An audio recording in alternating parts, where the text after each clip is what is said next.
589. Power of capitalism. These movements offer new possibilities for unity of action of the working class with all the other working people and other sections of the population opposed to the yoke of the monopoly bourgeoisie. Two democratic movements of our time and the socialist revolution. The main types of modern democratic movements against monopoly capital and imperialism were reviewed in the preceding chapters. They are the struggle of the peasant masses against the survivals of feudalism preserved by imperialism, and their anti-monopoly movement, the national liberation movement of the peoples of the colonial and dependent countries, the patriotic struggle for the preservation of sovereignty, the struggle in defense of democracy, the movement of the peoples for world peace, the humanistic movements of the intelligentsia and its actions in defense of culture. The democratic movements also include the struggle for the nationalization of the property of the capitalist monopolies, a nationalization which is in keeping with the interests of the working people, and for extending the rights of women and the youth, as well as other demands of the broad mass of the people that have become urgent under the conditions of monopoly rule. Some specific features of modern democratic movements. The above movements are called democratic or generi democratic because they wage a struggle for democratic rather than socialist demands. In itself this struggle is nothing fundamentally new. It was waged, and very actively too, as far back as the epoch of bourgeois revolutions, when the masses fought for freedom and democracy, for the abolition of large landed estates and the privileges of the nobility, for the separation of the church from the state, etc. But unlike the present-day movements, those of the past were of a bourgeois democratic nature, i.e., they demanded reforms that fitted into the framework of bourgeois democracy and were connected with the victory of the bourgeois revolution. They were especially directed against feudalism and its survivals. 590. The modern general democratic movements retain their anti-feudal nature only in the economically underdeveloped countries and in those developed bourgeois countries where there are survivals of feudalism. But there, too, they are at the same time anti-imperialist and anti-monopolist, for example, the national liberation struggle of the peoples in the colonies, the struggle for land reform in South Italy. In our day, there are grounds for democratic movements not only in the underdeveloped countries or states where there are still strong survivals of feudalism, but also in the most developed capitalist countries. In these countries the movements are spearheaded against the ruling bourgeois circles, against imperialism and monopoly rule. Of course, this does not mean that all such movements are already essentially anti-capitalist. As the foregoing incomplete enumeration shows, they can differ very greatly both as regards their driving forces and their socio-political content. They may orient themselves to socialism or reject it, be led by the working class or by democratic elements from among the bourgeoisie, etc. Nevertheless, these movements can no longer be characterized as bourgeois democratic, because such demands as elimination of the war danger, formal and actual national liberation, the nationalization of the property of the monopolies, the limitation of their political omnipotence, etc., cannot be satisfied by the usual, even the most developed, bourgeois democracy. This can be done only by a democracy of a new type, a democracy that reflects the interests of the broad masses of the working people and the other progressive sections of the population. Thus, although the modern democratic movements had their precursors, they are, as a rule, closely connected with the present-day historical stage, in particular with the deepening of the general crisis of capitalism and the growing resistance of the popular masses to the rule of the capitalist monopolies. These movements have attained their greatest scope during the recent decades. The period that followed the 1929-33 world economic crisis was the turning point. The crisis had to an unprecedented extent accentuated the social contradictions in the capitalist world. The ruling groups of the big bourgeoisie sought 591. A way out in fascism and war. In 1933 fascism came to power in Germany. The danger of fascism also threatened Austria, France, and Spain. In many capitalist countries the people responded by a powerful anti-fascist movement, vividly manifested in such events as the formation of the Popular Front in France and Spain, and the support given in 1936–39 to the just struggle of the Spanish people by democratical-minded people throughout the world. But the anti-fascist democratic struggle attained its greatest scope during the Second World War. The emancipatory nature of this war was due to the active participation of the popular masses who joined their efforts with the liberation struggle of the Soviet Union. The Second World War was followed by a new upsurge of the democratic movements, which together with the class struggle of the working class became the principal social movements in the capitalist world. The modern democratic movements are thus deeply rooted in capitalist reality itself, and it is this that determines their vitality and invincibility. These movements were called into existence, above all, by one of the most important contradictions of modern capitalism: the antagonism between the monopolies and the overwhelming majority of the people. The economic basis of this antagonism was examined in Chapter 10. It lies in the fact that a group of monopolies which has subordinated the state to itself fleeces the whole of society either by exploiting the labor of other classes and strata. This refers not only to workers, but also to working peasants, artisans, office employees, and an increasing proportion of the creative intelligentsia, or by converting into its own property part of the surplus product appropriated by other capitalists. This is characteristic of the relations between the monopolies, on the one hand, and the middle and small capitalists and kulaks, on the other. But besides its economic basis, the antagonism between the monopolies and the overwhelming majority of the people has also an important political basis. The monopolies can enrich themselves at the expense of the whole of society only by subordinating the entire internal and foreign policy of the state to the interests of profit-making. For this purpose they pursue the policy of curtailing and abolishing. 592. Democratic rights, the policy of an arms race, aggressive foreign adventures, colonial plunder, etc. It is clear that such a policy runs deeply counter to the interests not only of the working class, but also of the peasants, the middle sections of the urban population, the intelligentsia, and a certain part of the middle bourgeoisie. It engenders the resistance of all these classes and sections, and this resistance assumes the form of various democratic movements. Hence all such movements are in one way or another directed against the rule of big capital, which in a number of countries has already assumed the nature of a dictatorship of the monopolies. This dictatorship appears under different guises. In Hitler Germany it was established in the form of unconcealed fascist barbarism and was accompanied by the abolition of parliament and all the institutions of bourgeois democracy. In present-day France, reactionary dictatorship is being introduced by a gradual emasculation of the real content of the traditional parliamentary institutions. In other countries, notably in the United States of America, the parliamentary system is formally retained, although these countries are ruled by a very real dictatorship of the biggest monopolies. The essential elements of the dictatorship of monopoly capital are to some extent also developing in other bourgeois countries. It is clear that the struggle against this dictatorship is becoming increasingly urgent for all the democratic and progressive forces. This struggle may assume various forms depending on the acuteness of the antagonism between the monopolies and the people and on the internal and international situation. It is not impossible that under certain conditions the democratic movements against the policy of the imperialist bourgeoisie may bring about democratic revolutions. These revolutions would be anti-monopoly revolutions, since they would aim at overthrowing the dictatorship of the biggest monopolies. The working class, peasantry, middle strata of the urban population and democratic intelligentsia would be their driving forces. In other words, what could occur would be a people's democratic revolution, with the participation of the broadest sections of the people. 38–57 598. On the development of democratic revolutions into socialist revolutions.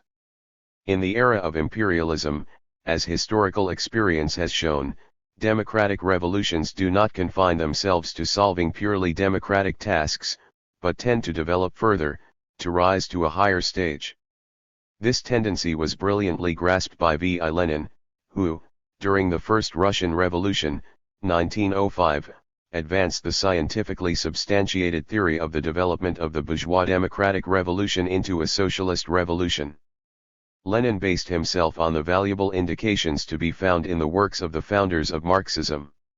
In the Communist Manifesto, Marx and Engels noted that the bourgeois revolution in Germany would proceed under conditions of more developed capitalism and with a much better prepared proletariat than the British bourgeois revolution of the 17th century and the French Revolution of the 18th century, and then drew the conclusion that the bourgeois revolution in Germany will be but the prelude to an immediately following proletarian revolution. 251 later, in a letter to Engels in 1856, Marx expressed the interesting idea of a combination of the proletarian revolution with the peasant movement.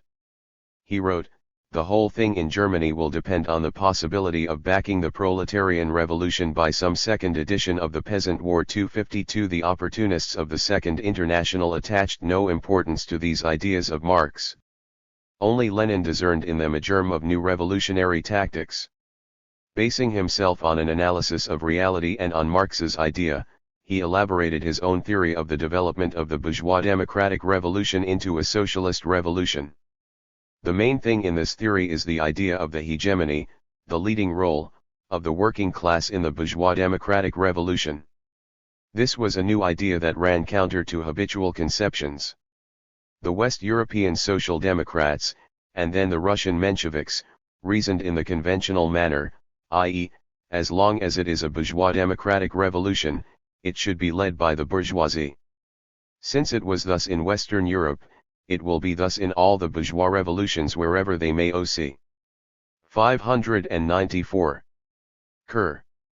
Only after a more or less lengthy interval, when capitalism has fully accomplished its mission of ruining the middle strata and the proletariat constitutes the majority of the population, will the time for the proletarian revolution come and the working class will be able to lead it.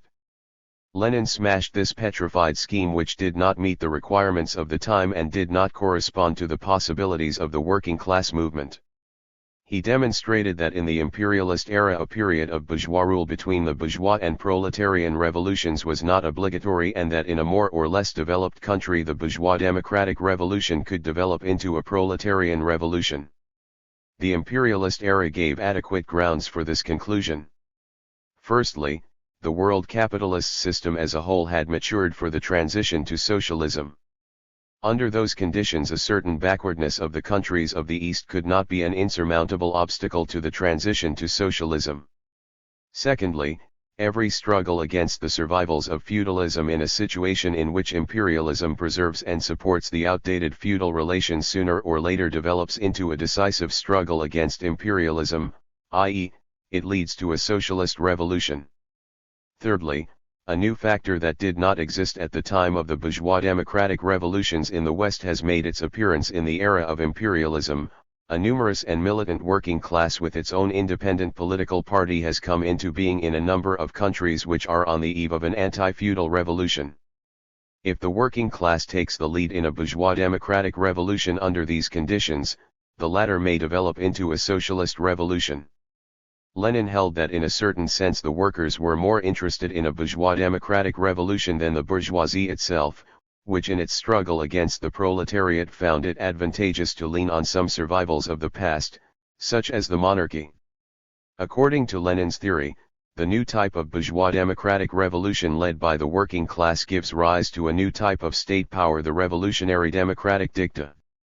38*595. Tourship of the proletariat and the peasantry.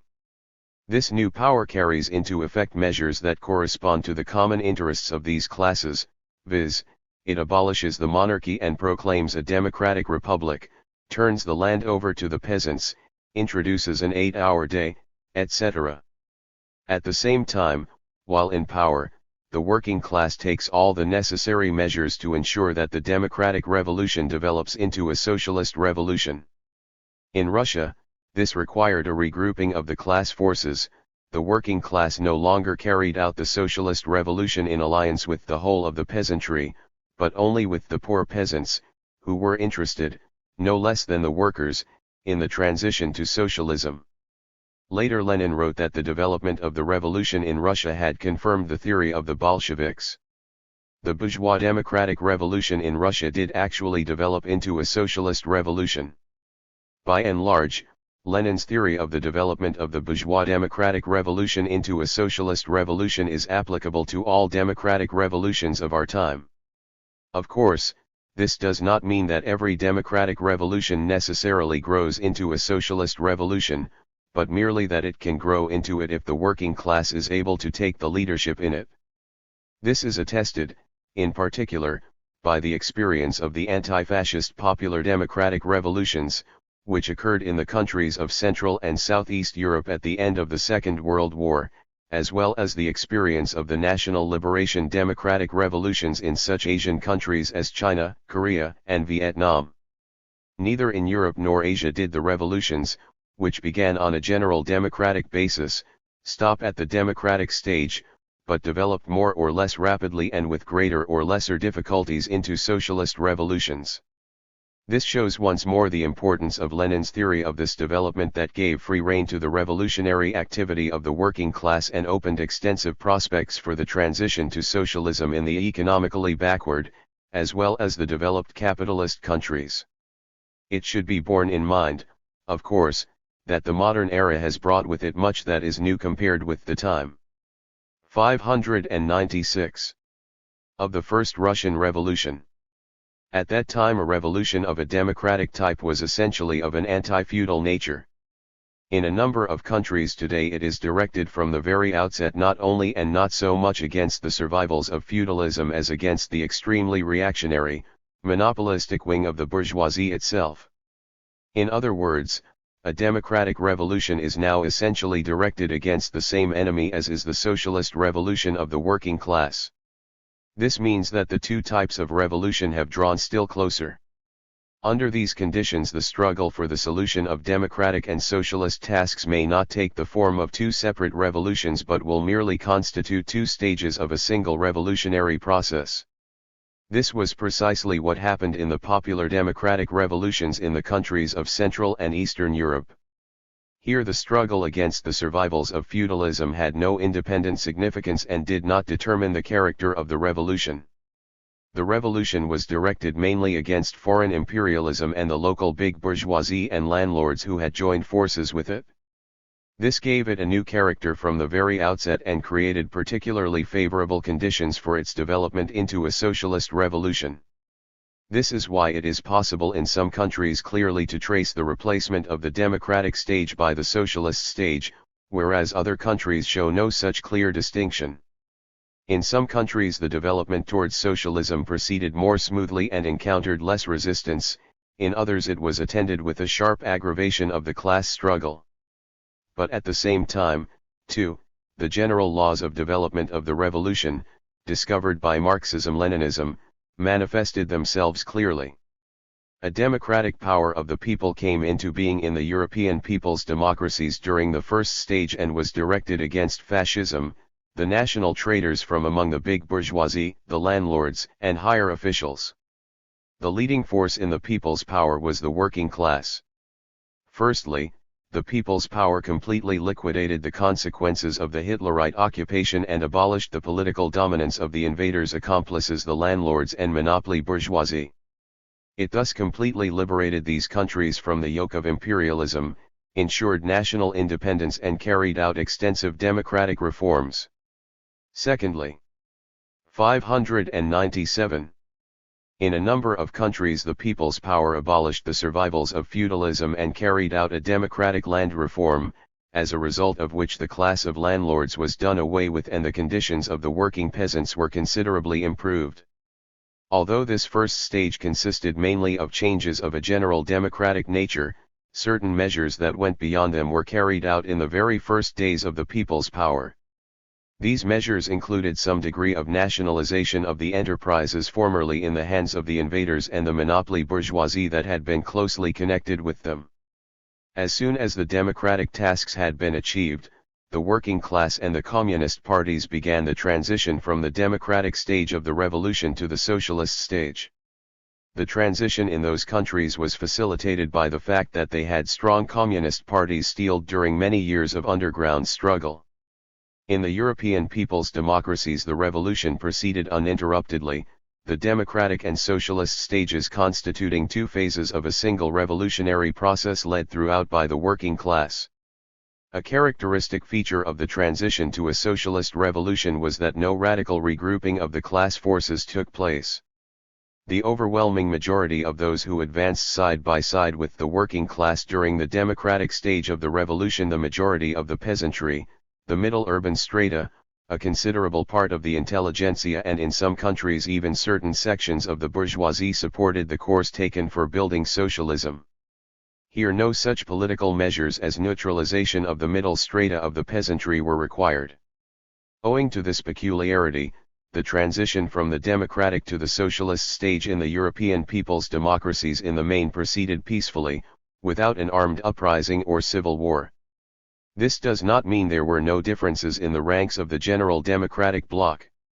The bloc consisted of heterogeneous class forces, and it was therefore to be expected that class contradictions would reveal themselves after the solution of the general democratic tasks. As a matter of fact, between the first 598 and second stages, the revolution did not develop as a smooth and placid current, but involved class collisions, which in some countries, Czechoslovakia, 1948, were at times of an acute kind. The extreme right-wing leaders of social democracy and the reactionary representatives of the bourgeois parties repeatedly tried to check the development of the revolution, to organize counter-revolutionary putches with the aid of international reaction. They planned to remove the working class from the leadership of the general democratic bloc and direct the development along a bourgeois democratic path. But the revolutionary people swept away the right-wing elements, and the transition from the democratic to the socialist stage in the countries of Central and Southeast Europe was crowned with success. The Chinese People's Republic, the Korean People's Democratic Republic, and the Democratic Republic of Vietnam offer vivid examples of the development of revolution from the democratic to the socialist stage. The revolutions that occurred in these countries first of all solved mainly the tasks of liberation from the yoke of foreign monopolies and abolition of feudal customs and survivals.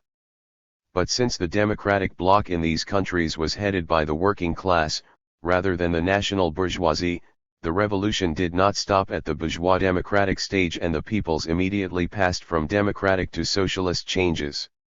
Of great importance to the working class movement today is the development into socialist revolutions of those popular democratic revolutions which may grow out of the general democratic movements in the developed capitalist countries. What direction can these revolutions take after overthrowing the political and economic rule of the monopolies? In the past, democratic revolutions ushered in the stage of capitalist development of society. The popular anti-monopoly revolutions that are possible in the future in the developed capitalist countries cannot be faced with such a problem. They are not likely to set themselves such a reactionary utopian aim as, for instance, a return to the pre-monopoly capitalist system. Hence, the most probable path of these revolutions is their development into socialist revolutions. 599.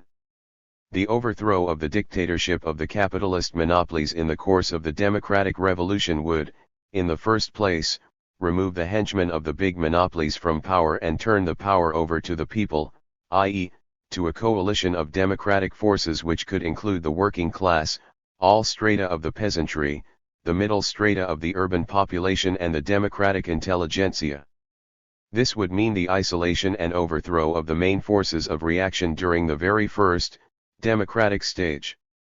Secondly, the overthrow of the political rule of the monopolies would make it possible to nationalize the property of the large trusts and concerns.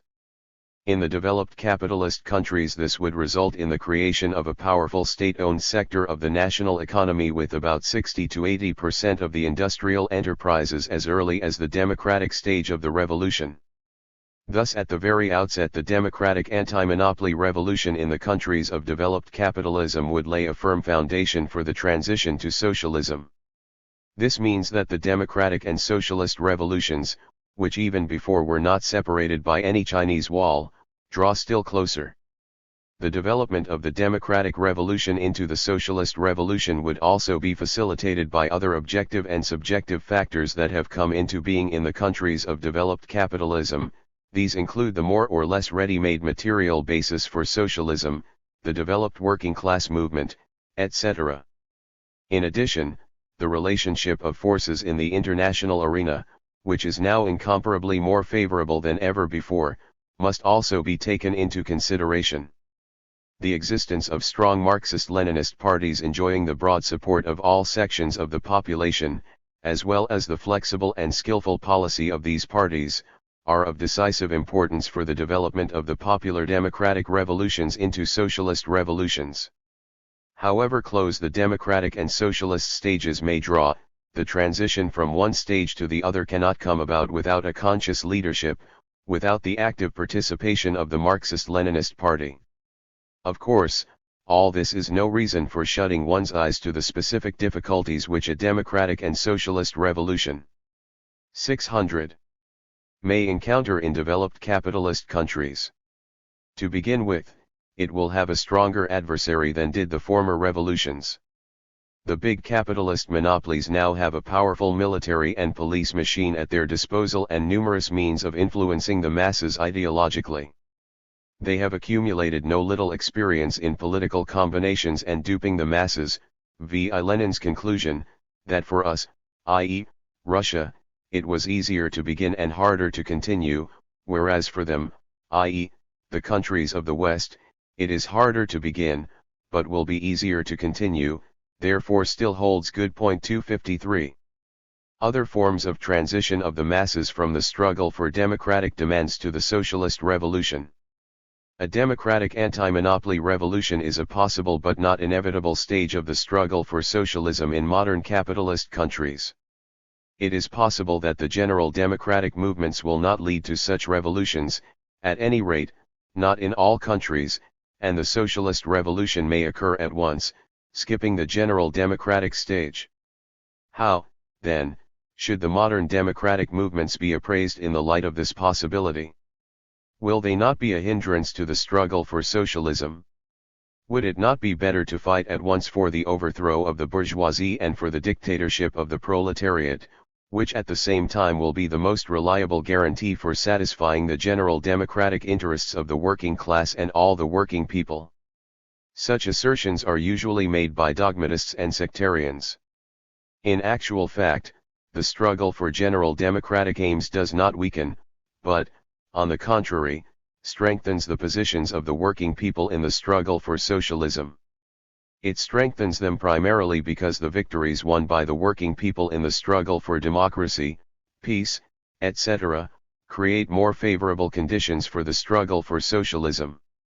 At the same time, the struggle for general democratic interests weakens the reactionary bourgeoisie, and, although this is not as yet a struggle for socialism, it is already a struggle. 601. Against the main forces of capitalism, its shock detachments. By defeating them, the working people inevitably undermine the foundations of the rule of the capitalist class as a whole.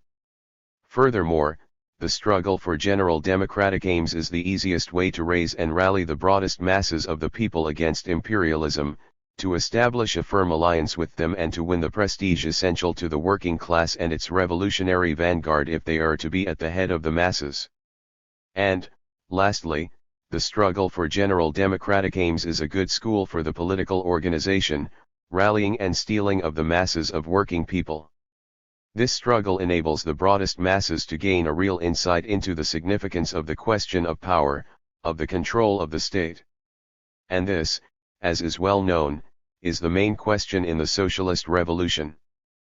But the connection between the democratic movements and the socialist revolution does not consist only in the fact that these movements create more favorable conditions for the emancipatory struggle of the working class and all the working people. Of decisive importance is also the fact that under certain conditions, large detachments of working people may go over to the struggle for socialism, to alliance with the working class in the socialist revolution, directly under democratic slogans. It is well known, for example, what an enormous role was played by the general democratic strivings of the masses, their struggle for peace and land, during the transition of the masses of the Russian working people to the socialist revolution. When the peasantry became convinced that the bourgeois government would give it neither peace nor land, It went over to the Bolsheviks in October 1917, and this ensured the triumph of the socialist revolution. It is clear that similar situations are not impossible in the future. There is no sense in trying to guess in what way and through what democratic demands this may come about. Any of them, depending on the concrete situation, may bring the masses to a decisive struggle for socialism. In the face of an immediate threat of atomic war prepared by the reactionary bourgeoisie, it may be a mass action for peace. Under other conditions, the 602 working people may be brought onto the path of socialism by a broad anti-fascist movement, or the struggle in defense of national sovereignty, or a number of such movements merging into a single stream of democratic struggle. At any rate, one thing is important here: in our day the general democratic movements of the masses, directed against imperialism and the monopoly bourgeoisie, become more and more closely linked with the struggle for socialism. While realizing this, one must not at the same time regard the democratic movements as a mere means of bringing the masses to the socialist revolution. One must not do so, primarily, because they are of tremendous independent importance to the peoples in general and to the working class in particular. Can the struggle for peace and against atomic and hydrogen annihilation possibly be regarded only as some reserve means? Is it not one of the chief aims of the whole of democratic and progressive mankind? This is also true of the struggle against fascism or against the shameful practice of colonialism, from which only recently a large part of the human race was suffering. At the same time, the Marxist-Leninist approach to the general democratic movements requires complete clarity as to the class position. However important any particular movement may be, every communist and every class-conscious worker always keeps in view the final aims of the working class movement. But this does not make him a less conscious and selfless fighter for the immediate interests of the mass of the people and for such demands of theirs as peace, democracy, national independence, and sovereignty. Not every Democrat, by far, is a supporter of socialism. But any class-conscious fighter for socialism is a consistent defender of democracy, of all the democratic interests of the working people. 3. Ripening of the conditions for the proletarian revolution. The socialist revolution is a vastly important and complex matter in which millions of people participate, and different class forces, parties, and organizations clash and interact. It is clear. 603. That even when the revolution has become imminent, when the chief class antagonism in capitalist society has become extremely acute, it cannot, nevertheless, occur at any arbitrarily chosen moment and under any arbitrarily chosen circumstances. For the proletarian revolution to succeed and transfer power to the working people requires a definite combination of conditions. Revolution is the breaking of a weak link in the system of imperialism. In the imperialist era, the proletarian revolution in any one country should not be viewed as a separate, isolated phenomenon. Imperialism is a world system with which every capitalist country is to some extent connected. That is why in our time the prerequisites and prospects for the proletarian revolution in any country cannot be appraised only from the point of view of this country's internal situation. Today this question must be considered from the standpoint of the state of the world system of imperialism as a whole. This, as is well known, was V. I. Lenin's starting point in elaborating his theory of the possibility of the victory of socialism in one country taken separately. He showed that owing to the law of uneven development the world system of imperialism suffers periodical crises and shocks which make it vulnerable to the proletarian revolution.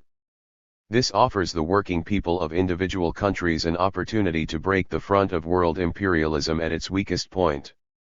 What is meant by a weak link in the system of imperialism? It implies a country or group of countries in which the economic and political contradictions of capitalism become particularly acute, in which the ruling classes prove incapable of coping with the revolutionary movement, the revolutionary forces being great and organized, and in which therefore the most favorable conditions are present for the overthrow of capitalism. So far the world emancipatory movement of the working people has proceeded precisely in this way, by breaking the weak links of imperialism.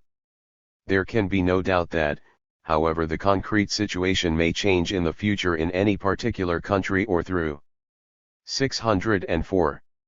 Out the world, the propositions advanced by Lenin on the maturing of the conditions for proletarian revolutions, will retain their full significance for the emancipatory struggle of the working class.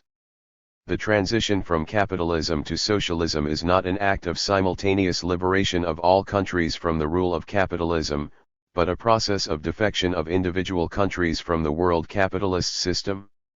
This defection is a result of the weakening of the world front of imperialism.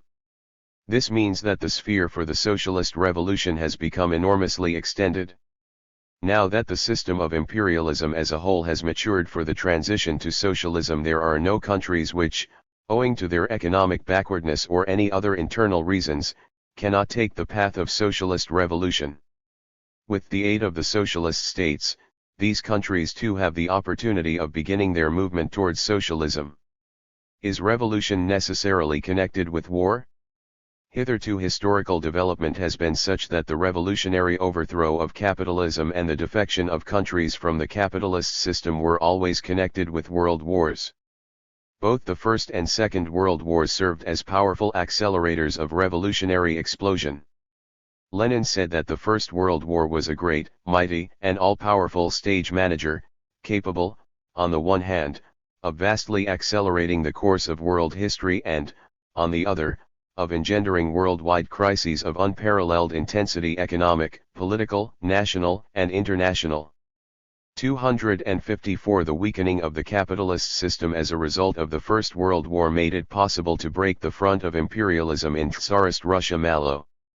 In this respect the Second World War was an even mightier stage manager. As a result of the rooting of the main forces of international reaction, German and Italian fascism and Japanese militarism, it became possible for several more countries in Central and Southeast Europe, as well as Great China, North Korea, and North Vietnam, to liberate themselves from the yoke of capitalism. The same causes facilitated the liberation of the peoples of India, Indonesia, Burma, and other colonial and dependent countries from the yoke of imperialism. 605. These historical facts fully warrant the conclusion that in the era of imperialism world wars, which accentuate to an extreme degree the socio-political contradictions of capitalist society, inevitably lead to revolutions. If the imperialists ignore these lessons of history and risk unleashing a third world war, the latter will not fail to bring about the collapse of the entire system of world imperialism. Humanity will surely refuse to tolerate any longer a system that exposes to mortal danger the physical existence of whole nations and dooms millions of people to suffering and death. But all this does not in any way mean that further revolutionary victories over capitalism presuppose war as a necessary prerequisite. Whereas world wars are unthinkable without revolutions, revolutions are quite possible without wars. War is neither a source of, nor a necessary condition for, revolution. This was demonstrated, in particular, by the experience of the recent national liberation revolutions. In the past such revolutions could hope for success, as a rule, only in the crisis and confusion created by imperialist war. Now we know examples of victorious democratic revolutions taking place in peacetime: the July Revolution in Iraq, 1958, and the Popular Uprising in Cuba, 1959. Marxism-Leninism teaches that the proletarian revolution is a result of an extreme aggravation of social and political contradictions.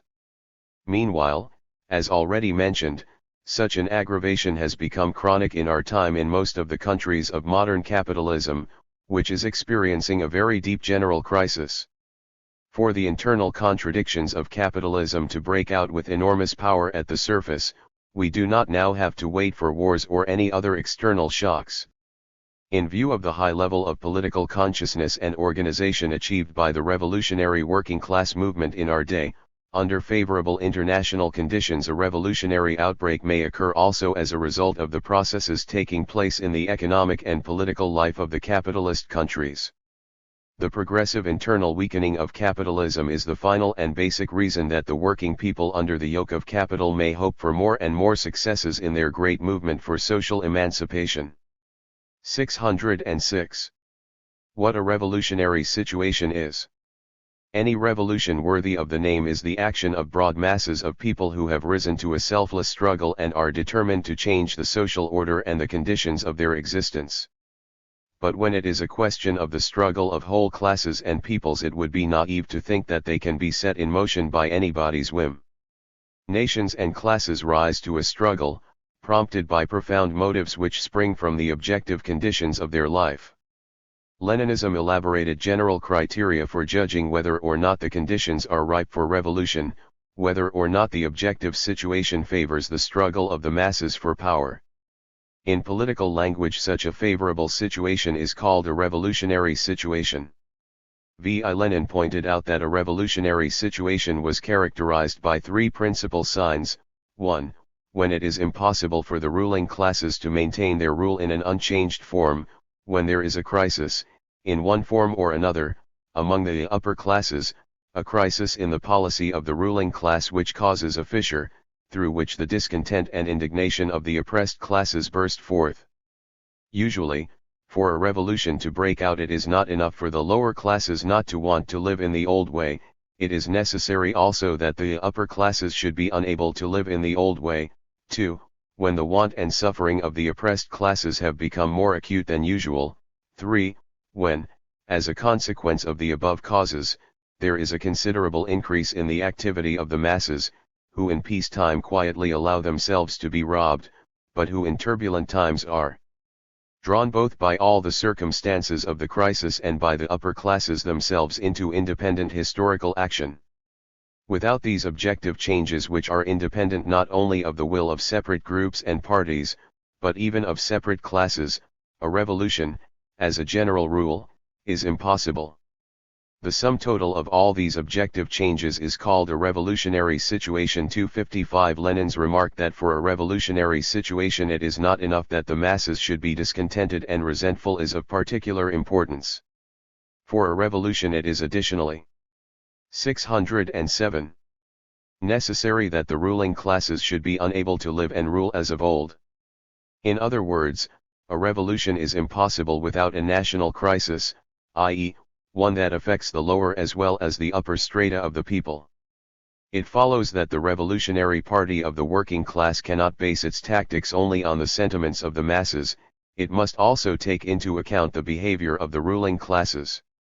A revolutionary situation arises when the policy of the ruling classes has become bankrupt and has reached a deadlock, when discontent is growing and extending among the masses of the people and confusion reigns in the upper classes, when, as the saying goes, the idea of radical changes is in the air.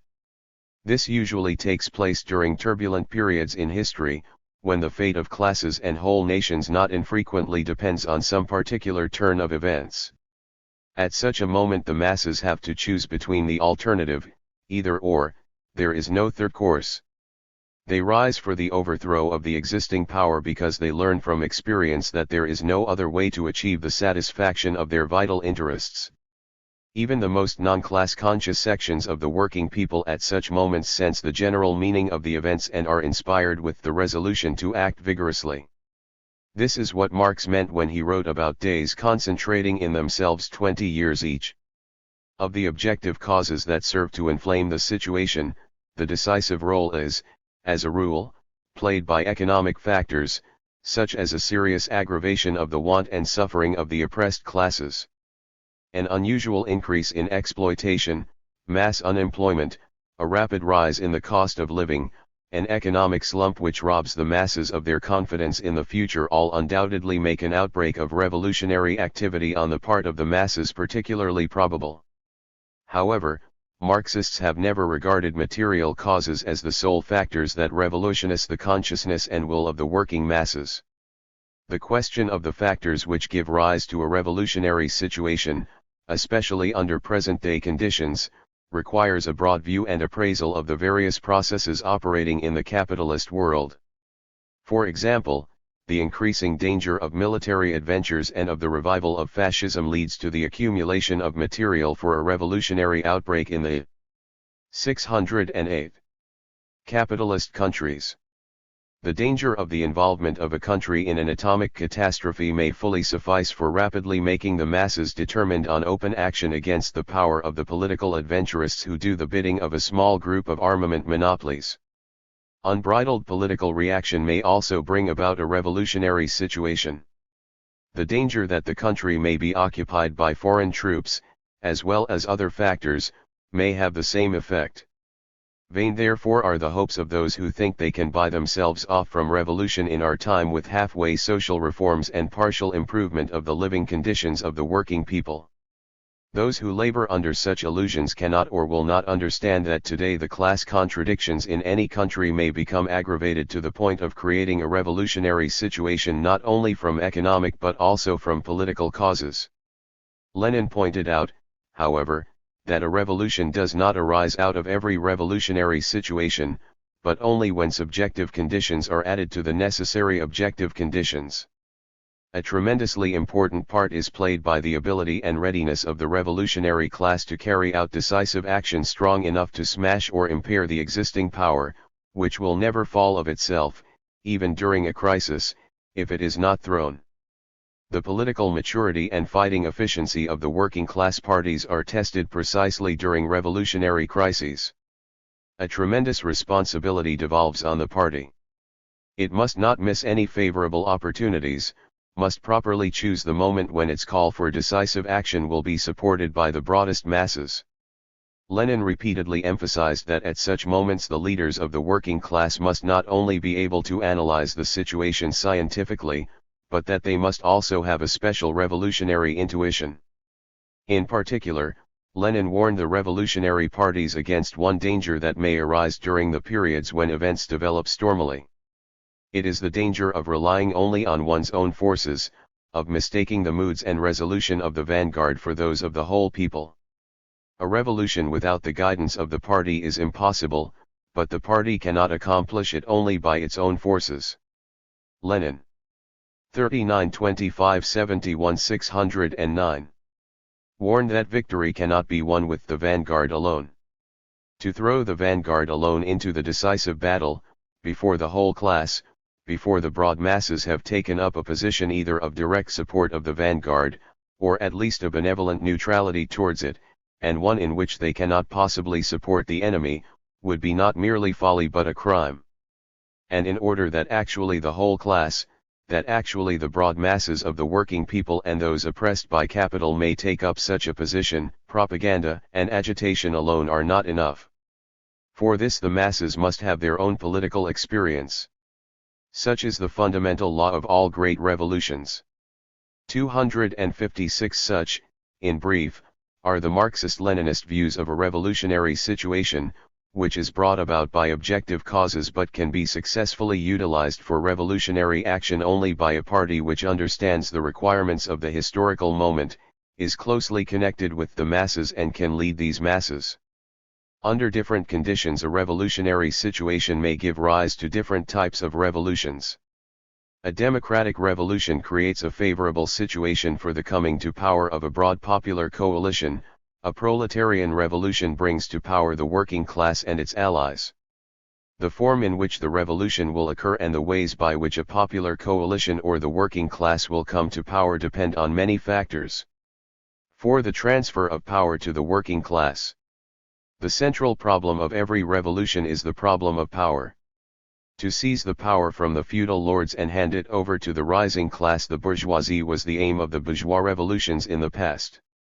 The aim of the proletarian revolution is to take the power away from the reactionary bourgeoisie and its political brokers and to transfer it to the working class and its allies. This revolution deprives the exploiting classes of their political domination and destroys the foundations of their economic might. It ushers in a new historical period, the period of transition from capitalism to socialism. 610. The fact that the socialist revolution has the same political aim in all countries and under all circumstances does not in any way mean, however, that it takes the same form everywhere. Methods of abolishing the rule of the reactionary bourgeoisie may vary. Marxism-Leninism rejects the idea of methods and forms of winning political power established once and for all and applicable to all times and peoples. The methods and forms vary, depending on the general conditions of the era, the concrete situation in the given country and its national peculiarities, the acuteness of the revolutionary situation, the relationship of the class forces, and the degree of organization of the working class and its enemies. Each working class party, when putting the aim of the proletarian revolution before the masses, is primarily faced with the question of the nature, peaceful or otherwise, that the socialist revolution will assume. This depends, in the first place, on objective conditions, the internal situation in the given country, including the level of development of the class struggle, its intensity, and the resistance offered by the ruling classes, as well as the international situation. It must also be remembered that in any revolution the choice of the forms of struggle does not depend on one of the contending parties alone. In the socialist revolution the choice depends not only on the working class that sets out to storm capitalism, but also on the bourgeoisie and its hirelings defending the shaken fortress walls of the exploiting system. The working class does not make it its aim to solve social problems by violence. Lenin always emphasized that the working class would certainly prefer to take over power peacefully. 257 The bourgeoisie refuses to take account of this preference and whenever possible forces on the revolutionary workers sharp and violent forms and methods of struggle. Possibility of a non-peaceful settlement of the question of power. History teaches that ruling classes do not voluntarily leave the social arena and do not surrender power of their own accord. Supported by the whole machine of their state, they forcibly suppress the slightest revolutionary action, any attempt to deprive them of their class privileges. 39*611. That is why an armed uprising of the revolutionary class against the old ruling classes has, since olden times, been the classical form of political revolution. Incidentally, nobody knows this better than the bourgeoisie itself, whose representatives now dare to accuse the revolutionary workers of a predilection for violence. At the time when the bourgeoisie was striving for power, it readily resorted to arms against its class enemies, who tried to bar its way. Moreover, at that time the bourgeoisie was still historically bold enough openly to proclaim the right of the masses to use violence in the struggle for the establishment of a new and more progressive social system. So important a document of the American bourgeois revolution as the Declaration of Independence, 1776, openly states that each nation not only has the right but is even duty-bound not only to alter but also to abolish the old form of government if it no longer serves the interests of the people. Only when so outdated a form of government as the rule of the bourgeoisie, which has degenerated into a dictatorship of a small financial oligarchy and has ceased to serve the interests of society, has found itself in danger of being overthrown, has the bourgeoisie begun to condemn on principle violence against legally constituted authority. For a number of decades, the enemies of socialism have tried to misrepresent the attitude of Marxism-Leninism to the armed uprising and its place in the socialist revolution. Communists are depicted as conspirators and putschists who are trying to take power into their hands behind the backs of the masses. There is not a grain of truth in such allegations. In expounding the Marxist view of an armed uprising, Lenin untiringly emphasized the seriousness and responsibility of this form of struggle and warned the revolutionary workers against any adventurism or conspiratorial playing with seizure of power. He always thought of an uprising as extensive action of the working masses headed by the class-conscious part of the working class. In May 1917, 5 months before the October Revolution, Lenin said, "We do not want to seize the power because all the revolutionary experience teaches that only the power supported by the majority of the population is strong." 258. 612. Precisely such strong power was created as a result of the socialist revolution in Russia in October 1917. Lenin's works contain a detailed analysis of such a special form of political struggle, as he puts it, as an armed uprising. Lenin gave the revolutionaries the following advice: 1. Never play with insurrection, but when beginning it firmly realize that you must go to the end. 2. Concentrate a great superiority of forces at the decisive point, at the decisive moment, otherwise the enemy, who has the advantage of better preparation and organization, will destroy the insurgents. 3. Once the insurrection has begun, you must act with the greatest determination, and by all means, without fail, take the offensive. The defensive is the death of every armed rising. 4. You must try to take the enemy by surprise and seize the moment when his forces are scattered. 5. You must strive for daily successes, even if small, one might say, hourly, if it is the case of one town, and at all costs retain the moral ascendancy. 259 The skillful application of these Leninist instructions in practice was one of the reasons for the success of the October Socialist Revolution in Russia, perhaps the most bloodless revolution in history. During the assault against the Winter Palace, which ended with the overthrow of the provisional government and the assumption of power by the Soviets, only a few dozen people were killed on both sides. Of course, nobody can affirm that the proletarian revolutions in other countries will infallibly be similar to the Russian Revolution. Later, in explaining the bitter revolutionary battles in Russia, Lenin noted two factors. Firstly, the exploiters were defeated in one country only. Immediately after the revolution they still enjoyed a number of advantages over the working class and therefore offered long and desperate resistance, to the very last minute retaining hope of restoration. 2. Secondly, the Russian Revolution sprang out of a great imperialist holocaust amid an unprecedented growth of military forces and militarism. Such a revolution could not have been free of counter-revolutionary conspiracies and attacks carried out by hundreds of thousands of officers belonging to the land. 613. Lord and capitalist class. 26.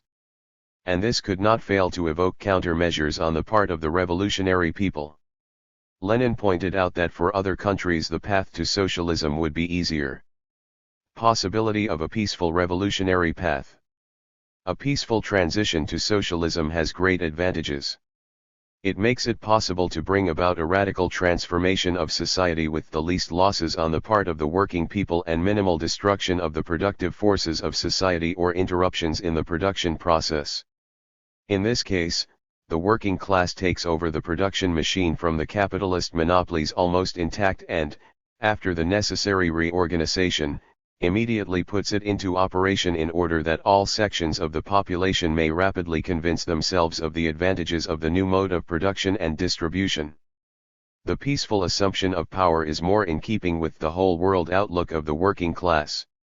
Its great humanistic ideals exclude the use of violence for violence's sake, especially since the force of historical truth, whose bearer the working class is such that the working class can fully count on the support of the vast majority of the population. The whole question, therefore, is not whether the Marxists and revolutionary workers want or do not want a peaceful revolution, but whether there are the objective prerequisites for it. Marx and Lenin considered that under certain conditions such prerequisites may be present. For example, in the 1870s Marx admitted such a possibility in the case of Britain and the USA. He based himself primarily on the fact that at that time, which was a period of the greatest prosperity of pre-monopoly capitalism, there was less militarism and less bureaucracy in Britain and the USA than anywhere else. Hence, revolution could not evoke extensive violence on the part of the bourgeoisie and therefore would not require corresponding countermeasures on the part of the proletariat. At that time the working class was already the majority of the population of Britain, was highly organized and relatively highly educated, while the bourgeoisie was in the habit of settling all controversial problems by compromise. Under these conditions, Marx considered 614. A peaceful victory of socialism possible, for example, by the workers paying compensation to the bourgeoisie for the means of production. Later Lenin wrote in reference to this, Marx did not tie his own hands, nor those of the future leaders of the socialist revolution, as to the forms, ways and methods of the revolution, since he very well knew that a mass of new problems would arise, that the entire situation would change in the course of the revolution, and that it would change frequently and greatly. 262 Genuine Marxists were always noted for their flexibility in using different revolutionary forms. Although the Russian Marxists-Leninists prepared themselves for an armed uprising, they did not miss the slightest chance of bringing about the political revolution by peaceful means, when in the course of the Russian Revolution, in April-June 1917, there was a possibility of a peaceful transition to the socialist stage of the revolution. Lenin proposed taking immediate advantage of it. For a short time after the February Revolution, Russia was the freest country in the world, the people having won such rights as were unknown even in the most democratic states. In his April theses Lenin therefore put forward the slogan of a peaceful revolution. Only after the July 1917 events, when the provisional government shot down a demonstration of workers and soldiers in the streets of Petrograd, was the slogan of a peaceful revolution revoked. The violence of the bourgeois power had to be met by an armed uprising. It was not the fault of the Bolsheviks that a peaceful transition to the socialist stage of the revolution did not take place in Russia.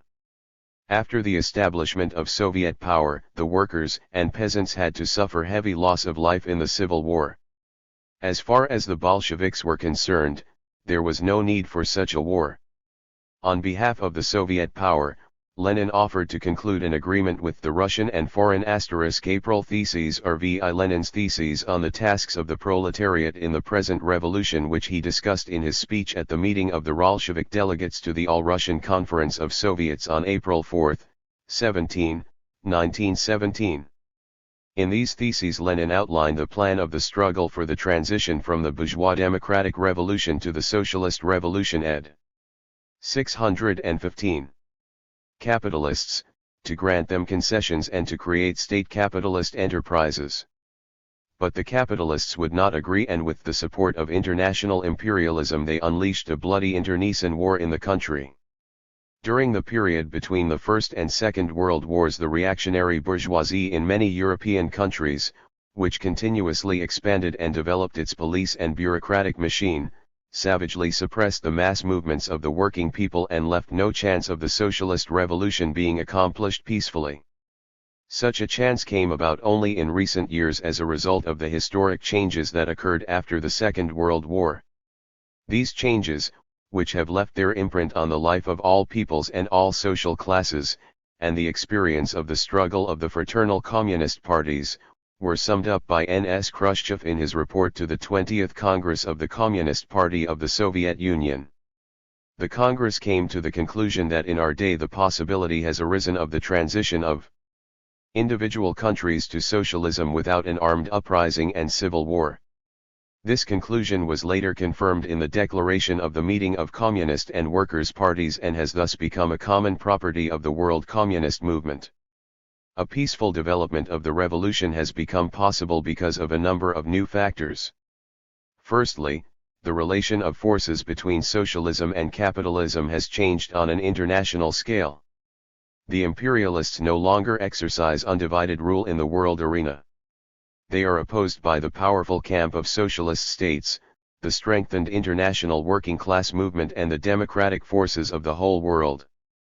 This means that a more favorable external situation for the revolution has been created. Secondly, the attractive power of the ideas of socialism is constantly growing and the number of its supporters is rapidly increasing all over the world. The greater the achievements of the socialist countries in developing their economy, culture, and socialist democracy, the stronger is the gravitation of the working people of the capitalist and colonial countries towards socialism, and the more numerous are the forces pressing for transition to the new social system. 616. Thirdly, since the end of the war there have been real prospects in many capitalist countries for rallying the majority of the population on an anti-monopoly, general democratic basis and for thus creating a decisive superiority of forces over the ruling groups of the bourgeoisie. Thus, a peaceful revolution has become feasible not because the ruling classes have somehow changed their nature and are now inclined to surrender their power voluntarily, but because in a number of countries it is now possible to achieve such superiority over reaction that, realizing the hopelessness of resistance, the reactionary classes will have no alternative but to capitulate before the revolutionary people. It follows that in this case, too, the outcome of the revolution is decided by the actual relation of forces. Recognition of the possibility of a peaceful revolution does not in any way mean that the Marxists-Leninists have shifted to positions of reformism. Reformists preach peaceful methods because in general they reject the class struggle and revolution. According to the right-wing Social Democrats, a society of social justice comes into being through the spontaneous evolution of capitalist society itself and not as a result of the revolutionary actions of the working people. Marxists-Leninists reject this view because it has no justification from either social science or experience of life itself. They know that any revolution, peaceful or non-peaceful, is a result of class struggle.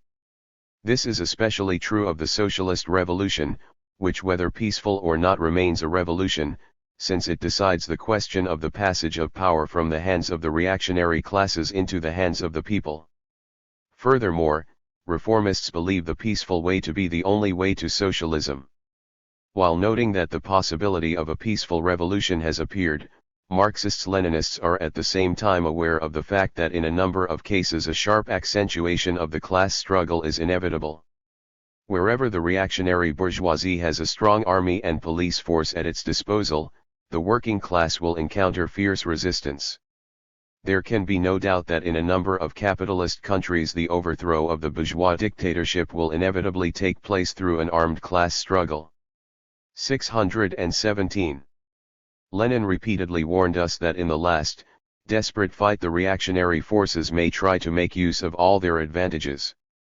Not to take such a possibility into account and not to prepare a strong repulse to reaction would be the greatest folly. On utilizing parliament in the revolution.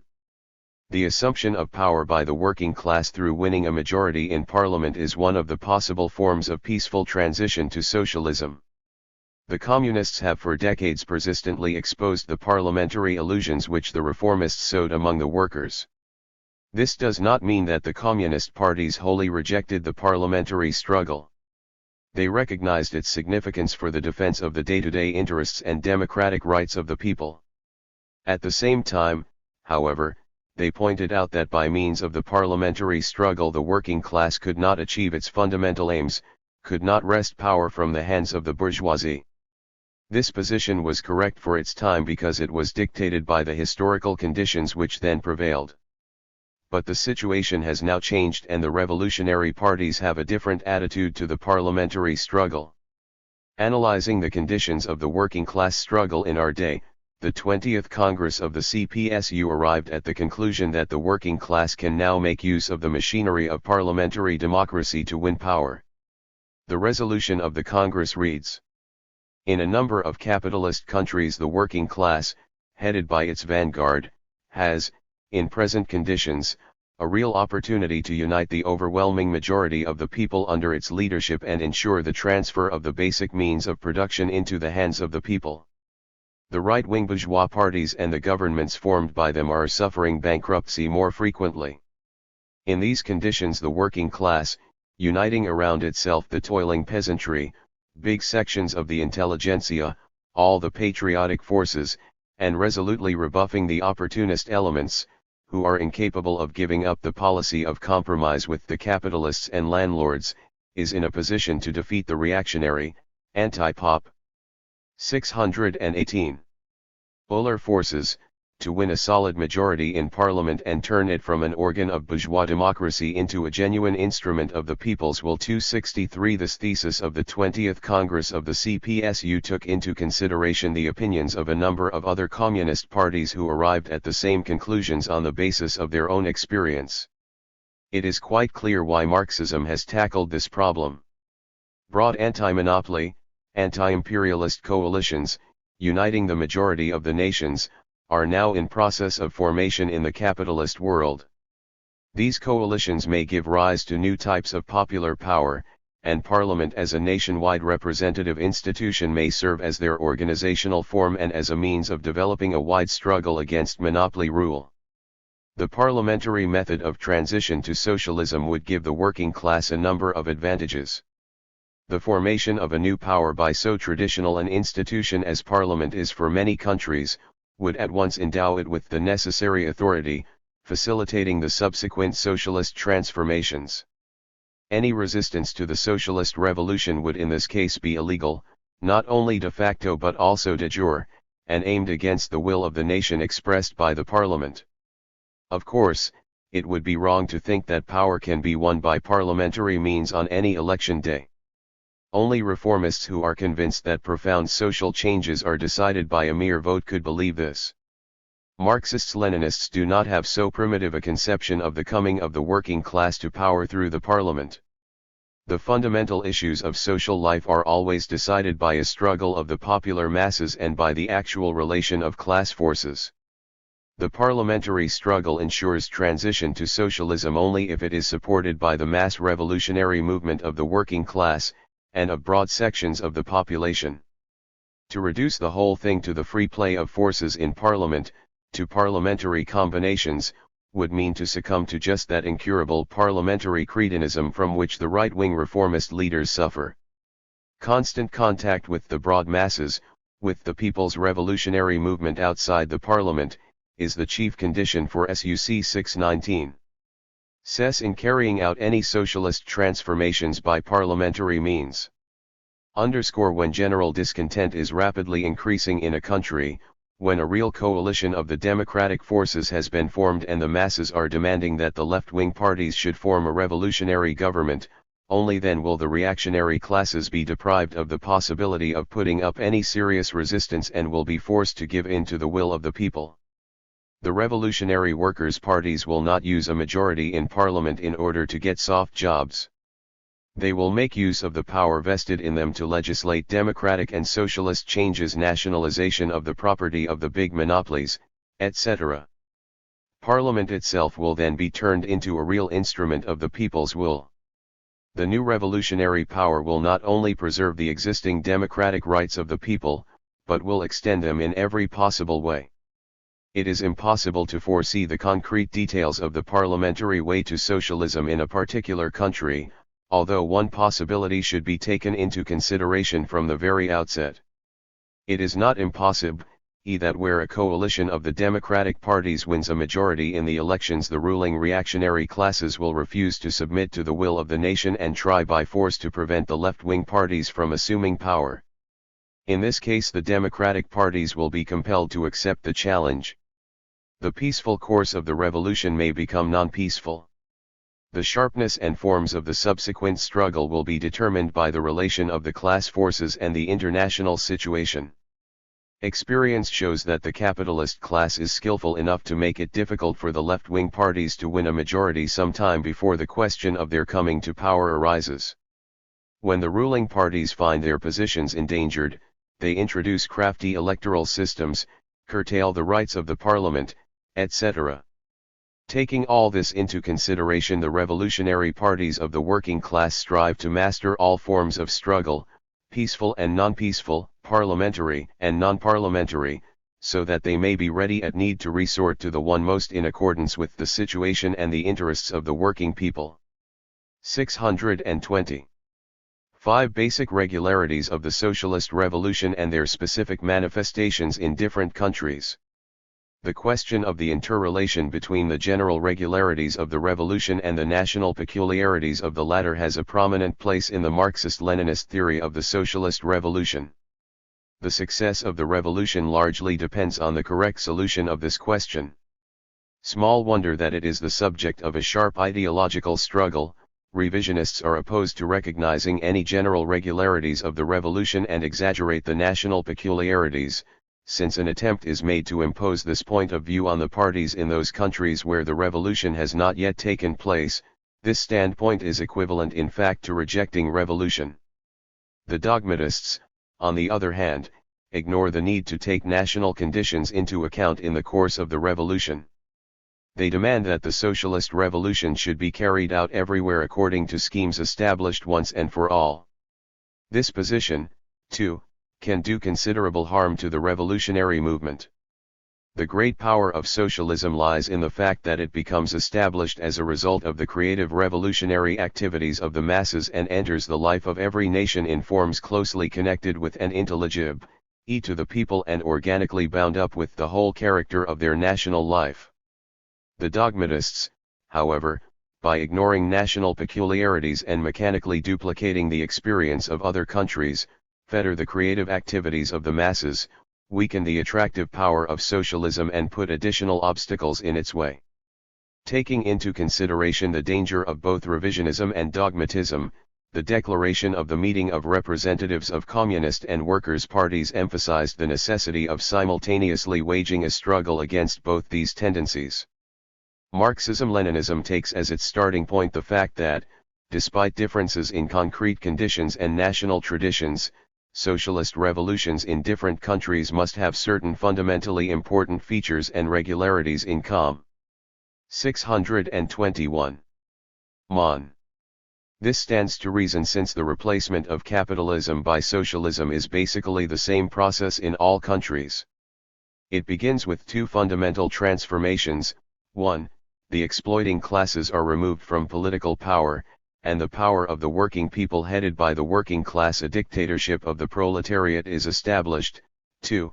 The property rights of the capitalists and landlords are abolished and public ownership of the basic means of production is established.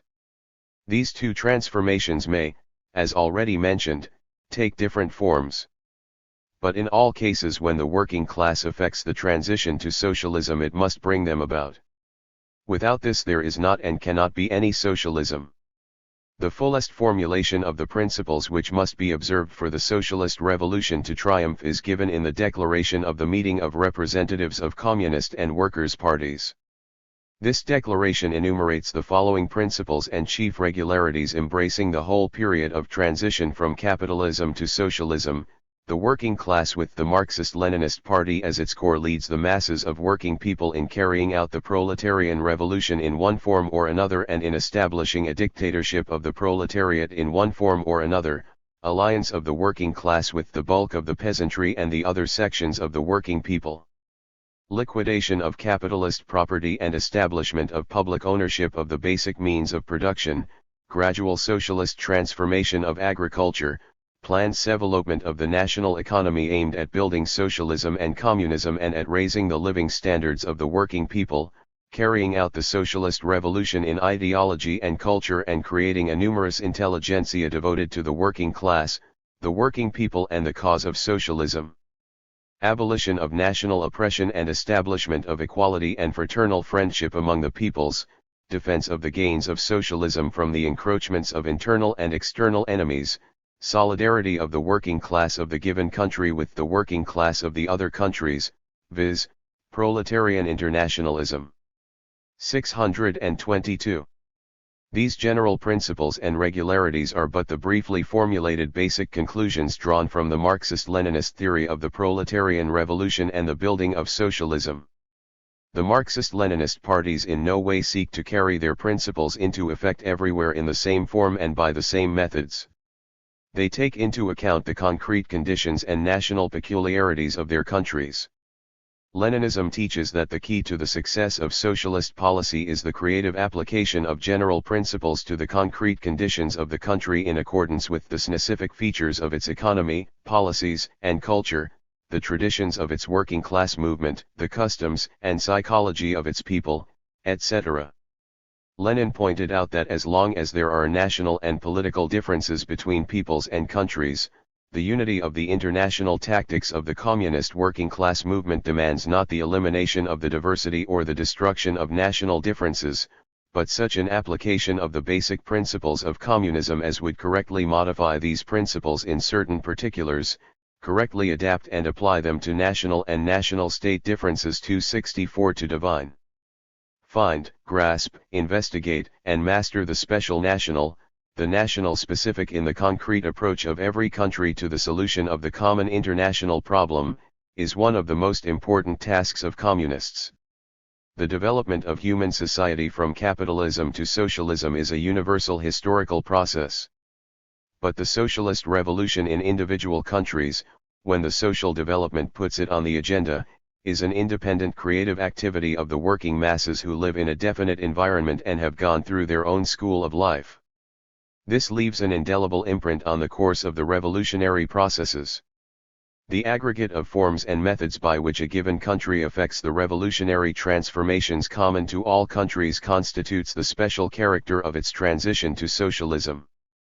The basic regularities of the transition from capitalism to socialism are the same for all capitalist countries.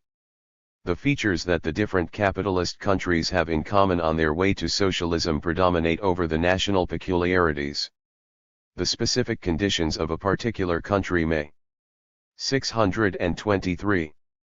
Partially modify the concrete manifestations of the basic regularities, but they cannot wipe out these regularities. This does not mean, however, that each country is moving towards socialism along some path fundamentally different from the path to socialism in other countries. There is only one genuine socialism, the scientific socialism of Marx and Lenin, which has established for all countries and peoples the general principles of building the new social order, principles derived from a profound study of the laws of social development. The accumulation of experience in carrying out socialist transformations enriches the Marxist-Leninist theory of the proletarian revolution. The creative application of the general principles of Marxism-Leninism to concrete conditions in different countries serves at the same time for the further development of these principles. Every country, large and small, can enrich with its experience the Marxist theory of the socialist revolution. Pierre Yves. Socialism and Communism. Chapter 21. Dictatorship of the Proletariat and Proletarian Democracy. The socialist revolution brings the working people, led by the working class, to power. The exploiting classes, the capitalists and landlords, are deprived of political power but as yet do not disappear from the arena of class struggle. The revolution ushers in the period of transition from capitalism to socialism, the period of the revolutionary transformation of capitalist society into socialist society. The founders of Marxism-Leninism teach that the revolutionary dictatorship of the proletariat is the only force capable of effecting such a transformation. What is the dictatorship of the proletariat? It is power in the hands of the working people, led by the working class and having as its aim the building of socialism. If we translate this Latin, scientific, historical philosophical term dictatorship of the proletariat into more simple language, Lenin wrote, it means just the following.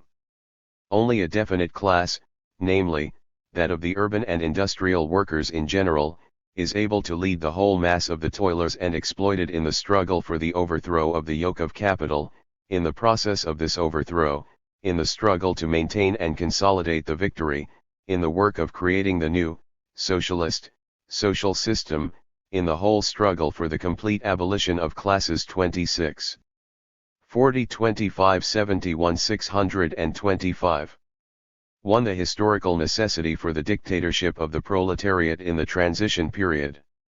The socialist revolution deals a blow at the vital interests of the formerly dominant exploiting classes that have now been removed from power.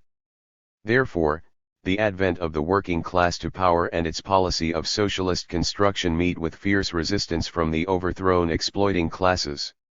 What is more, while these classes remain, and the economic conditions for their existence continue, there is always the danger of a restoration of the old, capitalist regime. The inevitability of resistance by the reactionary bourgeoisie. All revolutions have been compelled to overcome the resistance of the reactionary classes.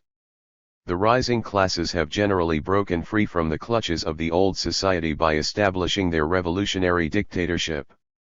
The French bourgeois revolution of 1789 carried out deep-going anti-feudal transformations and vastly influenced the development of many countries, primarily because it did not shrink from resolutely suppressing the aristocrats and the other supporters of the royal regime. The socialist revolution is the most thoroughgoing of all social transformations. It eliminates all exploitation of man by man, and that is why it has to overcome particularly furious resistance.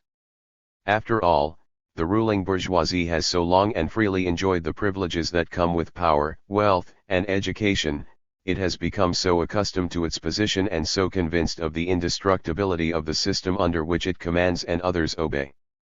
That is the reason why the wrath of the reactionary classes knows no bounds when power is assumed by working people, whom they have become accustomed to order about and whom they have haughtily regarded as incapable of mastering the art of government.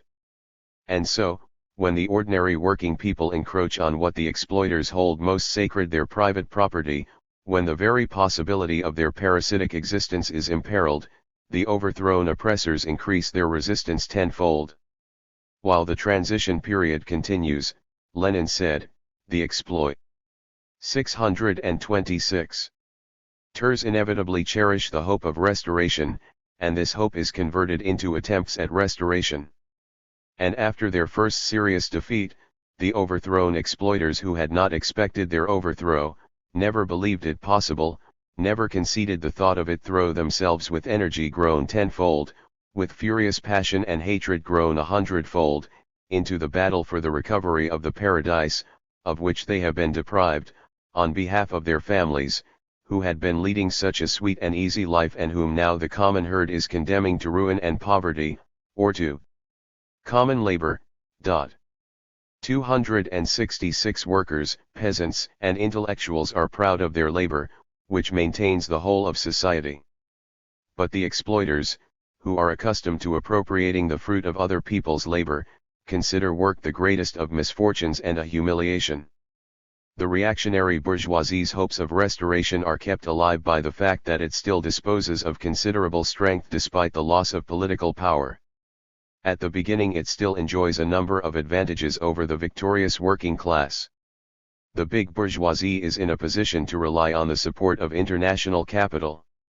The armed intervention of 14 capitalist countries against the young Soviet Republic, the military support given by the imperialists to the Kuomintang regime in China and to the puppets in South Vietnam and South Korea, the counter-revolutionary revolt in Hungary in October 1956, the huge sums allocated by the United States for subversive activities in the socialist countries, all this shows that the working class, having overthrown the capitalists and landlords in its country, has to repulse the furious onslaught of international reaction.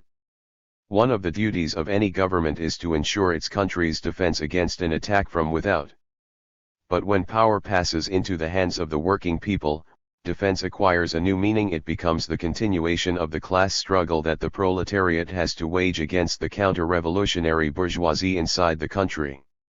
Today, with the emergence of the mighty socialist camp and the growth of democratic forces all over the world, real possibilities exist for preventing international imperialism from armed intervention.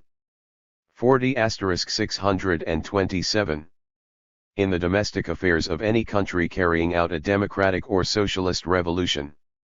However, so long as the imperialist camp exists, there will always be a danger of an armed attack on the socialist states and of support by the imperialists for the forces that are discontented with the new system. Further, so long as the overthrown exploiting classes are not fully dispossessed of the means of production, they retain some of their economic positions, and they try to make use of them to sabotage and disorganize the economy. Having lost political power, the bourgeoisie seeks revenge in the economic field, striving to create insuperable difficulties for the new government. The overthrown bourgeoisie finds support in small-scale commodity production, which constantly engenders capitalism, and if this is not resisted it may lead to the restoration of capitalism. The bourgeoisie tries to make use of the peasantry's inevitable waverings. In the early phase after the revolution, the representatives of the former ruling classes enjoy such advantages as superior education, experience in the organization of production and management, and connections with the engineering and technical personnel and military experts. For a while the bourgeoisie is capable of influencing the masses ideologically and politically. This influence is all the more dangerous because working people do not at once break with the centuries-old habits engendered by exploiting society. Moreover, imperialism leaves behind a mass of déclassés and criminal elements, for the most part from among the ruined petty bourgeoisie, and they can be recruited into mercenary counter-revolutionary detachments. There is no socialist country where the reactionary classes have not resisted revolutionary transformations.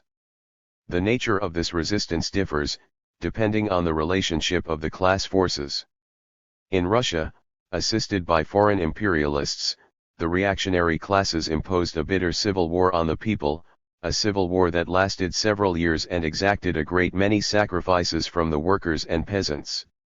In some European people's democracies, the resistance of reaction took the form of a putsch.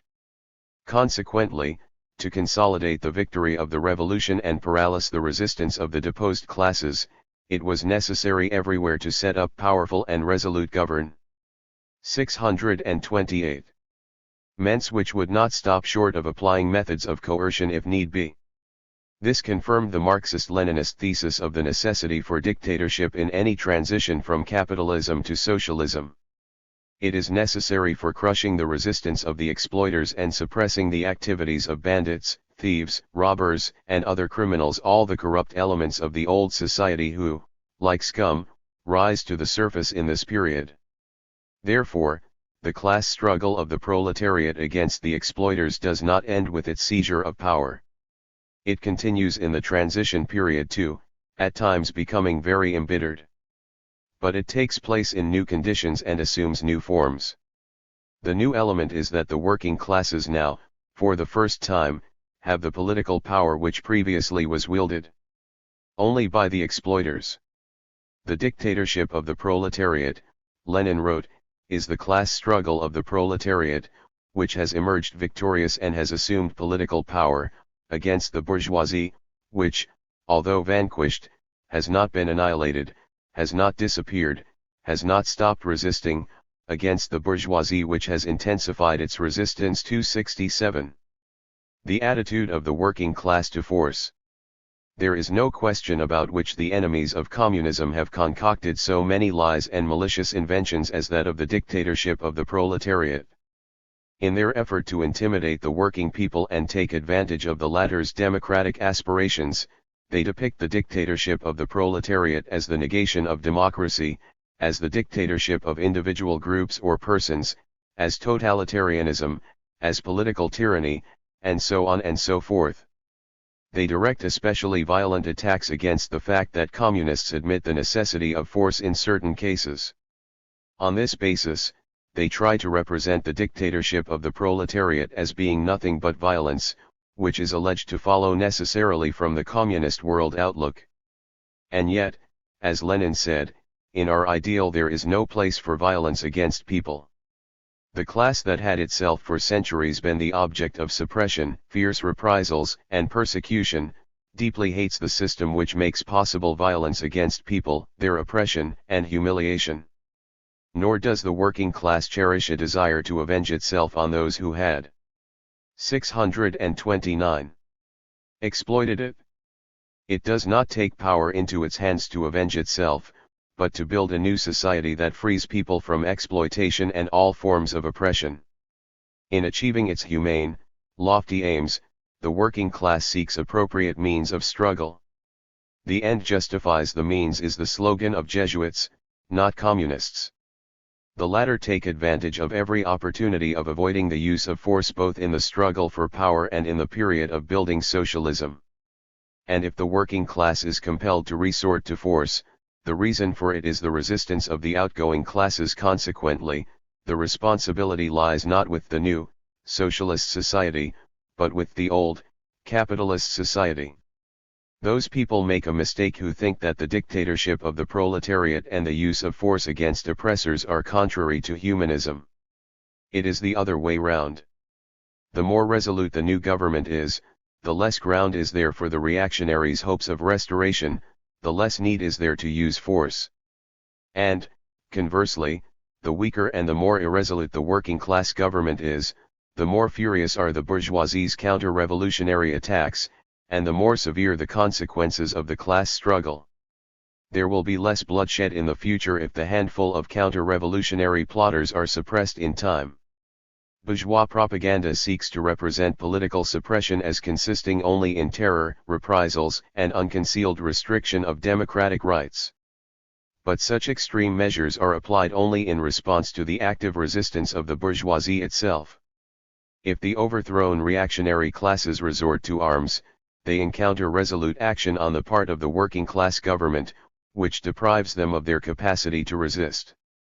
In other cases, however, the action taken is confined to nonviolent measures leading to the gradual elimination of the conditions under which exploiting classes exist, nationalization of capitalist industry, drawing into labor and re-educating the loyal part of the bourgeoisie, etc.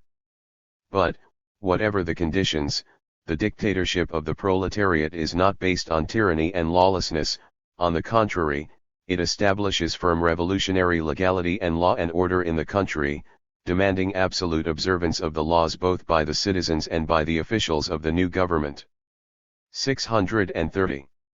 As far as the working class is concerned, it always prefers nonviolent methods to methods of reprisal.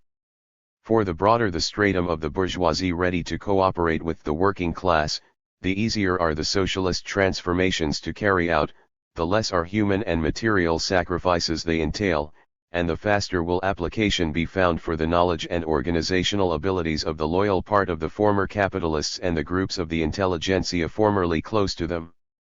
By unleashing the civil war, the Russian capitalists and landowners compelled the Soviet government to take repressive measures against them. That this was only in reply to the violence on the part of the deposed exploiters was admitted by many unbiased observers. H. G. Wells, who visited Russia in 1920, wrote, "It was not communism that plunged this huge, creaking bankrupt empire into 6 years of exhausting war. It was European imperialism. Nor is it communism that has pestered the suffering and perhaps dying Russia with a series of subsidist raids, invasions, and insurrections, and inflicted upon it an atrocious blockade. The vindictive French creditor, the journalistic British oaf, are far more responsible for these deathbed miseries than any communist 268. As soon as the situation permitted, the Soviet government altered its policy towards the bourgeoisie. It is well known, for instance, that after the capture of Rostov in January 1920, Lenin announced that it was now possible to abolish the death penalty. The exploiters, however, frustrated all these efforts by repeatedly attacking the gains of the revolution. What proved to be inevitable in Russia, where the overthrown classes hoped for a restoration until the very last, is not at all a general law of socialist revolution. In this respect, something new has been provided by the experience of the people's democracies, and especially that of China, where it has been possible to apply methods of re-education among fairly large strata of the bourgeoisie. Conditions in future socialist revolutions may be even more favorable. In some countries, dictatorial measures may possibly be required only against small groups of monopoly capital and their abettors. After the advent of the working class too. 631. Power in these countries, applying methods of re-education to the bulk of the bourgeoisie may prove quite realistic. However, the methods of persuasion and re-education will prevail only if the balance of strength is overwhelmingly in favor of the working class and the people, only if the deposed classes realize that all attempts at restoration will be firmly and resolutely repulsed by the workers' government. The function of suppressing the exploiting classes will not disappear in this case either. It will remain, but it will be exercised by different methods and for shorter periods. However, whatever its methods may be, the dictatorship of the proletariat will always be, as Lenin stressed, a persistent struggle against the forces and traditions of the old society. 2 Registered 9. Even when the workers' government is compelled to resort to force, the methods it applies are fundamentally different from the methods of domination of the exploiting classes, which is based on coercion. The strength of the dictatorship of the proletariat lies in its broad social basis, in the fact that it expresses the people's will and is applied by the people itself. Lenin wrote that the power on which working-class government rests is not the power of the bayonet in the hands of a few military men, not the power of a police station, not the power of money. It is a power resting on the popular masses. Hence the fundamental difference between the new power and all the old forms of power. Referring to the early years of the Soviets, Lenin said, "The new power, as the dictatorship of the vast majority, could survive and did survive exclusively because it enjoyed the confidence of the vast masses, exclusively because it drew the masses, most freely, most widely and most decisively, into participation in administration. 20 Lastly, while suppression is the main function of the exploiting state and the one that determines all its activity, it is by no means the main function of the working class state. The chief task of the latter is the reorganization of the economy and the whole of social and political life along socialist lines. The essence of proletarian dictatorship, Lenin wrote, does not lie in force alone, or even mainly in force. Its quintessence is the organization and discipline of the advanced detachment of the working people, of their vanguard, their sole leader, the proletariat, whose object is to build socialism, abolish the division. 632. Of society into classes, make all members of society working people, remove the basis for any kind of exploitation of man by man. 271. To be a Marxist is to admit the need for the dictatorship of the proletariat. The dictatorship of the proletariat is the central issue of the ideological differences between the Marxists, Leninists and the reformists. The theory of the proletarian dictatorship as the only means capable of putting an end to all the evil and cruelty of the exploiting society has always been and remains the touchstone of the sincerity and seriousness of the socialist aspirations of the workers' parties and their leaders. He who limits himself to a simple recognition of the class struggle is not yet a Marxist. Only he is a Marxist, Lenin wrote, who extends the recognition of the class struggle to the recognition of the dictatorship of the proletariat. This is what constitutes the most profound difference between the Marxist and the ordinary petty, as well as big, bourgeois. This is the touchstone on which the real understanding and recognition of Marxism is to be tested. 272 That the question of the dictatorship of the proletariat should occupy a special place in Marxism-Leninism is quite understandable. Without the seizure of political power, without the dictatorship of the proletariat, there can be no victory for socialism. The Marxist-Leninist theory of the establishment of a society without classes and exploitation would remain wishful thinking if the working class and its Marxist-Leninist parties did not concentrate their efforts on what is most decisive, on making full use of their seizure of power to reorganize society along socialist lines. Historically too, the dictatorship of the proletariat has become the main issue in the ideological struggle that has been and is being waged in the international working class movement. It was on just this issue that the leaders of the Second International revised Marxism most of all, virtually renouncing the idea of the dictatorship of the proletariat. Instead, they put forward the opportunist theory of pure, above-class democracy which, they alleged, could serve as a bridge to socialism. 633. In actual fact, the so-called pure democracy of the opportunists is bourgeois democracy. Lenin branded the leaders of the Second International, notably Kharkovsky, as renegades of Marxism, and proved that in the conditions of the embittered struggle between the imperialist bourgeoisie and the proletariat, the theory of the right-wing social democrats meant repudiation of socialism. Almost half a century has passed since then. What has historical experience shown? In alliance with the peasantry, the working class has captured power in one of the biggest countries of the world, Russia, and built a socialist society there. Led by the revolutionary, communist parties, the working class has come to power in Great China and in a number of other countries in Europe and Asia, has succeeded in carrying out deep-going social transformations and has begun to advance rapidly towards socialism. And what have the Social Democrats achieved in this time? Have they carried out a socialist transformation in any country, or at least set out to do so? No, they have not. More, in seeking to adapt the working class movement to bourgeois democracy, to reconcile the working class and the bourgeoisie, they have actually renounced socialism, and not a few of them have degenerated into open exponents of bourgeois ideology among the working people. Social democratic parties won elections in a number of countries and formed governments. In Britain, the Labour Party was in office in 1924, 1929-31, and 1945-51. The Swedish Social Democratic Party has been in power since 1946. There have been social democratic premiers on various occasions in other West European countries. But no serious economic and political changes of a socialist nature have ever taken place in any of these countries. The social democratic governments have acted within the framework of capitalism, without making it their aim to abolish the system and replace it by a socialist system. Acceptance of the principle of the dictatorship of the proletariat is still today the criterion of genuine revolutionary ideology. It is not accidental that the revisionists of today without exception have come out against the idea of the dictatorship. 634. Of the proletariat, counterposing to it bourgeois universal democracy.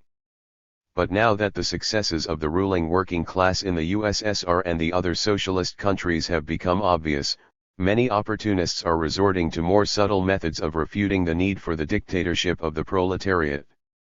They assert, for instance, that the dictatorship of the proletariat is necessary only in the countries of the East, formerly ruled by despotic feudal and semi-feudal regimes.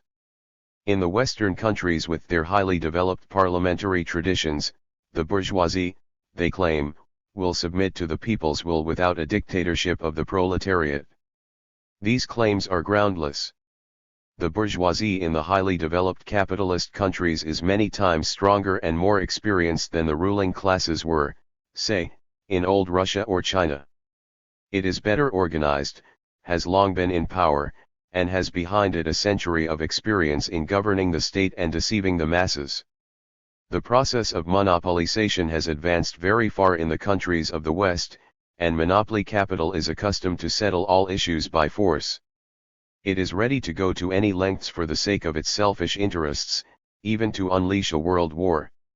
Are there any reasons to think that the Western monopolists will hold on to power with less ferocity and be less dangerous enemies than the bourgeoisie and the landlords in the countries of the East?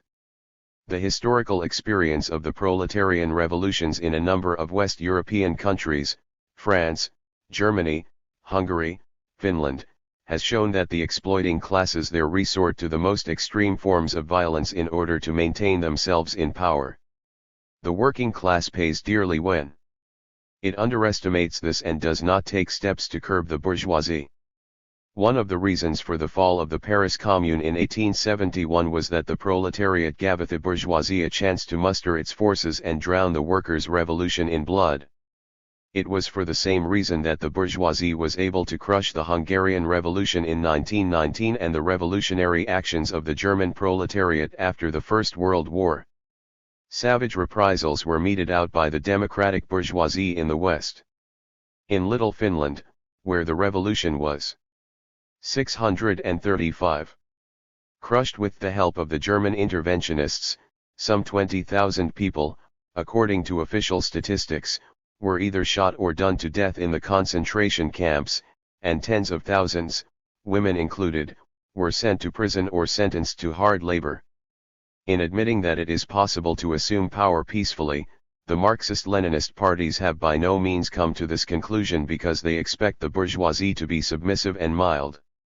There is a real possibility of the revolution taking such a course only because there is now a prospect of mustering forces far superior to those of monopoly capital. But even in these conditions the communists know that it is inevitable that the overthrown bourgeoisie will resist and that there is danger of it restoring its rule unless the working people's power is firm and resolute, unless the dictatorship of the proletariat is set up in one form or another.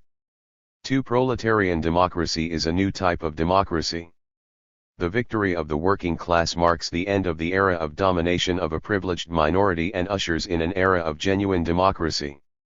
The workers, peasants, artisans, and working intellectuals, who for centuries have been prevented from taking part in political life and government, begin to administer the state as its masters.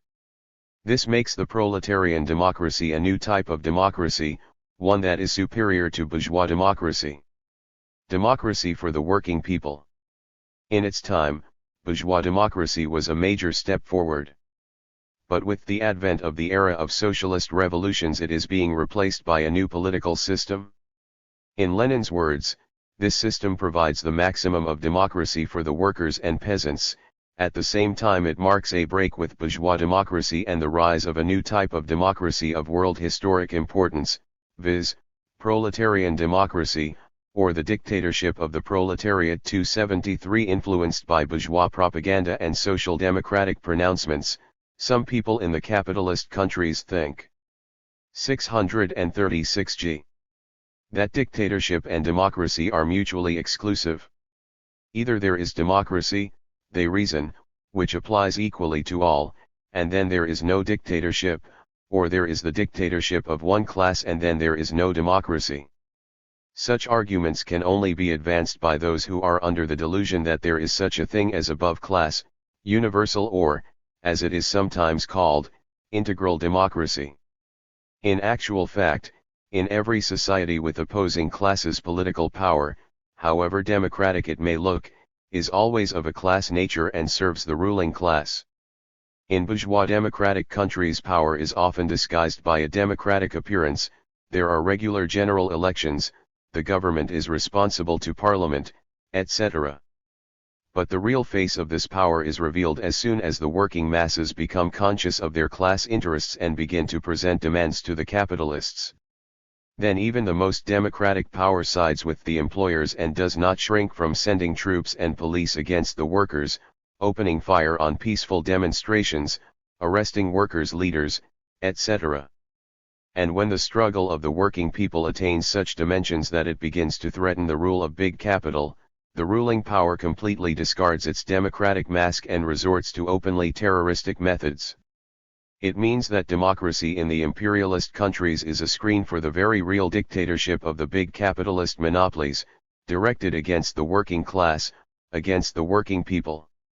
Such revelation of the class essence of the state occurred in all the eras when the exploiting classes were in power. Everyone knows, Lenin wrote, that rebellions, or even strong unrest, among the slaves in ancient times at once revealed the fact that the ancient state was essentially a dictatorship of the slave owners. Did this dictatorship abolish democracy among, and for, the slave owners? Everybody knows that it did not. 2/4 in other words, history confirms that dictatorship and democracy could very well go together. Being a dictatorship in relation to certain classes, the state can at the same time be a democracy in relation to others. The whole question is, what sort of dictatorship it is and what sort of democracy it is. Speaking of the state in the period of transition, Lenin said it should be a state that is 637. Democratic in a new way, for the proletariat and the propertyless in general, and dictatorial in a new way, against the bourgeoisie.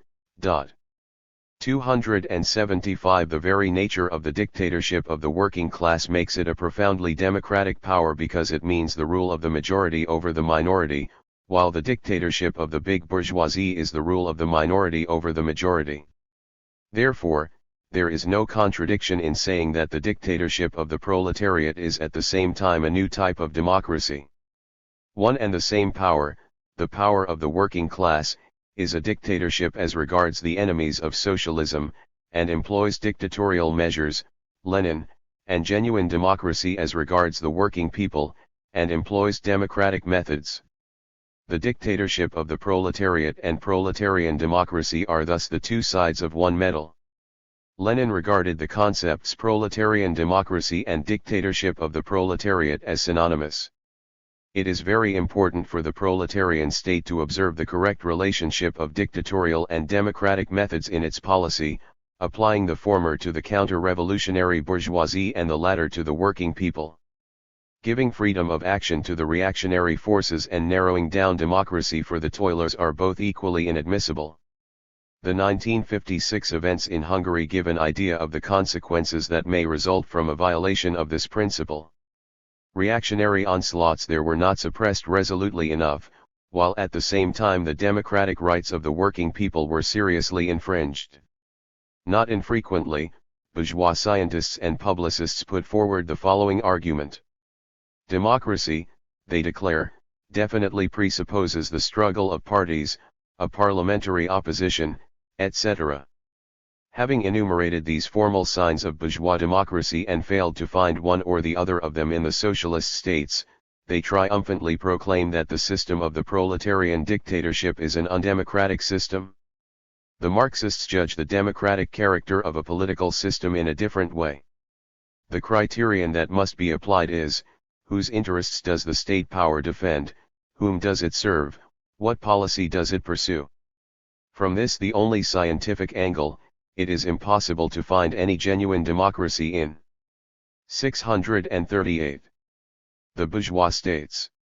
There are rival parties in the United States and opposition in Congress, yet the whole policy of the government serves the interests of an insignificant handful of multimillionaires. As a matter of fact, the power there is the dictatorship of the capitalist monopolies. Proletarian democracy is the sole genuine democracy because it serves the interests of the working people, that is, the majority of society. The policy of the proletarian state aims at eliminating exploitation, raising the living standards and cultural level of the masses, defending universal peace and strength, ending international friendship. That accords with the most vital aspirations of the popular masses, of all progressive people. At the same time, it would be wrong to think that the proletarian state regards the question of the methods and forms of government as one of secondary importance. The strength of the dictatorship of the proletariat fundamentally lies in its connection with the masses, with the people. And these connections are strong only when government is democratic both in essence and in form. That is why the republic of a socialist type is a form of the dictatorship of the proletariat.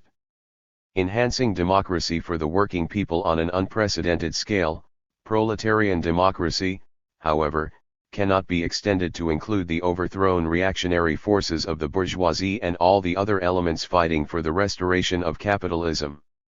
That is where proletarian democracy draws the line. The socialist revolution would suffer very great harm if the proletariat granted political freedoms to the organizations of the big capitalists. Is it not obvious that the dissolution of the parties and unions of the counter-revolutionary bourgeoisie and the prohibition of fascist and other anti-popular propaganda not only do not restrict freedom and democracy for the working people, but on the contrary, are dictated by their interests? Special form of the alliance between the working class and working people. The democratic essence of the dictatorship of the proletariat is particularly clearly seen in the fact that it represents the alliance between the working class and all the working people. 639. And other democratic forces devoted to the cause of socialism. The working class cannot build socialist society by itself, by its own efforts alone. To build socialism, it is not enough to socialize large-scale property. It is also necessary gradually to reorganize small production in town and country along socialist lines, change all social relationships, rebuild on a socialist pattern the activities of cultural institutions, press, theaters, schools. In other words, it is necessary to rebuild the whole of social life from top to bottom. This is an extremely complicated task, and its fulfillment is possible only if the broadest strata of the population consciously participate in the construction of the new society. That is why the alliance between the working class and the peasantry, and all the toilers and other democratic sections of the people, is the supreme principle of the dictatorship of the proletariat. The dictatorship of the proletariat, Lenin wrote, is a special form of class alliance between the proletariat, the vanguard of the toilers, and the numerous non-proletarian strata of toilers, the petty bourgeoisie, the small proprietors, the peasantry, the intelligentsia, etc., or the majority of these. It is an alliance against capital, an alliance aiming at the complete overthrow of capital, at the complete suppression of the resistance of the bourgeoisie and of any attempt on its part at restoration, an alliance aiming at the final establishment and consolidation of socialism. 276. The special feature of such an alliance is the fact that the guiding role in it belongs to the working class. The proletariat rightfully assumes the role of the leader of all the working people, for it is the most consistent and conscious champion of the working people's common cause, socialism. There is a firm objective basis for the alliance between the working class and the peasantry and other strata of toilers. All the working people are profoundly interested in liberation from exploitation, in material security, in the promotion of peace and friendship among the nations. Socialism alone ensures them such a prospect. That is why one of the most important tasks facing a state led by the working class is to consolidate its alliance with the broadest possible strata of the people, while applying dictatorial measures to the reactionary bourgeoisie. 640. Geoicy when necessary, the proletariat can by no means use the same methods in relation to the peasant masses and its other democratic allies. It leads them to socialism with the aid of democratic methods by persuasion, encouragement, force of example, organization. The peasantry, the urban petty bourgeoisie and the intelligentsia must become convinced by their own experience of the necessity of socialist transformations. That, of course, does not exclude measures of coercion against those who violate the laws of the socialist state. But here coercion, when it becomes necessary, is not applied against any one class, but merely against individual offenders. In the final analysis, it expresses the will and interests of all the working people, ensuring the rights and freedoms of the working people. Proletarian democracy means transition from the formal democracy of the bourgeois republic to the actual participation of the toiling masses in the government, that is, to what constitutes the real essence of democracy. The dictatorship of the proletariat, Lenin wrote, inevitably brings with it not only changes in the forms and institutions of democracy, generally speaking, but precisely those changes that lead to an unprecedented extension of the actual utilization of democracy by those oppressed by capitalism, by the toiling classes. 277 Proletarian democracy not only entirely abolishes all restrictions of rights for racial, national, sex, religious or educational reasons. It lays emphasis on ensuring the working people a real opportunity of making use of their rights. For that purpose, the state transfers to possession of the working people's organizations the best buildings and premises for meetings and congresses, as well as printing plants, film studios, radio stations, etc. In other words, it guarantees democratic rights by providing appropriate material facilities, and these guarantees increase along with public wealth in the process of socialist construction.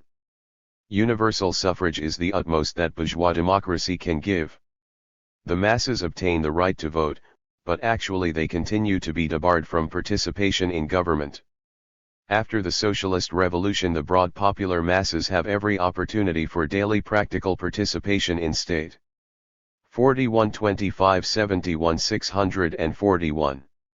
Affairs, both directly through government bodies and through their public organizations and numerous commissions, committees and councils set up under the organs of power. Another important distinctive feature of proletarian democracy is the extension of the sphere of democratic government, the application of democracy not only to the political sphere but to that of economic management and culture as well. Under capitalism, even formal, restricted democracy cannot reach beyond political institutions. Economic and cultural fields, factories, press organs, cinema, TV, and radio are completely in the hands of the capitalist owners, who are in no way controlled by the masses. The absence of democracy for the working people in the economic sphere nullifies their political rights, for in present-day society with its highly developed economy the rule "he who commands property commands everything" predominates more than ever before. The socialization of the instruments and means of production and the taking over by the people of the press and cultural and educational institutions immeasurably extend the sphere of democracy. In these conditions, production and cultural institutions are managed not by private owners, but by the people directly or through their representatives.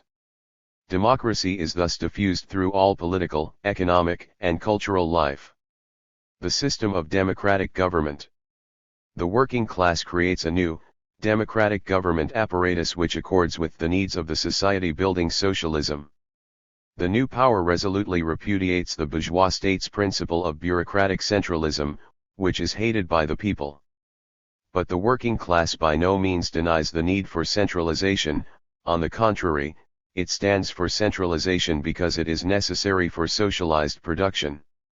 The petty bourgeois strata of the population whose ideal is isolated, private enterprise and sometimes a certain section of the workers, influenced by the petty bourgeoisie, entertain the illusion that it is possible to do without any centralism.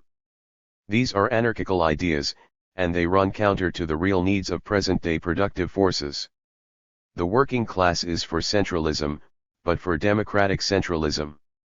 That means administration of affairs relating to the 642 whole state by one center and subordination of local bodies to the center, coupled with election of all the organs of power and their accountability to the people, and with the largest possible drawing of the popular masses into the work of administration and the granting of independence to local bodies.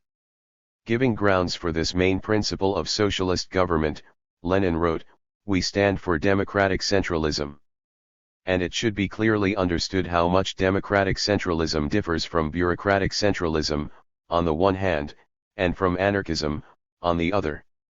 Taken in a really democratic sense, centralism presupposes the possibility, created for the first time in history, of full and unhampered development not only of local peculiarities, but also of local independent activity, local initiative, a diversity of ways, means and methods of advancing towards a common goal. 278 The state machinery of the working people's power is based on the principle of democratic centralism. The suppression of the reactionary bourgeoisie's resistance, the punishment and re-education of antisocial elements, and the organization of defense require the establishment of an appropriate administrative apparatus, courts, army, militia, and organs of state security. One of the fundamental differences between the organs of coercion under the dictatorship of the working class and the analogous institutions of a bourgeois state is that the former are truly popular in character. The army in this instance is not opposed to the people, it is its child. The spirit of discipline by flogging, bureaucratism and the caste system is alien to it. It is strong by its ideology, by its conscious discipline. The officers and other ranks are of the same class origin, they are workers, peasants, intellectuals. In the Soviet Union, where the first army of the dictatorship of the proletariat, the Red Army, was established, the military units from the very first day of their existence maintained regular ties with factories, trade unions, and the poor peasants' organizations. The courts are profoundly democratic. They are so constructed as to ensure the participation of the broad working masses in their activities. The judges are elected, may be recalled and are accountable to the people. People's assessors participating in hearings are also elected and have the same 41*643 powers as the judge. The courts enjoy complete independence. The court becomes an instrument of education, the character of punishment alters, whenever possible, suspended sentences are given, pronouncement of public censure acquires great significance, imprisonment is replaced by compulsory labor without incarceration, etc. Militia activities, too, are based on democratic principles. The working people's state creates organs that are not possible under any other system. They include the machinery for national economic planning and management, which is necessary for socialist reorganization of the economy. Working class power also sets up machinery to guide the citizens' cultural activities and education. A very characteristic feature of this machinery is its broad democracy and reliance on the independent activities of the working people. All the state bodies of the dictatorship of the proletariat rely on the popular masses, maintain constant contact with them, heed their opinion, and are under their control. Most of the officials of the machinery set up by the proletarian dictatorship come from the working people. In Russia, the decisive role in establishing the government bodies was played by the working class. Thousands upon thousands of workers were assigned by the Soviets, trade unions, and factory committees to the people's commissariats, and key posts in the army and industrial management bodies. Thus, the first staff of the People's Commissariat for Foreign Affairs was made up of workers of the Siemens Skuckert Works, now Elektrozilla, and Baltic sailors, that of the People's Commissariat for Internal Affairs of workers of the Putilov Works, and that of the People's Commissariat for Education of workers from the Vyborg district of Petrograd. Many thousands of workers and representatives of the other strata of working people have been appointed to leading government posts in the people's democracies too. The Marxist-Leninist Party under the dictatorship of the proletariat. The conquest of power by the working class fundamentally alters the position of its militant vanguard, the Marxist-Leninist Party. Before that, it is the party of a class fighting for power, after that it is the party of the ruling class. 644. The experience of the socialist countries shows that after the revolution the role of the Marxist Party as leader of the working class and all the working people not only does not decrease but, on the contrary, grows immeasurably more important. It now becomes responsible for everything that goes on in society, for the policy of the state of the dictatorship of the proletariat, for the development of productive forces and culture, for the improvement of the people's welfare. The revolutionary transformations that the working class power is called upon to carry out are so complex and the forces opposing the building of a new society are so strong that success can be achieved only if the proletariat displays unanimous will and profound understanding of the laws of social development, in short, only if it has a clear-cut program of action. The working class gets all this from its vanguard, from its most politically conscious and staunch section, which is able consistently to express the interests of the proletariat and all the working people. That is why Lenin said that without a party steeled in the struggle, without a party enjoying the confidence of all that is honest in the given class, without a party capable of watching and influencing the mood of the masses, it is impossible to conduct a successful struggle for socialism. In the period of the struggle for power several working class parties may exist side by side. The struggle of the working class, however, is seriously hampered by this if there is no unity of action among them. After the victory of the working class, consolidation of the new power and unanimity of will in the government of society require, as a rule, the establishment of a single Marxist-Leninist party. That, for instance, was the path taken by the Communist and the Social Democratic parties in Czechoslovakia, Poland, the German Democratic Republic and other people's democracies, where united workers' parties were founded on the basis of Marxist-Leninist ideology and organizational principles at the beginning of the transition period. The role of the Marxist Party in the system of the dictatorship of the working class is not the usual role of a ruling class party. Its position in the state is determined not only by Elec 645 but by the historic mission of the working class as the natural leader of society in its advance to communism. That is exactly why the enemies of the working class, in their struggle against its power, seek to undermine the guiding, directing role of the Communist Party. Since it is the party which has to guide all the activities of the state and determine its policy, they allege that the dictatorship of the proletariat is the dictatorship of the party. This is the type of falsification that the Zinovievists, for instance, resorted to in the USSR. Some revisionists today deny the party's leading role, others, while not denying it in words, undermine it in practice. At any rate, they narrow down this role so much that they in fact push the party towards complete renunciation of its leadership in building socialism. The revisionists affirm that the party ought to be merely an ideological factor, a factor in the development of socialist consciousness, and not a political force. They speak with scorn of the work the party does in the economic sphere, of its efforts to promote new economic relations, and they do not recognize the need for it to exert a decisive influence on the state's internal and foreign policy. The party of the ruling class is thus reduced to the status of an educational organization standing aloof from the extremely important tasks that the class accomplishes. In practice, this can only enhance the influence in society and in the state of the political forces that are hostile to the working people. One of the greatest sources of the strength of the proletarian dictatorship lies in the very fact that all its activity shows its unanimous will and is directed by the party according to a single plan. The party bases itself on Marxist-Leninist theory and a study of the concrete conditions in working out a political program in all the spheres of socialist construction: economic, administrative, military, educational, and foreign, and guides its implementation in practice. When the resistance of the deposed classes has been smashed and power has been consolidated, organizational work, especially in the sphere of economic construction, becomes the main task of the party. There is a job we must do, Lenin said as soon as the party found it possible to turn to peaceful construction. Our economic job is our common job. That is the policy which interests us most. 279. 646. How does the party play its leading role in the conditions of the dictatorship of the proletariat? It acts through the government and mass public organizations, guiding their efforts towards one single goal. But, in guiding all the state and public organizations, it does not supplant them. Party leadership may be compared with the art of the conductor, who strives for harmony in the orchestra but, of course, does not try to play for every musician.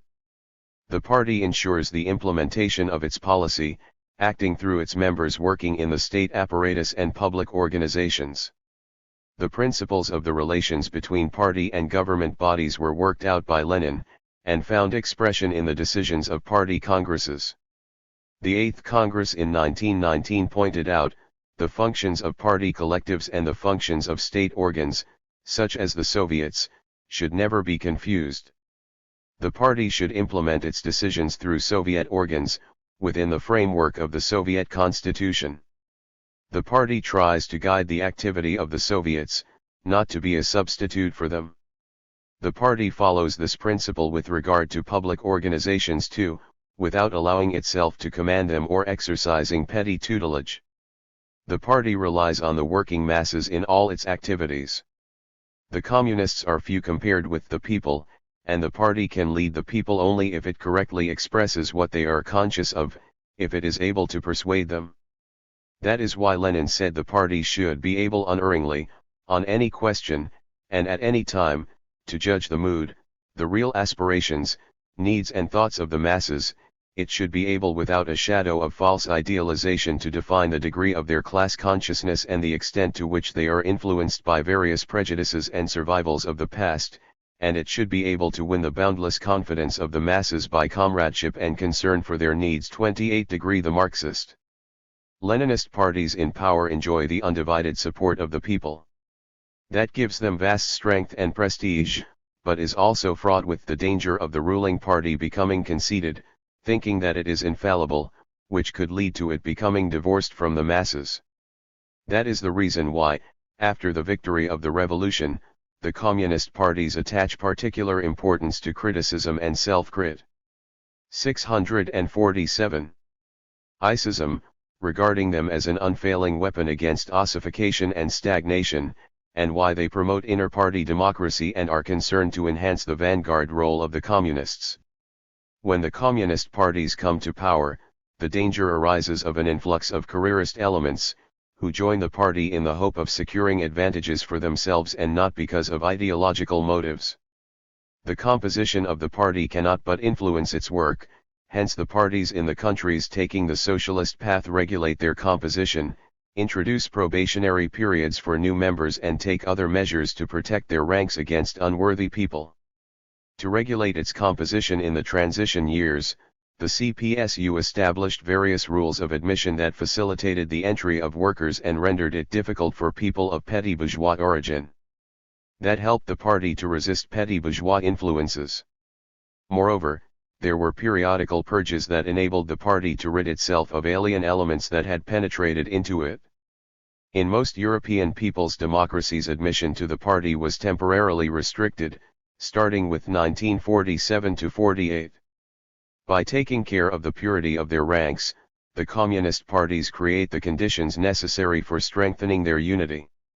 In the conditions of the dictatorship of the proletariat, party unity plays a still greater role.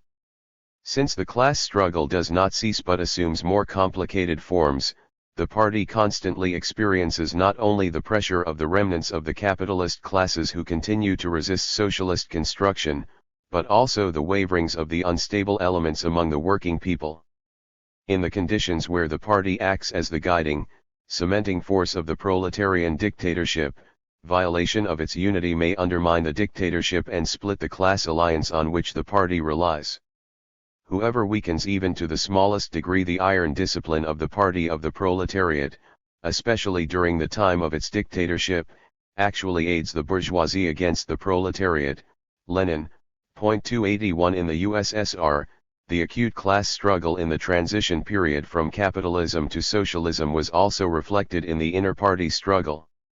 The Trotskyists, right-wing opportunists, and other anti-Leninist groups, championing the ideology of the 648 overthrown exploiting classes, did their utmost to shatter the party's unity and achieve factional freedom. Had they succeeded, it would have meant the beginning of the end of the dictatorship of the proletariat. The role of public organizations. The trade unions occupy an important place in the state of the proletarian dictatorship. From organs of struggle against capital they become the most active assistants of the state power of the working class, a reserve which supplies leading cadres and a source of practical proposals for improving things. Defining their role after the seizure of power, Lenin said the trade unions were a school of administration, a school of management, a school of communism. In the USSR, the participation of the trade unions in government and production assumed manifold forms immediately after the October Revolution. They helped to establish economic bodies, took part in elaborating economic plans and supervised the activities of the economic leaders. Later, with the development of socialist construction, there appeared such forms of public activity as production meetings, technical conferences, and various societies, scientific and technical, inventors, rationalizers, etc. The participation of the trade unions in government does not mean, however, that they are endowed with administrative functions. Such an anarcho-syndicalist demand, Lenin stressed, is theoretically wrong and practically harmful. After the revolution, state power becomes the most all-embracing working-class organization and, in the name of the working class and all the laboring people, it alone can control the instruments of production, which have been turned into public property. Moreover, the replacement of state authority by that of the trade unions or its transfer into the hands of the working people at the enterprises would undermine the single planning system and disorganize the economy. In the socialist countries there are different forms of trade union participation in the management of production. In Poland, they act through conferences of workers' self-administration set up at the enterprises. In China, the system is that of Con. 649. Phalanx of workers and office employees representatives. Many other methods of trade union participation in production management as well as in the administration of state affairs have been worked out in practice. Experience shows that when the trade unions are counterposed to special bodies, for instance the workers' councils in Yugoslavia, the influence exerted on production by the general class organizations of the proletariat, the party and the trade unions becomes weaker. In the conditions of working class power, the trade unions by no means cease exercising their function of protecting the economic interests of the working people. The trade unions, Lenin said, have lost such a basis as class economic struggle, but have by no means lost and for many years to come, unfortunately, cannot lose such a basis as non-class economic struggle in the sense of a struggle against bureaucratic distortions of the Soviet apparatus, in the sense of protection of the material and spiritual interests of the working masses by means and ways inaccessible to this apparatus, etc. 282. Apart from the trade unions, there are other mass organizations in all the countries of the dictatorship of the proletariat. Diverse forms of cooperation, uniting peasants and artisans, make it possible to draw huge masses of the population into the democratic administration of the economy and to develop their socialist consciousness. An important part in state, economic and cultural affairs is played by the youth organizations. The establishment of working class power gives wide scope to voluntary associations of working people, as well as to the creative unions of writers, artists, composers, etc.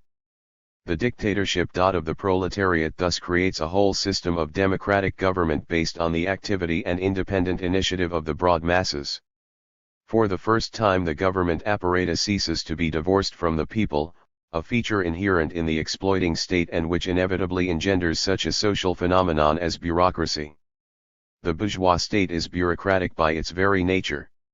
Under capitalist conditions, bureaucracy is a system of government in which power is in the hands of an official administration divorced from the people, in effect uncontrolled by them and serving the interests of the exploiting classes. It is obvious that bureaucracy is not an inherent feature of the working class. 650. State, for this state is established by the people, serves its interests and is under its control. Nevertheless, For a long time after its victory, the working class has to wage a struggle against bureaucracy, and especially against such manifestations of it as formalism and callousness, separation from the masses and red tape. Bureaucratic distortions under the proletarian dictatorship are survivals of the capitalist system. Moreover, it should be borne in mind that in the transition period from capitalism to socialism, bureaucracy is engendered by the backwardness of the petty bourgeois strata of the population. Bureaucratic phenomena may remain and at times even grow stronger if the masses weaken their control of the state apparatus, if they do not devote sufficient attention to elaborating and consistently implementing diverse forms of such control. The inner democracy of the dictatorship of the proletariat creates all the necessary conditions for overcoming bureaucratic trends by drawing the masses into government on a growing scale and applying various forms of control from below. The paramount duty of working class power is to make use of all these conditions. Bureaucracy, Lenin said, was the worst internal enemy of a society building socialism. We must get rid of this enemy, he said, and we shall get at it through all the class-conscious workers and peasants. 283. 3 diverse forms of the proletarian dictatorship. Working class power arises out of the liberation struggle of each nation and is organically connected with the special features and conditions of this struggle. That is why it acquires different forms in different countries. All nations will arrive at socialism, that is inevitable, Lenin wrote, but not all will do so in exactly the same way. Each will contribute something of its own to a particular form of democracy, a particular variety of the dictatorship of the proletariat, to the rate of socialist transformations in the various aspects of social life. Degree 4. It is one thing when the dictatorship of the proletariat triumphs in an underdeveloped country with a small working class and a predominantly peasant population. It is quite another when it triumphs in highly developed countries where the 651 workers constitute the majority of the population.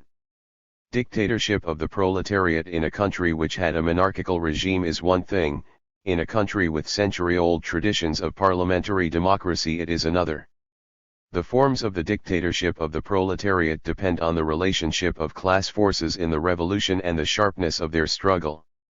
If the ruling classes resist bitterly and the revolution assumes a violent character, the working class is compelled to destroy completely all the old political institutions on which the bourgeoisie relies.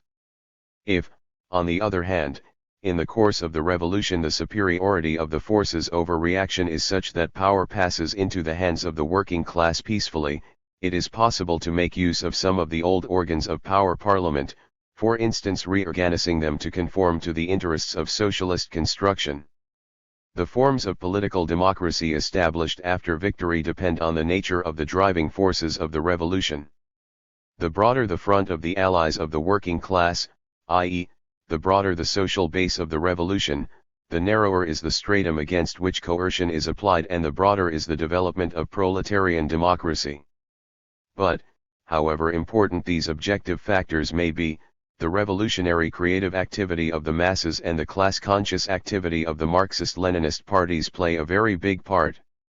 Remaining faithful to the principle of the proletarian dictatorship, these parties do not make a fetish of any of its concrete forms. They do not regard any of them as something that can be mechanically applied in other conditions.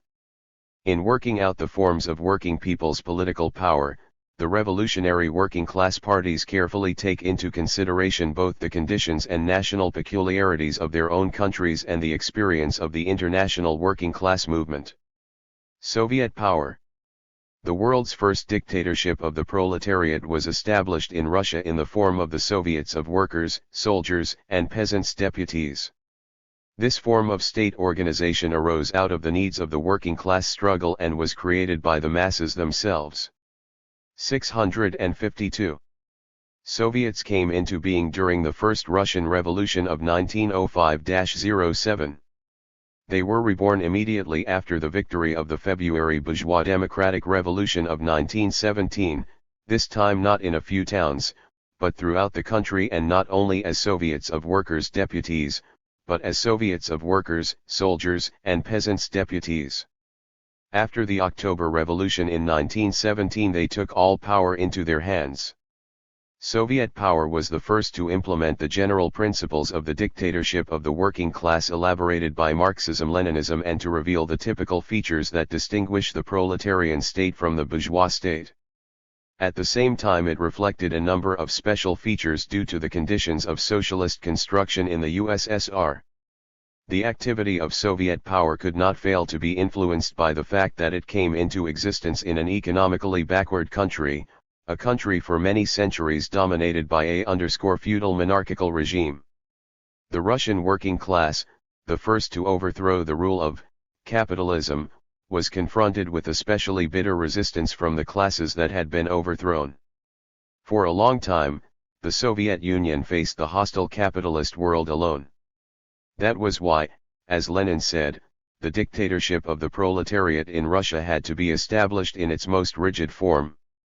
Certain restrictions of democracy in the Soviet Union, to which the working class was compelled to resort in the transition period from capitalism to socialism, notably, depriving exploiters of the franchise, were also due to specific conditions. It should be pointed out, however, that the number of people deprived of the franchise was quite insignificant. What were the distinguishing features of the Soviets? They were avowed class organizations, which gave only the workers, the peasants, and the strata of the toiling intelligentsia that had joined them a real opportunity to elect and to be elected. In the transition period, the Soviets were not elected on the territorial principle, but on the industrial principle in the factories, armed forces, and villages. In a petty bourgeois country as Russia was, where the population was predominantly peasant, the quota of urban representation in the Soviets was different from that of the rural. For a certain period it was necessary for the working class, which 658 was in the minority, to have political advantages in order to guide the peasantry. Millions of toilers went through a practical school of statesmanship in the Soviets. In the first 10 years of the existence of the Soviets, approximately 12.5 million people took part in them as deputies, executive committee members and Congress delegates. Soviet power did more than proclaim the right of nations to self-determination, including secession and formation of independent states. It ensured this freedom in actual fact by setting up a free and equal federation of all the peoples. The Union of Soviet Socialist Republics, which came into existence in 1922, is built on the basis of genuine freedom and equality of nations. The development of the class struggle in the country led to the formation of a one-party system of political guidance of the Soviets. The Communist Party had already won a majority in the Soviets and other mass organizations in the period between February and October 1917. The working people became convinced that it was the only party which had a realistic program of struggle for peace, land, and freedom, for deep-going social changes, and that it alone was capable of implementing this program. All the other parties lost the support of the masses. Nevertheless, even though they had the support of the overwhelming majority of the population, the Communists had no intention whatever of ejecting the other parties from the organs of power and of banning them. "We wanted a Soviet coalition government," Lenin said in November 1917. "We did not expel anyone from the Soviet 285." The exceedingly bitter civil war which broke out in the country confronted the political forces with the choice of joining the bourgeoisie against the proletariat or the proletariat against the bourgeoisie. One after another, the petty bourgeois parties went over to the counter-revolutionary camp. The ones to hesitate the longest were the left wing of the Socialist Revolutionary Party. The Communists tried to draw them into participation in the government. 7 representatives of this party entered the Soviet government in December 1917. However, in July 1918 the left socialist revolutionaries rose in a counter-revolution. 654. Airy Revolt. The Communist Party became the only party in the country fighting for aims which accorded with the interests of the working people. The one-party character of the dictatorship of the proletariat in the USSR was thus the result of the concrete conditions of class struggle. Soviet power is a typical example of the class dictatorship of the proletariat. It was only thanks to this dictatorship that it was possible to come through the Civil War, defeat the interventionists, eliminate economic dislocation, build socialism in one country and raise the lowest of the low to the level of contemporary culture. People's democracy. The development of the international liberation movement has given rise to another form of working people's power, people's democracy. After the Second World War, this form became established in a number of countries in Central and Southeast Europe and Asia. Though its basic traits are similar to those of the Soviet form, people's democracy has a number of special features of its own. People's democracy came into being in conditions in which the alignment of class forces differed from that in Russia at the time the Soviets appeared. In Poland, Czechoslovakia, Hungary, Romania, Bulgaria, and Yugoslavia, during the liberation war against fascism, the anti-fascist, democratic forces formed a united front. It included the working class, which played the leading role from the outset, all the strata of the peasantry, the middle strata of the urban population, as well as the patriotic intellectuals and a fairly considerable part of the middle bourgeoisie. The broader social basis of the revolution demanded a new state form of working class power. That form was people's democracy as a new form of democracy fulfilling the functions of proletarian dictatorship. Its emergence is deep-rooted in the conditions prevailing in the present phase of the general crisis of capitalism and reflects the class changes taking place in the capitalist world, the growing isolation of big capital, the rallying of the popular masses around the working class, and the further convergence of democratic and socialist tasks. 655. Unlike Soviet power, people's democracy did not begin to fulfill the functions of the proletarian dictatorship right from the start. In some countries, the communist and workers' parties did not have a firm majority in parliaments and coalition governments in the early phase of the revolution. Although they exerted a big influence on the masses, a considerable part of the peasantry, intelligentsia, and middle strata gave their support to other parties. The people's state in the early phase was not yet a state of the proletarian dictatorship. It was a people's democratic power, directed against fascism and its accomplices within the country. By its class essence, this power was nothing but the revolutionary democratic dictatorship of the proletariat and the peasantry, of which Lenin wrote in his book Two Tactics of Social Democracy in the Democratic Revolution, although this dictatorship emerged here in a new form which reflected the peculiarities of historical conditions. The working class played a leading role in the democratic coalition from the very start, though in the period immediately after the People's Democratic Revolution it shared power with other classes. It was a state of an intermediate, transition type, whose further fate depended on the relationship of class forces within the democratic bloc, on the results of the class struggle between the working people and the right-wing bourgeois elements. When the national liberation aims were achieved, the right-wing groups of the bourgeoisie, hitherto cooperating with the working class, tried to elbow it out of the government and turn the country back onto the capitalist path of development. In some countries, where the bourgeoisie was stronger, in Czechoslovakia, for instance, it made an open attempt to carry out a coup d'état and seize power. But the working class, relying on the support of the broad masses, paralysed these attempts and assumed the leadership of the popular movement for socialism. Basic reforms along socialist lines were carried out on the initiative of the working class parties. The communists were given practically undivided support by all the strata of the population. The working class and its parties assumed complete leadership within the democratic bloc, and the state of people's democracy began to fulfill the functions of the dictatorship of the proletariat. 656. The broader alliance of class forces, on which people's democracy relies, made it possible to extend political democracy. Political rights were restricted only in the case of an insignificant number of fascist occupationist servitors, national traitors. From the very first, democracy was extended to all strata of the peasantry, the urban petty bourgeoisie, the intelligentsia, and other democratic forces. In China, people's power had an even broader social basis. The National Liberation Front there began to take shape during the anti-Japanese war and united all the strata of the population, including the numerous national bourgeoisie. With the establishment of the People's Republic of China, the bulk of the democratic allies of the working class gradually gave their support to socialism. Although the Soviets and People's Democracy, as two forms of the power of the working people led by the working class, are basically similar, there are differences between them due to the special features of the historical conditions in which they arose. What are these differences? Firstly, the preservation in a number of people's democracies of a multi-party system with the leading role played by the Marxist parties.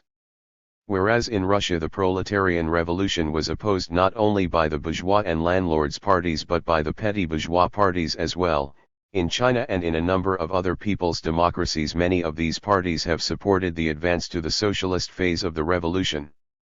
They recognize the leadership of the working class and its Marxist-Leninist party, and are working jointly with it in furthering social development along socialist lines. Such parties, for instance, are the Socialist, People's, Slovak Freedom and Slovak Reconstruction parties in Czechoslovakia, and the United Peasants and Democratic parties in Poland. In the German Democratic Republic the National Front includes not only the working class parties but several bourgeois democratic parties too. There are also several parties in Bulgaria. In a number of countries representatives of these parties are members of coalition governments. The special features of revolutionary development in Romania and Albania led to the formation of a one-party system there. In China, apart from the Communist Party, there are the Revolutionary Committee of the Kuomintang. 42-257-657. Teng, which unites the urban petty bourgeoisie and part of the national bourgeoisie, the Democratic National Construction Association, whose members come chiefly from the industrial and trading bourgeoisie and the technical intelligentsia linked with it, the Democratic League, the Association for Promoting Democracy, the Peasants' and Workers' Democratic Party, etc.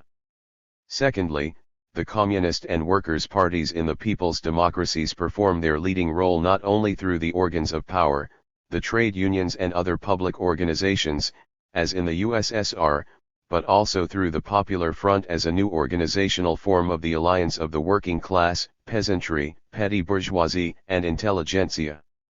The national fronts which came into being in the course of the struggle for power remain in the period of socialist construction, the National Front of Czechs and Slovaks in Czechoslovakia, the Fatherland Front in Bulgaria, the Democratic Front in Albania, the National Front in the GDR, etc. Thirdly, people's democracy is distinguished by certain features of the organization of the government apparatus. In creating a new machinery of state power, a number of countries used some of the old forms of national representation. In some cases these were reorganized traditional parliamentary institutions, the National Assembly in Czechoslovakia, the same in Poland, etc. In the people's democracies the demolition of the old state apparatus, too, was effected in a different way. In some of them, the most reactionary part of the old state machine, which served the fascists, the army, police, etc., was abolished already during the democratic transformations, and a new, democratic apparatus was set up. Subsequently, the entire government apparatus was gradually reorganized to conform to the requirements of socialist construction. In a number of the people's democracies, the participation in the national bloc of fairly broad sections of the bourgeoisie created a new problem: the need for organizing cooperation with the former exploiting classes and at the same time re-educating them. The People's Republic of China has accumulated interesting experience in pursuing the policy of alliance with the bourgeoisie and at the same time waging a struggle against its vacillations. We know that the proletariat won power there as a result. 658. Of a prolonged armed struggle against the Kuomintang regime and American imperialism which supported it. A considerable part of the national bourgeoisie backed the National Democratic Revolution. Cooperation between the working class and a part of the bourgeoisie continued also in the phase of socialist construction. The methods used in converting the property owned by the bourgeoisie into socialist property took into account both the interests of socialist construction and those of the allies of the working class. For instance, the establishment of joint stock companies with the participation of the state and private capital. The state buys part of the bourgeoisie's means of production and follows a policy of restricting private business activity, of gradually converting the capitalist sector into a socialist sector. At the same time it re-educates the bourgeoisie, and draws it into socially useful labor, making wide use of the experience of the bourgeois strata of the population, of their technical knowledge and experience in economic management. It would be wrong to claim that socialist transformations in China and the other people's democracies take place in an idyllic atmosphere of class peace and cooperation. The struggle between the forces and traditions of the old, bourgeois society and the forces of the new, socialist society goes on in all the spheres of life. The sallies of the right-wing elements in China, the open counter-revolutionary revolt in Hungary, the increase in anti-socialist actions by clericals and revisionist elements in Poland in 1956-57 all vividly confirms this. The experience of the people's democracies shows that the proletarian revolution can have a broader class basis than it had in Russia. It has been proved in practice that transition to socialism is possible through the utilization of national representative institutions while retaining the multi-party system, including bourgeois democratic parties, provided that the leadership is in the hands of the working-class Marxist party. The possibility of other forms of working-class power. The experience of the Soviet Union and the people's democracies, as well as the experience of the working-class movement in the capitalist countries, makes it possible to assume 42*659 that new forms of working-class dictatorship or of a democracy performing the same functions may arise in the future. Soviet power and people's democracy confirm that the basic features of the working-class state are everywhere the same. But history repeats itself in general and not in detail, and the transition of other nations to socialism may give rise to other forms of working-class power. What makes this possible? Firstly, the fact that in our day there is a basis for broader social and political alliances than before, because the monopoly bourgeoisie is in opposition to the entire society, including certain sections not only of the petty but also of middle bourgeoisie. The working class power which will arise in the future socialist revolutions may, therefore, have an even broader social basis. Accordingly, it becomes possible to restrict the use of coercion to a narrower field. In this case, democracy would embrace broader sections of the population already in the transition period. It is quite possible that power arising in one form or another from broad political alliances will be capable of isolating and suppressing reactionary elements without resorting to force to any considerable extent. The new forms of democracy which may develop on the basis of broader class alliances will inevitably have certain new features. Moreover, it is not at all necessary that all these states should exercise the functions of proletarian dictatorship right from the start. The dictatorship of the proletariat as a programmatic proposition is one thing, as an immediate demand of the day it is quite another thing. While always remaining advocates of the dictatorship of the proletariat, the revolutionary parties of the working class nevertheless set themselves the task of establishing this dictatorship as a slogan of action only when conditions for it have matured, when all the conditions necessary for the socialist revolution have been created. In China and the other people's democracies a demand for people's democratic power, dictatorship, was put forward in the phase of the revolution directed against foreign imperialism. This course of action has fully justified itself there. In countries with centuries of democratic traditions behind them, the dictatorship of the working class or corresponding democracy may be in the form of a parliamentary republic. If 660. In alliance with all the democratic and patriotic forces, the working class succeeds in peacefully winning a majority in parliament prepared to nationalize the property of the big bourgeoisie and effect other socialist transformations, then this traditional organ of bourgeois democracy can be turned into a real instrument of popular will. The winning of a solid parliamentary majority relying on the mass revolutionary movement of the working class and all the toilers will create conditions for carrying out radical socialist transformations. Revisionists claim that parliamentarism presupposes a multi-party system and opposition and that working class dictatorship completely precludes them. This is their pretext for denying the need for the dictatorship of the proletariat in countries with strong parliamentary traditions. The revisionists' reference to the multi-party system and opposition is nothing but a subterfuge.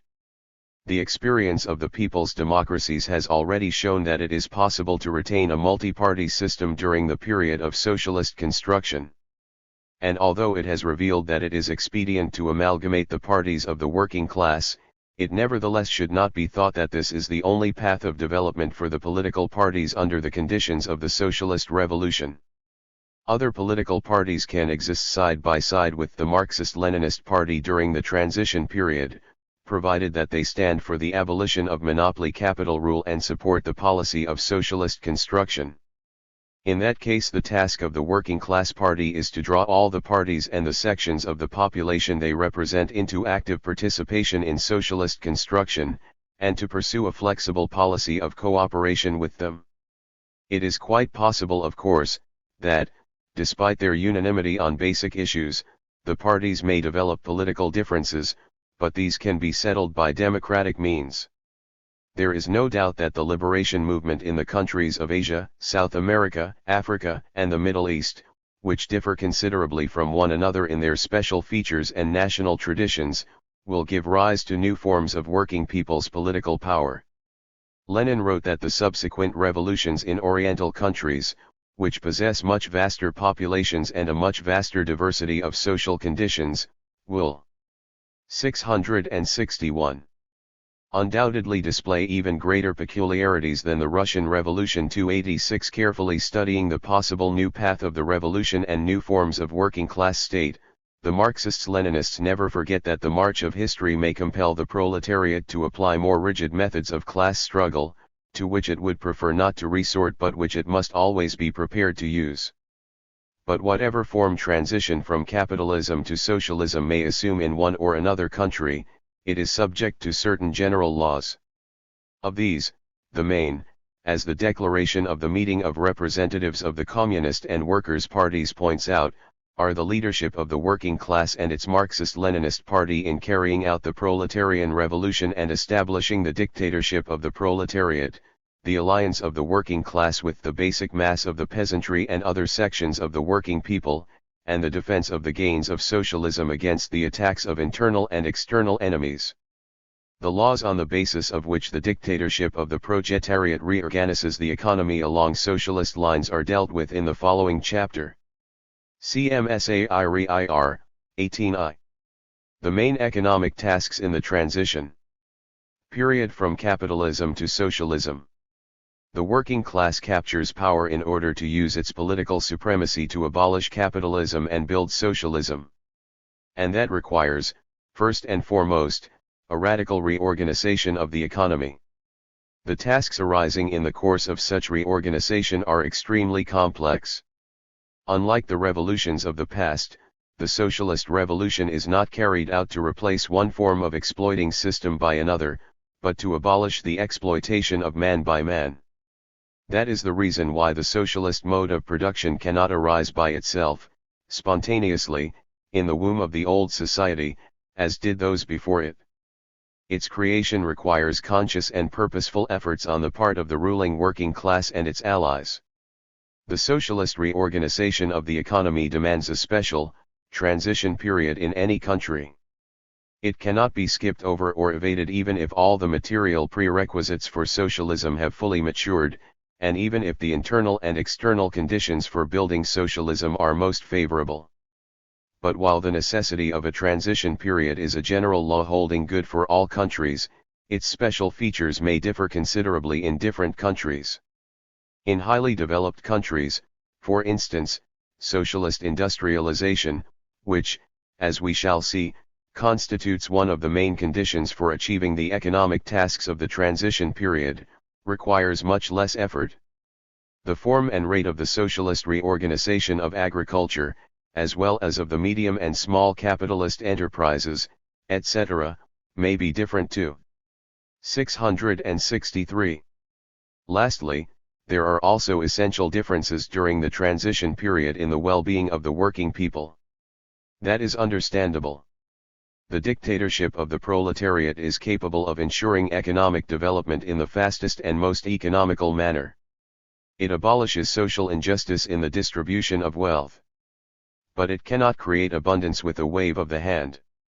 The starting point has always to be the historically formed level of production of material wealth. The legacy of differences among countries that is inherited from the past remains for a long time. And it is clear that these differences are bound to result in special features of socialist construction and, to a certain extent, of the young socialist society in a particular country. Historical experience shows, however, that from the very first socialism is everywhere vastly superior to capitalism. True, history developed in such a way that the countries that were the first to take the path of socialism were mainly moderately developed and underdeveloped countries. Reactionary theoreticians and propagandists hasten to make use of this for their own ends. What can be easier than discrediting socialism by comparing, say, the living standard of Poland, 4 years ravaged by war and relatively backward in the past, with that of industrially highly developed Sweden, which escaped the hardships of war? Arguments of this sort, however, cannot long prevail, all the more since the rapid development of the socialist countries is bringing closer the hour when socialism will begin competing with capitalism on its own basis and not on that inherited from the old society. But how is socialism's own basis created? Or, in other words, what are the main economic, and therefore social, tasks the dictatorship of the proletariat seeks to accomplish in the transition period? 1. What working class power starts with in the economic sphere? The main thing in the transition period is the socialization of the instruments of production, rapid development of the socialist sector and the organization on this basis of new socialist relations of production.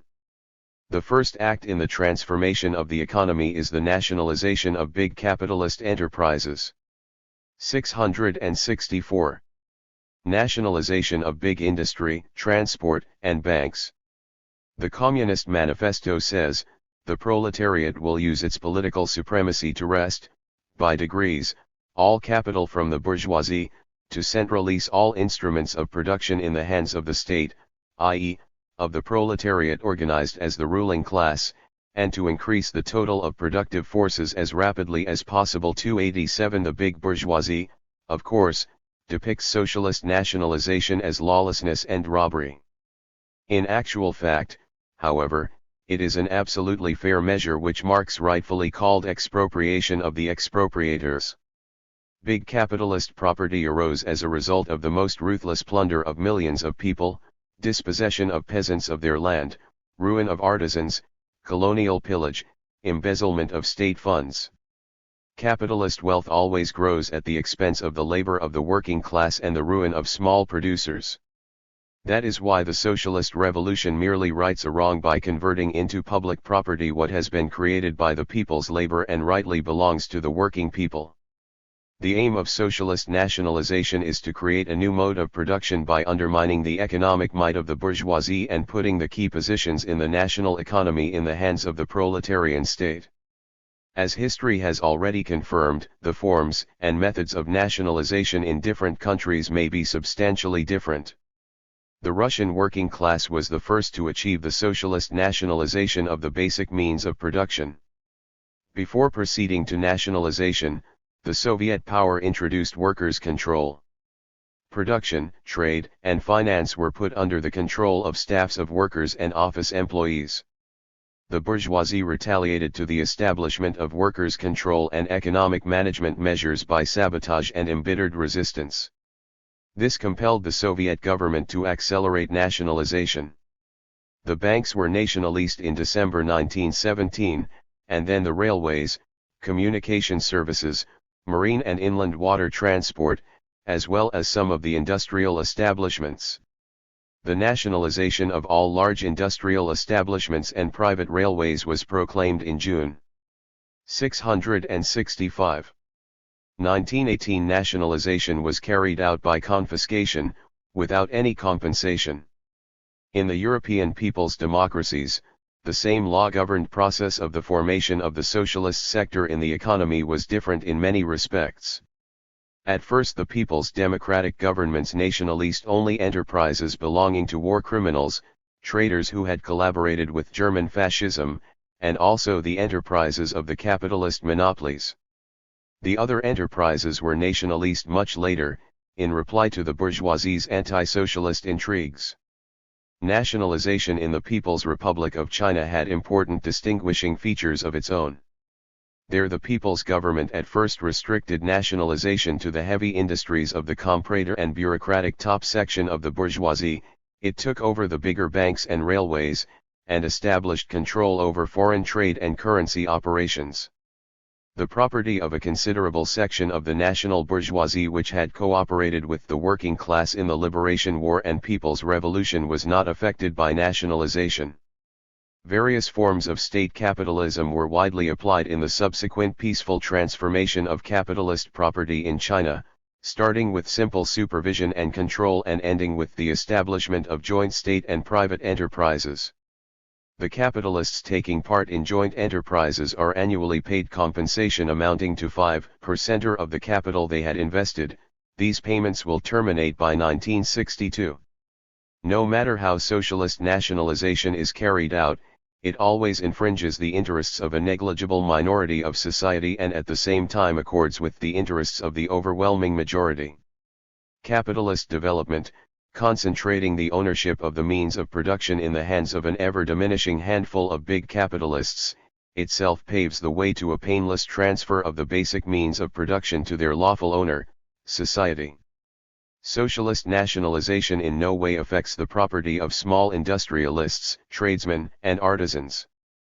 On the contrary, the state of the victorious working class at first even helps them with raw materials, credits and orders, and in the course 666 of further transformation creates conditions enabling them to occupy a worthy place in the new society.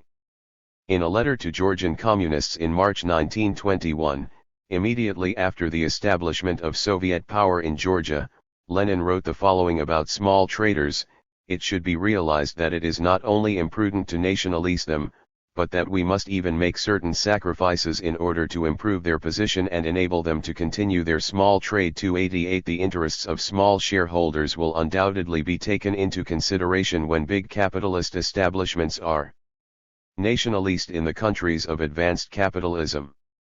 This also applies to small rentiers, holders of insurance policies, etc. Socialist nationalization is thus one of the general, absolutely essential tasks of the socialist revolution, in whatever country it takes place. Nationalization by the working people's state can alone convert large-scale capitalist production into socialist. It is thus that the foundation of the socialist sector of the national economy, of the new mode of production, is laid. Relying on this sector, the working class is enabled to undertake the reorganization of the entire economy of the society. Confiscation of big estates. Capitalist relationships are not the only thing the working class has to abolish after capturing power in alliance with the working people. In many countries it is also faced with feudal survivals. That applies, first and foremost, to underdeveloped countries, particularly colonial and dependent ones, where a considerable part of the land tilled by the peasants belongs to big landowners. Feudal survivals, however, have been retained in one way or another in many developed capitalist countries as well. The bourgeoisie of these countries itself acquires land and does not dare eliminate such an immense obstacle on the path of social progress as the big landowners' monopoly. In all the countries where there is big land ownership, whether feudal or capitalist, the first task before the working class is to confiscate the big estates. In Russia, where the landlords constituted one of the RUL 667 in classes right up to 1917, this was an especially acute issue. That is why one of the first important acts of the proletarian power was to confiscate the landlord's land without any compensation. The Decree on Land, adopted by the Second All-Russian Congress of Soviets on October 26, November 8, 1917, turned all the land into public property. This not only put an end to the existence of the landlord class, but also seriously undermined the economic might of the bourgeoisie.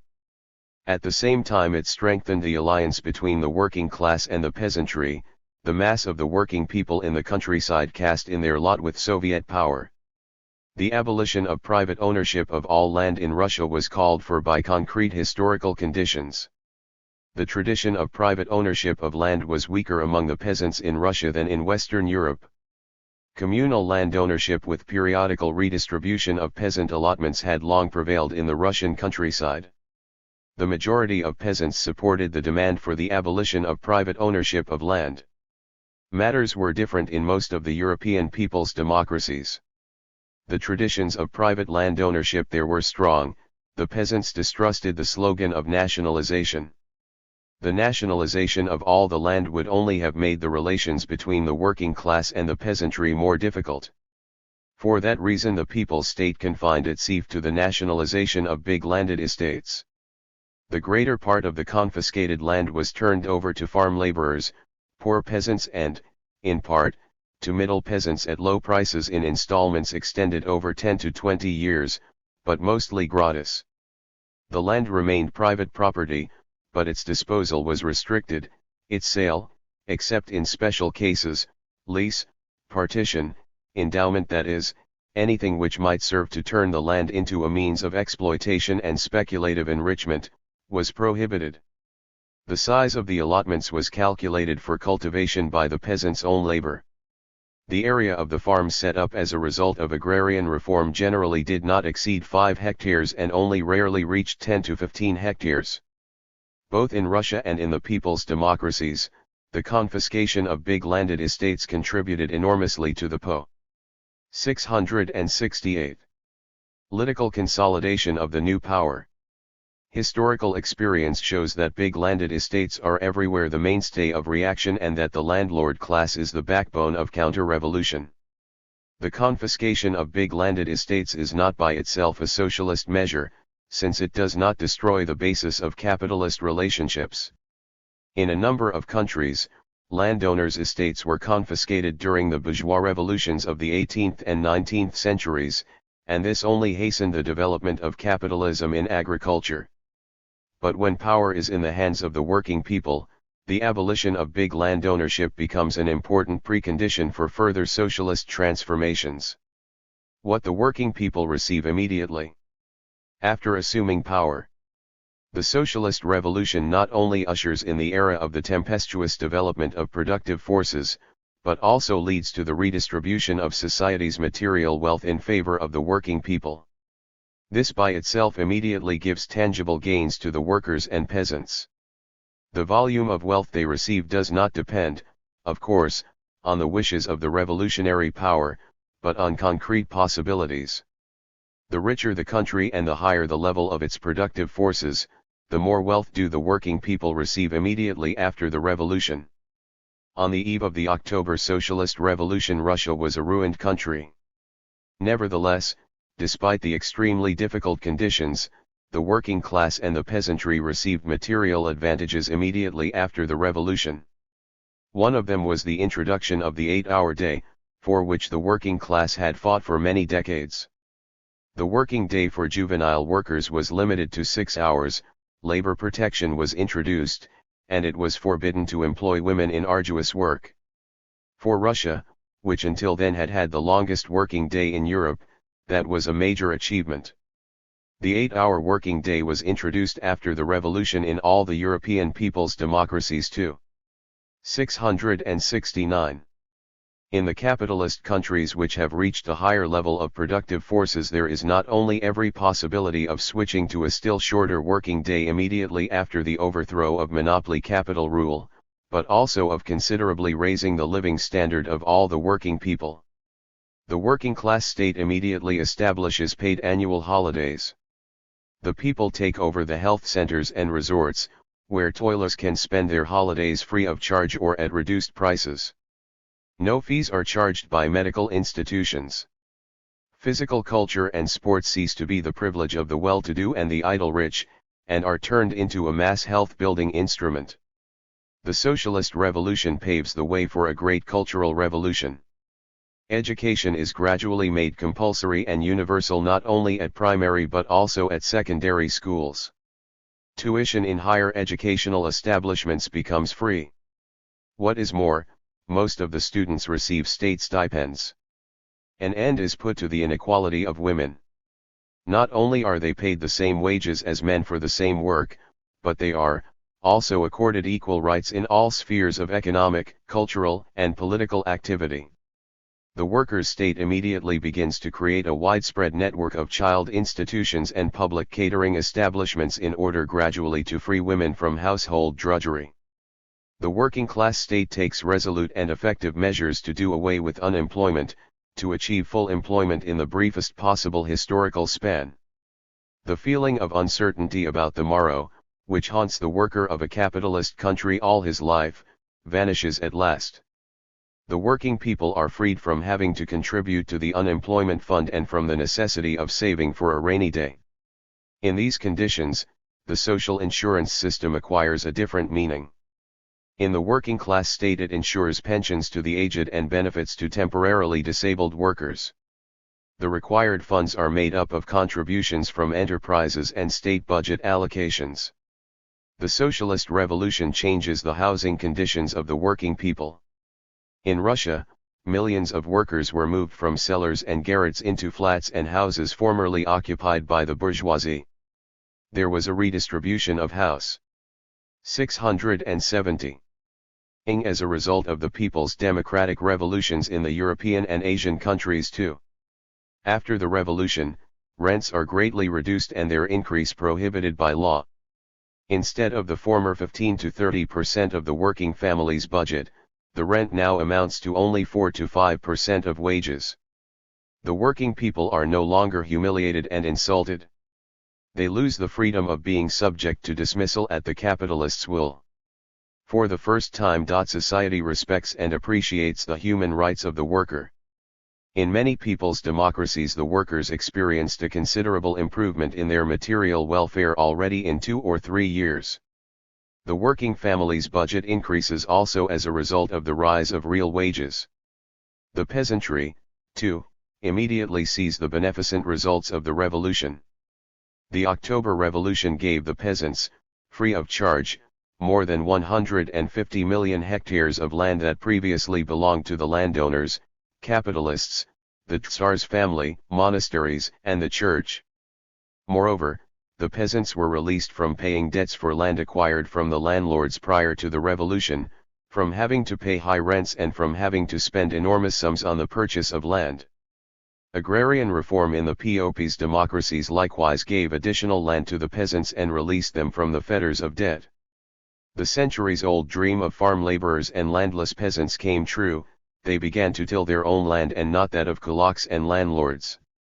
Moreover, the countries building socialism are sharply reducing the taxes paid by the working people and redistributing the tax burden. 2 ways of abolishing multiplicity of economic forms. A distinguishing feature of the economy of the transition period is the multiplicity of its forms. Such multiformity inevitably confronts the working class wherever it comes to power. Therefore, a very important economic and political task of the party and the workers' state in the transition period is elimination of this multiplicity. 671. 3 basic forms of economic structure in the transition period.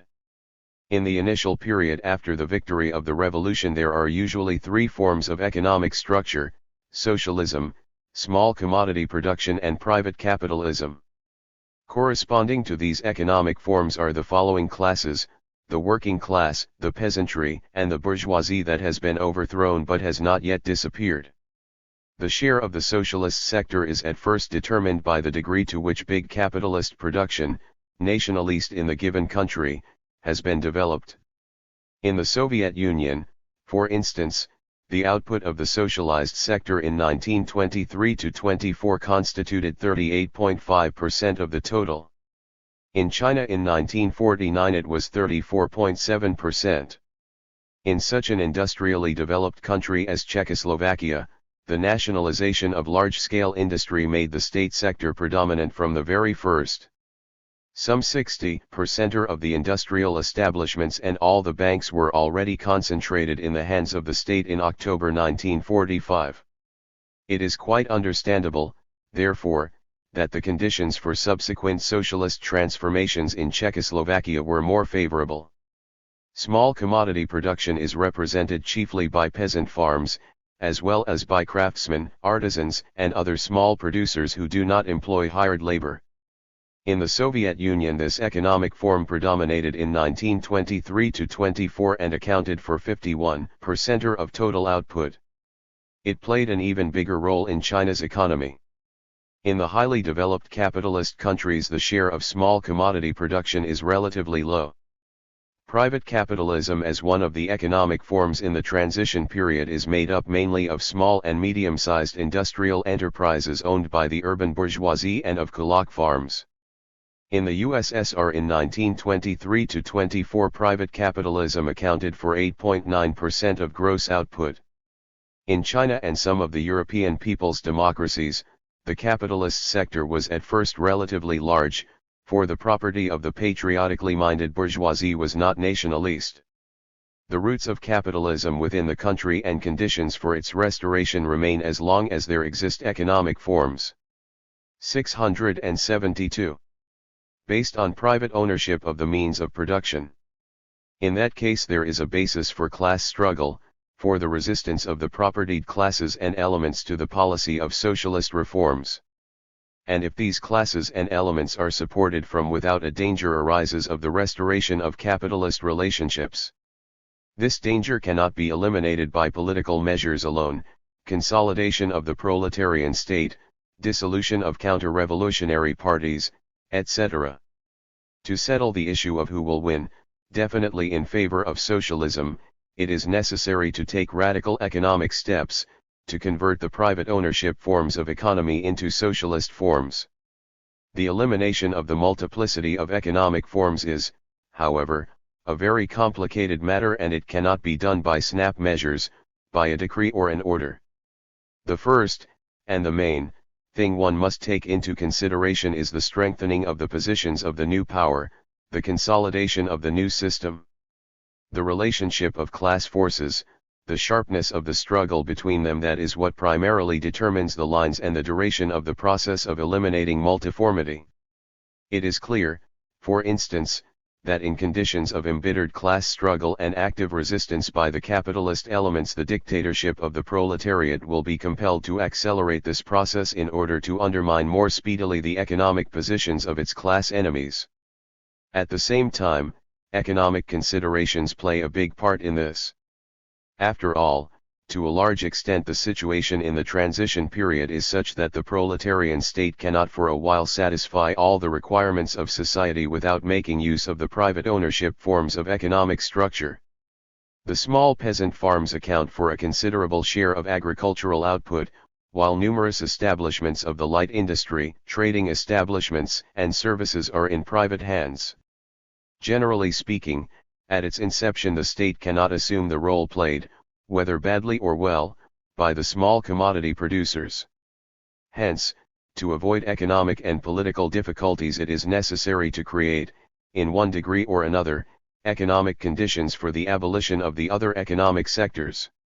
The victory of the socialist sector can be made secure, and cons. 43-57 678. Quently the positions of the new system properly strengthened, when socialism ousts the other economic forms by economic means. But whatever the conditions, the proletarian state is always faced in the transition period with having to choose methods and means of subordinating small commodity production and private capitalism to the interests of socialist construction, and of gradually reorganizing them into the socialist sector. Such methods and means were found and tested in practice in the process of socialist construction in the Soviet Union and the people's democracies.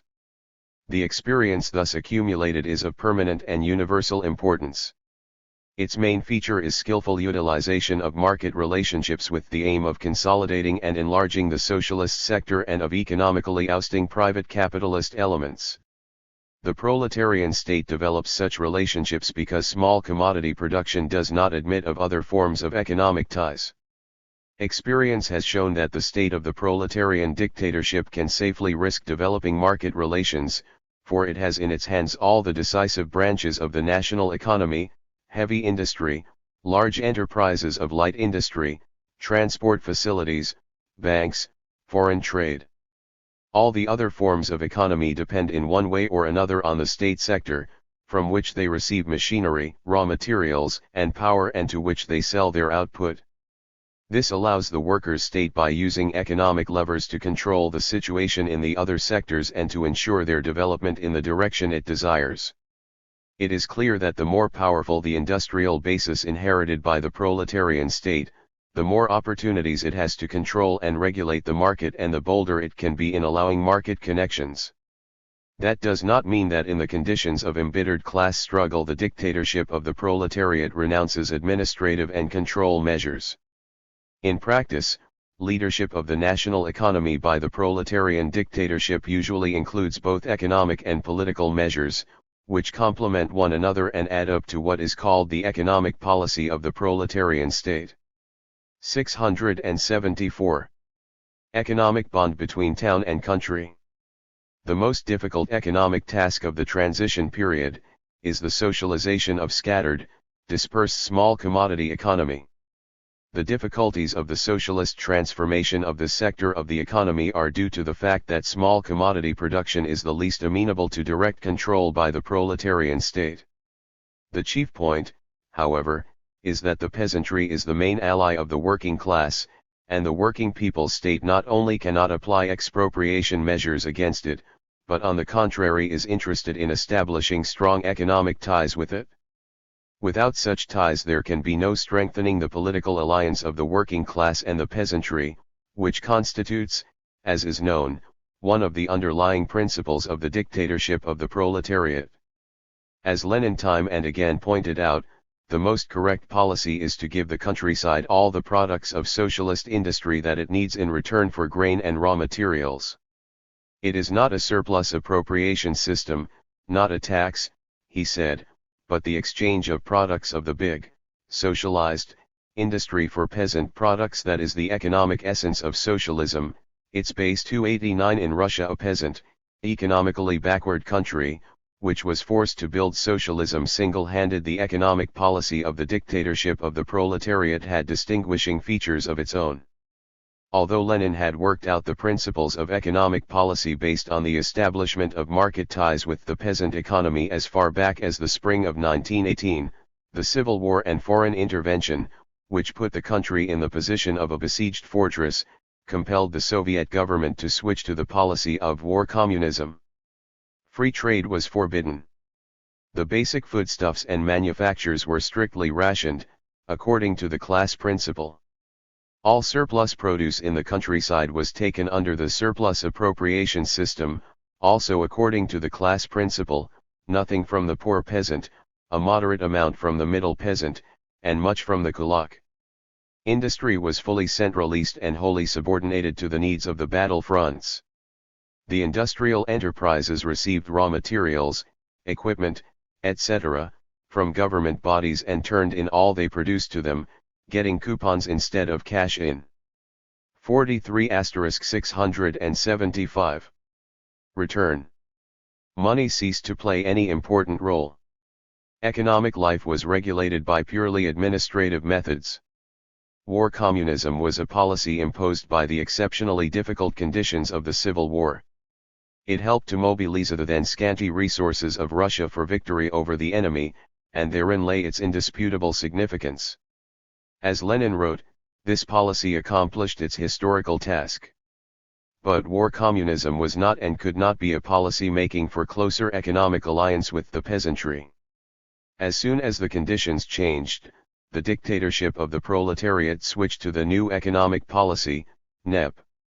It was under this name that it went down in history, although it was new only with regard to war communism and was in essence the same policy which Lenin had already outlined early in 1918.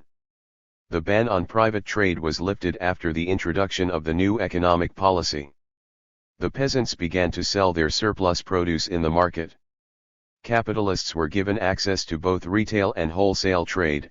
They were allowed to open small industrial enterprises.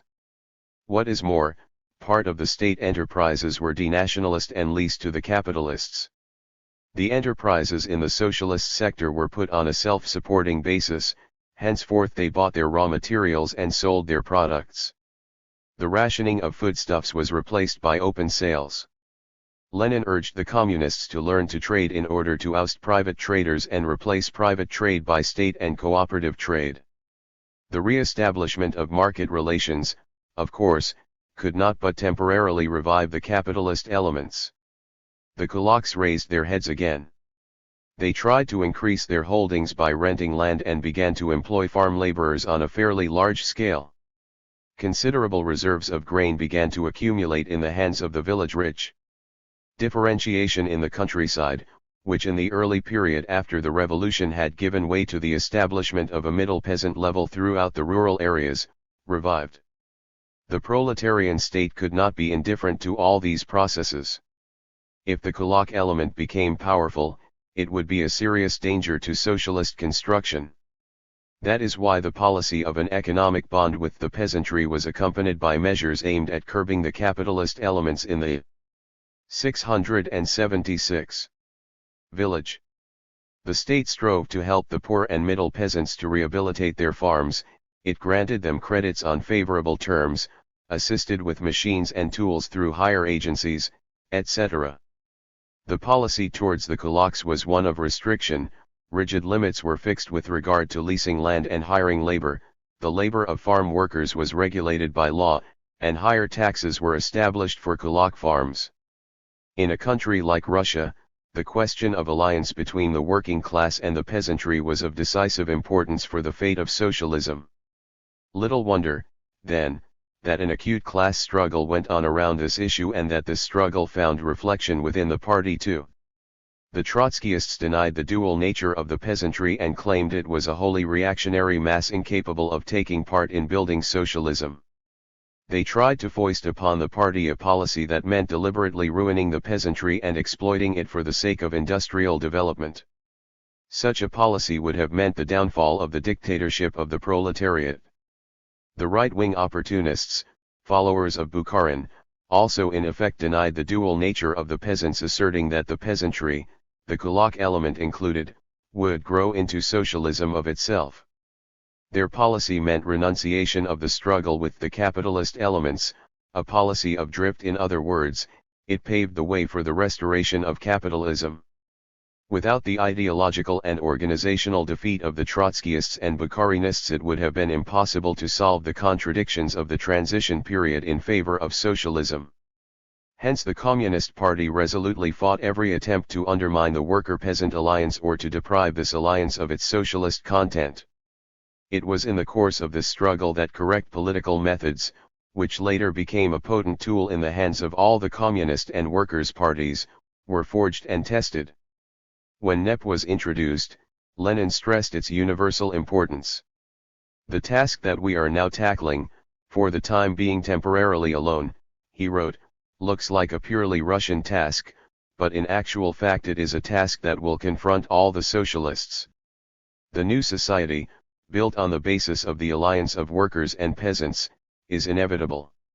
Sooner or later, 20 years earlier or 20 years later, it will come, and it degree 677 is for this society, that we are helping to elaborate forms of alliance between workers and peasants when we work to implement our new economic policy. 2% Lenin's prophecy came true. The experience of NEP has fully retained its international significance.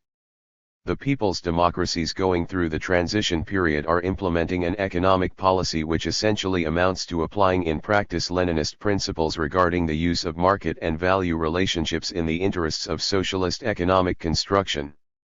A different relationship of class forces will arise in the transition period in the highly developed capitalist countries, where the peasants or farmers constitute an insignificant part of the population. Their big role as the allies of the working class will be played not only by the working farmers, but also by the urban petty bourgeoisie, artisans, craftsmen, petty traders, and so on, as well as by office workers and intellectuals. After the nationalization of monopoly property, a powerful socialist sector will immediately arise, and the conditions for drawing the urban and rural petty bourgeoisie into socialist construction will undoubtedly be more favorable. After the victory over the monopoly bourgeoisie, the problem of who will win, may not be so acute in these countries, since the socialist sector will from the very first be much stronger economically than all the non-socialist elements in the national economy. Producer cooperatives among the peasantry. The policy of the proletarian state towards the poor and middle peasants is not limited to economic assistance. Sooner or later it becomes necessary to help the bulk of the peasants to pass gradually from small-scale individual farming to large-scale mechanized farming, which brings abundance. Similarly, the policy of the proletarian dictatorship towards the kulaks must sooner or later change from measures of restraint to measures aimed at their elimination as a class. The only way of creating large-scale socialized production in the countryside is through gradual conversion of small peasant property into cooperative, collective, property, through replacement of individual labor by common, collective labor, which precludes exploitation of man by man. 678. That way accords not only with the need for the development of society's productive forces, but with the interests of the peasants as well. Even after the overthrow of the capitalist and landlord yoke, tilling a small plot gives the peasant a very limited opportunity of improving his living and working conditions. The peasants learn by experience that small farming offers no way out of poverty, no way to prosperity. However much the socialist state may help, small commodity production cannot ensure extended reproduction. That can be seen from the Soviet example. In 1928, the Soviet Union's industry was producing 32% or more than before the war, and the rate of increase was gathering momentum, but the production of grain was only approaching the pre-war level, and the marketable output of agricultural produce stood at only 50% of the pre-war level. Consequently, there was only one way out for the peasantry and for the country's economy as a whole: to convert the backward, scattered peasant economy into a large-scale, mechanized one.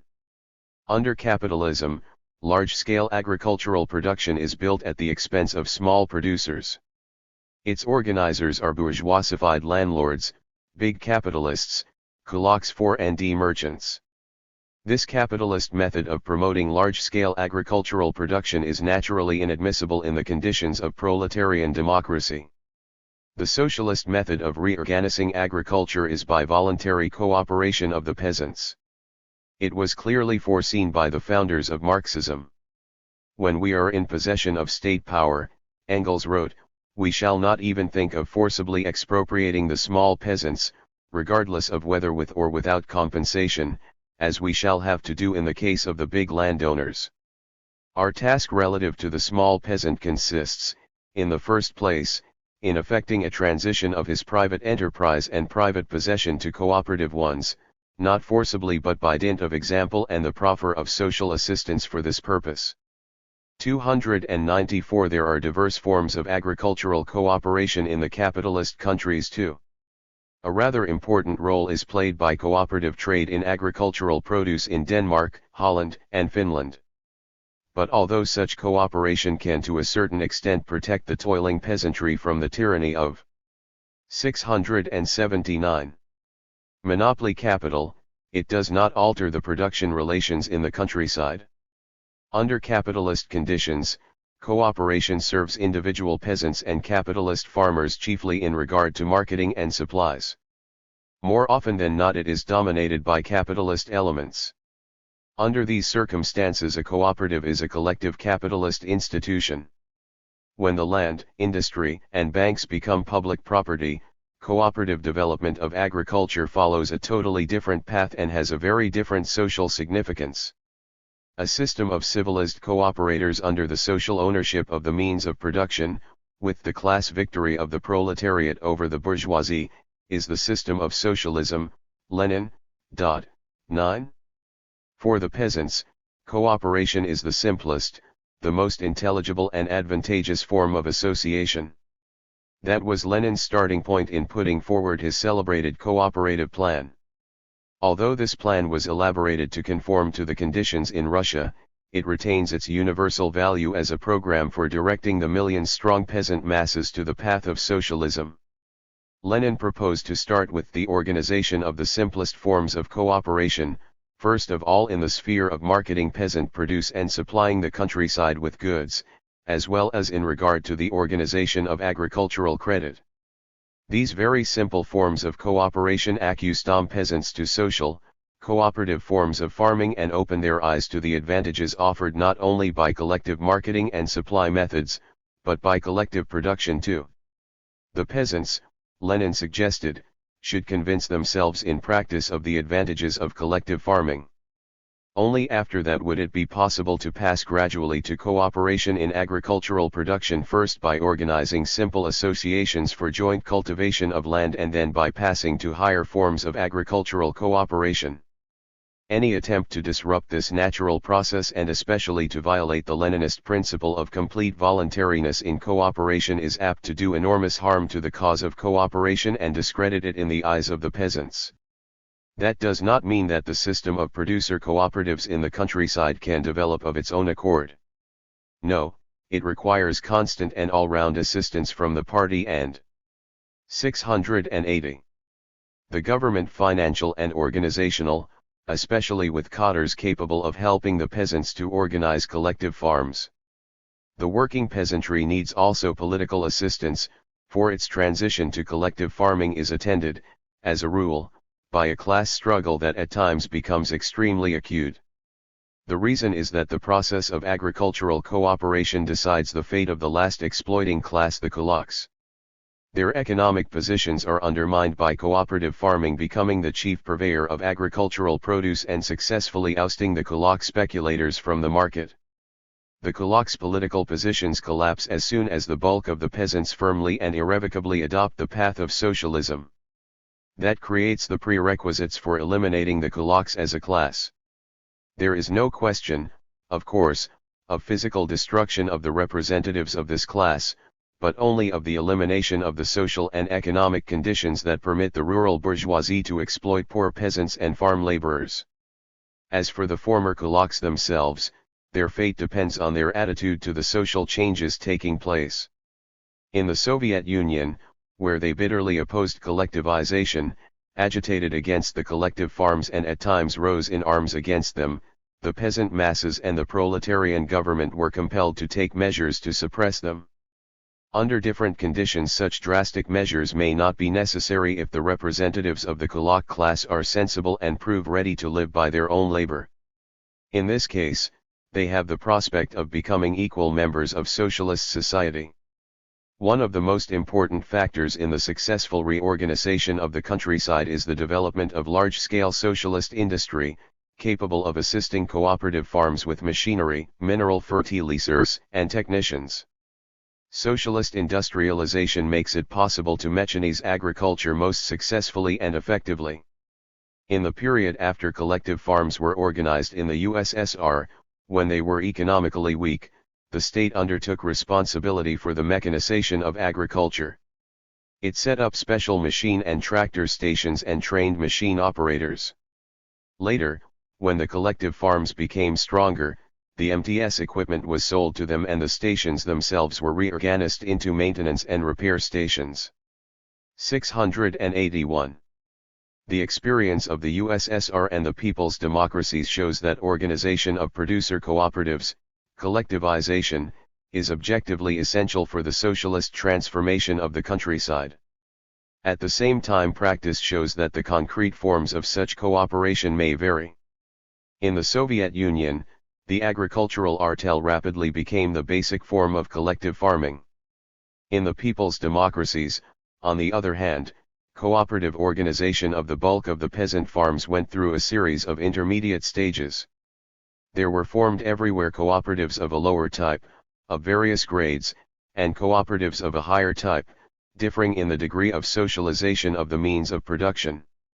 In the cooperatives of the lower type, income is distributed not only in accordance with the work done, but also in accordance with the resources pooled, land and implements.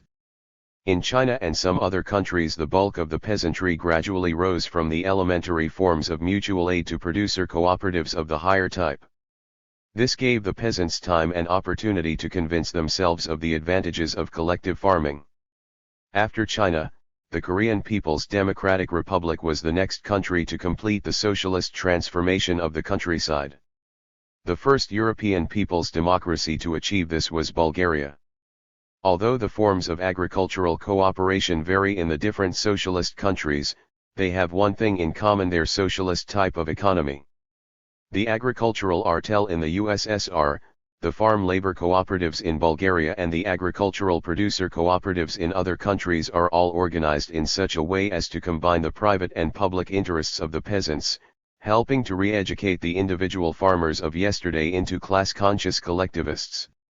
In the process of cooperation, as a rule, only the basic means of production, agricultural machines and tools, draft animals, seed, and farm buildings necessary for cooperative farming, and the labor of the cooperative members are pooled. In a number of people's democracies even the land remains the private property of the peasants joining the cooperative, although it becomes part of the common fund. All the rest, dwelling houses, part of the cattle, poultry, and small agricultural tools, is not socialized and remains the personal property of 682. The members of the cooperative. Their income comes chiefly from the socialized farm, although subsidiary occupation on their personal plots, too, plays a certain role in the budgets of the cooperative members. Work is organized and paid for in accordance with the socialist principle, from each according to his ability, to each according to his work. In the People's Republic of China, Czechoslovakia, and the German Democratic Republic, gradual admission of kulaks into the cooperatives and their political and labor re-education were begun in the last stage of mass cooperation. In the process of mass cooperation, experience shows, the communist parties are often confronted with the danger of leftist deviations, with attempts to solve the problem without taking into account the degree of the peasants' preparedness, with attempts to hasten matters where there is still need for persuasion. The source of these leftist errors is the effort to accelerate the formation of cooperatives by administrative measures without painstaking, conscientious organizational and economic work. The communist parties have to fight against these dangerous methods, against the disregard of the Leninist principle of voluntariness, not only in the early phase of mass formation of agricultural cooperatives, but in the latter stages as well. But an even greater danger is presented by the right-wing deviation, the tendency to postpone cooperation indefinitely or to effect it at snail's pace, adapting oneself to the kulaks' interests, to the conservatism and sluggishness of the backward sections of the peasantry. The right-wing deviation objectively reflects the capitalistic aspirations of the kulak class and consequently presents the greatest menace to the interests of socialist construction. The successful organization of agricultural producer cooperatives is impossible without a resolute struggle against both right-wing and left-wing deviation. The experience accumulated in the course of the socialist transformation of agriculture cannot, of course, supply answers to all the questions that may arise in the future. Each country taking the socialist path will undoubtedly contribute much that is new to the forms and methods of cooperation. This is particularly to be expected from the highly developed capitalist. 683. Countries, where farming is mechanized and where there are large capitalist agricultural enterprises. But whatever the peculiarities of certain countries, the principles of Lenin's cooperative plan form a reliable and well-tested basis for the policy of the working class towards the peasantry, a policy which makes it possible to overcome the multiplicity of economic forms in the transition period. Elimination of capitalist elements in industry. Expansion of market connections and trade usually leads to the revival of capitalist elements in the towns as well.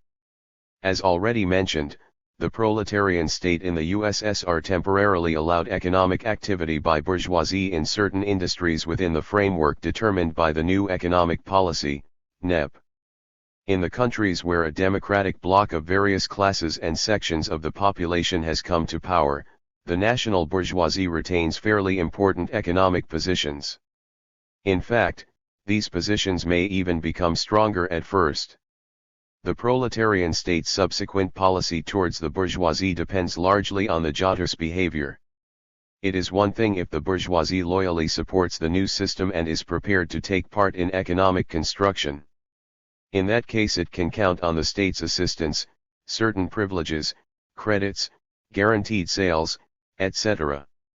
but it is a different matter if the capitalist elements actively resist the power of the working people, engage in economic sabotage and resort to corruption and fraud to undermine socialist enterprises, grab their raw materials, labor power, and buyers, and enrich themselves at their expense. In that case, the bourgeoisie brings reprisals upon itself, for the state resolutely repulses all anti-socialist attacks. Under all circumstances, however, in the transition period the proletarian state pursues a policy of restricting the growth of capitalist elements. The capitalists are kept within definite limits that prevent them from becoming an economic and political force capable of endangering the revolution and socialist transformations. For that purpose the state applies tax restrictions and other measures preventing excessive concentration. 684. Of wealth in the hands of any of them. It also regulates the size of production, purchase of raw materials, prices, conditions of hiring labor power, etc. At the same time, all these measures protect the young socialist sector against competition and the corrupting influence of private capitalism. Moreover, in restricting private capitalism, the workers' state protects the interests of the working people employed in capitalist enterprises. The dictatorship of the proletariat sets itself the task of defeating private capital primarily in open economic competition with it. The proletarian state is not afraid of such competition, for it controls a mighty industry and holds the key economic positions. Sooner or later, the advantages of large-scale, highly organized and concentrated socialist production enable it to be victorious against private capital in all the spheres of the national economy. The sphere of activity of private capital diminishes and there remains nothing for it but economic capitulation. It is usually in this period that a favorable situation arises for effecting broad socialist transformations in private industry and trade. These transformations may be carried out by different methods. Experience shows that among these methods an important role is played by the various forms of state capitalism. The possibility of using this economic form in the interests of socialist construction was first pointed out by Lenin. In a number of his works, Report on Immediate Tasks of the Soviet Government, The Tax in Kind, etc., he theoretically proved the possibility of using state capitalism in the conditions of proletarian dictatorship and revealed its role as a special stage in the transition from private capital to socialism. State capitalism under the dictatorship of the proletariat should not be confused with state capitalism in the developed bourgeois countries. Their state capitalism is a means of accelerating the accumulation of capital of private corporations through the use of the state's financial resources, a method of state economic control in the interests of big capitalists and monopolists, a form of interference by the state in the class struggle between labor and capital in the interests of the latter. Under the dictatorship of the proletariat, state capitalism is capitalism controlled by the state of the working people in 685. Their interests, it is a form of using private capital for building socialism, a form of restricting the exploiting tendencies of capital, a method of making the capitalist sector of the economy socialist. Guided by Lenin's teachings, the Soviet state in the transition period followed a policy of enlisting the assistance of Russian and foreign capital for the economic rehabilitation of the country. Some enterprises and mines were turned over to foreign capitalists on a concession basis or leased to other private persons. Thus there arose a state capitalist sector of the economy which, however, failed to expand because the bourgeoisie, expecting an early downfall of the Soviet power, would not cooperate with the proletarian state. In 1923-24, the state capitalist sector accounted for only 1% of the gross national output. The experience of the subsequent socialist revolutions threw fresh light on the question of the place and role of state capitalism in the system of economic measures of the transition period. Lenin's ideas were applied in practice in the People's Republic of China, where state capitalism was widely used in converting private capitalist industry into socialist industry. Similar experience has been accumulated in the German Democratic Republic, where joint state-private enterprises have been set up. There are even better prospects in this respect for the highly developed capitalist countries. After the establishment of popular rule under the leadership of the working class, state capitalist enterprises there may become an important form of economic cooperation between the state and the part of the bourgeoisie that is prepared to accept the socialist transformations. A special form of state capitalism may be created by joint concerns, established on the basis of the nationalist monopolies and the small capitalist enterprises formerly under their influence. Employers cooperating honestly with the state may often gain by the establishment of joint state-private enterprises and associations, for they are guaranteed a ready market and are freed from the danger of being crushed by stronger rivals and from fear of economic crises. As for the prospects ahead, experience has shown that the proletarian state is in a position to 686. Make the transition of loyal capitalists to a life of work as easy and painless as possible. Materially, this transition is facilitated by the fact that for a certain period the capitalists are paid compensation for the alienated property, and morally by the fact that the state makes use of their skill and knowledge, appoints them to appropriate positions at the enterprises and grants them political rights within the framework of proletarian democracy. 3. Socialist industrialization. The socialist mode of production, like any other, has its own material and technical basis, that is, a definite level of development of the productive forces. Lenin said, only a large-scale machine industry capable of reorganizing agriculture too can be the material basis of socialism. 293 The material prerequisites for socialism arise in one degree or another in the womb of capitalism. But that does not mean at all that in this field there are no new tasks facing working class power after the revolution. Firstly, even in the developed capitalist countries, along with large-scale machine production there are quite often branches of industry where a big role is played by small establishments and even by primitive technique and the manual labor of the artisan, craftsman, etc. Secondly, the path of socialism may be taken also by countries with weak productive forces or by countries where side by side with a developed industry there exists a backward agriculture in which millions of small producers are engaged. That makes the question of what the working class power should do when it does not inherit a sufficiently developed material and technical basis from capitalism all the more urgent.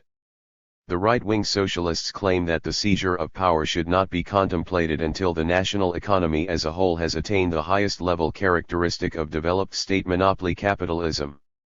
Without that, in their opinion, the working class should not even dream of building socialism. When the October Socialist Revolution was accomplished, the Social Democratic leaders proclaimed it illegitimate on the grounds that Russia had not reached a sufficiently high level of 687. The productive forces and culture and that she lacked the necessary cadres for economic administration. The Russian working class, however, paid no heed to these pedants. It first captured power and then proceeded resolutely to eliminate the country's economic and cultural backwardness and to train economic cadres. The Civil War was still going on when the state plan of the electrification of Russia, Goal-Ro, was worked out under Lenin's guidance.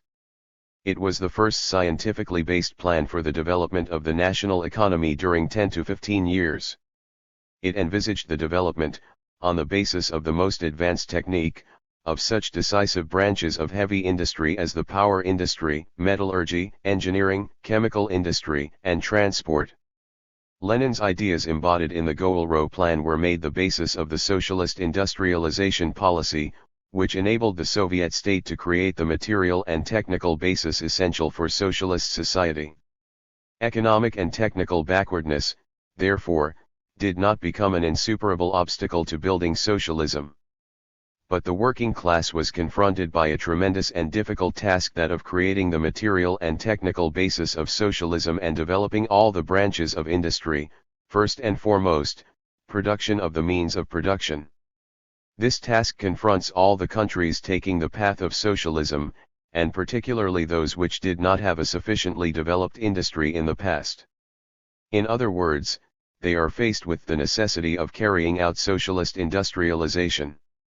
Socialist industrialization is the development of large-scale industry, and primarily heavy industry, to a level where it becomes the key to the reorganization of the entire national economy on the basis of advanced machine technology, ensures the victory of socialism, and strengthens the country's technical and economic independence and defense capacity in face of the capitalist world. The creation of modern industry requires huge material and financial outlays. In the capitalist countries, the means for industrialization were derived from colonial plunder, war contributions, and foreign loans. The first two sources are impossible in principle for a socialist country. As for foreign loans, the capitalist states refuse to grant them to countries building so. 688. Chilism if they cannot bring political pressure to bear on them by means of these loans. At least, that is how matters have stood so far. More than that, in their effort to disrupt the building of socialism, the capitalist countries raise all sorts of obstacles to the normal development of trade and cultural and technical exchanges capable of facilitating industrialization, especially obstacles to the purchase of equipment, technical consultation, etc. The only source of funds for socialist industrialization are the internal resources created by the labor of the workers, peasants, and intellectuals. That naturally may require certain sacrifices and cause difficulties and privation, especially in the early stages of industrialization. Such was the case in the Soviet Union, where the working people, the first to tackle the job of building socialism, had to economize on everything and deny themselves very much. At the same time, after abolition of the capitalist and landlord classes, new sources for financing industry appear.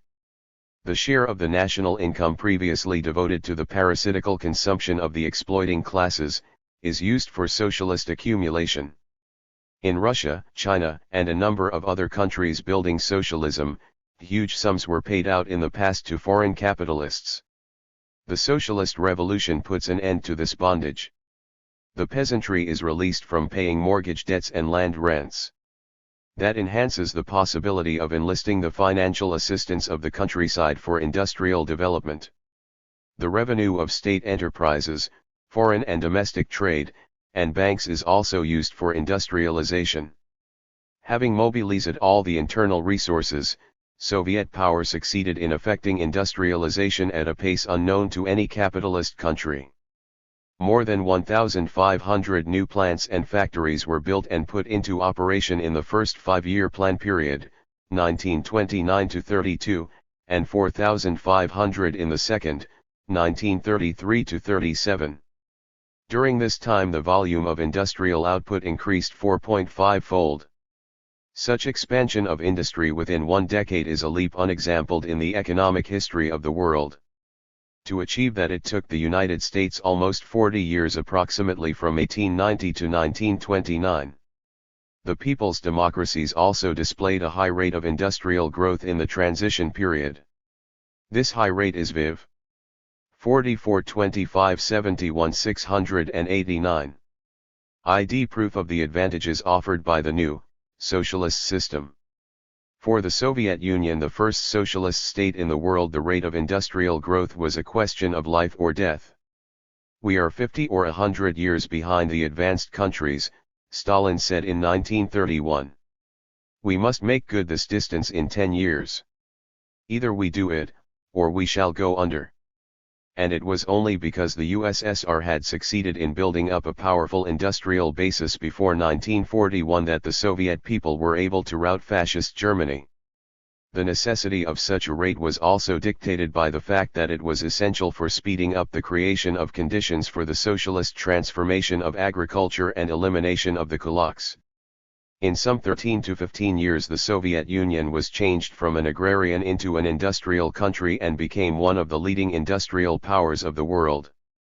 It was a great historical feat, accomplished by the Soviet people under the guidance of the Communist Party. The people's democracies are laying the material and technical foundations of socialism in different, more favorable conditions.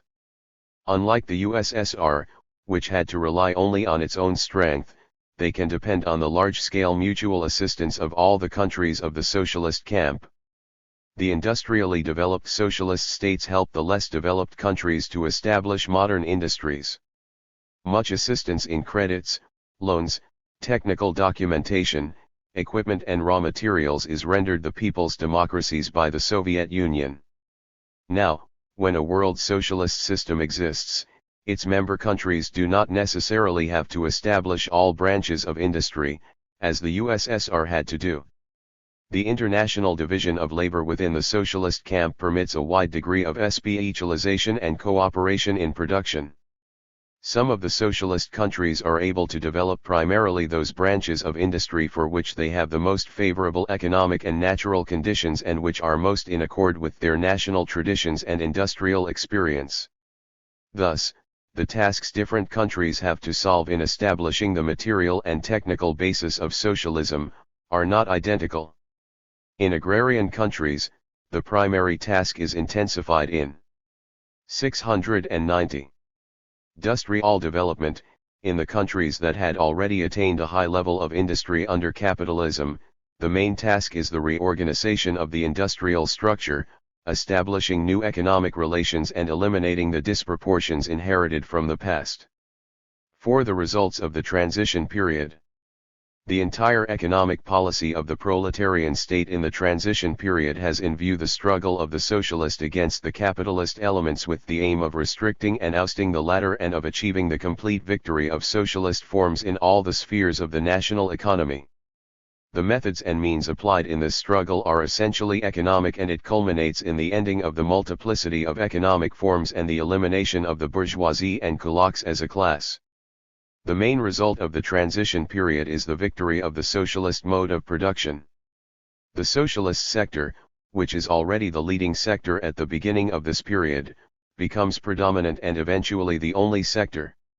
The sector of small commodity production becomes converted into a socialist sector through the development of agricultural cooperation, as well as cooperatives of artisans and craftsmen.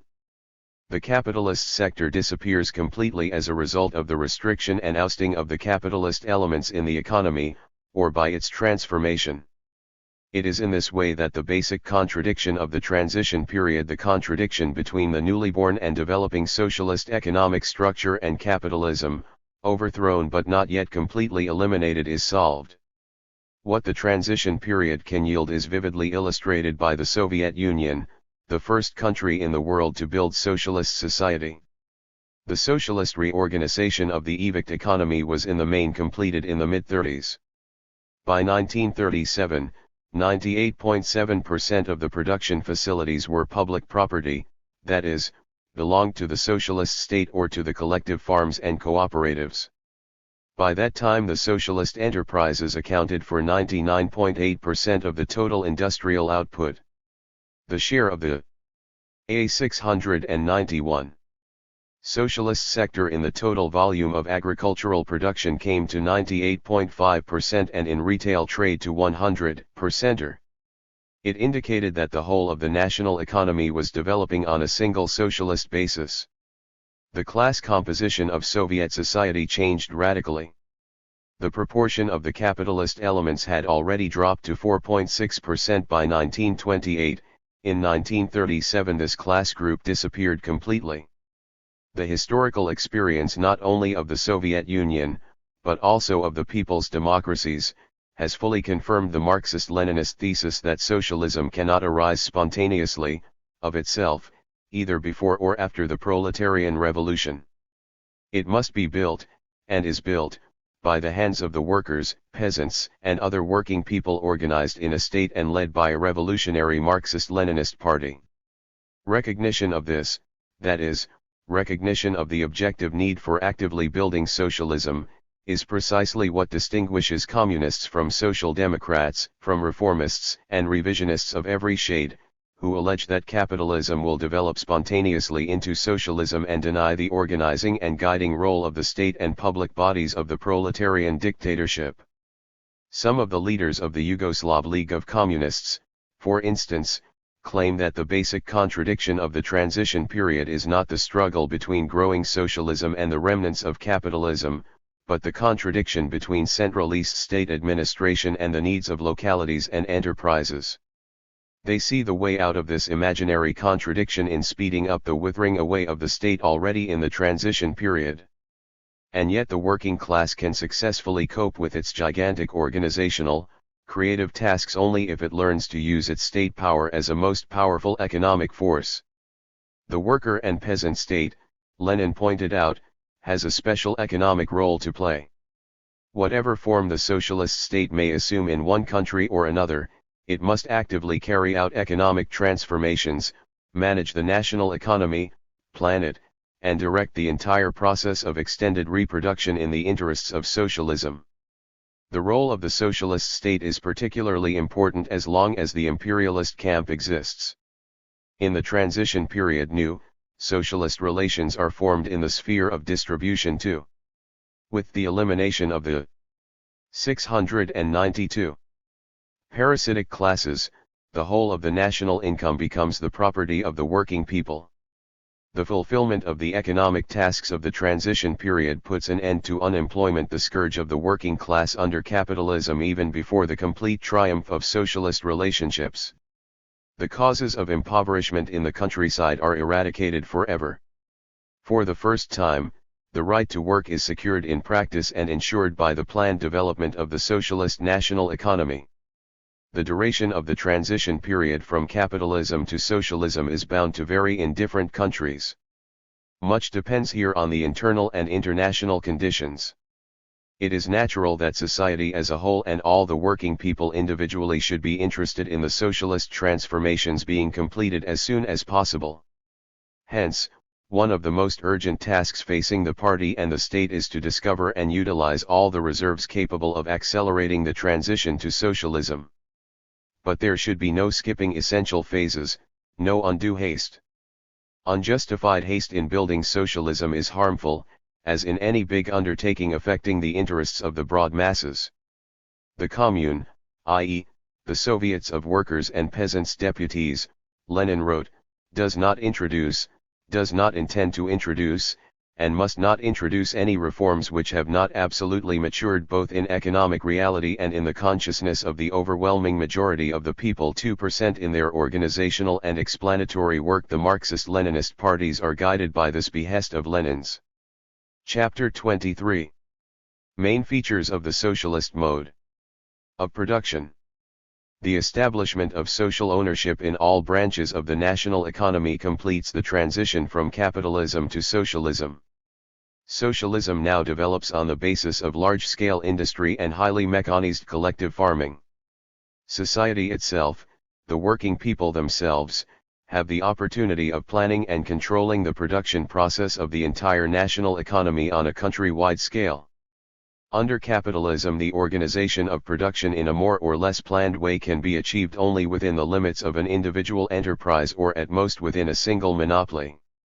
But even such planning is constantly upset by the anarchy of production that prevails throughout the national economy. Socialism makes possible planned direction of the entire social production mechanism taken as a whole. A new era in the history of mankind begins, the era of planned economy.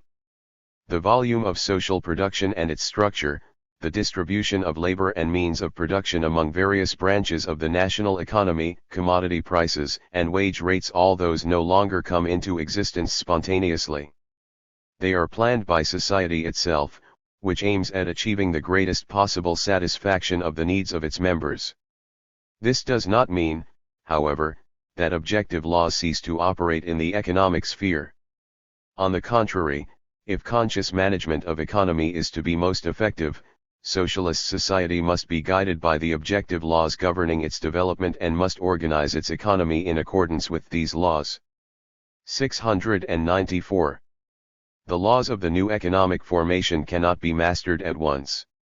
Socialist society needs time and experience to comprehend the laws that determine its own development, and to learn to utilize them in its own interest.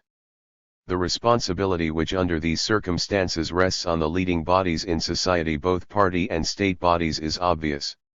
It is their duty to become proficient in the art of directing the complicated economic organism and to plan all social production in a way which will ensure its uninterrupted growth and a steadily rising living standard for the whole people. 1. Social property and its forms.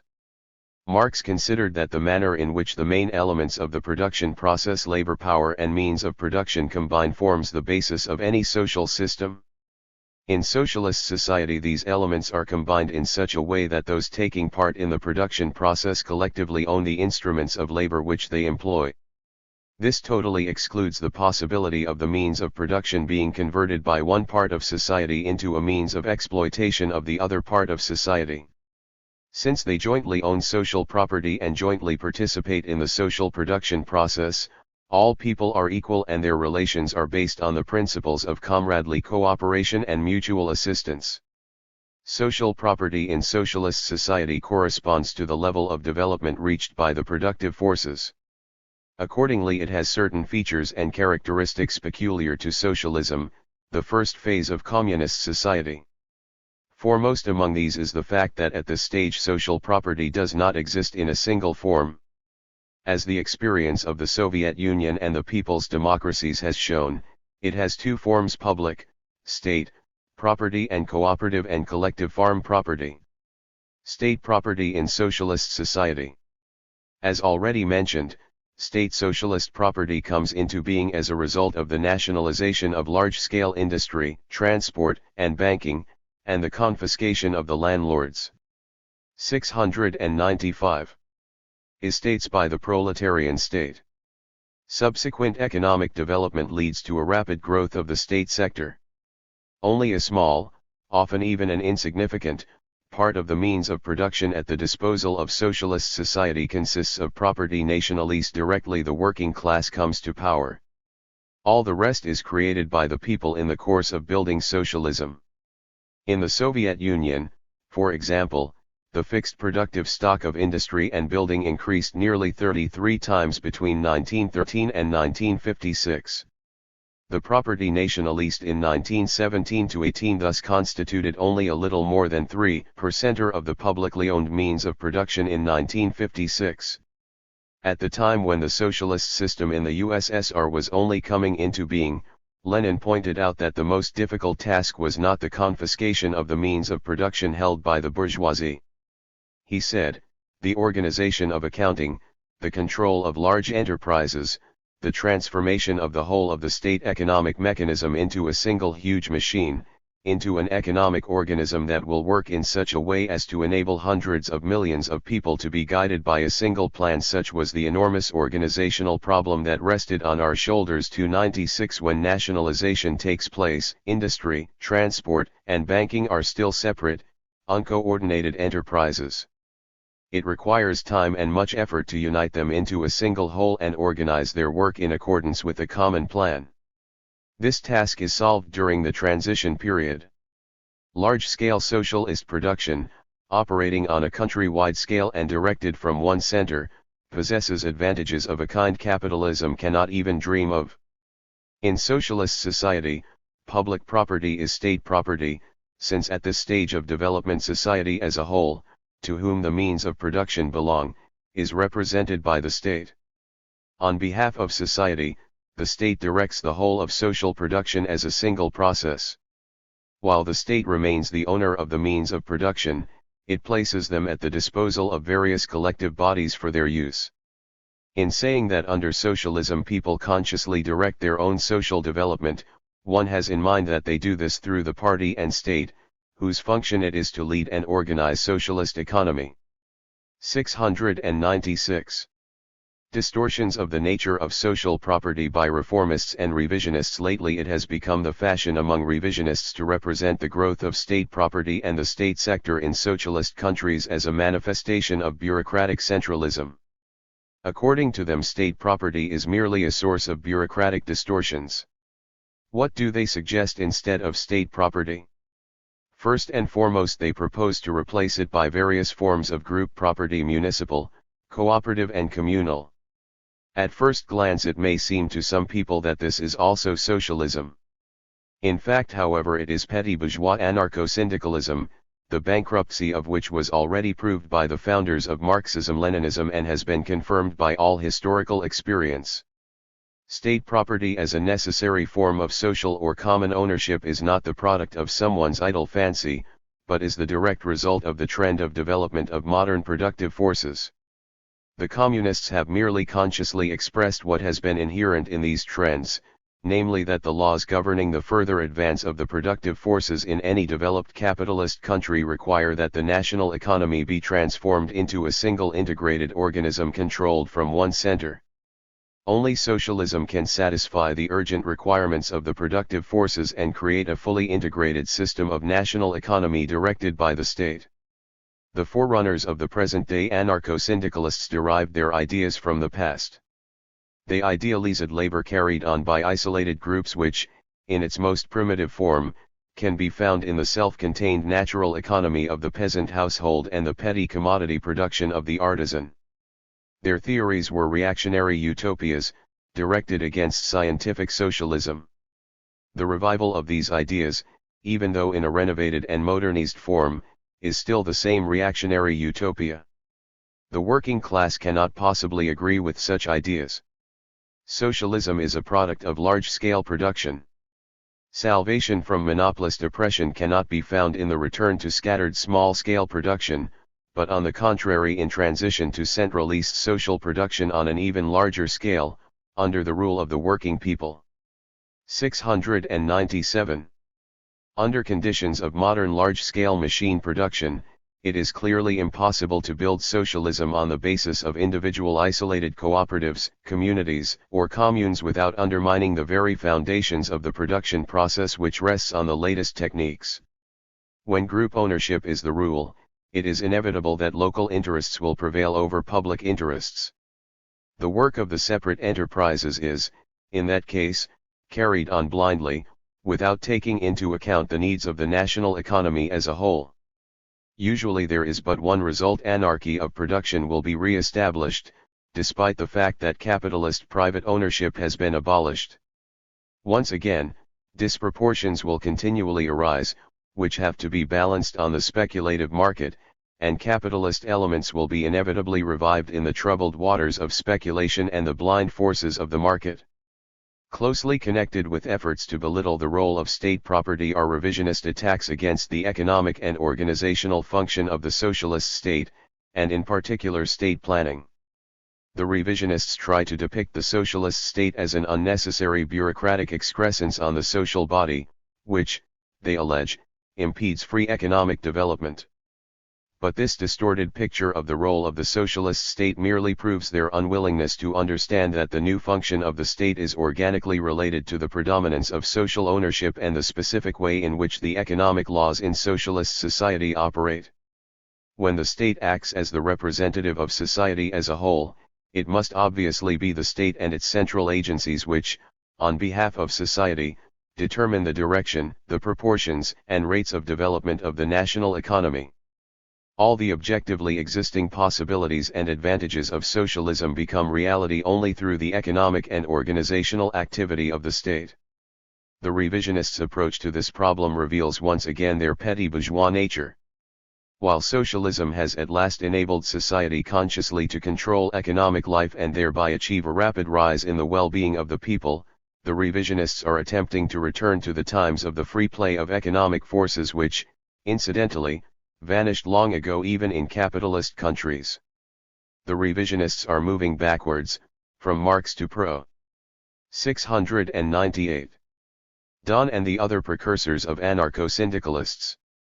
Their face is turned to the past and not to the future.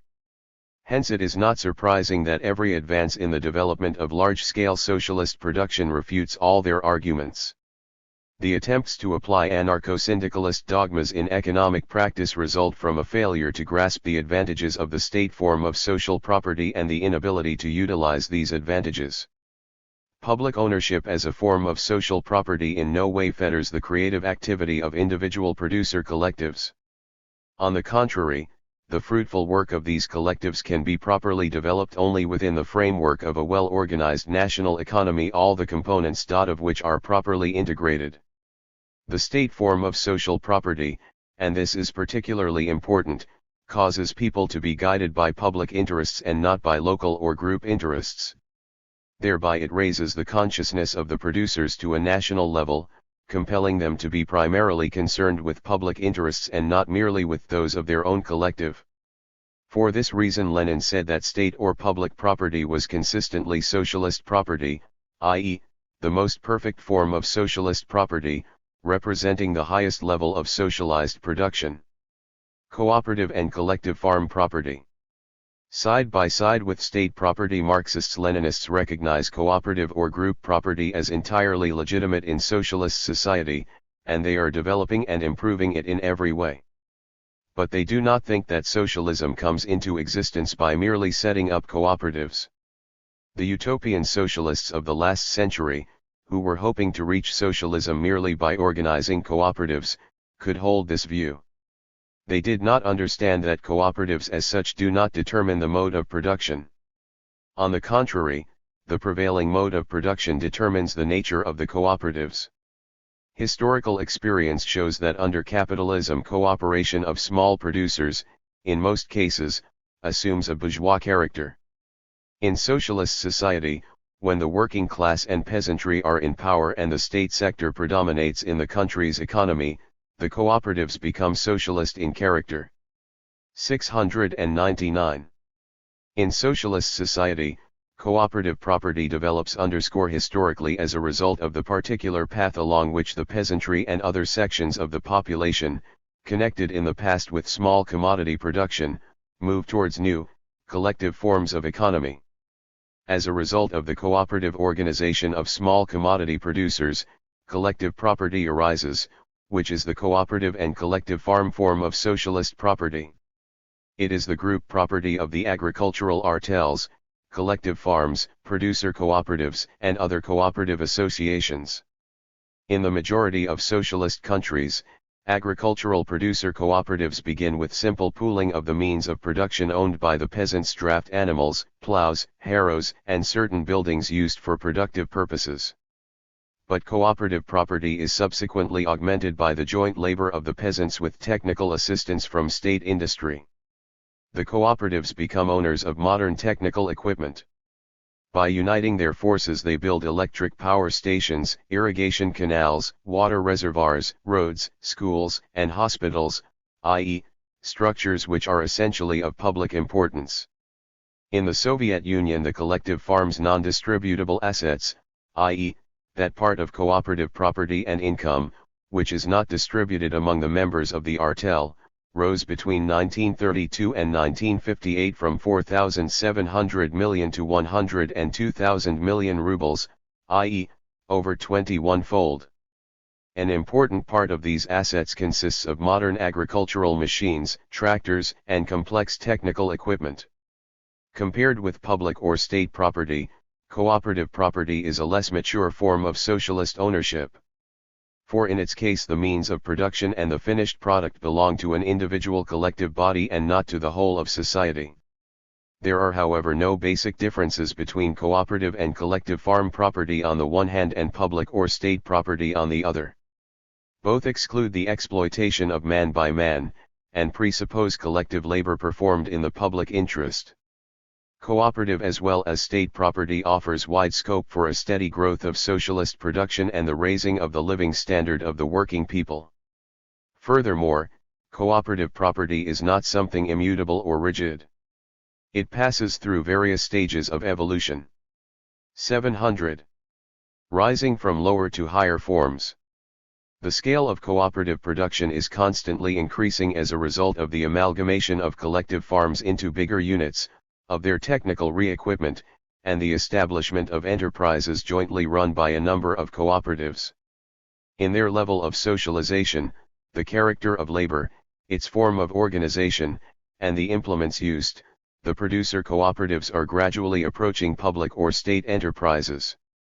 Cooperative property can develop and grow stronger only because it exists side by side with public or state property.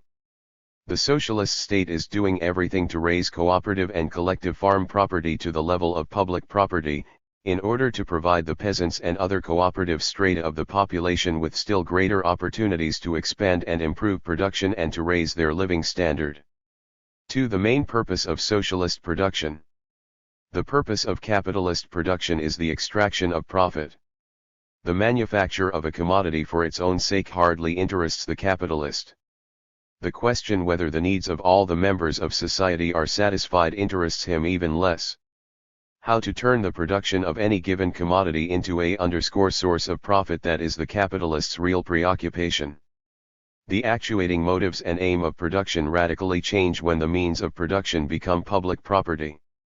Under socialism, the means of production belong to the working people, to their society, and it is obvious that the working people cannot exploit themselves.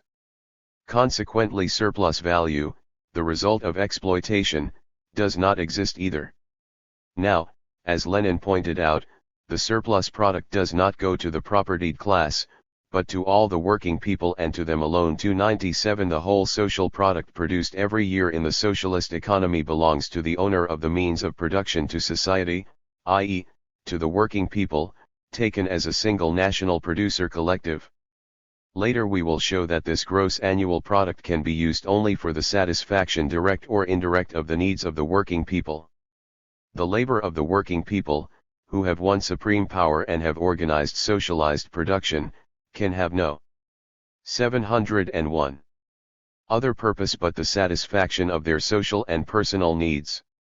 Now nobody stands between the producer and the result of his labor, neither capitalist nor landlord, neither merchant nor money lender. The essence of the new mode of production and distribution is that everything produced in the social enterprises belongs to the producers themselves. Therefore it is understandable that the workers are striving constantly to increase the production of material wealth, since they themselves receive the fruit of their labor. Thus the purpose of socialist production follows from its very nature.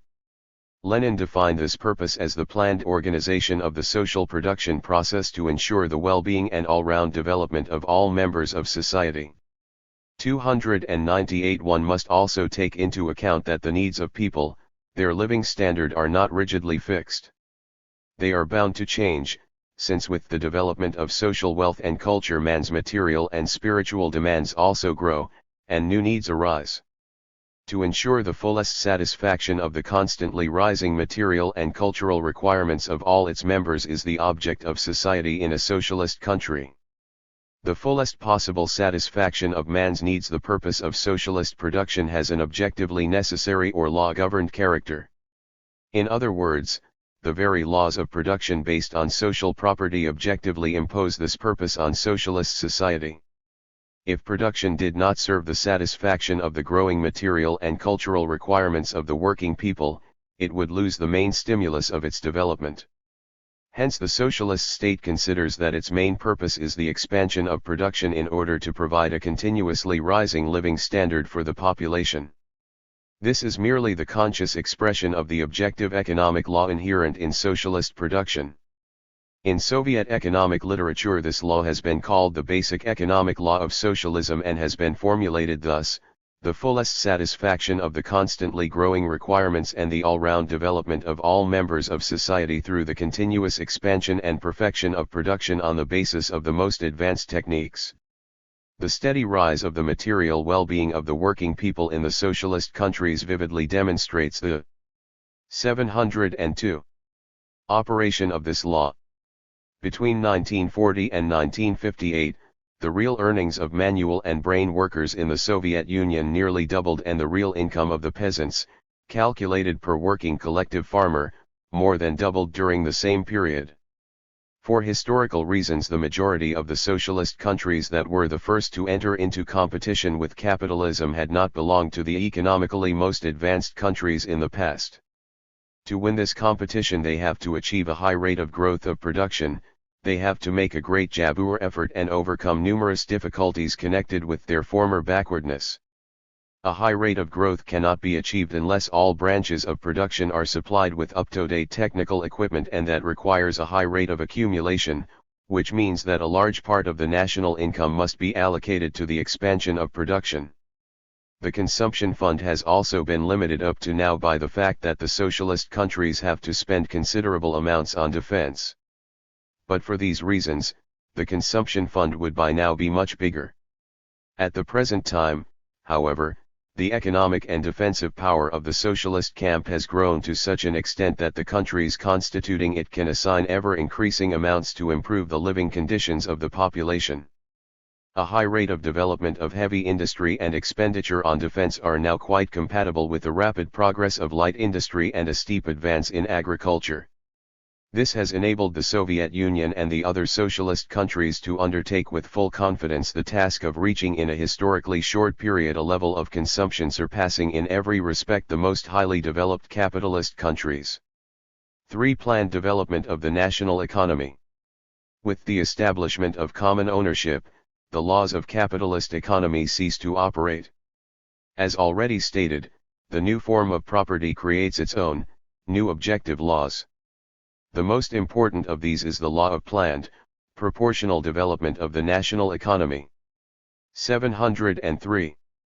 The law of planned, proportional development of the national economy in socialist society. The national economy is an integral organism, directed by a single will. To ensure harmonious coordination and maximum integration of all parts of the country's social production mechanism becomes under these conditions the chief economic requirement. This is expressed in the law of planned, proportional development of the national economy. What is the essence of this law? First of all, it lies in the fact that the normal functioning of socialist economy requires definite relationships or proportions between its different branches. Furthermore, in a socialist society the establishment and maintenance of these proportions can and must take place in a planned way, that is as a result of the predetermined action of the socialist state and its planning bodies.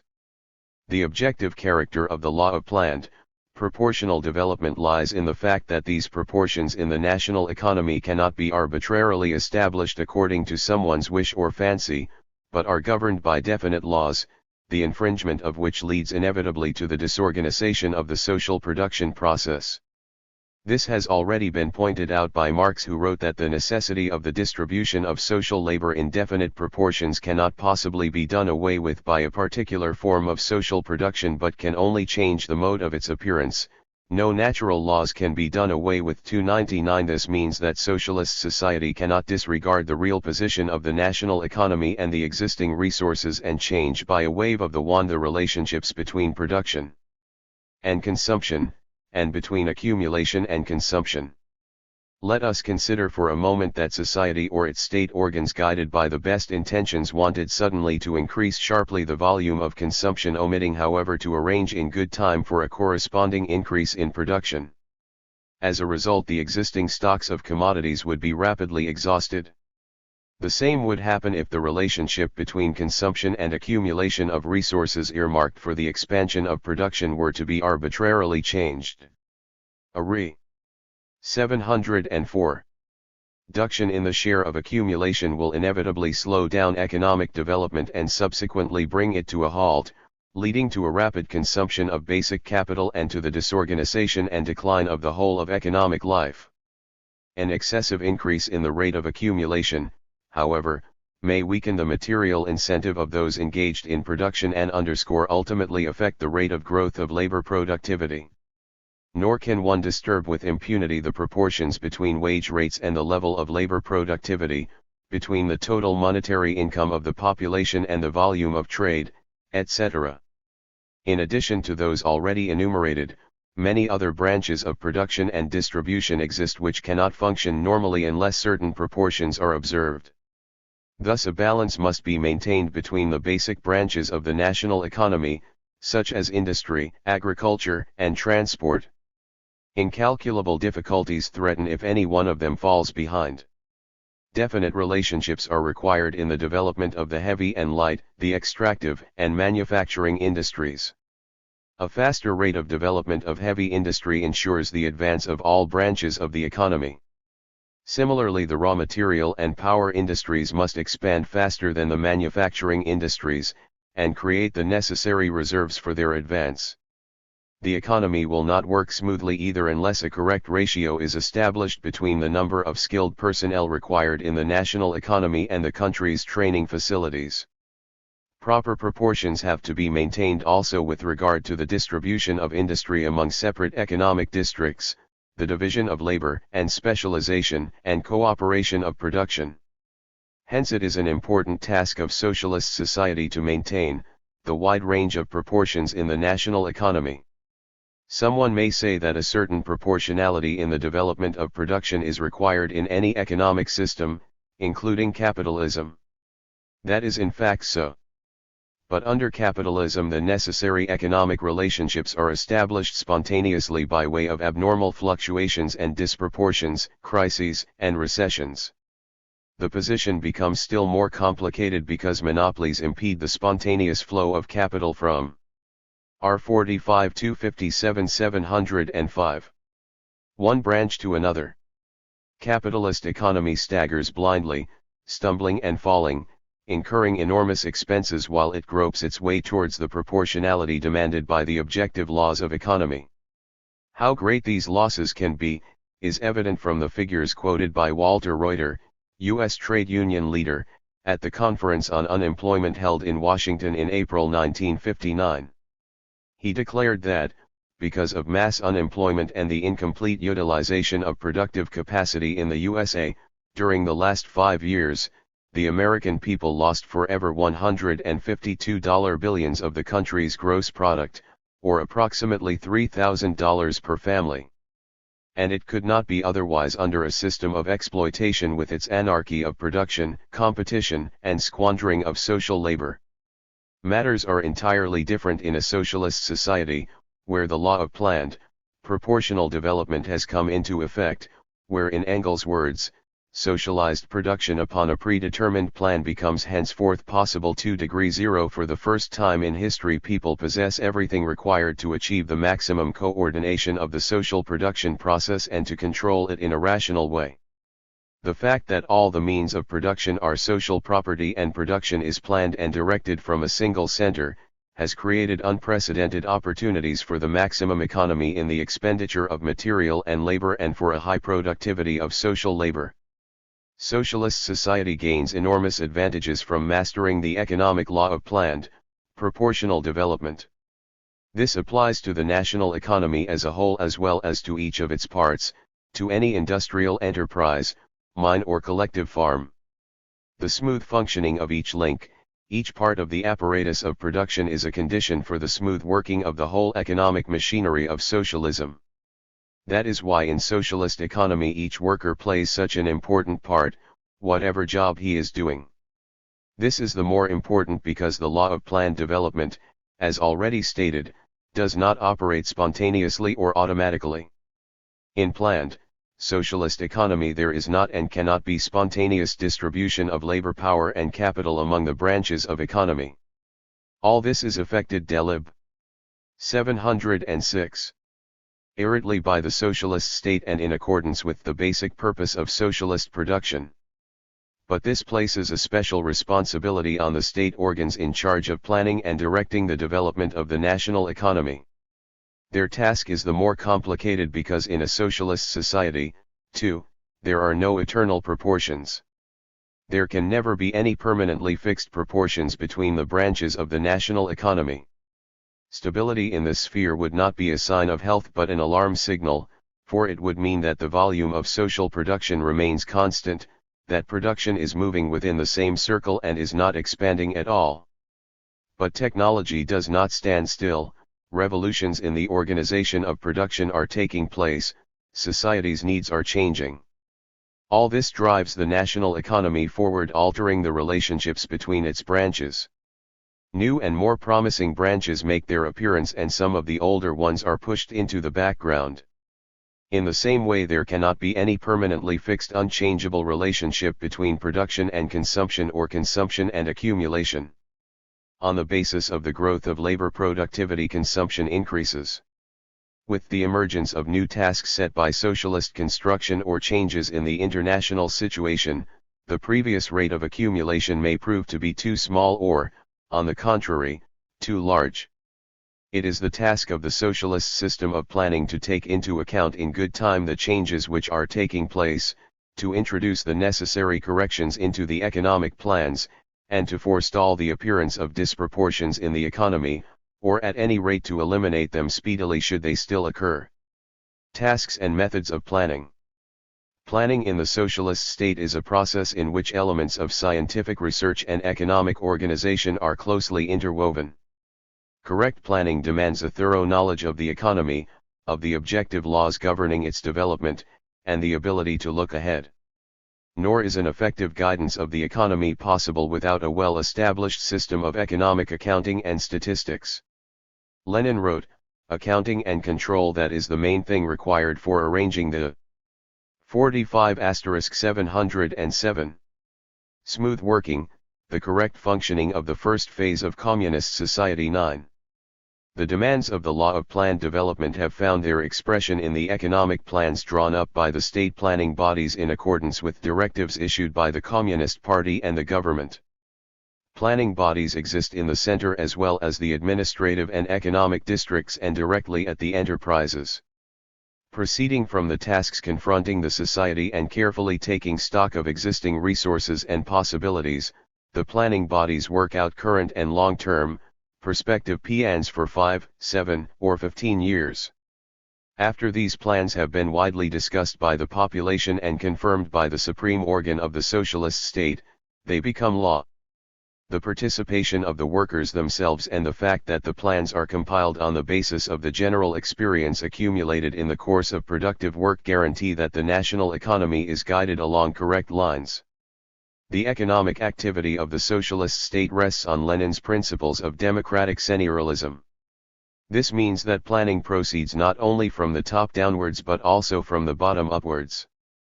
Centralist state planning is combined with socialist democracy, with the initiative and spontaneous activity of the working masses.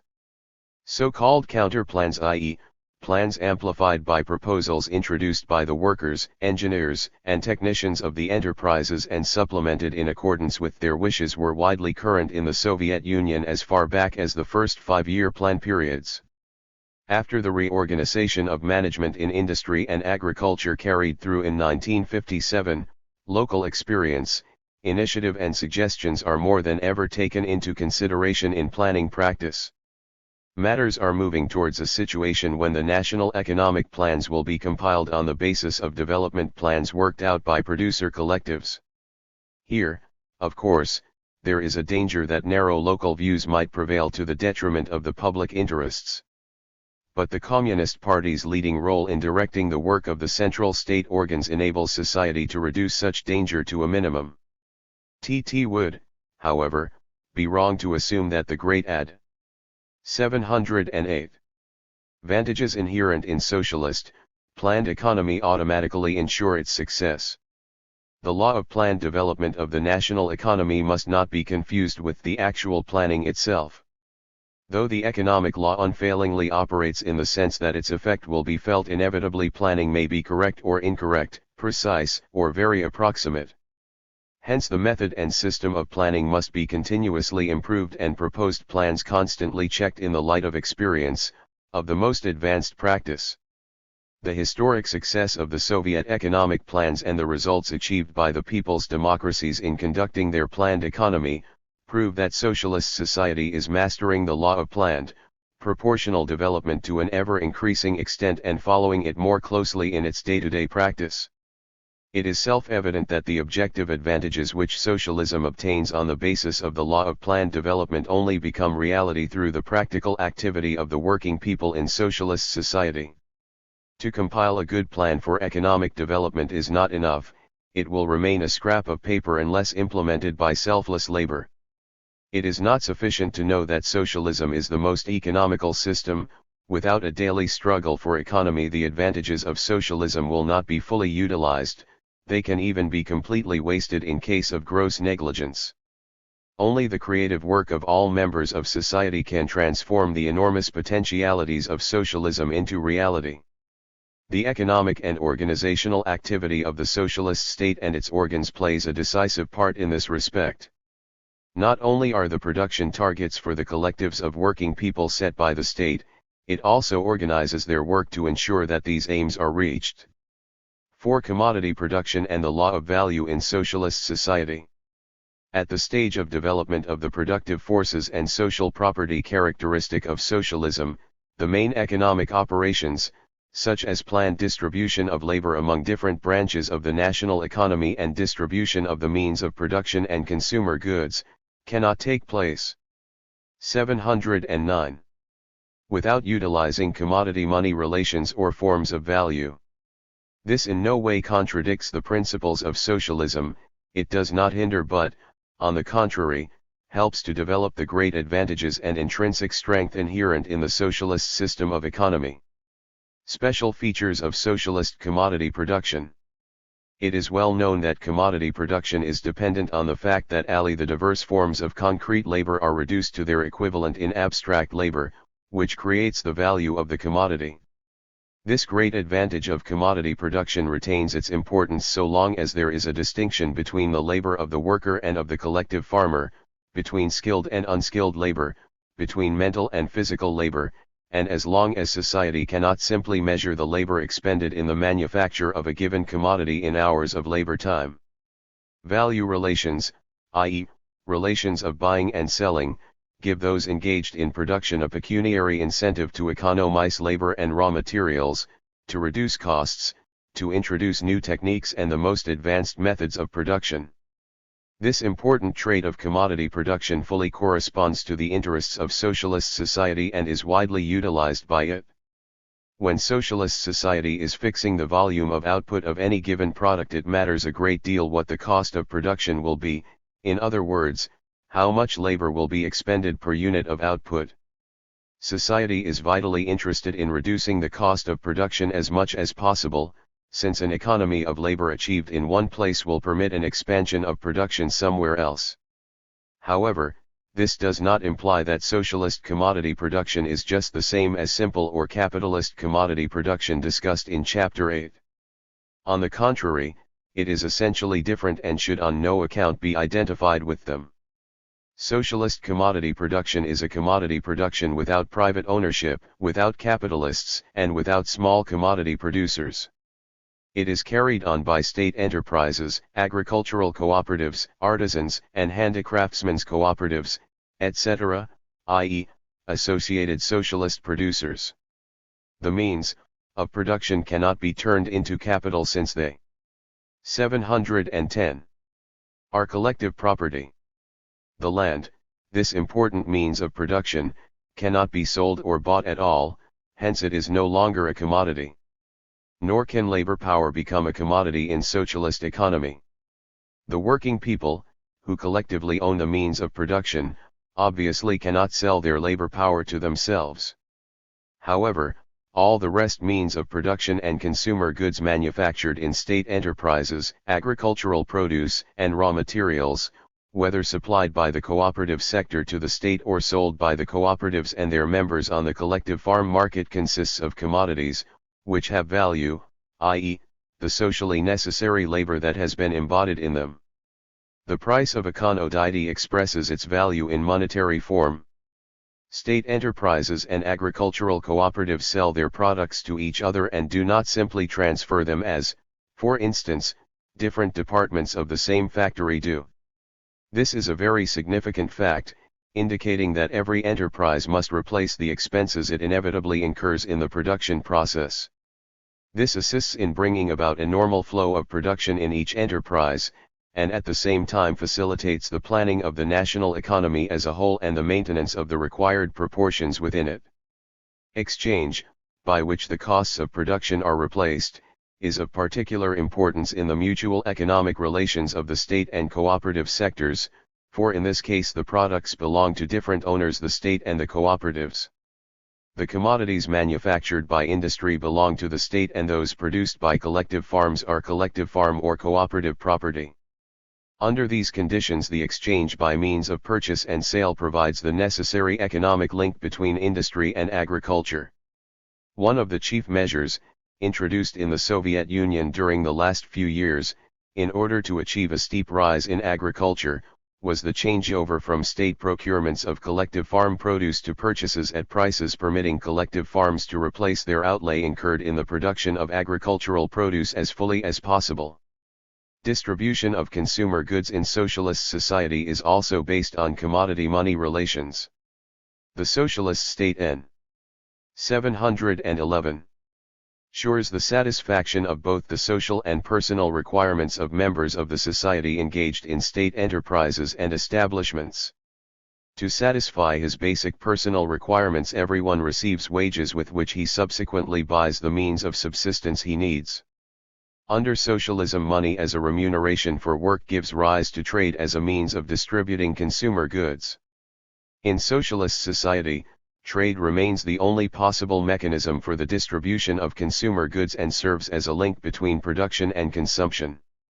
It helps to reveal the changing needs of society and to improve the planning of production of the commodities required for their satisfaction. The law of value in socialist society. Since there is commodity production in socialist economy, the law of value also continues to operate.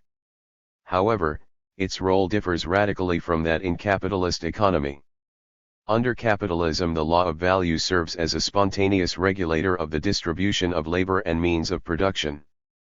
Under socialism, where spontaneous market exchange and competition do not exist, this function of the law of value disappears, since the distribution of labor and the means of production takes place in accordance with the law of planned, proportional development of the national economy. On the other hand, its function as a measure of labor expenditure and as a stimulus to economize social labor increases tremendously. How does the action of the law of value manifest itself in practice in socialist economy? It compels society to produce commodities and exchange them on the basis of the socially necessary expenditure of labor.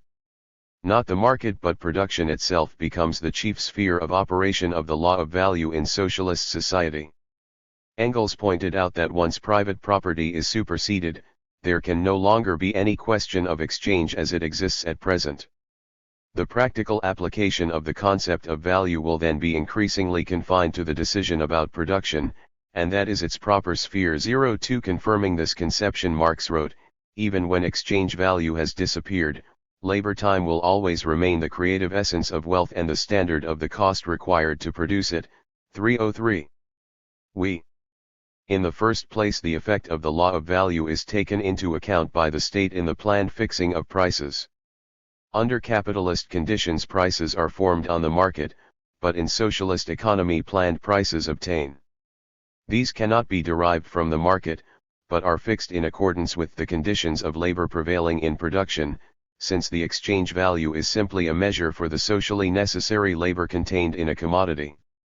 In fixing commodity prices, the state cannot proceed from the quantity of labor actually expended in a particular enterprise. It is guided by the socially necessary labor expenditure, i.e., the expenditure required at a given stage of development of the productive forces, with the existing technical level and the existing average skill and intensity of labor.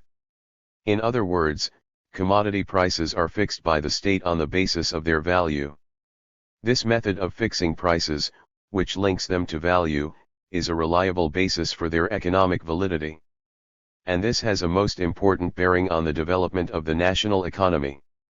Commodity prices by and large must reflect the real relationships of labor outlays existing between the various branches of social production. For example, if more labor is expended in the production of one commodity than in the production of another, it is obvious that the prices of these commodities must reflect the difference in labor outlay. Economically sound prices, in their turn, ensure correct proportions when the products of one branch of industry are exchanged for the products from another branch, and this helps to maintain the system of proportions established by society in the national economy. But prices in socialist economy do not only reflect the actual value relations existing between different sections of the national economy, but also serve the state as a most important instrument for exerting a direct influence on the course of social production. Hence, planning of prices has always been one of the most important factors in the whole economic policy of the socialist state, a factor not only of economic importance but also of paramount political importance. This in particular accounts for the fact that in socialist economy prices of com. 713 commodities are not always or in every case identical with their value. With the help of an appropriate price policy, the state can utilize part of the income created by some branches to bring about a rapid advance in other branches that are of great importance to the national economy. Such a price policy is of special value for the development of new branches and the introduction of new technology. Before they are put into mass or serial production, the cost per unit is as a rule relatively high for articles formerly not manufactured. To stimulate their wide introduction, it is necessary in the beginning to fix a price below their value. This makes it possible to organize large-scale production of the new commodity and to reduce its value to such an extent that it corresponds to the fixed price, and subsequently to lower the price again. Its effect on the planned fixing of prices is therefore the first function of the law of value in socialist economy. Another function of the law of value is to help to reduce the material costs of production, to introduce advanced technology, and to raise labor productivity. By indicating the price, the government as it were tells the enterprise, this is the upper limit of labor and materials that society can afford to expend per unit of the article in question and which ought not to be exceeded by the enterprise. Enterprises whose outlay is below that socially necessary are therefore in a more profitable position, while enterprises with a high outlay find themselves in an economically unfavorable position. This prompts the latter to economize labor, raw materials, and power, to improve their technology and introduce new equipment. This shows the stimulating role of the law of value in socialist economy. Material incentives are a concrete expression of the law's stimulating action. Socialist society strives to ensure that economic requirements and the workers' material interests themselves advance production. Hence the economic activity of socialist, industrial and agricultural, enterprises rests on cost accounting. Unlike enterprises subsidized by the state budget, those run on cost accounting lines conduct independently their economic operations. They have the necessary material and financial 714 sources at their disposal, and in applying them they can use their own initiative to a large extent. Cost accounting means that the expenditure incurred by each enterprise, by each economic organization, has to be replaced by its own income, and that, moreover, the enterprise should show a profit. Part of the profit is allocated to the enterprise's fund and is used to satisfy the needs of its employees. Cost accounting is an inducement to strive for profitability, and this is only possible if the outlay of labor, material, and money is kept as low as possible. The operation of the law of value makes it possible to compare and correctly appraise the results of the economic activity of separate enterprises, and it supplies an economic incentive both to the enterprise as a whole and its workers to achieve high results. The law of value and planning. But how is socialist planning compatible with the law of value, since the former depends on another law, the law of planned proportional development? Experience shows that it is perfectly possible for the two laws to operate together, because they do not contradict but supplement each other. Socialist society itself determines the volume and the structure of output and distributes the means of production and the finished product among the various branches and economic areas. But it does this by using commodity-money relations or forms of value. The process of realization of commodities serves as a necessary additional check showing whether the production plans correspond to social needs. This process reveals, after the event, whether in a particular case the output of a commodity was correctly adjusted to the demand. The movement of commodity stocks in the trade network, for example, is an important index for possible adjustments in the production program. In other words, the law of value helps to adjust and make more accurate the distribution of labor and means of production between the branches, which takes place on the basis of the law of planned, proportional development of the national economy. 715. The closer the prices of commodities approach their value, the more accurately is it possible to calculate and plan costs, profitability, the effectiveness of labor outlay and capital investments, and the application of new technique and new methods in the organization of production. In planning commodity prices, the socialist state has to take into account that, as a result of technical progress, the outlay of socially necessary labor, on which prices are based, is constantly changing. Deprived of this objective basis, the price would become a conventional quantity and cease to be an instrument of socialist planning. Precise determination of value, that is of socially necessary labor outlay, becomes a matter of first-rate importance in socialist society. Only thus is it possible to eliminate unnecessary waste of labor and to run the economy in the most radical and economical way. Marx wrote that after capitalist production has been abolished, the determination of value continues to prevail in the sense that the regulation of labor time and the distribution of social labor among the various production groups, ultimately the bookkeeping encompassing all this, become more essential than ever. 4 To use the law of value correctly means to put into practice cost accounting and control by the ruble, and to plan prices, costs, profitability, commodity circulation, finances and credit in such a way as to ensure that the national economic plans are fulfilled and overfulfilled and the highest labor productivity and the greatest economy of society's resources attained. 5. Labor under socialism. Socialist society translates into reality the right of all citizens to work. This right is guaranteed by the whole organization of the national economy, the elimination of crises and the abolition of unemployment. The division of society into a working majority and an idle minority, living by the exploitation of others, is impossible in a socialist society, for labor has become the only source of income. 716. New character of social labor. When all basic means of production are concentrated in the hands of the socialist state and the producer cooperatives, the labor of each individual loses its private character and acquires a direct social character. This means that everyone's labor helps to fulfill a definite part of the national economic plan. Under capitalism, each commodity producer works at his own risk. Commodity producers are linked to one another through the market. There and only there are the actual requirements of society regarding a particular kind of labor ultimately ascertained. Crises provide especially striking evidence of the wasteful use of labor resources in capitalist society, where the hard toil of millions alternates with the suffering caused by unemployment. The direct social character of labor in socialist society, where the possibilities and needs of society are taken into account in advance, helps the workers to develop new interests. Moral inducements to work arise in addition to material incentives. Owing to this, labor is becoming ever more meaningful, gradually turning from a mere means of existence into a matter of honor. The activity of the working people in production is growing, their participation in social life increasing. The ranks of inventors, rationalizers and other industrial innovators are swelling. In place of the old labor discipline built on coercion, a new, conscious discipline becomes established, which is based on the fact that every worker understands his duty towards society and has a personal interest in his labor. The new attitude towards work and the workers' concern in the development of social production find their expression in socialist emulation.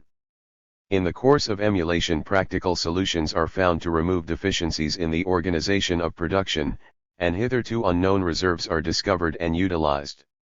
Emulation is a specially effective form of self-criticism, a method for overcoming contradictions characteristic of socialism.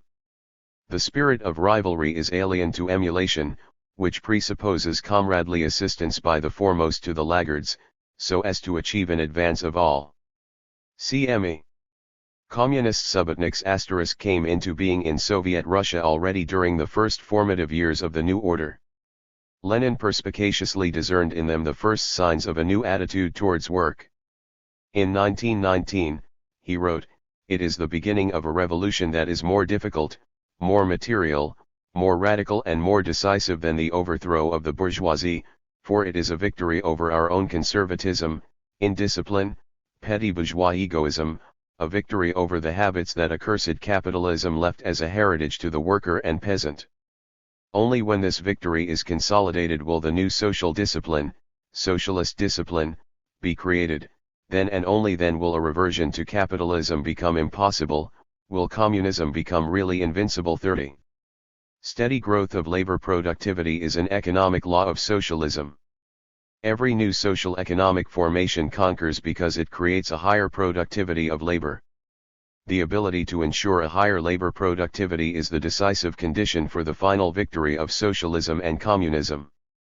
Marx showed that the productivity of labor is determined by the average amount of skill of the workman, the state of science, and the degree of its practical application, the social organization of production, the extent and capabilities of the means of production, and by physical conditions 3%, which advantages enable socialism to master the conditions required to raise labor productivity listed by Marx. In socialist society, the average amount of skill possessed by the worker and the level of his knowledge of the job are growing considerably faster than under capitalism. The fact that education is available to all working people, that all obstacles have been removed from the path leading to the highest educational levels, enables every worker to become in time a qualified engineer or technician. Even in the most highly developed communist subotniks voluntary, unpaid work done on Sundays or after working hours for the benefit of the Soviet Republic. The first subotnik was organized on the initiative of communist workers on the Moscow-Kazan Railway on April 12, 1919, a Saturday. Subota is the Russian for Saturday. Ed. 718. Capitalist countries, the mass of the workers do not have such opportunities.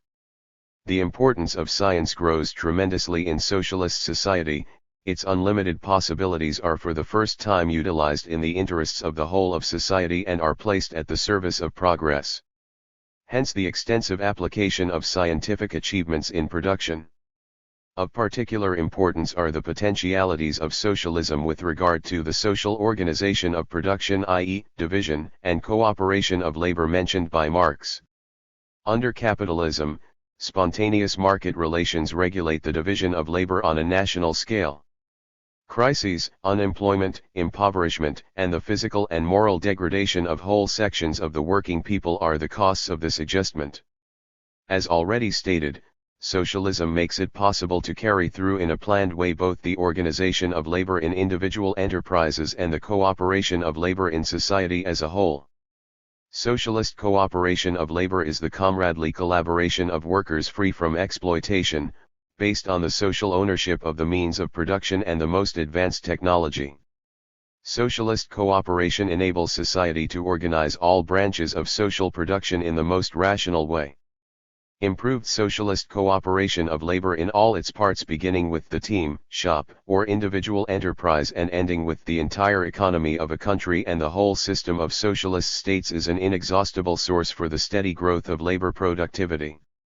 The extent and capabilities of the means of production is another important lever for raising the productivity of labor. The volume of output can be enlarged either by lengthening the working day and increasing labor intensity or by improving the technology and organization of production. Socialism prefers the latter method, attaining a higher productivity of labor by ceaselessly supplying industry with new technical equipment, and by continuously improving technological processes while simultaneously reducing the working day. Capitalism employs both the above-mentioned methods, using them however to intensify exploitation and to increase absolute and relative surplus value. The employer introduces 719. Machinery not because it saves labor, but only if it costs him less than the wages of the workers it displaces. The motto of capitalism is to extract as much as possible from the worker. The slogan of socialism is to extract as much as possible from machinery. Of course, under socialism, to a definite standard of labor intensity, dictated by the rhythm of the production process, must be maintained. But socialism excludes an intensification of labor which drains the worker of all his strength and destroys his health. Finally, in socialist economy, natural resources can be utilized to raise labor productivity much more effectively than under capitalism. In capitalist society, where the land and its mineral wealth are in the hands of private owners, the distribution of the productive forces has been brought about in a spontaneous way, without, in most cases, taking into consideration the most favorable combination of physical conditions for a given industry. Socialism is incomparably better equipped for the task of obtaining from nature as much as possible of the wealth it is capable of giving man. Thus, socialist society has every opportunity to put into operation all the factors affecting the productivity of labor and to ensure its steady growth. As Marx has shown, the struggle for a high productivity of labor can in the last analysis be reduced to the saving of labor time, both labor time directly expended and that embodied in the material elements of production. 2°7 Hence, Economy of labor in all its forms, economy of living and of congealed labor, is a principle of socialism. The careful utilization of equipment, machinery, fuel, raw and other materials is a necessary element of a high labor productivity. This is a reliable course towards increasing material wealth and towards a shorter working day. The principle of distribution according to work. In socialist society, material and cultural values are distributed in accordance with the quantity and quality of labor expended by each worker in social production. This requires strict accounting of the amounts of labor and of consumption. Those 720 who work more and better receive a larger and better reward for their work from socialist society. The principle of payment in accordance with the quantity and quality of work, properly applied, is a powerful means for raising labor productivity and strengthening socialist labor discipline. The combination of material incentives and moral motives to work, arising in socialist society, produces notable results. The socialist principle from each according to his abilities, to each according to his work stimulates the worker to improve his skill and to strive constantly to raise the productivity of his labor. Equalization of wages runs counter to the interests of socialist society. Under capitalism, the level of real wages is limited by the law governing the price of labor power and the capitalist's efforts to extract the highest profit. In socialist countries there are no limits to the growth of wages other than the level of productivity of social labor and the level of development of society's productive forces. Thus rising labor productivity is the chief factor determining the growth of real wages. And in its turn the rise in wages is a stimulus to increase labor productivity, thereby bringing about a reduction in the cost of all the wealth produced. However, the rate of growth of wages should not exceed that of labor productivity. On the contrary, the increase in labor productivity must run ahead of the growth of wages. If payment for labor grows faster, this will limit the expansion of production and slow down the development of the economy, which will ultimately lead to wage reductions. 6. Socialist extended reproduction. In elaborating the theory of reproduction of social capital, Marx established the laws governing this process not only in capitalist but also in socialist and communist society. His calculations define the general conditions required for simple and extended reproduction. The most important of these conditions is the maintenance of a certain proportionality between departments I and II of social production, i.e., between the production of means of production, machinery, fuel, raw materials, and the production of 46 25 71 721 articles of consumption, foodstuffs, clothing, footwear, etc. In addition, definite proportions must be maintained between the various branches within each department, between consumption and accumulation in each department and between accumulation in departments I and II. Marx pointed out that his calculations were abstractions disregarding the concrete conditions of capitalist reality. They are, so to speak, models with the help of which one can study the circumstances obtaining when the reproduction process takes place continuously and without interruptions. In actual fact, the anarchy of production prevailing in capitalist economy, as we have already said, makes it impossible to maintain correct proportions fixed in advance. The process of social reproduction there is periodically interrupted by economic crises. The essence of socialist reproduction. Socialist society for the first time in history enables extended reproduction to be carried on in accordance with the required proportions pointed out by Marx. Of course, this does not exclude the possibility that some disproportions in the sphere of production may arise, but the necessity of their regular occurrence has now been eliminated. The superiority of socialist economy lies not only in the absence of crises and the steady growth of production, the scale and rate of its extended reproduction also prove its superiority to capitalism.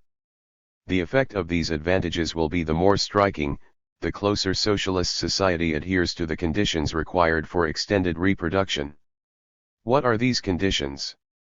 In order to constantly increase the output of the national economy, a relationship between Department I and Department II must be maintained which provides for a higher rate of advance for Department I. Marx has shown that extended reproduction is possible only if the growth of the means of production in Department I exceeds their depreciation in both departments. The greater the difference, the higher the possible rate of expansion of production. With the growth of the means of production, the total output of both departments also increases.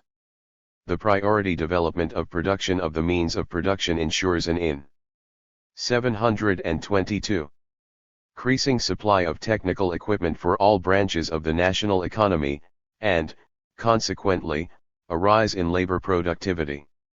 Marx's law of extended reproduction refers to the general long-term tendency of economic development, which exists both under capitalism and socialism. Marx had no specific country in mind, but society in the abstract.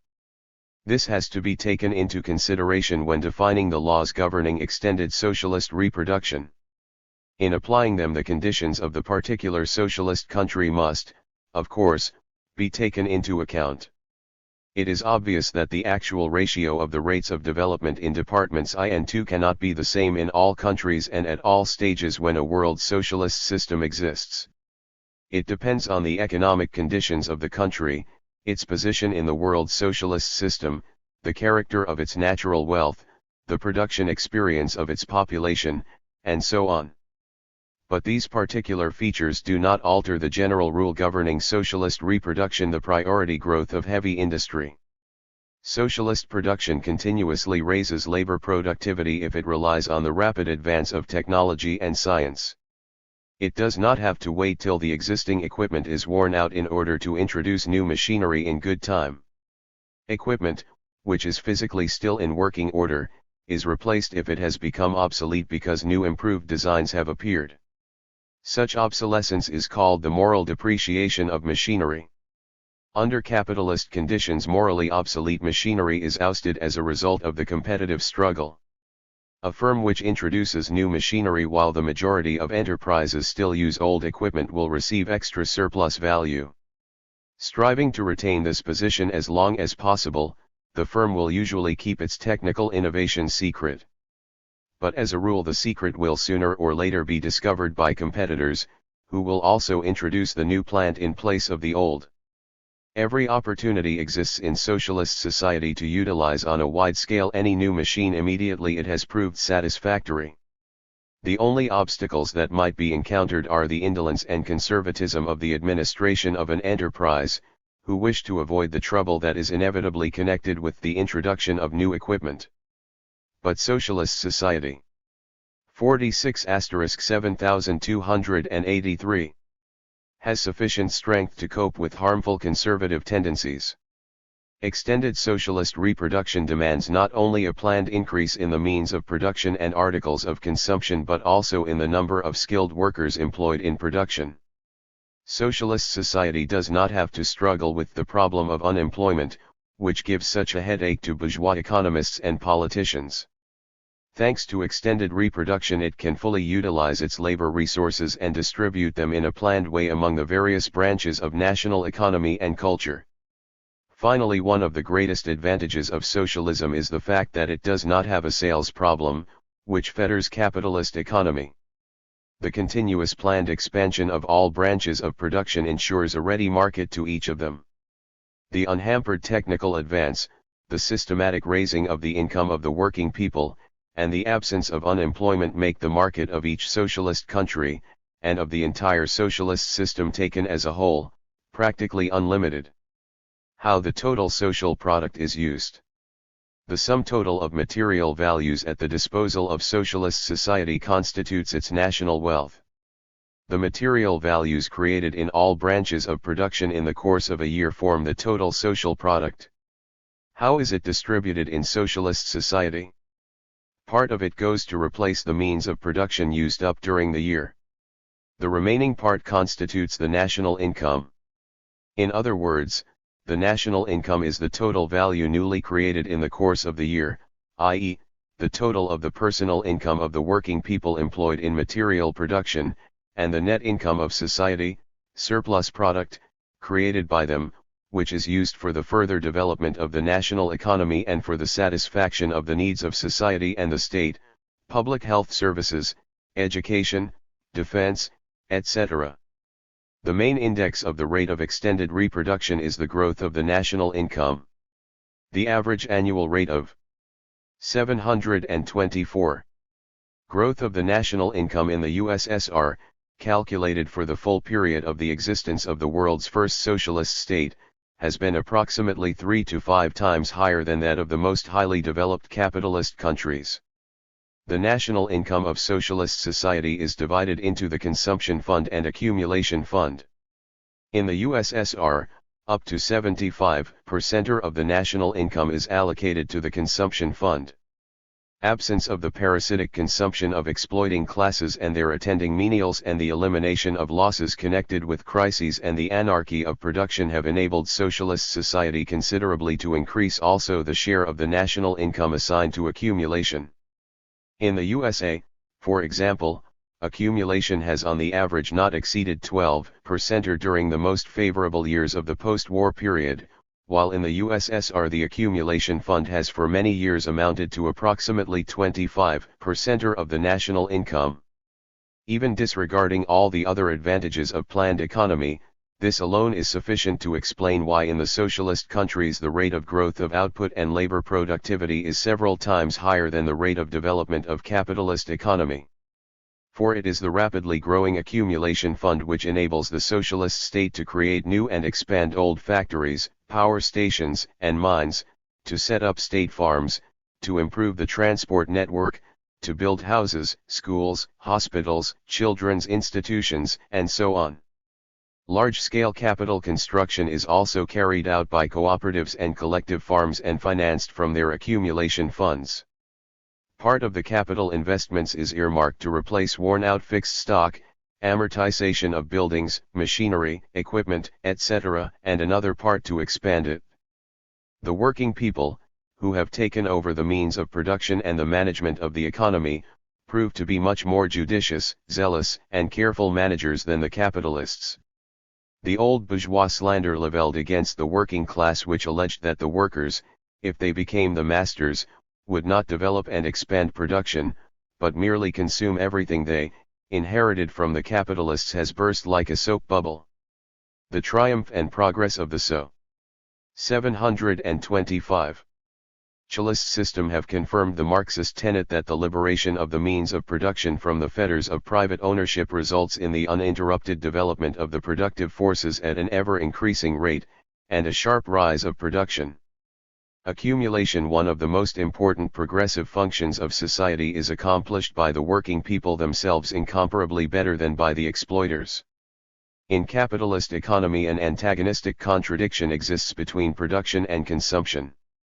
The consumption of the mass of the population is kept within the narrow bounds set by the low income of the working class and peasantry. No such contradiction exists in socialist society.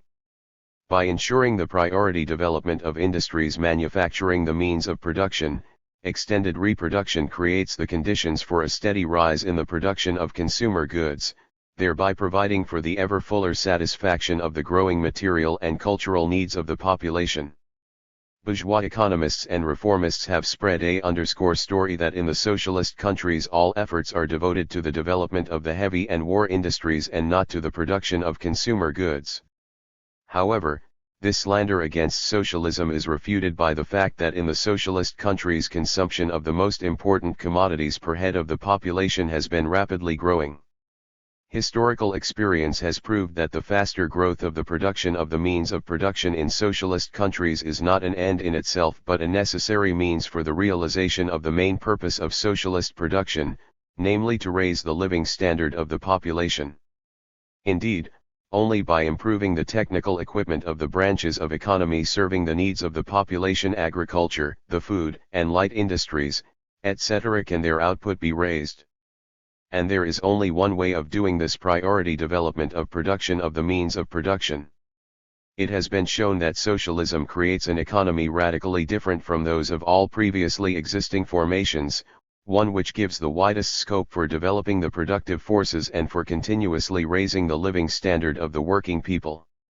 Extended reproduction must not be understood in the narrow sense of the word, disregarding the social changes Engen. 726. Dared by it? Marx showed that in capitalist society, simultaneously with the material reproduction, the development of the contradictions inherent in capitalism also proceeds on an ever-increasing scale. Extended socialist reproduction also causes changes in the social structure of society. This does not, however, weaken the social order, as under capitalism, but on the contrary strengthens it. The growing importance of public property in the socialist economy as a whole and the increasing share of the non-distributable funds in the economy of the producer cooperatives are signs of an extended reproduction of socialist relations of production that is bringing nearer the victory of communism. Hence, extended socialist reproduction is the path towards communist society. Chapter 24. The socio-political and cultural aspects of socialist society. Socialization of the means of production leads to a radical reconstruction of all social relations, of the political superstructure, ideology, culture, way of life, morals, and customs. Just as in the past an exploiting society with its own special institutions, classes, state, and code of laws and its own customs and ethics, grew up on the basis of private ownership of the means of production, so does the new, socialist system grow up on the basis of public ownership, on the basis of the socialist mode of production. A study of the distinctive features of the socialist system has to depend in the main on the experience of the Soviet Union, at present the only country where socialism has long been established and where the gradual transition to communism is now effected. The experience of the people's democracies, which are in different stages of socialist construction, is also of great value. Here it is important to bear in mind that socialism is not something ossified and immutable. On the contrary, it is a society marked by very fast rates of improvement and development towards the higher, the communist phase. One socialist democracy. Thoroughgoing democracy is the cardinal political characteristic of socialist society. Democracy permeates the diverse aspects of society's life, giving rise to new relations, habits, norms of behavior, and traditions. Socialist democracy is a new, higher historical type of sovereignty of the people, which grew out of the proletarian democracy of the period of transition from capitalism to socialism. 728. In comparison with preceding formations, socialism has extended the very concept of democracy to include not only the political, but also the social rights of the working people. It has vested democracy with a new meaning and, by extending it to all of society, has made it true democracy of the entire people. Lastly, socialism has made the central question of democracy not the formal proclamation of rights, as is the case in bourgeois society, but the provision of the possibilities for exercising these rights.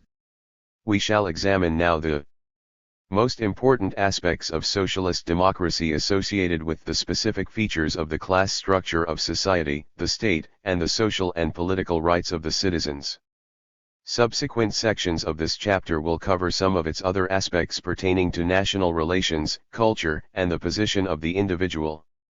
A society of friendly working classes. A new class structure of society is formed as a result of the economic and social changes of the transition period. The exploiting classes, capitalists, landlords, and kulaks have been completely abolished. Society has become a community of working people, workers, peasants, and the intelligentsia. Their position has been radically changed. This applies first and foremost to the working class. From a class deprived of the means of production, it has become, together with all the people, their owner. From an exploited class it has become the leading force of society. The leading position of the working class in socialist society is determined by the fact that this class, which played the decisive part in the revolution, is connected with the most advanced form of socialist economy owned by the entire people. This class is also the main bearer of the communist ideas. In the midst of the workers there are incomparably fewer survivals of the psychology of the private owner, still inherent in part of the peasantry, and of the individualism preserved among some of the intellectuals. it is among the workers that the traditions of socialist mutual assistance and comradely solidarity are most deeply rooted. The professional skill and culture of the workers rises immeasurably under socialism. 729. Another class of socialist society, the peasantry, has also undergone profound changes. Under capitalism it was a class of small producers little connected among themselves, who were doomed to eke out a miserable livelihood from their tiny plots. Village life gave rise to cultural backwardness which bordered on savagery. Collectivization of agriculture and the Cultural Revolution have radically altered the aspect of the peasantry. The overwhelming majority of peasants in socialist society are collective farmers. In the Soviet Union, for example, peasants farming on their own account constituted less than 0.5% of the total in 1957. The socialist peasantry is a class freed from the exploitation of landlords and kulaks, a class which is working collectively and makes extensive use of machinery. The culture of the peasants rises swiftly owing to the advantages of the collective farm system. True, for a long time after the victory of socialism the cultural level of the peasantry still lags behind that of the working class and the rural mode of life is inferior to the urban. But this distinction is gradually being eliminated. A stratum of skilled farm machine operators, associated with advanced technology and culture, is growing in the countryside. As it develops, the entire peasantry is coming up to the level of this stratum. The collective farm system broadens the outlook of the peasant, draws him into public activities, makes him interested in the success of his own collective, team or collective farm, and of the entire country. This is how the selfishness and seclusion of the small owner, proclaimed by bourgeois literature to be a natural trait of the peasant, are being overcome. In contrast to the working class, the proportion of the peasantry in the total population does not increase, but declines. For countries which prior to the socialist revolution had been backward agrarian lands, this is a progressive and natural phenomenon.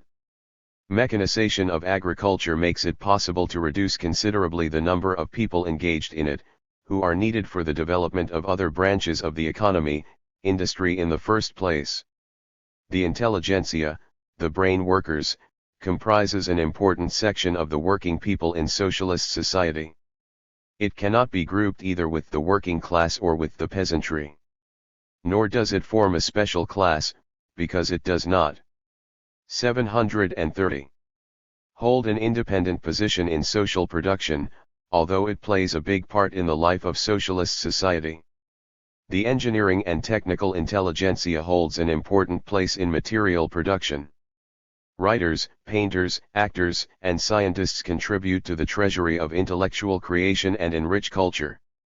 The large bodies of teachers and physicians educate the people and safeguard their health. Lastly, many persons who have a specialized education, lawyers, economists, financial experts, do necessary work in the management of the economy, in the state administration, etc. The intelligentsia is the most rapidly growing section of socialist society. At the end of 1958, the Soviet Union had about 7.5 million people with a higher or specialized secondary education, whereas in 1913 there were only 190,000 such specialists, and in 1928, 521,000. The share of the intelligentsia will continue to grow, which is in line with the requirements of technical and cultural progress. The socialist intelligentsia is not an isolated social stratum, but a truly POP's intelligentsia, bone of the bone and flesh of the workers and peasants. To serve the people is its cherished aim. Service to the people not only advances the culture of society, but also spiritually enriches the intelligent SIA itself, and lends purpose to its work. The new class structure formed in socialist society radically changes the entire picture of class relations. By abolishing exploitation of man by man completely and finally, socialism does away forever with the class hierarchy, the system of subjugation of some classes by others, which existed for thousands of years. All classes and strata become equal in their relation to the means of production, i.e. the state, and political power, in their rights and duties. No one can any longer appropriate the means of production and use them for exploiting other people.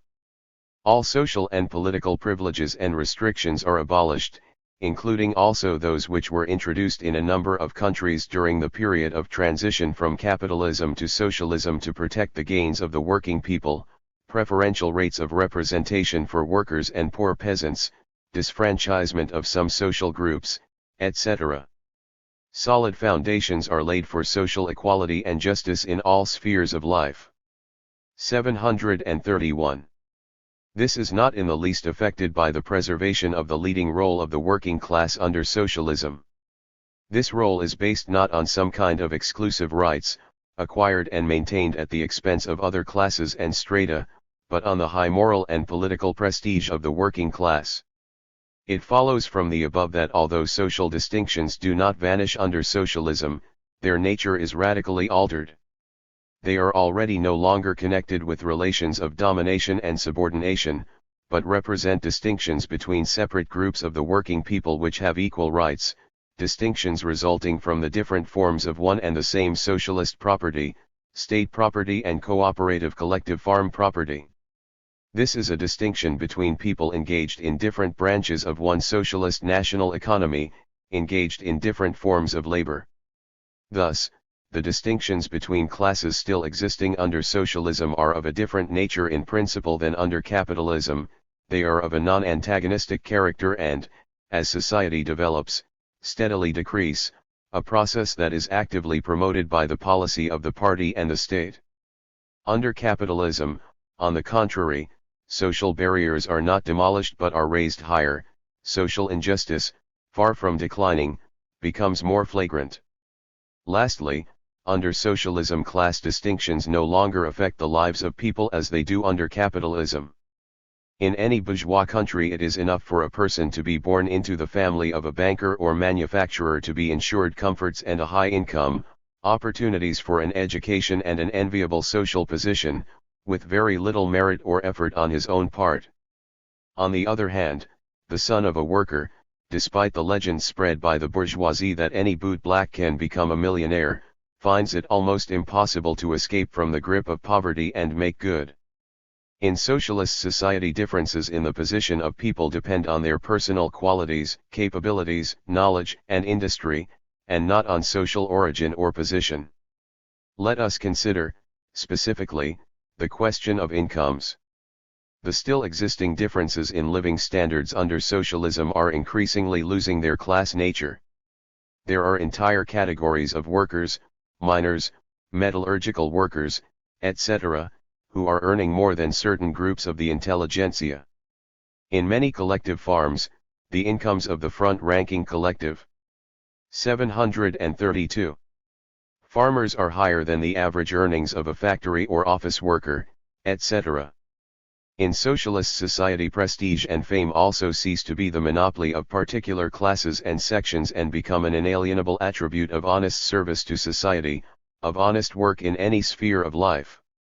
In the USSR, for example, such front-ranking workers and innovators as the spinner Valentina Gaganova and the miner Nikolai Mamai, such collective farm machine operators as Alexander Gidalov and Nikolai Manikovsky, are no less renowned than outstanding scientists, engineers, artists, and political leaders.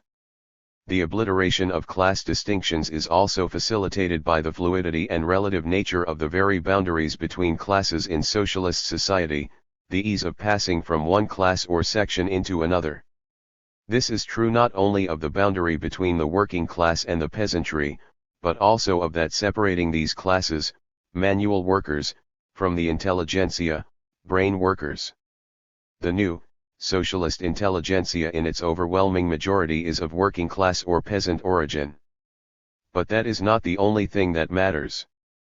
No less important is the fact that the ranks of the workers and peasants are increasingly swelled by educated people, whose daily work in production is distinguished by many features of creative, mental labor.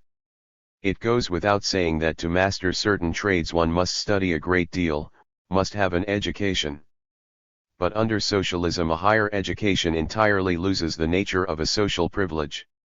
Society carefully sees to it that even the advantages preserved so far, which consist of a more cultured environment at home, greater leisure, better material conditions for study, etc., should not turn into such a privilege. For this purpose priority in enrollment in universities and institutes is given to those who have a record of work in production, stipends are paid to students who are less secure materially, the system of evening and correspondence studies is extensively developed, etc. Full equality, the gradual effacement of distinctions between classes, and social justice are characteristic features of class relations under socialism, which help consolidate the unity of society. 733. Since all classes and sections consist of working people, since all are connected with property of the same type, socialist property, the relations between them are free of any antagonism. Their interests coincide in all the main and chief things. In particular, workers, peasants, and intellectuals are equally interested in the advance of the national economy, in the strengthening of the socialist system, in the development of democracy and culture. Thus, socialism replaces the age-old struggle of classes by their solidarity and unity arising from the community of aims, ideology, and ethics. The abolition of the exploiting classes and the socialist transformation of all the petty bourgeois classes lay the foundations for the moral and political unity of society. Change in the functions of the state. The victory of socialism leads to a further important change of the state, a change directly associated with the abolition of the exploiting classes and the development of the moral and political unity of society. With the disappearance of classes hostile to the working people, the state, if we speak of its internal functions, loses the character of an instrument of class suppression. The cardinal aspect of activity of a state, the one which comprised its essence throughout its history, ceases to exist. It is already on the approaches to socialism, as the economic, political, and ideological positions of the exploiting classes are undermined, that, as a rule, the intensity of the class struggle is moderated. This reduces the sphere of class suppression. No room at all remains for it when socialism triumphs. That is why the Communist Party of the Soviet Union has so roundly criticized as deeply erroneous the theory which claims that the class struggle grows sharper with the progress of socialist construction. This theory was particularly dangerous because it justified gross violations of the principles of socialist democracy and legality. But the withering away of the function of class suppression does not mean that under socialism the state must vanish. Socialist society cannot get along without it. Why? Firstly, because after the victory of socialism statehood 734. Remains for a long time the most suitable and rational form of public leadership of the economy, social relations, and cultural development. The expediency of this form is determined by the level of economic, social, and spiritual development of society. Secondly, because under socialism a certain inequality in the satisfaction of the requirements of the people still remains, there remain manifestations of the psychology of the private owner and other survivals of capitalism in the minds of some members of society. In these conditions society cannot get along without a special machinery which controls the measure of labor and consumption, protects public and personal property, and cuts short antisocial actions dangerous to the socialist system. Thirdly, the state is preserved for external reasons. So long as socialism has not triumphed on a worldwide scale, the danger of attack by the imperialist states remains and, therefore, there also remains the need to have armed forces and other state bodies called upon to ensure the country's defense power and also to combat spies, saboteurs, and other subversive elements sent in by the imperialists. Thus, under socialism the state is still needed by the working people. The need for some measures of state compulsion also remains. But it is the other functions and tasks that come to the fore in the activities of the state. In the first place, the economic role of the state is substantially enhanced. Whereas in the transition period, at the time when several types of economic structure existed, the state was unable to control, plan, and direct all sectors and branches of the national economy, under socialism the state actually concentrates in its hands all the threads of the country's economic development. The organization of social production direction of the economy becomes its cardinal function. The cultural and educational function of the state becomes widely expanded in socialist society. It includes the development of socialist culture, science, the arts and literature, the cultural advancement of the people, and their communist education. The function of safeguarding socialist property, the cornerstone of the new system, plays a big part in the activities of the state. 735. Wide scope in socialist society is attained by activities of the state in connection with the protection of the rights and interests of the citizens, of their personal property, and of public order. Thus, following the victory of socialism, the state acts primarily as the organizer of economic and cultural development, directing the creative activities of the working masses. Together with this, inasmuch as the capitalist system exists and the danger of armed attack has not been removed, the function of defending the country from outside attack is fully preserved. The socialist state is compelled to strengthen its armed forces, army and navy, counterintelligence and intelligence agencies in order to defend successfully the gains of socialism. Its activities in the international arena, however, are not limited to military defense. They include economic, cultural, and political relations with foreign states, and their purpose is to ensure peaceful coexistence of countries with different social and political systems, to strengthen peace among the nations. The formation of the world socialist system has given rise to another task of the socialist state's foreign policy, namely, the consolidation of the unbreakable friendship, cooperation, and mutual assistance between the fraternal socialist countries.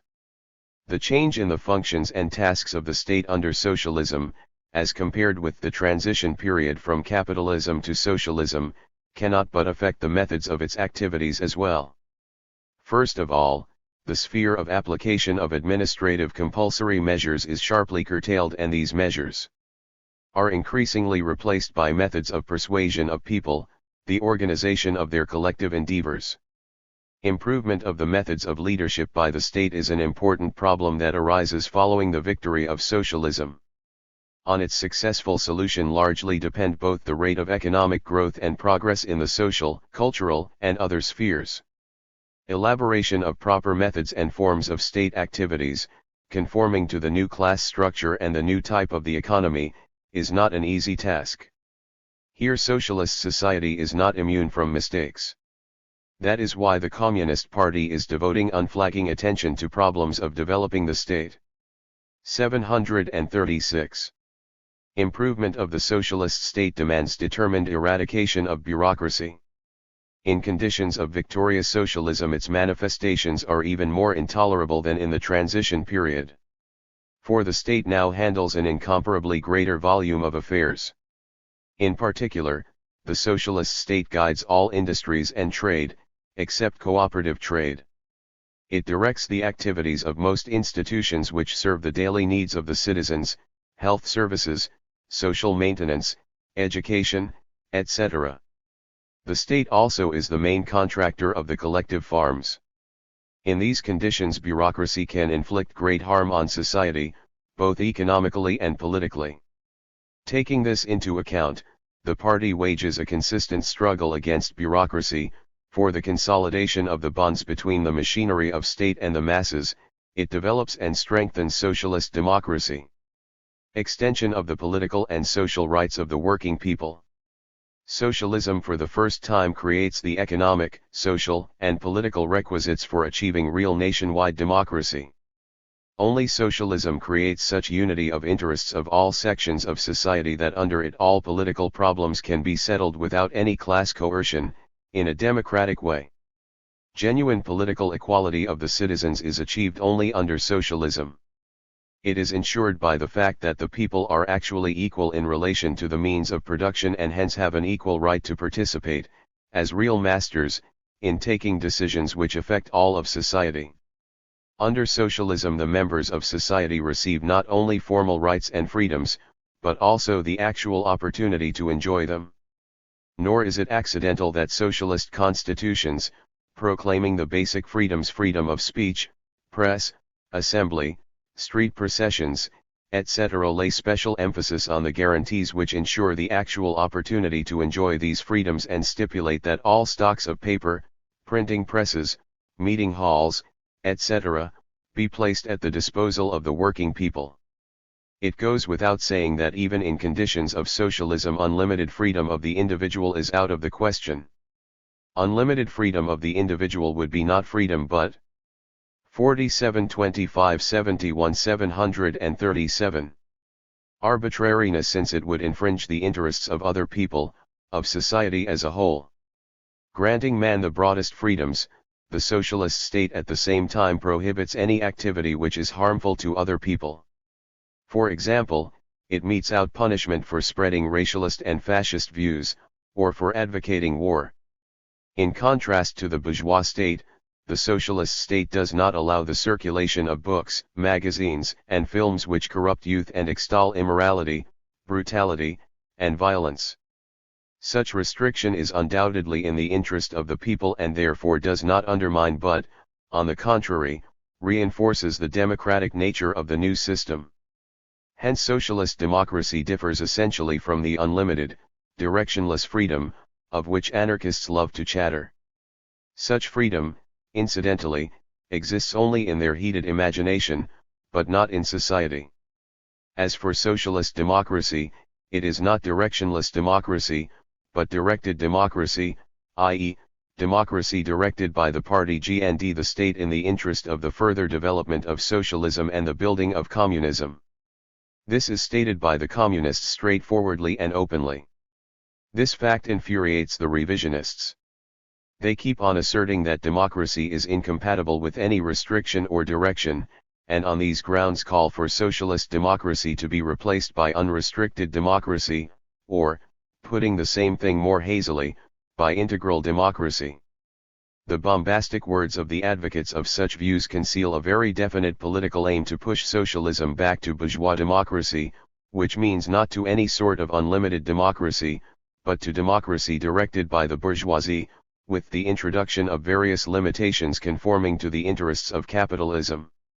Another object of the revisionists is to undermine the leadership of society by the party, which would in fact result in the curtailment, and not the development, of democracy. For the party embodies in its activities the will of the masses, millions strong, and represents the most democratic organization of socialist society. Its leadership most fully personifies the principles of genuine democracy.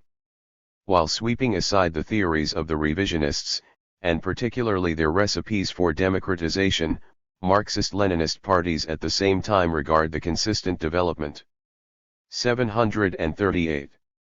And extension of socialist democracy as a prime task. But, in contrast to the revisionists, they see the way to attain this not in copying the institutions and principles of bourgeois democracy, but in perfecting socialist democracy, i.e., in consolidating the links of the state and the party with the mass of the working people, in boldly stimulating their constructive activities and initiative in all spheres of society's life. Here the party is confronted with great tasks, because such genuinely socialist democracy does not arise of itself in an unchanging form, but develops as socialism gains in strength. This is a process which claims constant attention and effort on the part of society, the state, and the party, and demands struggle against wrong views, against administrative bureaucratic tendencies, and against disbelief in the intelligence and power of the people. Why does the party attach such great importance to the development of socialist democracy? Because under socialism the broadest democracy of the highest type in history becomes not only possible, but also necessary. In socialist conditions democracy is not a concession the ruling classes are forced to make, as it is under capitalism, but a law of life which ensures the normal and rapid development of society. Lenin wrote that victorious socialism must necessarily give effect to complete democracy. 08 Socialism and democracy are inseparable. Broad democracy enables each member to feel a fully fledged master of society and stimulates the creative initiative of the masses, without which socialism cannot advance a single step. It gives encouragement to the talents and capabilities of millions of people, facilitates the rapid promotion of ever new gifted leaders, draws the working people into the activities of the state, ensuring their ever more active and direct participation in administering society's affairs. For example, among the deputies to the Fifth Supreme Soviet of the USSR, elected in March 1958, 614 are workers and collective farmers directly engaged in production. Among the deputies of city Soviets, 39.4% are workers directly engaged in production, and among the deputies of rural Soviets, 58.8% are collective farmers. Altogether, about 340,000 workers and nearly 780,000 collective farmers were elected to local Soviets in 1959. 47*739. We may recall by way of comparison that in the U.S. Congress, bankers and manufacturers comprise 30% of all the senators and 34% of the members of the House of Representatives. 21% of the senators are large landowners. The other members of Congress are employees of the big monopolies or professional politicians known as loyal servants of capital.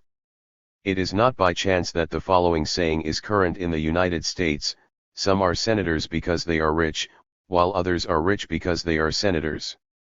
The constitutions of the socialist countries embody legislatively the principle of electivity, removability, and accountability of all persons holding office, the principle of electivity and accountability of all state bodies. The voters have a right to recall any deputy who has not justified their trust before the expiration of his term of office. Public organizations of the working people exercise ever wider control over the activities of executive bodies and themselves take part in these activities.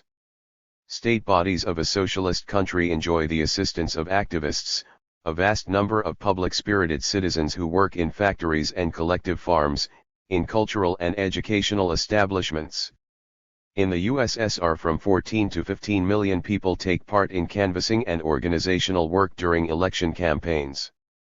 Millions of people work in standing and ad hoc committees of local Soviets, as public instructors or inspectors, as members of various public assistance committees elected in factories, offices, or neighborhoods, as members of control groups set up by public organizations. This vast army of people is taking part in the activities of the state and going through a big political schooling, improving its political consciousness, knowledge, and culture. The masses also exert their influence on the machinery of state through the press, which serves as a medium for the exchange of experience, control, and criticism. The growing role of public organizations, the party, trade unions, Komsomol, and others is an important feature of socialist democracy. Millions of people take part in the work of these organizations and in this way influence various aspects of society's life. Suffice it to note that in 1958 there were over 8 million people in the ranks of the party, 18 million in the 740 RPTSWAP Komsomol, and over 50 million in the trade unions in the Soviet Union. One of the cardinal distinctive features of the Marxist understanding of democracy is that, while attaching great importance to political rights and freedoms, it does not limit democracy to them alone. Marxists regard as a prime integral part of democracy the social and economic rights of the working people, the right to work, to rest and leisure, to education, to material maintenance in old age or in case of illness, etc. For these rights are the basis of man's genuine freedom and happiness. The historic advantages of the socialist system are revealed with a special clarity in the way the social rights of the working people are ensured. Can capitalist society with its chronic unemployment ensure each citizen the opportunity to work, let alone to choose the work he likes? Clearly, it cannot. But the socialist system makes the right to work a constitutional right of a citizen, delivering him from the oppressive anxiety and uncertainty over the morrow.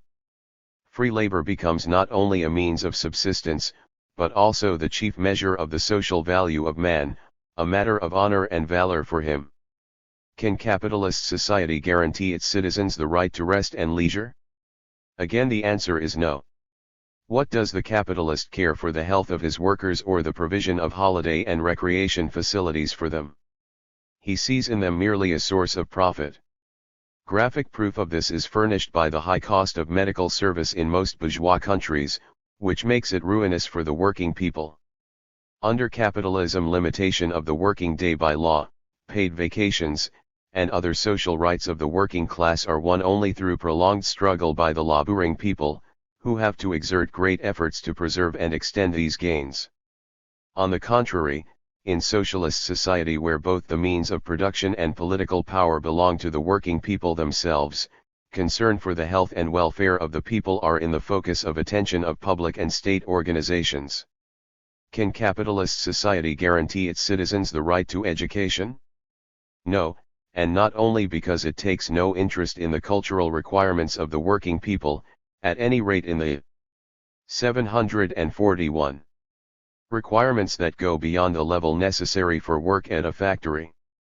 The bourgeoisie, as all exploiting classes, regards the monopoly of education and culture as one of the principal instruments for the preservation of its monopoly of political power.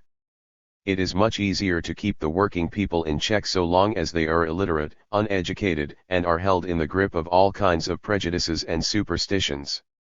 Socialist society, on the contrary, is vitally interested in making all its members educated and cultured. In a society where power belongs to the working people themselves, the advance of their culture and political consciousness, the widening of their outlook, is a source of strength for the state, a way to multiply the public wealth, to accelerate progress.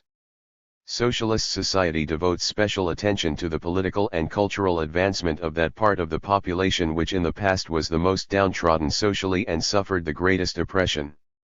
This applies especially to women. In some capitalist countries even to this day women are deprived of many political and civil rights, get less pay for equal work with men and are kept in a subordinate position even in the family. Marxism-Leninism holds that the emancipation of women presupposes, firstly, full equalization in rights with men both in the family and in political life, secondly, the enlistment of women in public activities and productive work, and, thirdly, abolition of the system of domestic drudgery under which housekeeping absorbs all the time and energies of women. The socialist system is successfully solving this intricate problem. It not only gives women equal rights with men, but it also accords the mother honor and respect. The state grants working mothers long-paid maternity leaves, gives monthly allowances to mothers of large families and unmarried mothers, and decorates mothers of large families with orders or medals. The rights of mother and child in the family are protected by law. Socialism leads woman onto the path of important public activities and production work. In Tsarist Russia, according to the 1897 census, only 13% of women wage workers were employed at factories and construction sites and 4% in educational and medical institutions, while 55% were 742. Domestic servants and 25% toiled American Samoa agricultural laborers for the kulaks and landlords. Today women comprise 45% of all workers in industry. Women make up more than half, 53% to be exact, of all specialists with a higher education. Hundreds of women have been elected deputies to the Supreme Soviet of the USSR and the Supreme Soviets of the Union Republics. There are nearly 700,000 women deputies in local Soviets. Naturally, by no means everything has yet been done in this respect. Housekeeping continues to take up too much time, retarding the political and cultural advancement of many women. There are still not enough nurseries, kindergartens, and also boarding schools, which could relieve mothers of a considerable share of the cares involved in child upbringing. In some republics of Soviet Central Asia, survivals of a feudal attitude to women are still manifested here and there. But the successes scored in the USSR and the people's democracies in emancipating women and the attention given by the whole of society to this problem afford grounds for confidence that the full solution of this problem is not far off. We must not forget that socialism is only the first, lower phase of the new social formation. Naturally, at this stage it is impossible as yet to solve completely all the numerous difficult and involved problems which socialism has inherited from the rule of the exploiters over thousands of years. But now it is already clearly seen that socialism, as no other system, ensures the working people real democratic rights and extends the sphere of democracy to an unprecedented degree. It could not be otherwise in a society which assumes care for all its members, their happiness, welfare, and personal destinies. As socialist society develops, more social benefits are enjoyed by the citizens and they have greater opportunities for active participation in political life. This makes all the working people deeply interested in the prosperity and progress of society. 2. Friendship of the peoples of socialist society. In many countries, capitalism leaves the new system a grave legacy in the form of economic and cultural backwardness of some peoples and deep-seated national enmity. Hence the PRI. 743.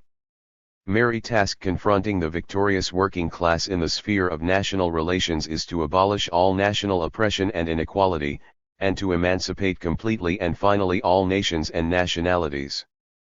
Pointing out that the ultimate aim of socialism is not only to abolish national isolation, but also to merge the nations, Lenin stressed that in the same way as mankind can arrive at the abolition of classes only through a transition period of the dictatorship of the oppressed class, so can mankind arrive at the inevitable fusion of nations only through a transition period of the complete emancipation of all oppressed nations, i.e., their freedom to secede. 209 The emancipation of the oppressed nations and the ensuring of national equality begins immediately after the socialist revolution.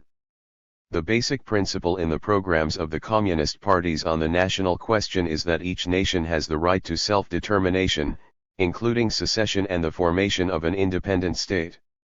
The granting of such a right does not at all mean that each nation is invited or, still less, compelled to secede, to break state ties with the nation with which it formerly belonged in a single state.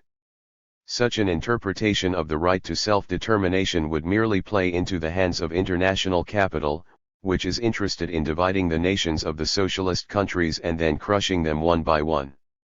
But that is not the only point.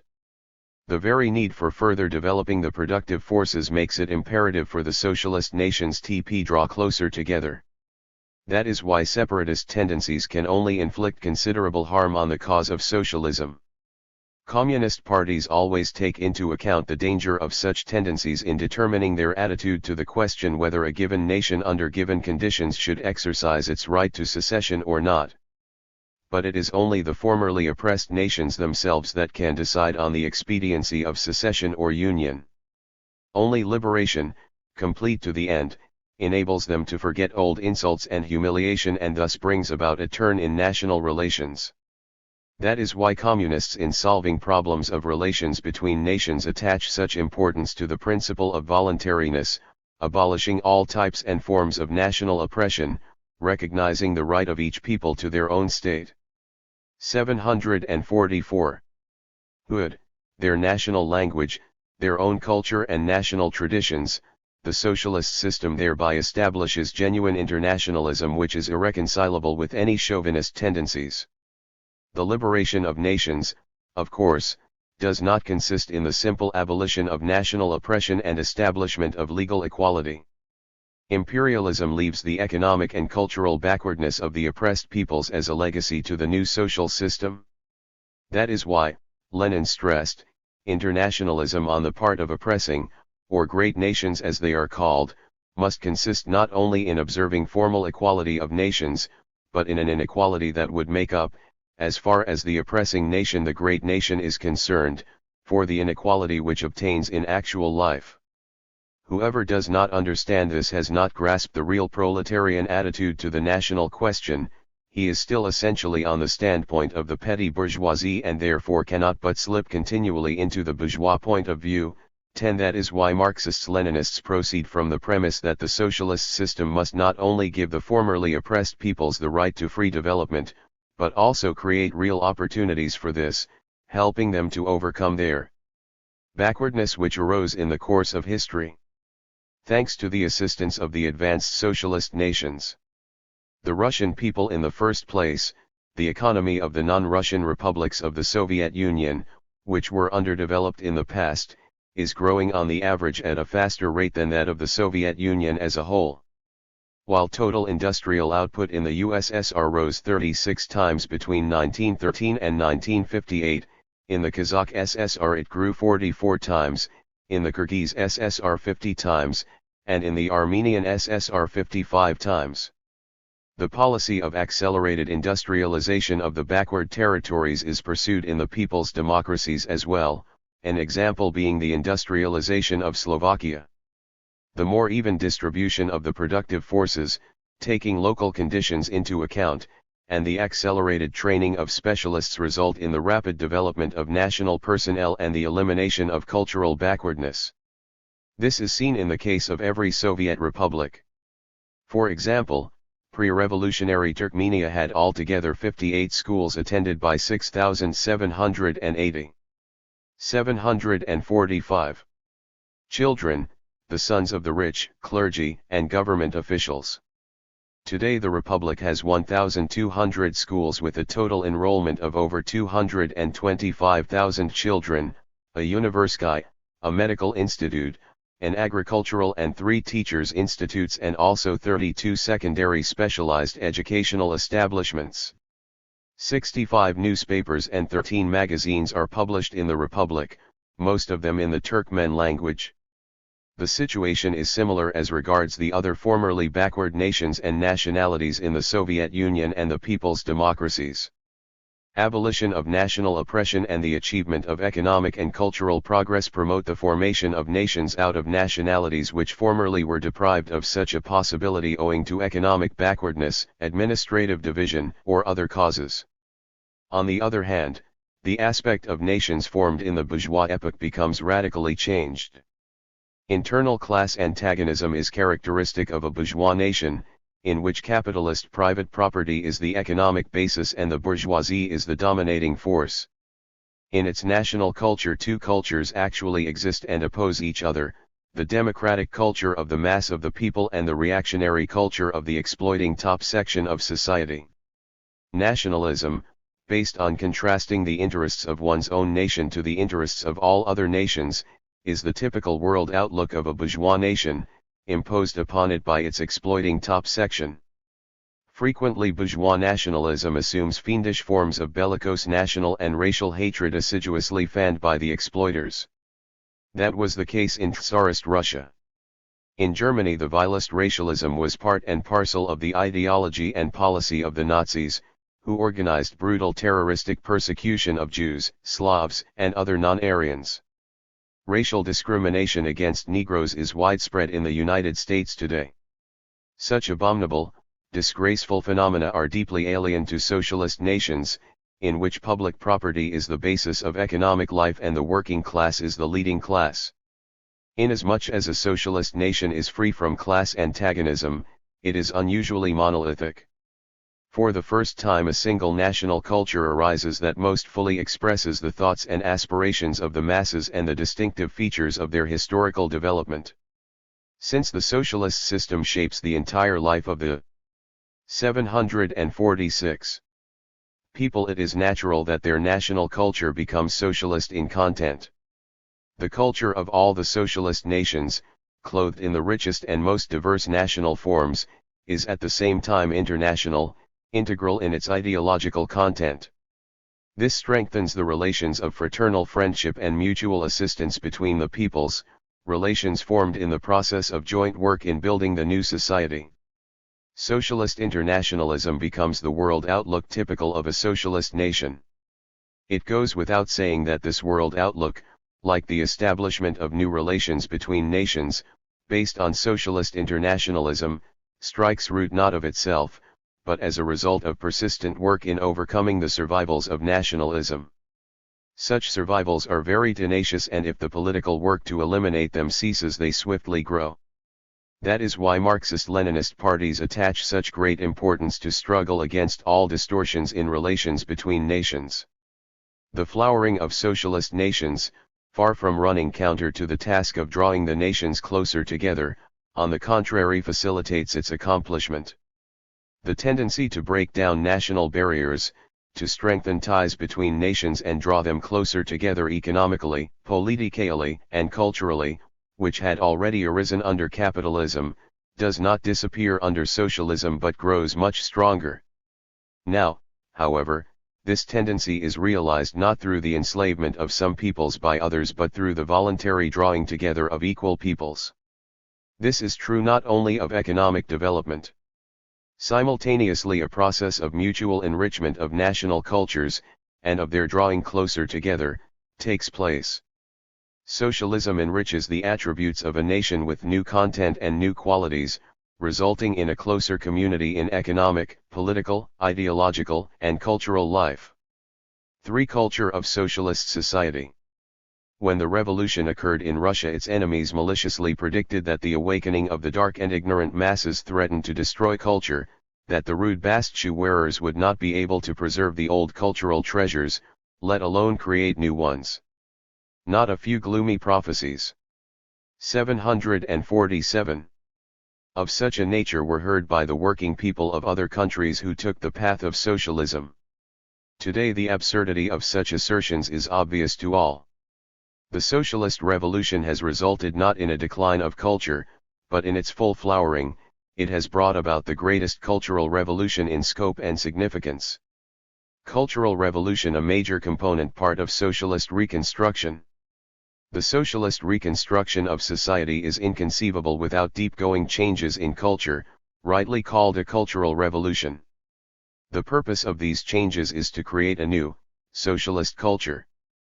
But the cultural revolution must not be understood in an oversimplified way as the negation of all past culture.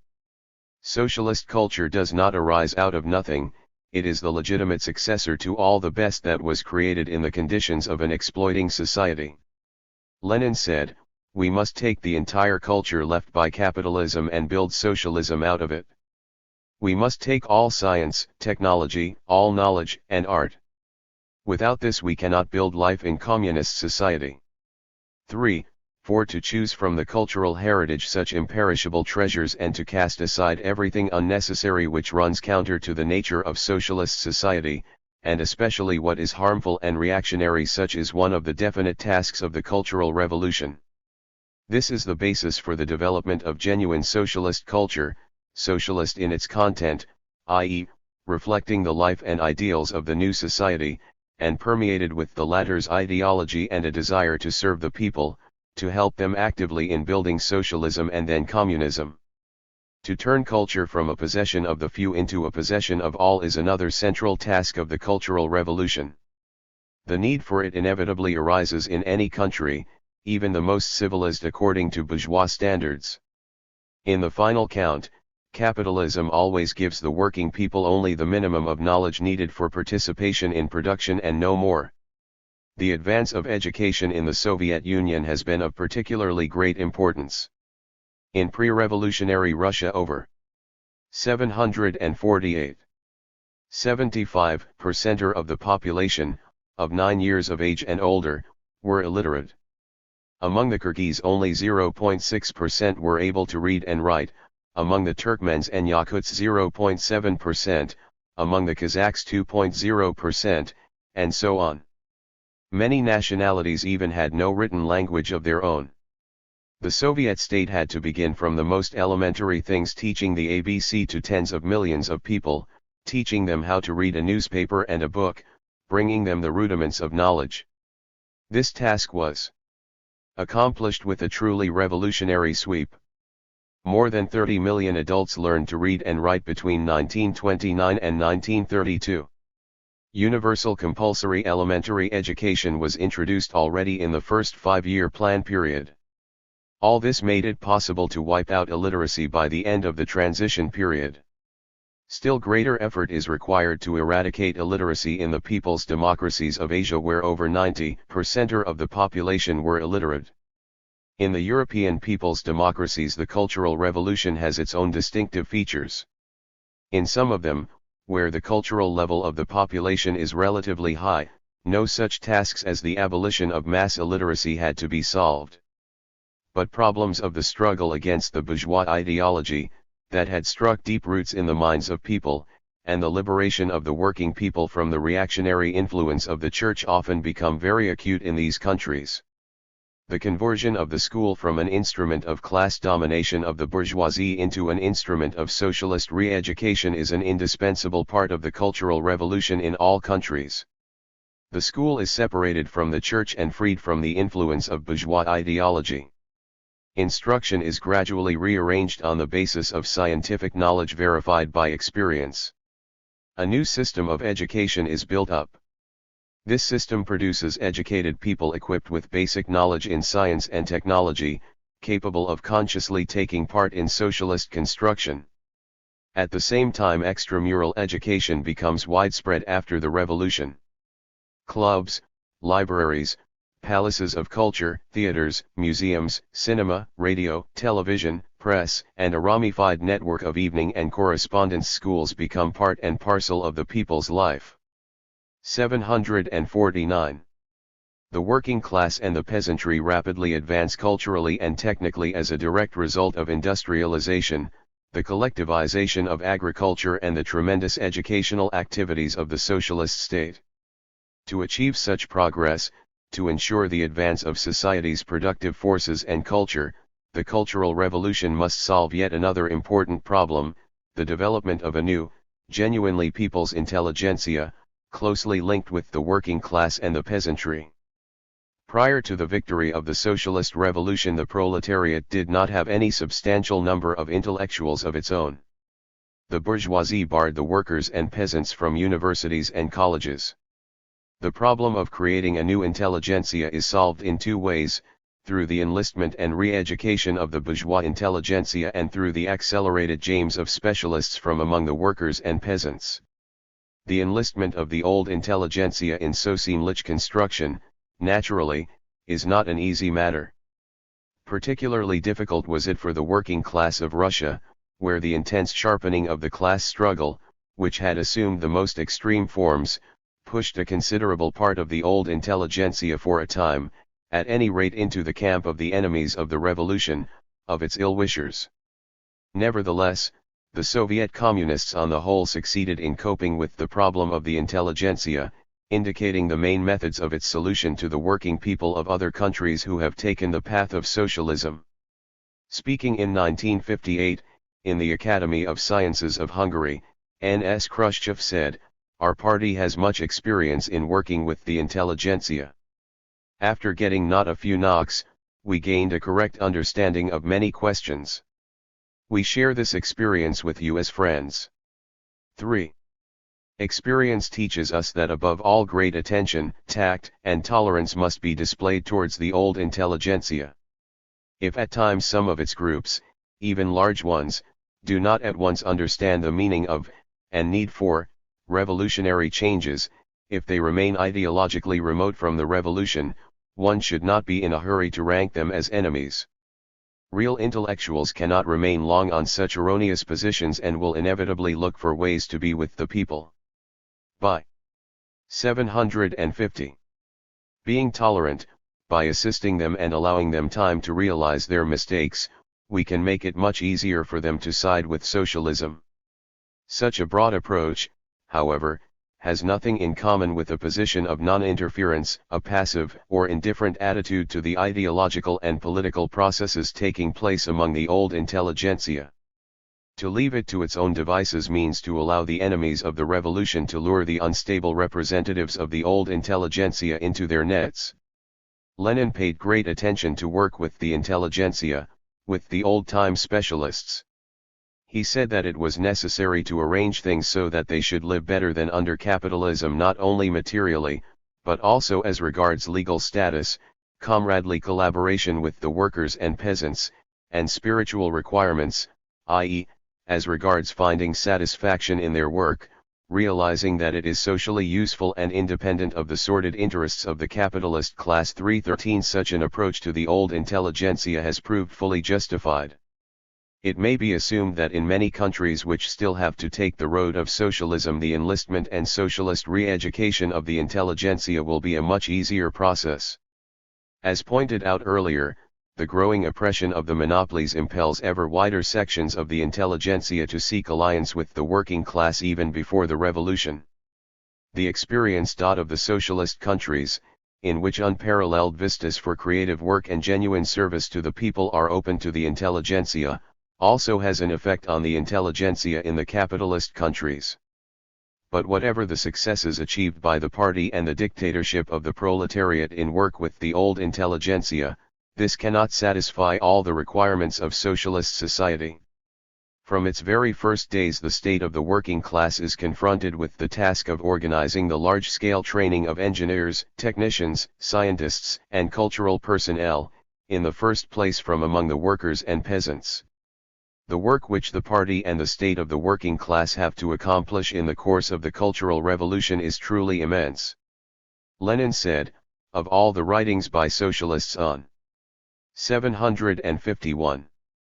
This subject, I cannot recall a single socialist study I know, or an opinion of prominent socialists about the future socialist society, which would indicate the concrete practical difficulty that will arise before the working class after taking power, when it undertakes to turn the entire richest store of culture, knowledge, and technology accumulated by the bourgeoisie and which historically we need unavoidably, to turn all this from an instrument of capitalism into an instrument of socialism. This, Lenin points out, is a task of unprecedented difficulty and historic significance, for, having accomplished the Cultural Revolution, the working class, its party and state not only ensure the provision of the skilled personnel needed for socialist construction, not only help the new, socialist ideology to strike root in society, but they also lay the foundations for an advance of culture unprecedented in history. Striking evidence of this is the progress of education, the success in training engineering and scientific personnel, and the achievements in science, technology, literature, and the arts, both in the Soviet Union and in the people's democracies. Culture for the people.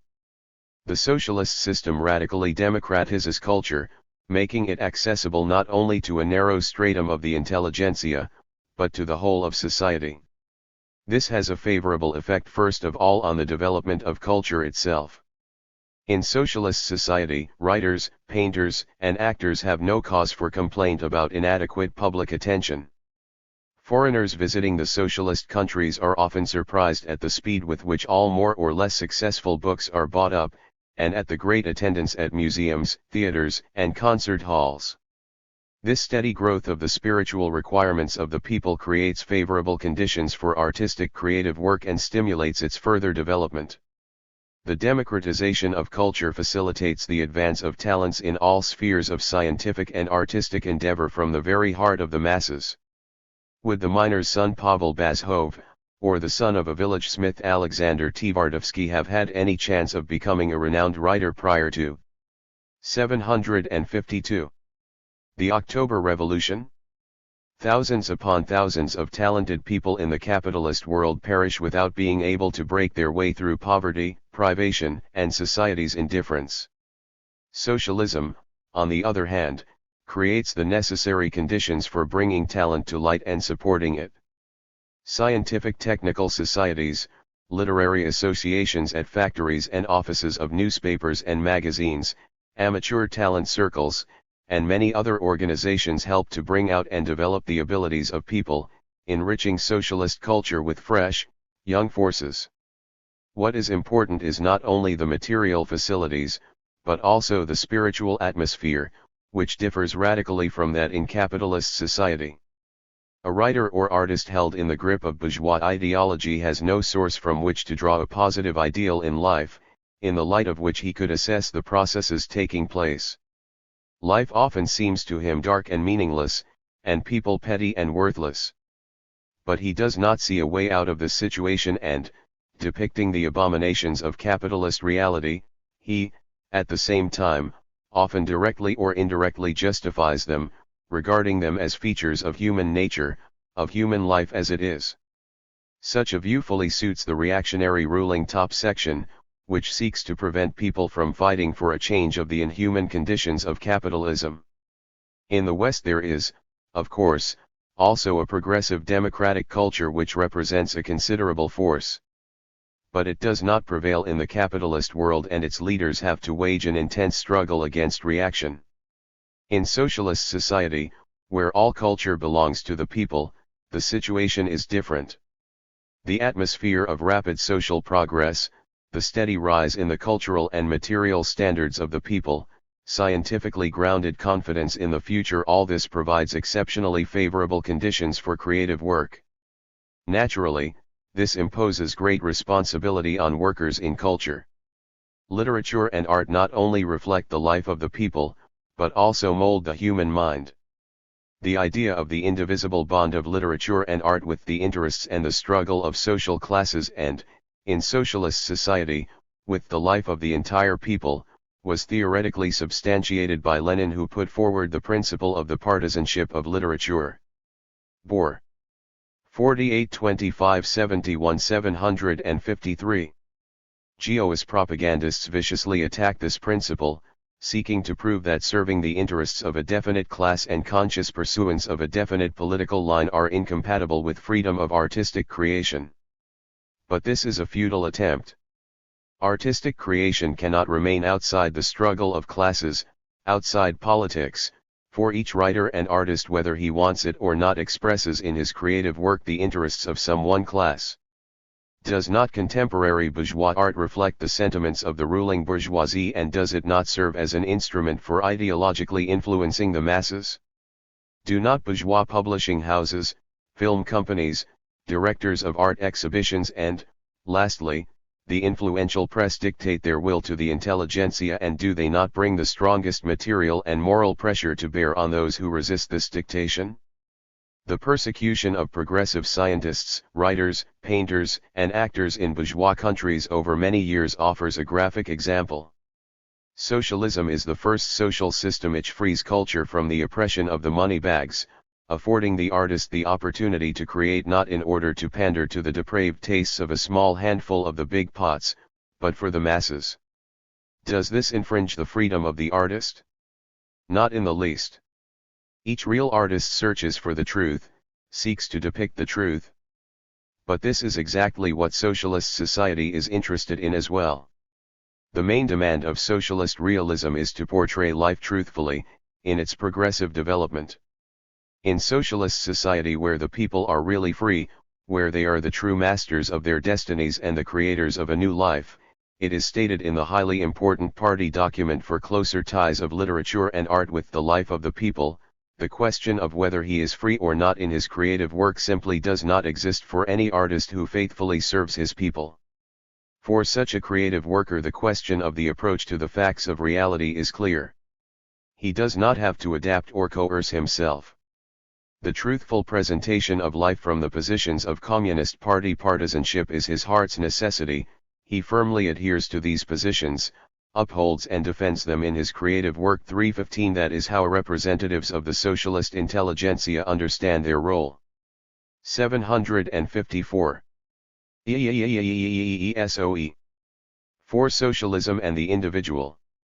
Bourgeois critics of the socialist system try to prove that it is incompatible with the freedom of the individual.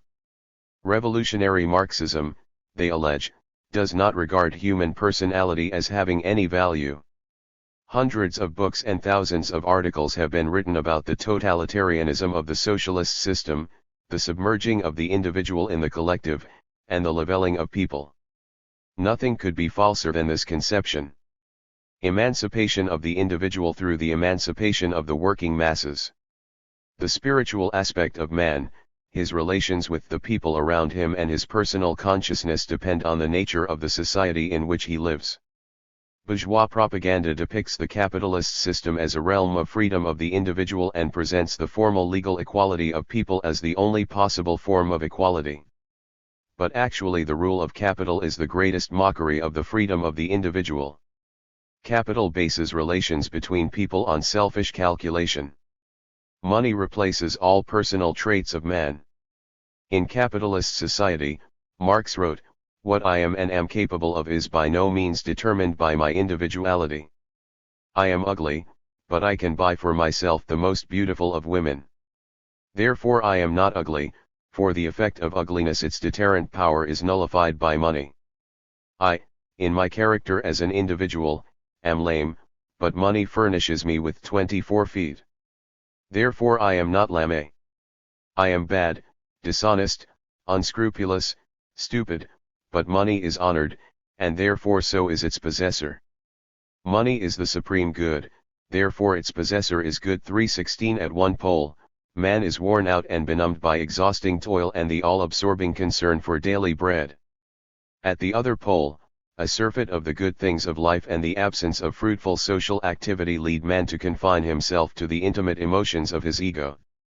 Such individualism leads to an impoverishment of man's inner world, produces a feeling of moral emptiness, melancholy and divided personality. In the decay of bourgeois society, this individualism easily turns into brutal self.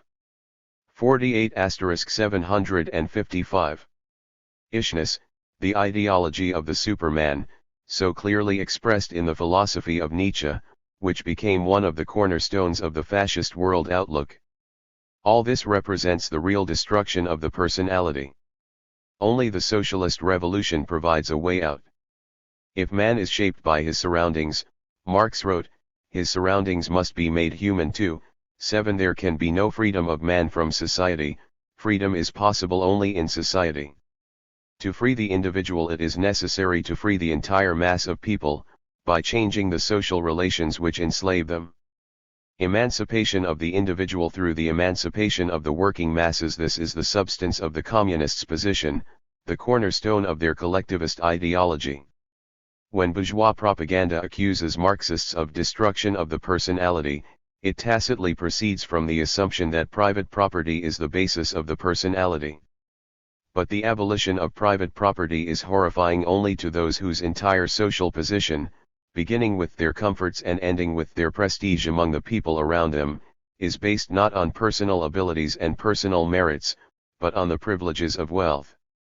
To such men the abolition of private ownership of the means of production used for the exploitation and degradation of other persons really seems to be the destruction of their own personality, all the more so since this deprives them of the opportunity of leading a life of idleness, and for the bourgeois parasite work is the most horrible misfortune. To men of labor and talent, on the other hand, socialism opens up broad opportunities for the development and application of their personal gifts.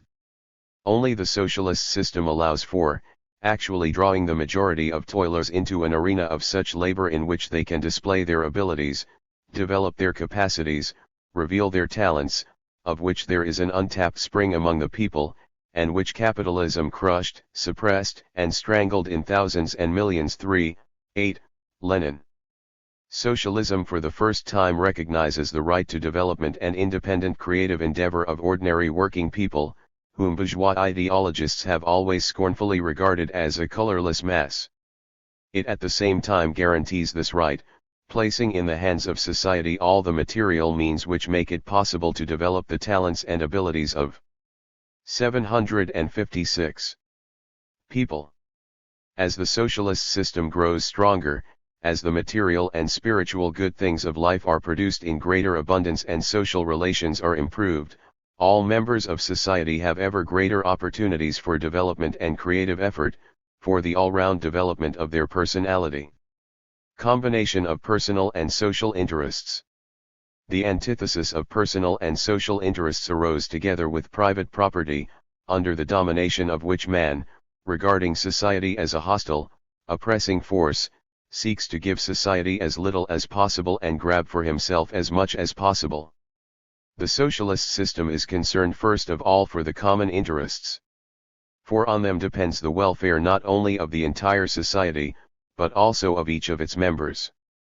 That is why socialist morality condemns the signs of individualism and small proprietor selfishness, rightly considering them survivals of the capitalist past in the minds of men. But, on the other hand, Engels already pointed out that society cannot free itself unless every individual is freed. 49 Care for man, a thoughtful, attentive attitude to him is one of the cardinal demands of socialist morality. Socialism opens before every member of society a way to improve his position, the way of more productive and skilled labor. Naturally, the desire of people to raise their living standard in this way conforms to the interests of society and is supported by it to the utmost. This is the objective basis on which the organic unity of personal and social interests arises in socialist society. This distinctive feature of the socialist system is reflected in the minds of the people. As the socialist consciousness of the masses grows, moral stimuli begin to play an ever greater part in the activities of people, and concern for public affairs becomes a personal affair of everyone. A man reared in the spirit of socialist morality cannot look on with indifference at shortcomings, at anything that runs counter to the interests of society, even though it does not concern him directly.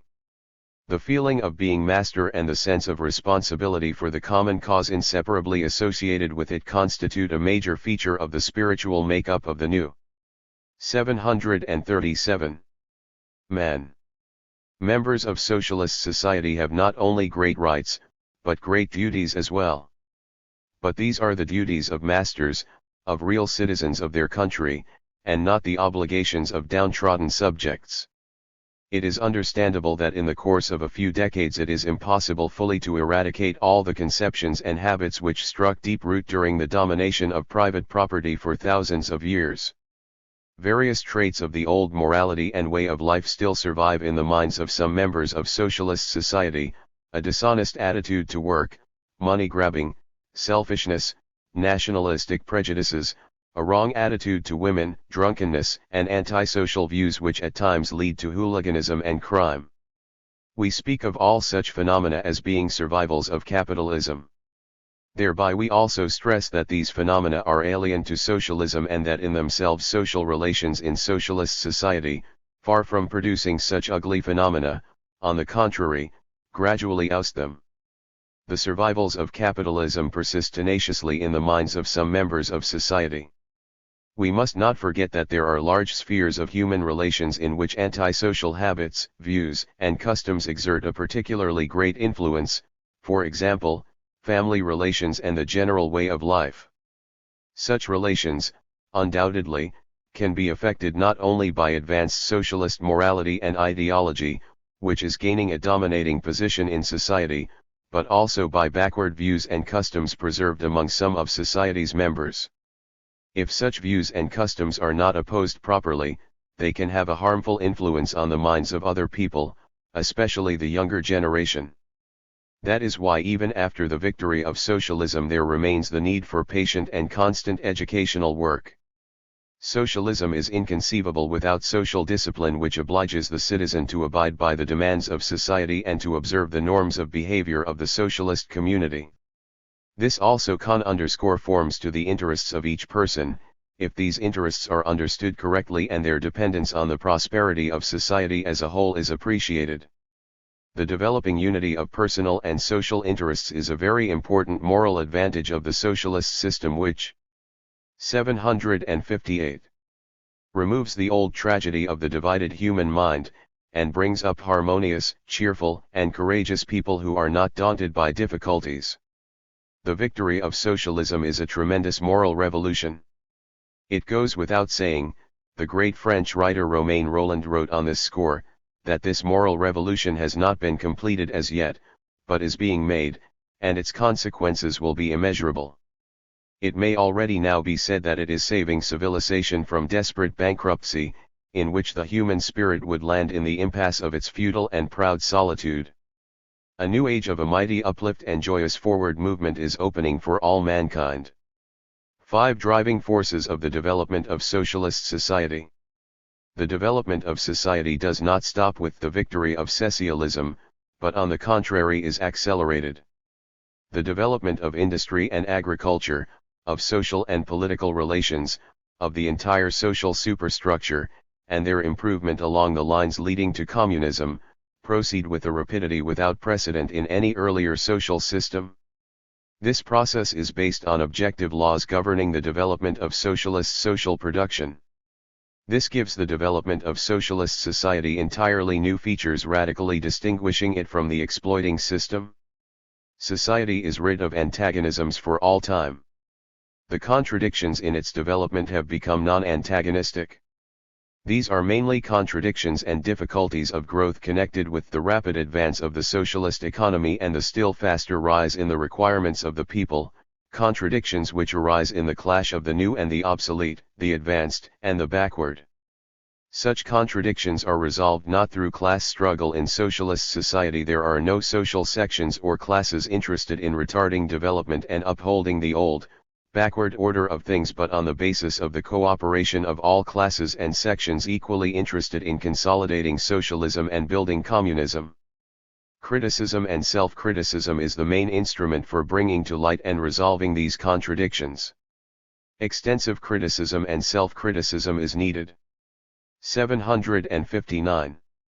For timely discovery and removal of shortcomings and contradictions, for promptly cutting out what is old and obsolete. On the other hand, where criticism is stifled, stagnation results and the necessary resolving of contradictions becomes more difficult. That is why socialist society is vitally interested in the constant stimulation of criticism and self-criticism.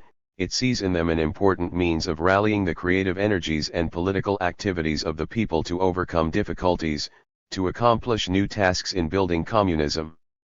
The fact that the socialist system is free from antagonistic contradictions is of tremendous advantage to it, affording unprecedented opportunities for the harmonious development of the productive forces and for corresponding progress of the political and ideological superstructure of society.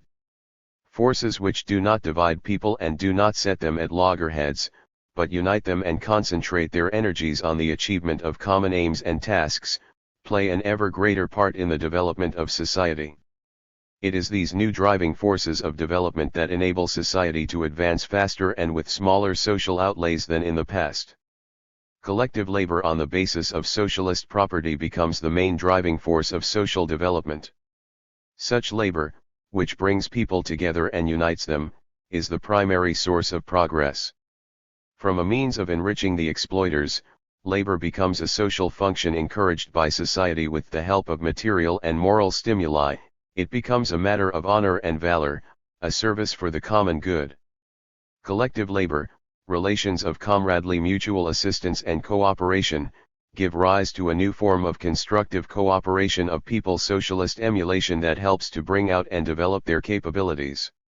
In contrast to capitalist competition, which is based on the principles of each for himself and homo homini lupus est, it presupposes all-round comradely mutual assistance, exchange of the best experience, the systematic bringing up of those who lag behind to the level of those in advance.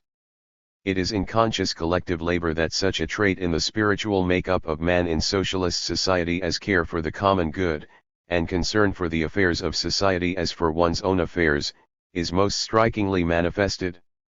760. In view of the basic changes in class relations resulting from the victory of socialism, a solid basis is laid for the moral and political unity of society. Such unity of all classes and social groups in respect of their chief interests also becomes a powerful driving force of social development. Moral and political unity makes it possible to rally all the working people for the accomplishment of the most important economic, socio-political, and cultural tasks. And such cohesion produces a force capable of overcoming any obstacle. Friendship of the socialist nations, in each country and on the scale of the world's socialist system, is an important driving force of socialist society. This friendship not only helps to uphold the gains of the working people from the encroachments of the imperialists, but also creates the most favorable conditions for the economic and cultural progress of all the peoples on the basis of fraternal mutual assistance. The lofty ideological qualities of socialist man are expressed in the life-giving feeling of socialist patriotism. This new, socialist patriotism is now not only the attachment which man naturally feels for his native land, people, customs, language, etc. It is in the first place devotion to the socialist system, based on an understanding of its decisive advantages over capitalism. Such patriotism, far from dividing, on the contrary, draws the representatives of different nations closer together.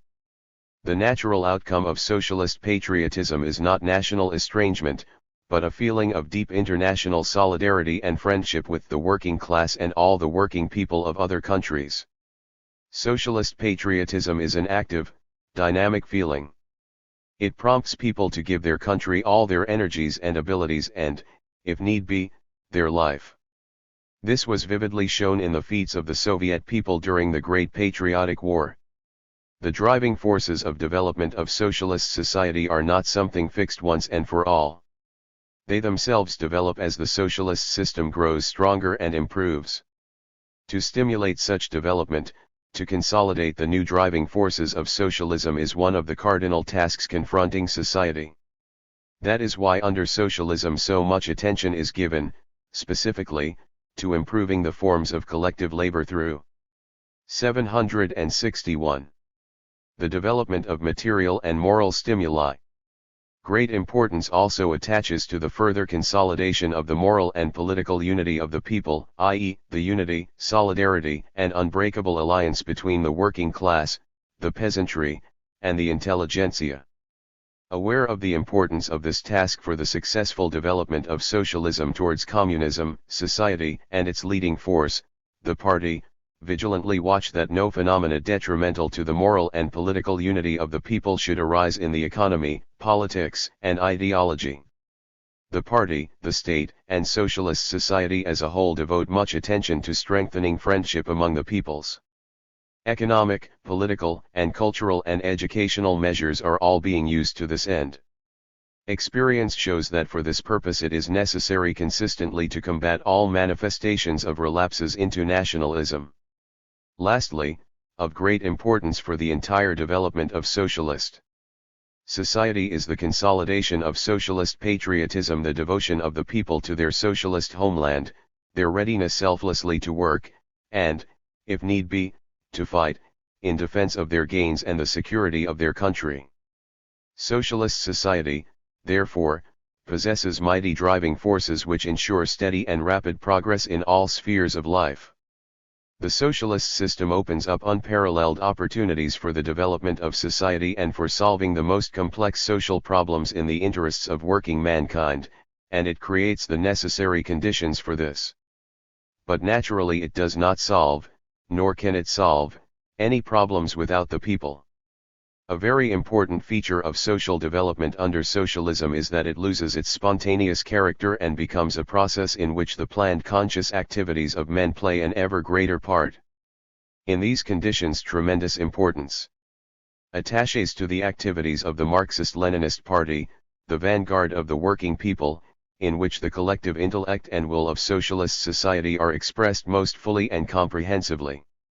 Correct and skillful leadership by the party is an indispensable condition for realizing all the intrinsic potentialities and advantages of the socialist system. 762. Hence, Marxists-Leninists after the victory of socialism, too, attach prime importance to consolidating the leadership of the party, to enhancing its role in all spheres of society's life. The leadership of the Communist Party is one of the decisive factors making for the great achievements of socialism. It is a guarantee of progress, of the successful solution of the great task of transition to communism confronting the society that has built socialism. Kvak Res. The world socialist system. After socialism had extended beyond the confines of one country and had become a world system, both theory and practice were confronted with new important problems bound up with the laws governing the organization of a world socialist economy, with relations between independent sovereign socialist states. This was, of course, not an entirely new matter for the communist and workers' parties of the socialist countries. They were in possession of a reliable foundation, consisting of the huge ideological wealth left by the founders of Marxism-Leninism, and they also had some practical experience in establishing relations between nations based on internationalist principles which had been accumulated prior to the formation of the world socialist system. But the birth of this system required the solution of many new problems put forward by practice, the creative development of Marxist-Leninist theory on the basis of experience. The generalization of this experience forms a new and still incomplete chapter of Marxist-Leninist science, one which is of tremendous significance for the communist and workers' parties of the socialist countries. 1. Historical features of the formation of the world socialist system. Speaking of a world system, both socialist and capitalist, we have in view not a simple aggregate of states with a social system of the same type. 764. there was a time when one and the same social system prevailed on a considerable part of the globe, the feudal system, for example, but there was not and could not be any world system because the countries in which the system prevailed were not linked up in a single social and economic organism, and often even knew nothing, or almost nothing, about each other. The conditions for the formation of a world system first arose only in the epoch of capitalism, when the development of the productive forces caused the economies of different countries to be connected by strong ties. The process of forming the world capitalist system took hundreds of years and was completed only in the epoch of imperialism. But this world system was not destined to retain a monopoly position for long. The countries freed from the rule of capital united into a socialist camp and formed a world socialist system. Ways and methods of formation of the two systems. The formation of the two systems is based on one and the same factor, the requirements of the development of the productive forces. But this factor operates not by itself, but through the policy and activities of the ruling classes. In one case it was the bourgeoisie that was the main force which implemented the objective tendency to bring together countries and peoples, their economy and culture, in the other case it was the working class. Naturally, the formation of the capitalist and the socialist world systems proceeded in different ways and by different methods and produced different results. It was noticed long ago that the home and foreign policy of each class are essentially similar in their nature. If the bourgeoisie exploits and oppresses the working people of its country, can it be expected to treat differently the workers and peasants of other countries? It is not surprising that the rapprochement of different countries under capitalist conditions most of all resembles the rapprochement of a robber and his victim. The formation of the world capitalist system was a result of incessant struggle in all forms: military, political, economic, and ideological. In this case the community of social system did not give rise to international solidarity. This is convincingly 765. Demonstrated by history. In the second half of the 18th century there was one large capitalist bourgeois state in the world, Britain, but her ruling class acted as the sworn enemy of bourgeois revolutions in other countries. This was vividly seen during the bourgeois revolution in France, which began in 1789, when Britain became the bulwark of the counter-revolutionary bloc of feudal absolutist states which sought to restore the old order. It is also characteristic that all big wars in the 19th and 20th centuries, including the Second World War, which took place in an epoch when a socialist state was already in existence, arose between capitalist powers, as a result of irreconcilable contradictions between the socially kindred ruling classes of these powers. The historic mission of the working class determines the fundamentally different ways and methods of formation of the world socialist system. The working class, which abolishes forever exploitation and oppression in its own country, has no intention of preserving or reviving them in the international arena. The way in which the world socialist system was formed was by the voluntary drawing together of equal peoples and not by the subordination of the weak to the strong.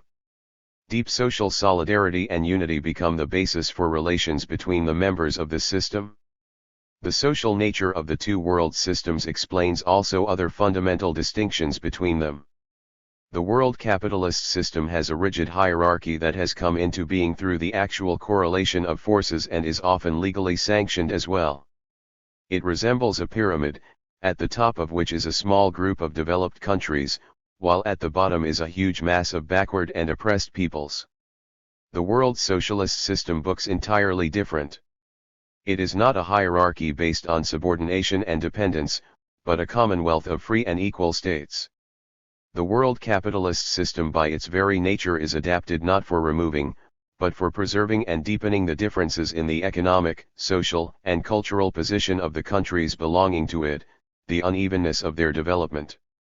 The essence of the world capitalist system consists in the subordination of the economy, policy, and social relations of 766.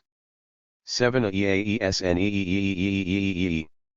most of its countries to the interests of the monopoly bourgeoisie of the well-developed states. The world socialist system, on the contrary, by its nature is adapted for promoting the swiftest development of all countries belonging to it and for bringing up those lagging behind to the level of the advanced ones. The existence of this system makes economically possible the building of socialism in any country, irrespective of its level of development at the moment of the revolution, whereas formerly such a possibility existed only for countries which had at least an average level of economic development. This circumstance is of special importance for the underdeveloped countries. The world socialist system reliably guarantees the security of each member country in face of the imperialist camp and thereby creates the political possibility of building socialism in any country, irrespective of the size of its territory and population and military potential.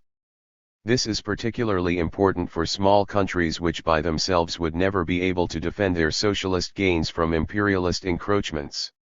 The essence of the world socialist system consists in the establishment of such relations between countries as most of all accord with the interests of each country separately and of the socialist world as a whole, relations which help to bring out to the full the historic advantages of socialism and, on this basis, promote the swiftest economic, social, and cultural advance of the entire socialist camp towards communism. Two principles of relations between socialist states. Socialist internationalism. The question how relations should be arranged between countries in which the working class is at the helm had been solved in a general form by Marxism-Leninism long before the world socialist system was formed. Equality of nations and proletarian internationalism, such are the principles by which Marxist parties of the working class have always been guided. But before the working class won power, the principles of proletarian internationalism in the main regulated relations between national contingents of the international proletariat, b. 767. Between its political parties, trade unions, and other organizations of the working people. At that time there was no experience of applying a policy of proletarian internationalism in state affairs, nor could there have been any. Such experience was gained after the victory of the proletarian revolution in Russia. For the first time relations between nations and peoples within a huge multinational state were arranged in conformity with the principles of equality, voluntariness, and mutual assistance, respect for national sovereignty and consideration for the specific features of each socialist nation and nationality. When the socialist revolution triumphed in other countries as well, Soviet experience became for them a point of departure, a model, and an example. But this experience could not be transferred mechanically to the socialist camp as a whole, since it was not a case of relations within one country, but of relations between independent socialist states, headed by independent communist and workers' parties. It was necessary to apply in a creative way the general principles of proletarian internationalism to relations between socialist states. At the same time this meant the further development of these principles themselves, the enrichment of proletarian internationalism with new historical content. It acquired a new quality and became socialist internationalism, which incorporated relations between socialist states as well. The principles of socialist internationalism rest on a solid scientific foundation knowledge of the objective tendencies in the epoch of socialism. One of these law-governed tendencies is the free self-determination, the genuine awakening of all nations, the progress of their culture, and development of statehood. The conditions for all this are created only by the victory of the socialist revolution, which puts an end to national oppression in all its forms. While the content of socialist construction is the same, is general, for all countries, each nation which has overthrown capitalism seeks to plot the course of its economic, political, and cultural development in such a way as to be most in conformity with its concrete historical features and progressive traditions. 768. The preservation of national bounds is characteristic of the subsequent stages in building the new society as well. Lenin pointed out that national and state distinctions between peoples and countries would continue to exist for a very long time even after the victory of the working class on a world scale. 320 This is explained by the fact that a nation, a national language, and a national form of culture belong to social phenomena marked by unusual stability. The preservation of national distinctions is also determined by deeper social and economic causes. Present-day productive forces have so far not matured for socialization to such an extent as to make it possible to abolish state and national bounds of socialist economy and go over to unified planning and management of the latter.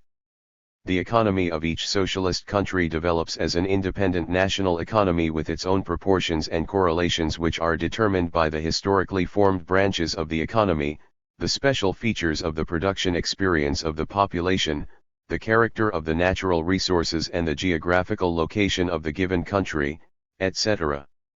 Besides the tendency governing the flowering of nations, another tendency characteristic of socialism is that of the drawing of nations and peoples closer together, the interaction of national economic systems, the ever greater drawing together of socialist nations.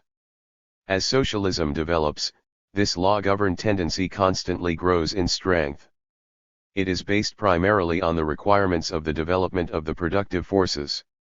Even under capitalism these requirements tend to develop and extend the ties between nations, while under socialism they accelerate the process of rallying states and peoples ever closer together. The two tendencies are not contradictory, but, on the contrary, are closely connected.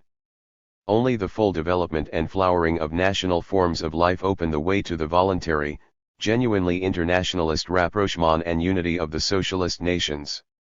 And this, in turn, is a prime condition for the progress of the national economy and culture. Both these objective tendencies of the world socialist system operate together and in interconnection, determining the general direction of its development. They underlie the development of relations between the socialist states. 4G 257 769. Each socialist country is a sovereign state. The principles of equality and sovereignty are an important integral part of socialist internationalism. These general democratic principles were proclaimed for the first time as far back as the period of the formation and consolidation of bourgeois nations. But under capitalism recognition of these principles is largely of a formal nature. Actually the relations between capitalist states are determined by the real relationship of forces. A more powerful state disregards international law, does not stop at brazenly intervening in the domestic affairs of weaker states and makes them dependent upon itself when it considers necessary to do so. More than that, capital knows no state boundaries, it penetrates the weak countries, subordinates their economy to its interests, and deprives them of economic independence. That is why under capitalism very often a state is formally considered sovereign, while actually its policy is dictated by the great powers. For example, before the war Poland was considered a sovereign, independent state. But its political course largely depended on foreign capital, the share of which in many Polish industries exceeded 60%. Only under socialism do equality, national independence, and sovereignty acquire their real meaning. Political sovereignty is reinforced by the fact that society becomes the owner of the main means of production. Each nation receives the opportunity to be the master of its economy, the cornerstone of its existence, and to direct its development in conformity with its national requirements. Socialism proclaims genuine sovereignty and also demands its strict observance. Why? Because the building of socialism is based on the activity of the broad masses. It is only when the people of a given country themselves determine their economic and political tasks that the masses are able to participate consciously and actively in the accomplishment of these tasks and, if need be, are ready to endure temporary hardships and make sacrifices for the sake of the freely chosen aim. No one can know better the requirements and potentialities of a given socialist nation than that nation itself. No one can more correctly take into 770. 50 consideration the specific features of its economic, political, and cultural development. That is why any interference from the outside, even if dictated by the best of intentions, can prove not only out of place, but even harmful to the building of socialism in a given country. Mutual respect for sovereignty is a necessary condition for the development of socialism in one or another country to assume forms which take into account the specific national features and traditions of the people. Does not all this, however, hamper the drawing of the peoples closer together, Which is the ideal of socialism? Not in the least. Leninism teaches us that observance of the equality and sovereignty of nations is essential to ensure that they draw closer together. Such precisely, as pointed out earlier, is the dialectics of the national question. Only when the nations are really free and equal, when no one nation encroaches on the independence of another, only in that case do they deeply trust each other, voluntarily enter into close relations dictated by the interests of developing the economy, defense, and foreign policy. Remaining a sovereign state, each socialist country at the same time cannot isolate itself within national bounds and ignore the ways and methods by which the problems of socialism are solved in other countries. Of course, all the socialist countries big and small accumulate their own, independent experience in building socialism. In this, as in many other respects, they are equal and each one is capable of making its contribution to the theory and practice of socialism. But the socialist countries are vitally interested in utilizing all the experience which has been accumulated by the peoples who are building socialism and which helps to create the new society more successfully and avoid mistakes and shortcomings. It is clear that this notably accelerates the building of socialism in each country. The utilization of experience, of course, has nothing in common with copying it mechanically. Experience is used creatively, each country takes from it the substance, that which is of non-transient value and can be successfully in the concrete conditions. 49-771. Unity and mutual assistance. Socialist internationalism is not limited to recognition of independence and equality. The voluntary pooling of effort in the joint work of building socialism and fraternal mutual support are the new and specific element that distinguishes relations between socialist states. In the final analysis, these relations are determined by the socialist relations of production. They are based on comradely cooperation and mutual assistance. The national interests of the socialist countries are harmoniously combined with their common interests and aims. These are the basic class interests and aims of the working people which have found their scientific expression in Marxism-Leninism. Patriotism of the peoples of the socialist countries merges with internationalism. Love for one's own socialist country is organically combined with love for all fraternal socialist nations. Relations based on goodwill, on friendship of the peoples themselves, these are the strongest relations between states in the world. That is why the camp of socialism is not an ordinary coalition of states bound by interests that temporarily coincide, but a solid force which stands opposed to the imperialist camp as a single whole, as a strong political and economic community founded on the long-lasting, basic interests of its members. Socialism, as distinct from bourgeois democracy, cannot limit itself to the formal proclamation of equality of nations. It lays chief stress on the achievement of actual equality. For this it is necessary to eliminate the unevenness in the economic and cultural development of separate countries that was inherited from capitalism, and achieve a general advance. Such is the policy pursued in relations of nations constituting one multinational state. The same principles are applied in international relations within the world socialist system. The principle of mutual assistance permeates the political relations between socialist states as well. The existence of a powerful socialist camp safeguards the sovereignty and security of each socialist country and guarantees the preservation of the gains of its people's revolution. A powerful demonstration of this was the unanimous support the Soviet Union and 772. The other socialist countries rendered the working people of Hungary during the counter-revolutionary uprising provoked by foreign imperialism. The enemies of socialism raised a furious hue and cry over this, picturing the fraternal aid of the socialist peoples to Hungary as intervention in her domestic affairs. But the class-conscious workers of the world hold an opposite view concerning the events in Hungary. They rightly see in the help given the Hungarian people in defending their socialist gains a worthy example of fulfillment of international duty and of proletarian solidarity.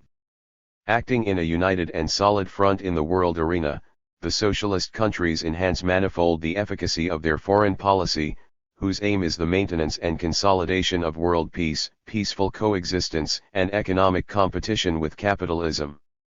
Overcoming the survivals of nationalism. Thus, the socio-economic and ideological community of the states belonging to the world socialist system creates favorable objective conditions for the solution of all problems bearing on their mutual relations. But the Marxist-Leninist party of each socialist country needs to be able to solve these problems in such a way as to combine the national interests with the general interests of the socialist camp. It is fully possible to achieve such a combination on the basis of the principles of socialist internationalism.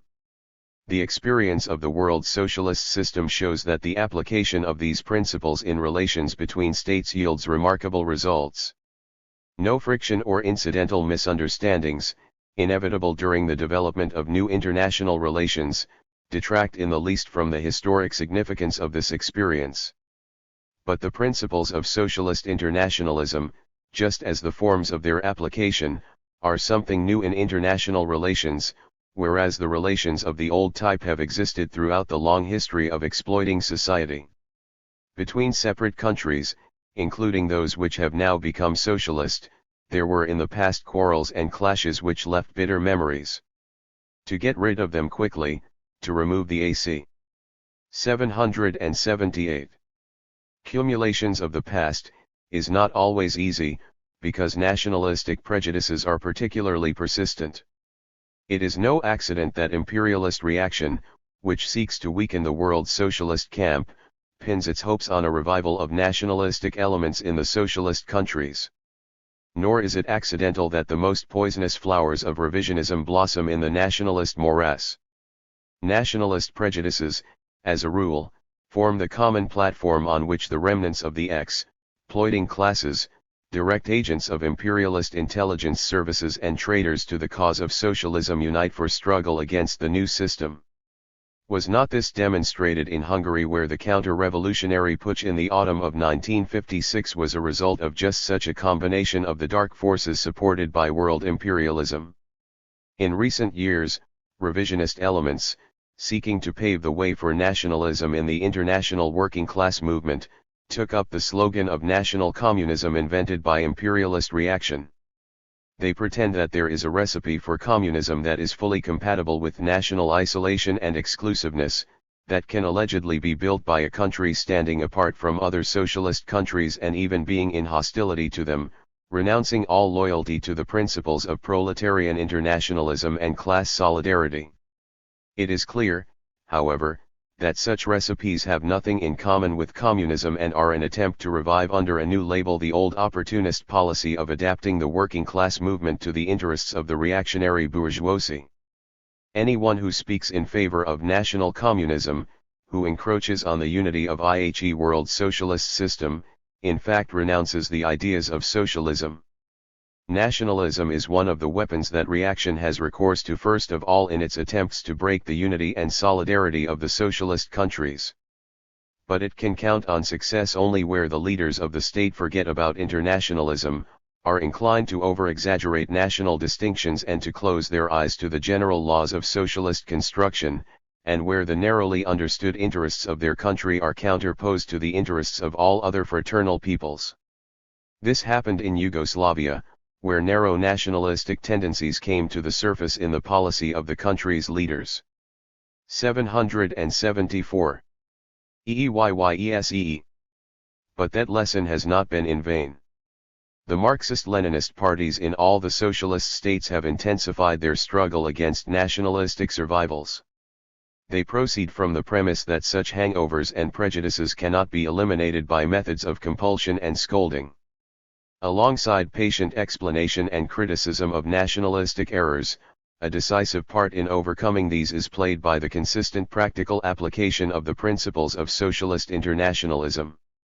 In an atmosphere of fraternal cooperation, constant readiness to help one another, equality, and mutual respect for the interests, customs, and traditions of each other, the hotbeds of nationalist discord and former enmity are swiftly stamped out, nationalist prejudices are obliterated and disappear. Genuine internationalists should always remember that distortion of the role of the Soviet Union in the socialist camp has a special place in the arsenal of present-day reaction. Capitalist propaganda and its revisionist echoers are spreading various fabrications on this subject.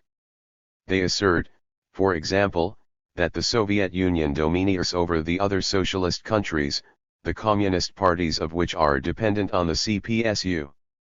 In this connection, the fable has been circulated from Belgrade that the USSR lays claim to the role of hegemon, the leader in the socialist camp.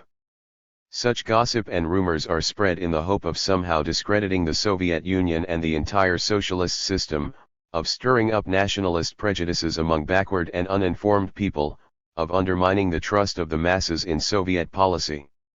In reality, the role of the Soviet Union in the world socialist system has nothing in common with the role ascribed to it by hostile propagandists.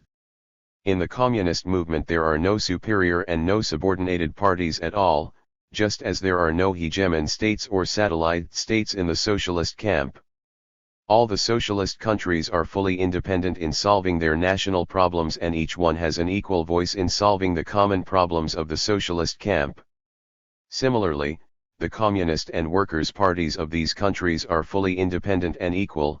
They are responsible to the working people of their country and the entire world working class movement, and not to the party of any one country. The Communist Party of the 775 Soviet Union does not in the least claim a special, leading role in the international communist movement. Hence it is wrong to speak of the leadership of the Soviet Union in the socialist camp. The Soviet Union, as stressed in the report of N.S. Khrushchev to the 21st Congress of the CPSU, does not direct the other countries. Thanks to its rich experience, it merely sets an example of struggle for socialism, an example of the successful solution of the most intricate problems of socialist and communist construction. As for the Soviet Union, N.S. Khrushchev said, everyone knows that its role consists not in controlling other countries, but in having pioneered the way to socialism for mankind, in being the most powerful country in the world's socialist system and the first to enter the period of full-scale communist construction. Degree 24. Here are the roots of the confidence and prestige enjoyed by the Soviet Union in the Commonwealth of Socialist Nations. 3. Development of world socialist economy. At a definite level of development of the productive forces, the economy grows beyond the bounds of separate countries and becomes a world economy. This, as pointed out earlier, is an objective process which begins under capitalism and rapidly develops under socialism on a new basis and in new forms. In what definite way is the conversion of the separate national economies into links of a world economy manifested? First of all, in that the international division of labor is extended tremendously, and simultaneously the economic ties between nations become closer and more comprehensive. An intricate, worldwide system of economic relations between states arises already under capitalism. But socialism cannot merely take over the system and develop it on the old basis. It is impossible for both theoretical and practical reasons. Economic relations within the capitalist world economy are of an antagonistic nature and, as a rule, are based on the domination of some and the subordination of others. They lead to the preservation of the backwardness of the underdeveloped degree countries, to the warped one-sided growth of their economy. Clearly, socialism cannot preserve such relations which are alien. 776. To its ideology of equality, friendship, and brotherhood of the peoples. Moreover, the international economic relations that are the most developed from the standpoint of capitalism cannot satisfy the much higher requirements of the world socialist economy.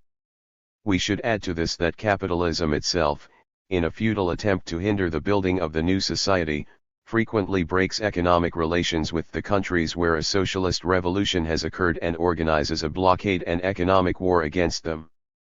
As a result, the states which have taken the path of socialism have to establish a new division of labor and new economic connections. This historic process was initiated by the socialist revolution in Russia. The first country which broke the chain of imperialism formed the first link in the future world socialist economy.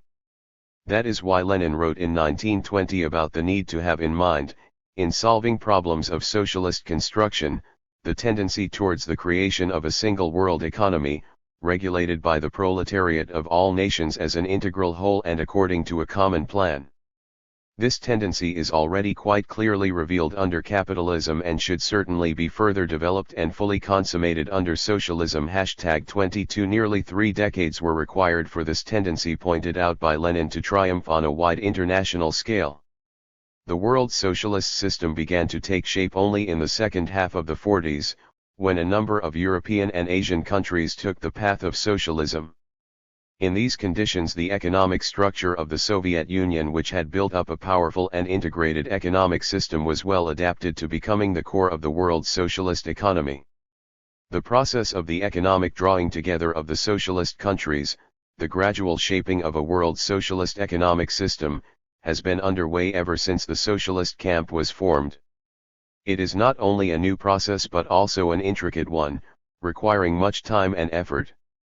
But it is progressing steadily, for it represents a law of history in this epoch and takes place under the influence of the same economic laws that underlie the development of each socialist country. 777. Laws of the World Socialist Economy. The nature of economic relations between the socialist countries is largely determined already by the revolutionary changes taking place in their national economy. Socialist industrialization and the establishment of agricultural producer cooperatives in the people's democracies have broken up the old proportions between separate branches of the economy. From the very outset in developing new branches of the economy, account has been taken of the possibilities opened up by cooperation with other socialist countries. The Soviet Union has begun increasingly to coordinate the planning of its economy with the economic needs of the fraternal socialist countries. Interdependent changes in proportions between industries have thus taken place in all the socialist states, and the structure of exports and imports has been altered to some degree or another.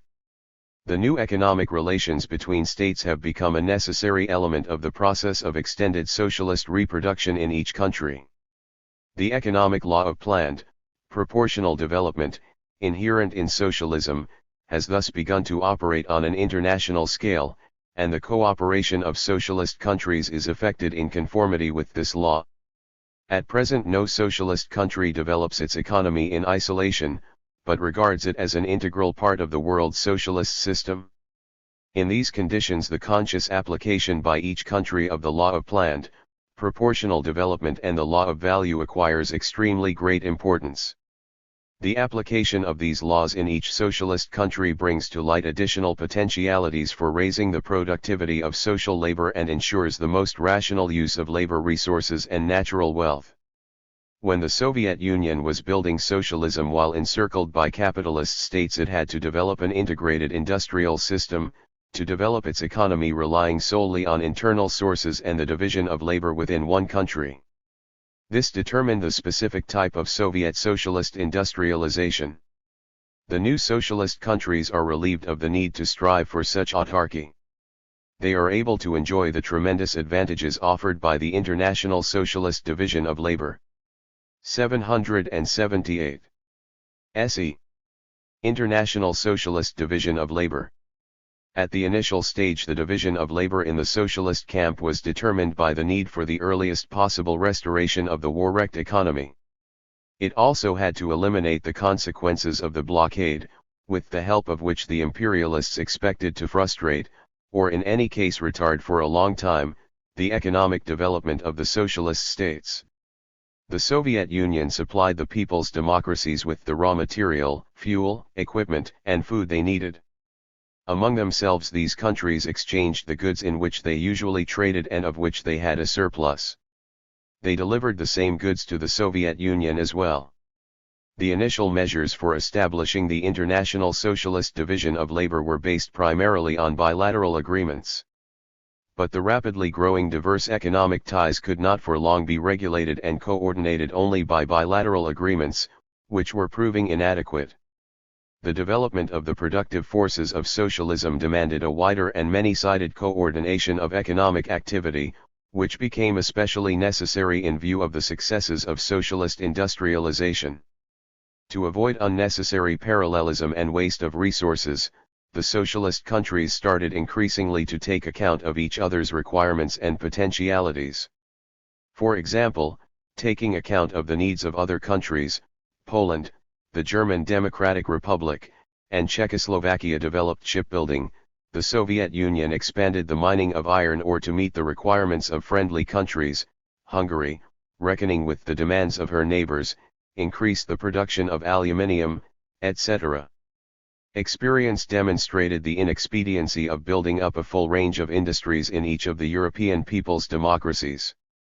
The advantage of, and need for, wide international specialization and cooperation of production became obvious.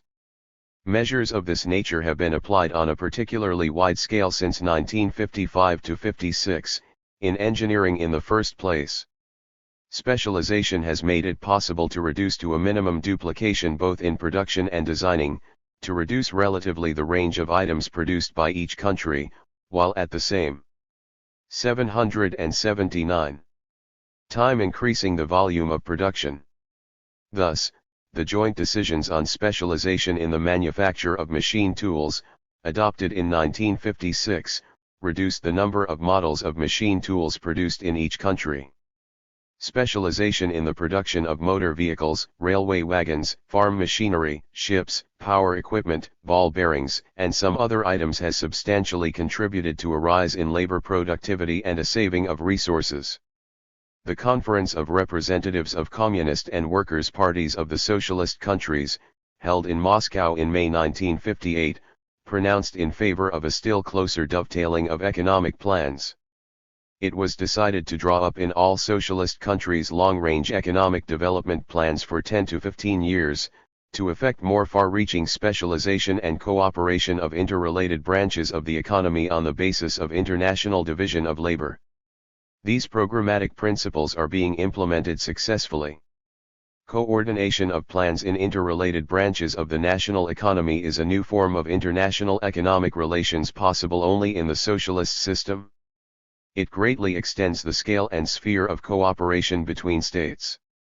Coordination of economic development in the socialist countries does not, however, signify that their economy is subordinated to some kind of a single plan, a general plan for them all. By no means. Drawing up their economic plans, they are guided first of all by the interests of national development and reconstruction. But international coordination of such plans has become a very effective form of pooling the production efforts of the socialist countries, from which each of these countries and the socialist system as a whole benefit. The Economic Mutual Assistance Council, EMAC, set up in 1949, is the international agency, with whose help the governments of the sovereign socialist states, jointly and on a voluntary basis, prepare proposals for the planned division of labor. EMAC is by no means a directing body, a superstate agency with authority to intervene in the affairs of sovereign states. Its range of functions includes only the elaboration and promotion of measures for the specialization and cooperation of production, for the expansion of trade and scientific and technical cooperation. Albania, Bulgaria, Hungary, the German. 780. Democratic Republic, Poland, Romania, Czechoslovakia, and the Soviet Union are represented in the Council. Representatives of the Asian people's democracies, which by their practical activities are energetically contributing to the development of cooperation between all the socialist countries, take part in the work of EMAC and its agencies in the capacity of observers.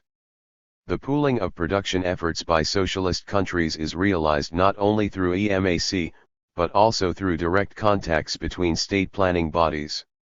Bilateral economic cooperation committees, for example, promote cooperation in the manufacture of motor vehicles, turbines, and farm machinery between the German Democratic Republic and Czechoslovakia, in railwagon building between the German Democratic Republic and Poland, in the manufacture of equipment for power stations and in the iron and steel and cement industries, between the Soviet Union and the German Democratic Republic. International Socialist division of labor rules out in principle one-sided economic growth of separate countries, their narrow specialization. In the socialist countries the development of particular branches, which meets the needs of the entire socialist camp, also serves the direct interests of these countries, because it is combined with the general strengthening of their production facilities and an advance of the people's living standard. No country in the socialist camp, however small, is threatened with the danger of being turned into an agrarian raw material or other kind of appendage or registered a stronger and economically more developed state. This is guaranteed both by the ideology of Marxism-Leninism and the very nature of the world's socialist economy. For the first time in history, the peoples of the socialist countries, in drawing up their economic plans for the future, can be guided solely by considerations of economic expediency and not by considerations of prestige and competition. Knowing that they can count on the support and assistance of the entire world socialist camp, they can calmly concentrate their efforts on the development of the branches of the economy for which they have the best natural and socio-economic conditions. 781. All socialist countries associate their hopes for the future with the successes of their cooperation in the economic sphere. It is pointed out in the resolution of the 21st Congress of the CPSU that the further interstate industrial specialization and cooperation through comradely coordination of plans for the interconnected branches of the national economy will constitute a new stage in the international division of labor in the socialist countries. A rational distribution of production forces harmoniously combining the national interests of each socialist country with the interests of the consolidation and progress of the entire socialist camp is one of the prime factors accelerating the growth of productive forces in all the socialist countries. 323. Nature of economic ties within the world's socialist economy. The division of labor between the socialist countries has given rise to infinitely more diverse and closer economic ties than those which could be formed on the basis of the antagonistic division of labor created by capitalism. In view of this, the traditional forms of economic relations have acquired a new quality. Since international trade, credit, and other means of traditional economic exchange now serve new aims, they have acquired a new content. At the same time, the socialist world market, though it has been in existence for a relatively short time, has devised forms of economic cooperation that are new in principle, are unknown to capitalism and are inconceivable under capitalist conditions. Trade which serves to maintain major production ties between socialist countries is conducted by state agencies, and not by private firms or persons out to make a profit. It does not involve a fierce competitive struggle that increases anarchy in the economy. In the socialist countries, foreign trade is regulated and directed by the governments. Each of them is guided by the national economic plan of its country and at the same time takes into account the requirements and economic prospects of all the socialist countries. It is perfectly clear that the socialist countries are interested in long-term planning of their foreign economic ties. This is 782. AE. NEAEE. Necessary in order to know in advance their commitments which should be embodied in definite assignments to plants, and also in order to take into consideration in time the foreign supplies which could be included in the planned resources of factories, areas, and cities. The world socialist market, in which the exchange of goods is planned several years ahead, is not subject to economic fluctuations. It knows neither marketing difficulties, nor trade barriers and restrictions, nor exclusive regional groupings and preferential tariffs. The capacity of this market is growing steadily under the influence of planned specialization and cooperation in production within the bounds of the world socialist system. The system of prices in the world socialist market takes as its initial basis the prices existing in world trade. But the prices in trade between the socialist countries are devoid of the speculative elements of world monopoly prices. There are single prices for the same goods and they are stable over a long period. The socialist countries plan prices so that they should promote the most rational cooperation of production and help the less developed socialist countries overcome their lag. The growth of trade between the socialist countries conclusively demonstrates the extension and deepening of their economic ties. Between 1950 and 1957, trade of the world socialist market rose 160% while total capitalist foreign trade increased only 50%. Socialist countries are the biggest customers and suppliers of each socialist state. Trade with the other socialist countries accounts for nearly 4/5 of all Soviet foreign trade. Alongside trade, credit is an important means of economic intercourse between the socialist countries. In the world capitalist market, credit is an instrument which enables the more advanced countries to impose enslaving obligations on their debtors.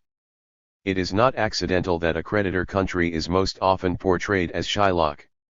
In the world socialist market, credit for the first time performs new functions, serving as a means of rendering assistance and fraternal support.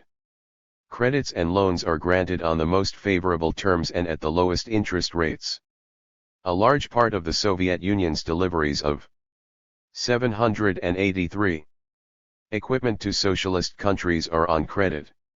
According to data for 1959, with the aid of the Soviet Union, 550 industrial establishments had been built or were under construction in the socialist countries, approximately half of them in the People's Republic of China. The German Democratic Republic, Czechoslovakia, and Poland are giving considerable help in the socialist industrialization of other countries.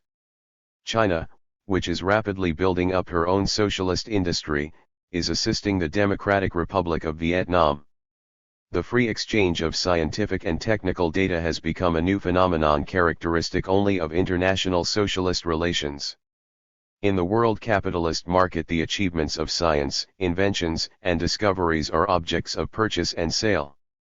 Patents are a very expensive commodity. Most often industrially developed countries avoid selling patents in order to retard the development of countries which lag behind technologically and economically. Such practices are alien to the world socialist market. The fraternal socialist states give one another inventions, technological specifications, and blueprints free of charge. Each socialist country is ready to make its latest technological achievements available to all the others.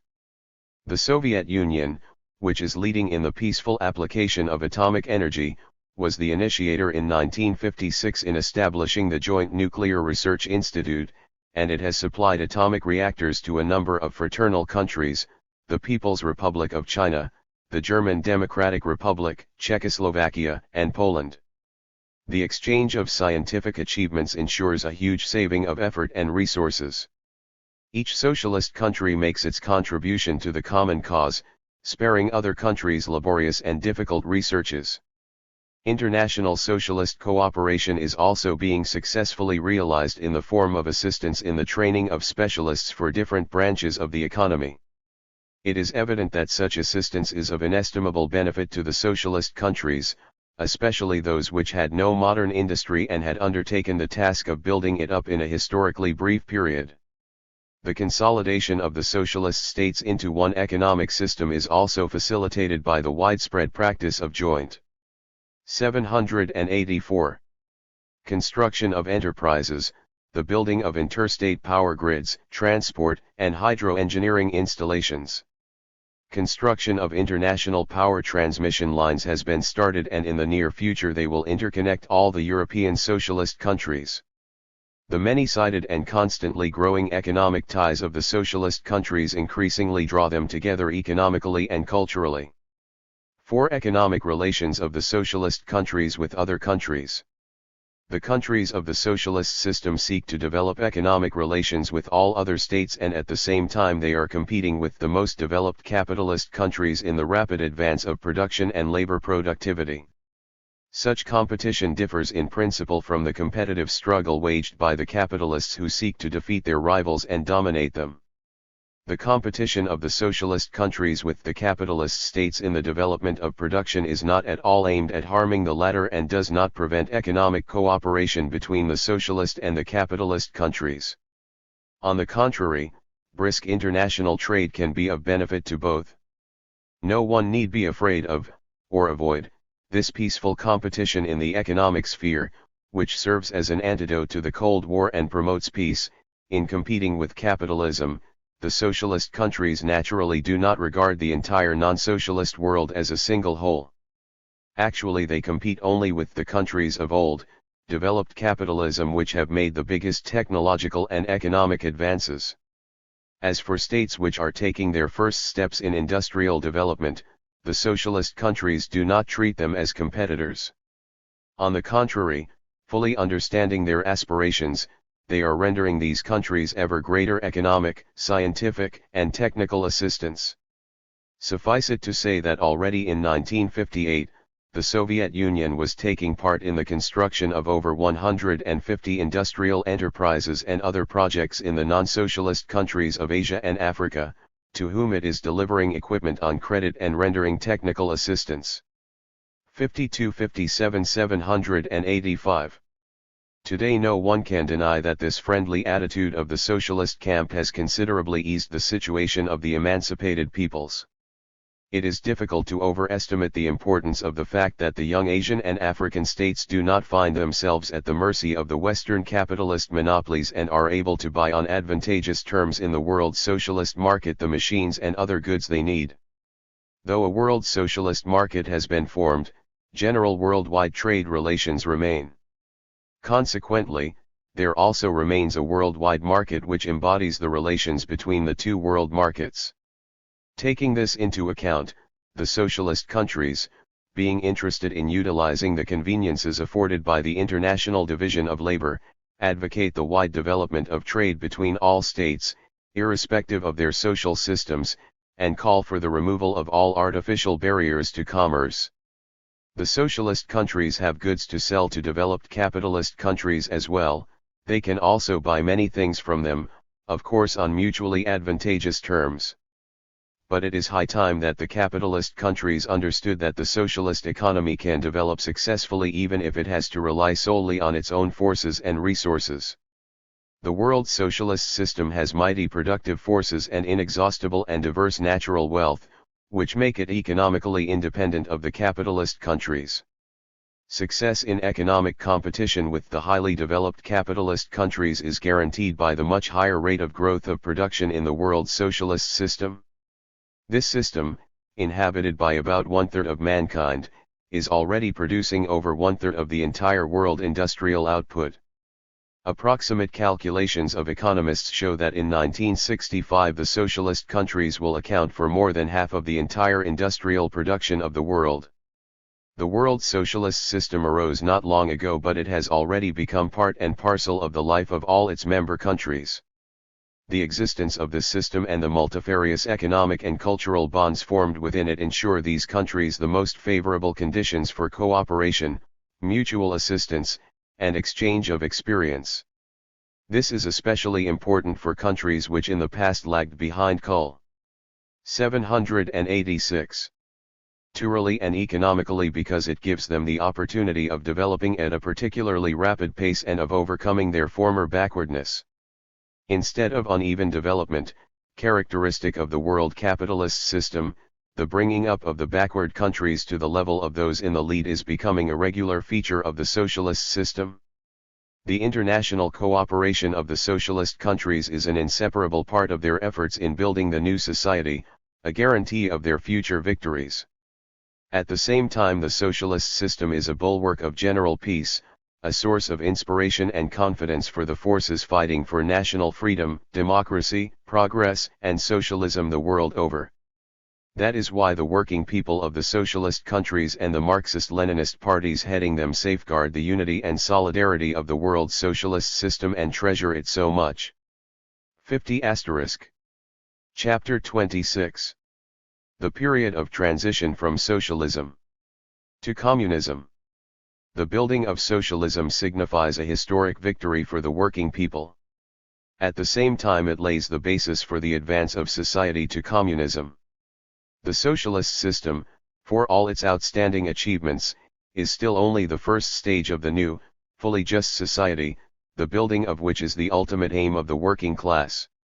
That is why, on achieving socialism, the working people under the leadership of the Marxist-Leninist Party at once proceed to the construction of communism. Socialism, Lenin said, is the society which grows out of capitalism directly, is the initial form of the new society. Communism, however, is a higher form of society, and it can develop only when socialism is fully entrenched. 24 There is no dividing wall of any kind between socialism and communism. They are not two different types of society, but only two phases of the one and the same social formation, which differ from each other only in degree of maturity. The transition from socialism to communism, therefore, is a gradual process. Gradualness is meant here in the sense that this transition is effected through improvement, and not through the breakup of the established social relations. Communism grows out of socialism as its direct continuation. The rudiments and first shoots of communism arise already within socialist society. These shoots of the future which develop on socialist soil will lead to the establishment of communism at a certain stage in the advance of the productive forces, naturally, the passage to the higher phase of the new. 788.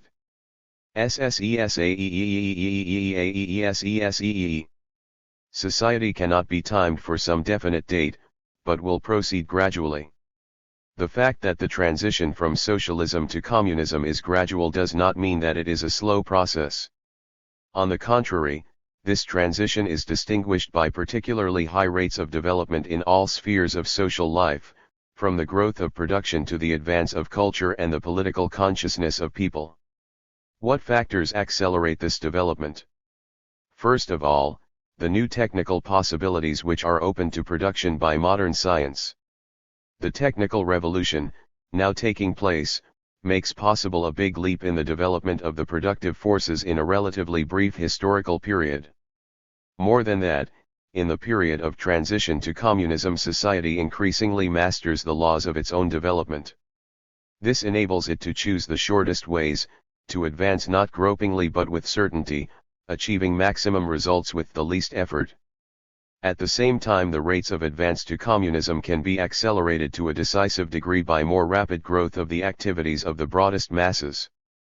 The building of communism is not a spontaneous process, but a result of the constructive endeavor of the masses themselves, their conscious participation in the expansion of social production, in the advance of culture, and in the administration of state and economic affairs.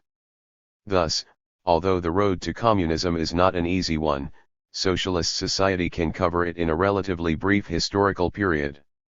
When the Communist Party says that communism is not far distant, this conclusion rests on a scientific analysis of real factors which determine the course of historical development.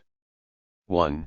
The Leninist general line of the party at the new stage. Both the objective laws governing the transition from socialism to communism and the conscious striving of the working people to build communism are expressed in a concentrated form in the policy of the party. 789. Charting its political course of building communism, the party draws on the experience of the preceding stage.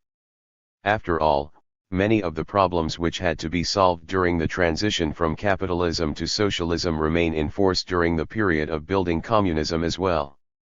Both then and now the main way of raising the living standard of the working people and creating the material prerequisites of social and cultural progress is to advance the productive forces continuously, with emphasis on the priority development of heavy industry. Both then and now the main thing in the work of the party is to organize the day-to-day efforts of the working class and all the other working people in building the new society. Both then and now one of the prime conditions for the successful building of the new society is to work for peace and security, for the development of friendship and cooperation between the nations, for the strengthening of the international solidarity of the working people. There are many such tasks which are common to both stages. They determine the profound connection and continuity of the party's policy in the period of building socialism and in the period of building communism.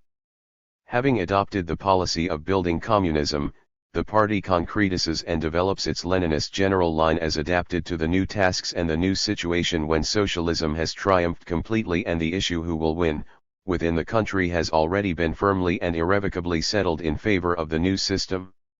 In the Soviet Union, socialism was built in the main in the middle 30s. At the 18th Party Congress, 1939, the task was set of the gradual transition from socialism to communism. It was then that the party undertook to accomplish this great task. But the peaceful constructive endeavors of the Soviet people were soon cut short by the war, which compelled them to concentrate all forces on the defense of the socialist gains and, after the war, on the restoration of the economy and the ruined cities and villages. Having withstood the gravest trials in the Holocaust of war and having overcome the aftermath of the war in the briefest historical span, socialism once again demonstrated its decisive advantages as a social and economic system. 790. The war was unable to swerve the country from the path it had chosen. The party has not ceased its efforts aimed at building communism. The rules of the CPSU, adopted at the 19th Congress, 1952, lay down the gradual transition from socialism to communism as the main task of the party. The 20th Congress, 1956, and the 21st Congress, 1959, of the party were of decisive significance in elaborating the C.P.S.U.S. line of building communism. The 21st Congress pointed out that the Soviet Union, as a result of the deep-going changes in all spheres of social life and the victory of socialism, had entered a new period in its development, the period of the full-scale construction of communist society. The program of another mighty advance of the economy, culture, and living standard of the people, outlined in the 7-year Economic Development Plan of the USSR, was called in the Congress resolution the concrete embodiment of the Leninist general line of the party at the present stage 25. The policy worked out by the party provides for the accomplishment of the main tasks of this period along the following lines: all-round development of the productive forces, which ensures the building up of the material and technical basis of communism, utmost acceleration of technical progress, continuous growth of labor productivity and the steady rise, on this basis, of the people's living standard, achievement by the USSR of superiority in peaceful economic competition with the most advanced capitalist countries, consolidation of state socialist property, the advance of cooperative and collective farm property to the level of public property. The gradual obliteration of distinctions between town and country, between brain workers and manual workers, and the gradual elimination, on this basis, of class and other social distinctions in Soviet society, intensification of ideological and educational work, elimination of the survivals of capitalism in the minds of people, making the working people more communist-minded, further improvement of the Soviet socialist system, development of socialist democracy, extension of the functions of public organizations, stimulation of the activities and initiative of the broad masses. MOAI. Consistent implementation of a foreign policy aimed at strengthening universal peace on the basis of the Leninist principle of peaceful coexistence of countries with different social systems, consolidation of the world socialist system. Thus, the policy of the party, while meeting the definite practical requirements of the present moment, at the same time is designed to solve long-range problems of tremendous historic magnitude, the problems of building communism. The strength and vitality of this policy of the party lies in the fact that it is based on the knowledge of the laws governing social development and enjoys the wholehearted support of the masses, whose supreme interests it expresses. The Communist Party of the Soviet Union and its Central Committee have come forward fully equipped to tackle the new tasks that have arisen before the country in the period of the full-scale building of communism, and are accomplishing them in a truly Leninist style. Of great importance has been the determined elimination of the consequences of the mistakes made by J.V. Stalin in the last years of his life, which had an especially adverse effect on agriculture, on the development of the state and the party. The activities of the CPSU, as the leading force of a society which is building communism, are highly innovatory in character. Creatively applying the principles of Marxism-Leninism, the party does not hesitate to make a bold break with obsolete methods of work and forms of organization, and their resolute replacement by new ones which are more in line with the situation.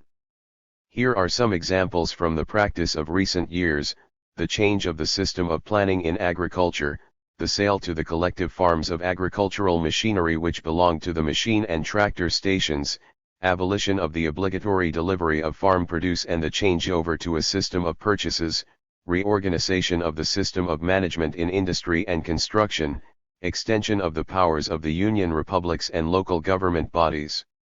All this illustrates the scale of the party's innovatory activities. Close ties with the masses, intimate knowledge of the life of the people, and constant concern for their welfare are another characteristic feature of the party's leadership. The party seeks the advice of the workers, collective farmers, and intellectuals. 792.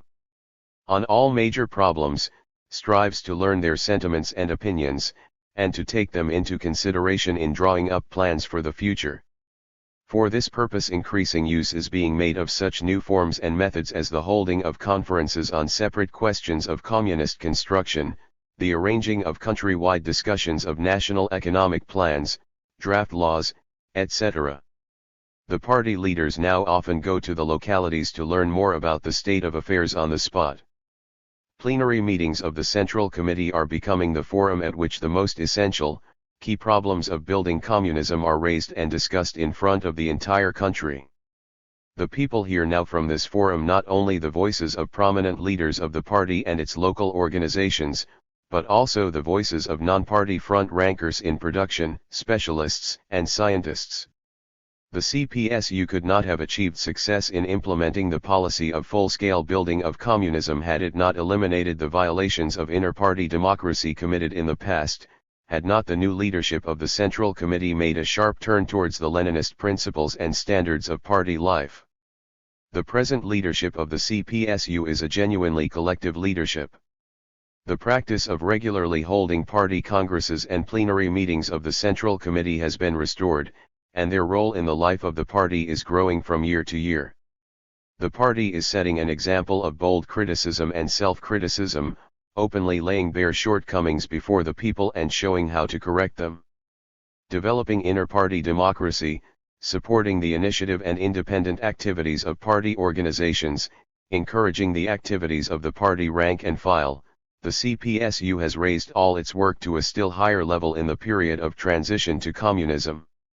The historic victories achieved in communist construction in recent years show that the Leninist Central Committee of the CPSU and its leadership have correctly understood the requirements of the new historical period and have made them the basis of their activities.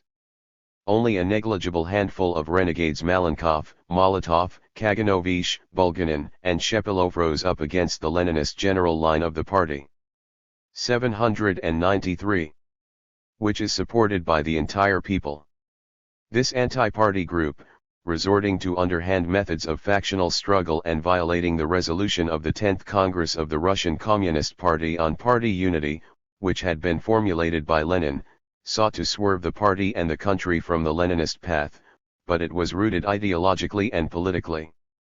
Having smashed the anti-party group of ossified conservatives who were divorced from life and the people, the party finally cleared the road for a rapid advance and firmly indicated the basic need, in the period of full-scale building of communism, for a pioneering policy which is bold in a Leninist way. The Communist Party of the Soviet Union and its Central Committee are performing a great service, fighting indefatigably and consistently for world peace, against the forces of imperialism and reaction. The party regards the easing of tensions and the ensuring of durable and lasting peace as a necessary condition for effective fulfillment of the plans for building communist society. That is why the Central Committee of the CPSU and the Soviet government spare neither time nor effort to achieve a peaceful settlement of all issues in dispute, remove the sources of international conflicts, and develop friendly relations and fruitful cooperation between states and peoples. In foreign policy, the Central Committee of the CPSU has set a model of combining lofty adherence to principle with political flexibility and daring wisdom. The Soviet government's activities in the sphere of foreign policy in recent years have enriched international practice with such highly important methods of promoting friendship among the nations as reciprocal visits of political and cultural delegations, personal contacts of statesmen, meetings and conferences at the summit, etc. Many examples testify to the untiring constructive initiative of the Soviet government in implementing a peaceable international policy.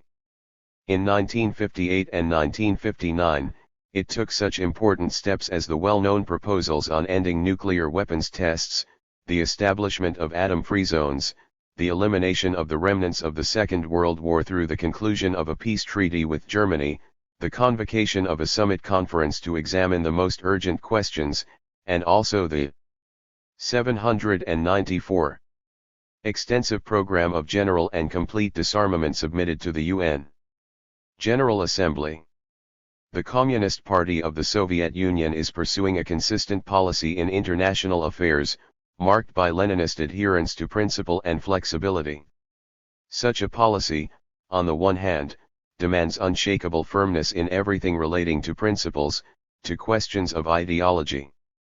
On the other hand, it presupposes a realistic consideration of the circumstances, a readiness to make necessary concessions and compromises in arranging relations between states, when this is dictated by the interests of peace and international cooperation. A remarkable example of such a position was shown by N.S. Khrushchev during his historic visit to the United States in September 1959. All his speeches in America are a model of creative enrichment of the Leninist ideas of peaceful coexistence of states with different social systems, a striking example of adherence to principle in defending the interests of the working people and of fervent use of the great ideas of Marxism-Leninism. The vigorous constructive activities of the CPSU have further raised its prestige both inside the country and abroad. Class-conscious workers the world over see in it a model of devotion to the lofty principles of proletarian internationalism, to which it has been loyal ever since it was founded. The fraternal parties and peoples of the other socialist countries rightly regard the CPSU as their close comrade and great friend. Constant moral and material support, free from any selfish motives and not designed to gain any selfish benefits or privileges, such is the policy of the CPSU and the Soviet state with regard to the other countries of the socialist camp. 2. Creating the material and technical basis of communism. The transition to communism is inconceivable without an abundance of the material and spiritual good things of life, manufactured goods, food, housing, articles to meet cultural requirements, and recreation and holiday facilities. This presupposes a tremendous growth of output in all branches of industry and agriculture, and expansion of transport and 795. Struction. What is involved is in fact a new gigantic advance in the development of the productive forces. The immense potentialities and advantages of the socialist system make the accomplishment of this magnificent task fully feasible and, moreover, in a historically brief period. Overall mechanization and automation.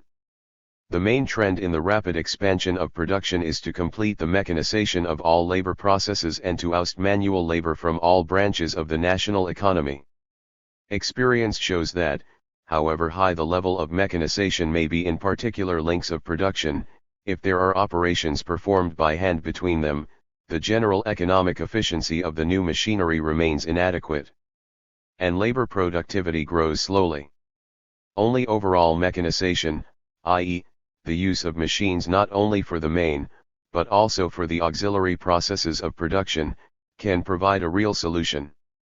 The wide introduction of overall mechanization and automation is the main road of technical progress which leads to the creation of the material and technical basis of communism.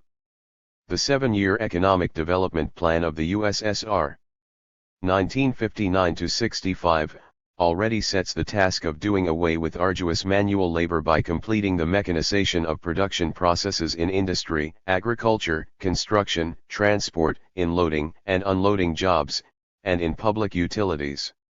The basic significance of overall mechanization is that it requires the creation in each industry of a system of mutually complementary machines, and this forms a decisive basis for automation, the highest form of modern machine production. Automation signifies the performance of the production process without the participation of man, only under his control. While mechanization relieves man of the burden of arduous physical work, automation relieves him of nervous tension as well. In a number of industries, automation becomes an immediate technical necessity. The speed of many technological processes has grown to such an extent and the demands as regards accuracy have become so exacting that man with his sense or 796. Gans is unable to control such processes directly. They can be controlled only by automatic devices. Electronic machines are bringing about a genuine revolution in automation. They replace the man's labor in such fields as control and operation of an automatic system of machines. Modern automated production consists of a system of improved machines and machine tools operated by electronic computers. With the help of an electronic brain it is possible to direct a production process in accordance with a very complicated program. The transfer of computing, analytical, and regulating functions to machines relieves man of many kinds of fatiguing mental effort. So far there are only a few automatic production lines, automated workshops, and automated factories in the Soviet Union and the other socialist countries. But branches of industry are already being developed, in which the entire technological process is based on automation, atomic industry, some branches of the chemical industry, and hydroelectric power stations. In their technical policy, the socialist countries now firmly follow the line of widely introducing automation in various branches of the economy. It suffices to say that about 1,300 automatic production lines are to be put into service in the next 7 years in the Soviet engineering industry alone. Provision has been made for automating the main production processes in key industries, specifically, the non-ferrous metals, chemical, oil, light, food, and the pulp and paper industries. The tendencies in the development of automated production have already become sufficiently clear. The trend is from automated machine tools, production lines, and workshops to automated factories and then to the complete automation of entire branches of industry. In future, a new type of national economy will arise in which automated production will predominate. Such, and only such, can be the production technology of communism, the aim of which is to complete the liberation of man from arduous, monotonous work and save his mental energy for creative purposes. Socialist automation is in no way a threat to the working people. On the contrary, it is welcomed by them because it greatly lightens their labor and makes it possible to reduce the 797 working day without cutting wages. Capitalist automation, as is known, is seriously alarming the working class, because it involves increased unemployment and a drop in wages for considerable masses of working people. Of course, socialist automation also reduces the number of workers at one or another enterprise, or even an entire branch of industry. But this does not create an employment problem because the workers released as a result of automation at once find jobs in new plants or new branches of industry. The socialist state takes responsibility for giving them work, retraining them, and raising their skill. New branches of production. The development of new methods and new branches of production holds out the prospect of tremendously increasing output. The scientific and technological revolution of our age has given rise to a number of such branches. The largest group of them has arisen first of all in connection with the latest achievements in the chemicalization of production. By chemicalization is meant not only the development of the chemical industry, but also the introduction of chemical technology and chemical methods in other branches. Mechanical technology involving much labor is increasingly giving way to chemical technology. The chemical industry itself is becoming one of the key branches of the economy. In modern conditions there is no industry that does not use chemical products to some extent or another. Until recently industry and technology used primarily the products provided by nature. Artificial materials were regarded as substitutes which could not fully replace the natural raw material. Now the superiority of many synthetic materials over natural ones has been fully proved. Today it is already clear that modern technology has entered a phase of development when products of synthetic chemistry, high molecular compounds or polymers in the first place, will become major materials from which machines and other instruments of production will be made. Scientists estimate that in the next few decades the output of polymers will equal the steel output in weight. 798. Correctly appraising the great potentialities of chemistry, the socialist countries are taking measures to develop this important branch of heavy industry at an accelerated pace. In the Soviet Union the total output of chemical products will almost treble in the 7-year period, 1959 to 65.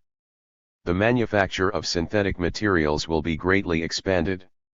The output of synthetic fibers will rise nearly fourfold, and plastics and synthetic resins over sevenfold. Alongside synthetic chemistry, radioelectronics, the semiconductor industry, rocketry, and other new branches are developed on an ever wider scale. At the same time many old branches, for example, the coal and metalworking industries and building, are undergoing a revolution, are being equipped with entirely new machinery and changing their technological and economic pattern. In fact, they are being converted into new branches of industry. Power development. Big sources of power will be needed to set into motion the growing productive forces of the society which is making the transition to communism. The most important of these sources is electric power. Lenin's formula, communism is Soviet power plus the electrification of the whole country, defines the role electric power is destined to play as a major element of the material and technical basis of the new society. Lenin understood electrification to mean not only the construction of power stations, but also the development of all social production on the most up-to-date technical basis. The huge and ever-growing scale of consumption of electric power puts into the foreground the problem of finding cheap methods of generating it.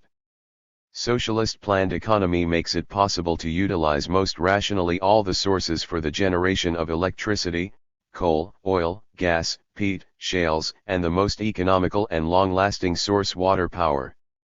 The experience of the Soviet Union shows that in building up power capacities at an accelerated rate it is important, together with the construction of large hydroelectric stations, to erect thermal plants as well.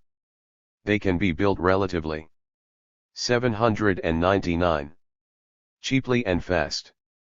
True, a thermal station generates electric power at a somewhat higher cost than a large hydroelectric plant. But as the saying goes, he who gives quickly, gives doubly. Priority construction of thermal electric stations which operate on cheap coal, natural gas, and fuel oil has been chosen in the USSR as the main trend in the development of the power industry in 1959–65. Electric power should penetrate every sphere of industrial production, agriculture, and the daily life of the people in town and country. In future, the territories of the socialist countries will be covered with a single network of high-tension transmission lines. In the next few years the Soviet Union will establish single power grids in the European part of the country and in central Siberia, and also combined power grids in the northwest and west, Transcaucasia, Kazakhstan, and Central Asia. A new era in the development of modern power industry was ushered in with the commissioning in the USSR of the first atomic power station in the world, 1954. This has been followed by the launching of the construction of atomic power stations with a total capacity of 2 to 2.5 million kW. It has been established that the building and operation of an atomic station with a capacity of 200,000 kilowatts is not more expensive than of a thermal station of similar capacity, while the generation of electricity at an atomic station with a capacity of 400,000 to 500,000 kilowatts is more profitable than at thermal plants. The great advantage of atomic power stations is that they do not require big expenses for the supply of fuel. Atomic fuel can be delivered by air. This means that atomic stations can be built in areas which have little or no sources of energy needed for the generation of electricity. Achievement of controlled thermonuclear reactions would hold out the prospect of still more sweeping changes in the power industry.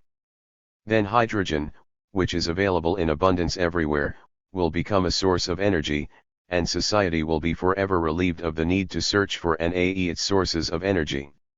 It is significant that the possibility of using atomic energy for peaceful purposes was realized for the first time in a socialist state. Only socialism can dispose of this new energy eco. 800. Nomically and place at the service of society the mighty forces of the atom which capitalism contemplates using for the annihilation of people. The atomic power industry will undoubtedly become an integral part of the material and technical basis of communist society.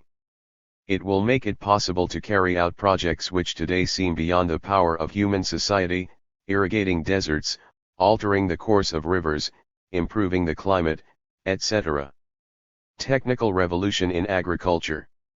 Agriculture so far remains the sphere in which man depends most of all on the elemental forces of nature. Productivity in agriculture is much lower than in industry, the volume of manual labor is very large here. Although under socialism agriculture undergoes extensive reconstruction, much remains to be done to bring it up to the level of industry. Here, too, the main trend is to create a system of machines, to achieve overall mechanization. It will also be necessary to introduce the latest achievements of agrochemistry and agrobiology. Moreover, extensive electrification is needed in the countryside and a marked increase in the power per worker in agriculture.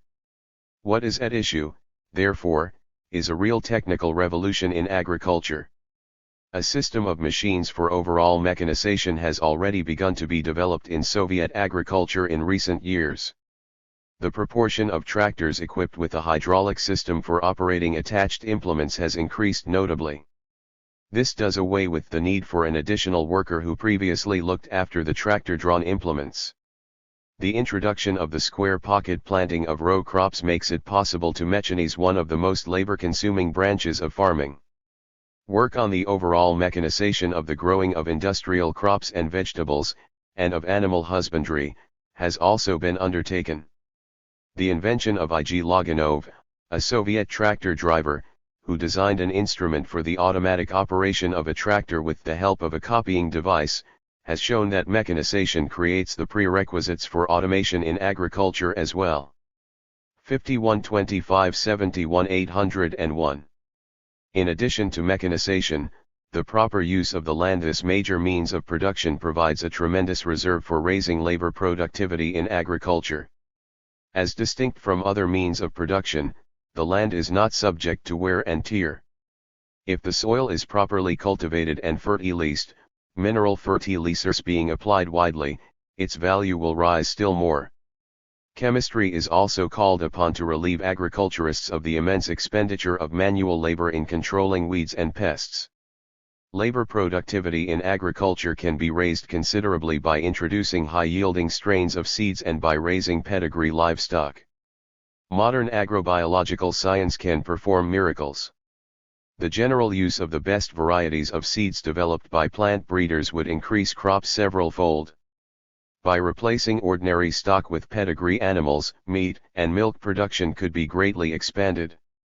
Overall mechanization, chemicalization, and agrobiology, these are the levers with the help of which agricultural production is being expanded to such an extent that its lag behind industry will be gradually eliminated. As society advances to communism, agricultural labor will be increasingly converted into a variety of industrial labor.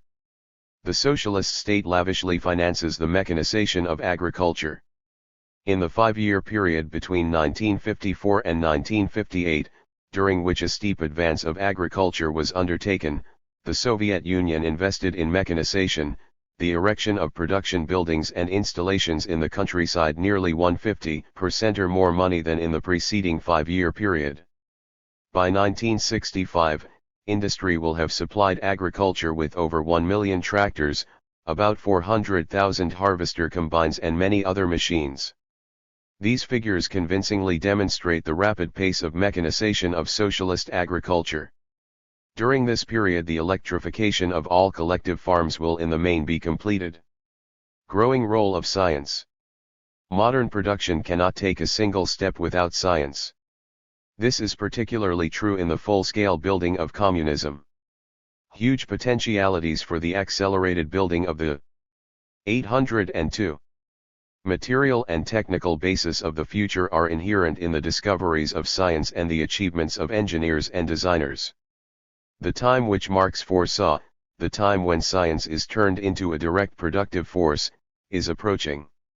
In the socialist countries, research institutes, universities, colleges, designing offices, and plant laboratories are concentrating efforts on the solution of cardinal scientific and technical problems. Experimental facilities have been extended and the equipment of laboratories has been improved considerably.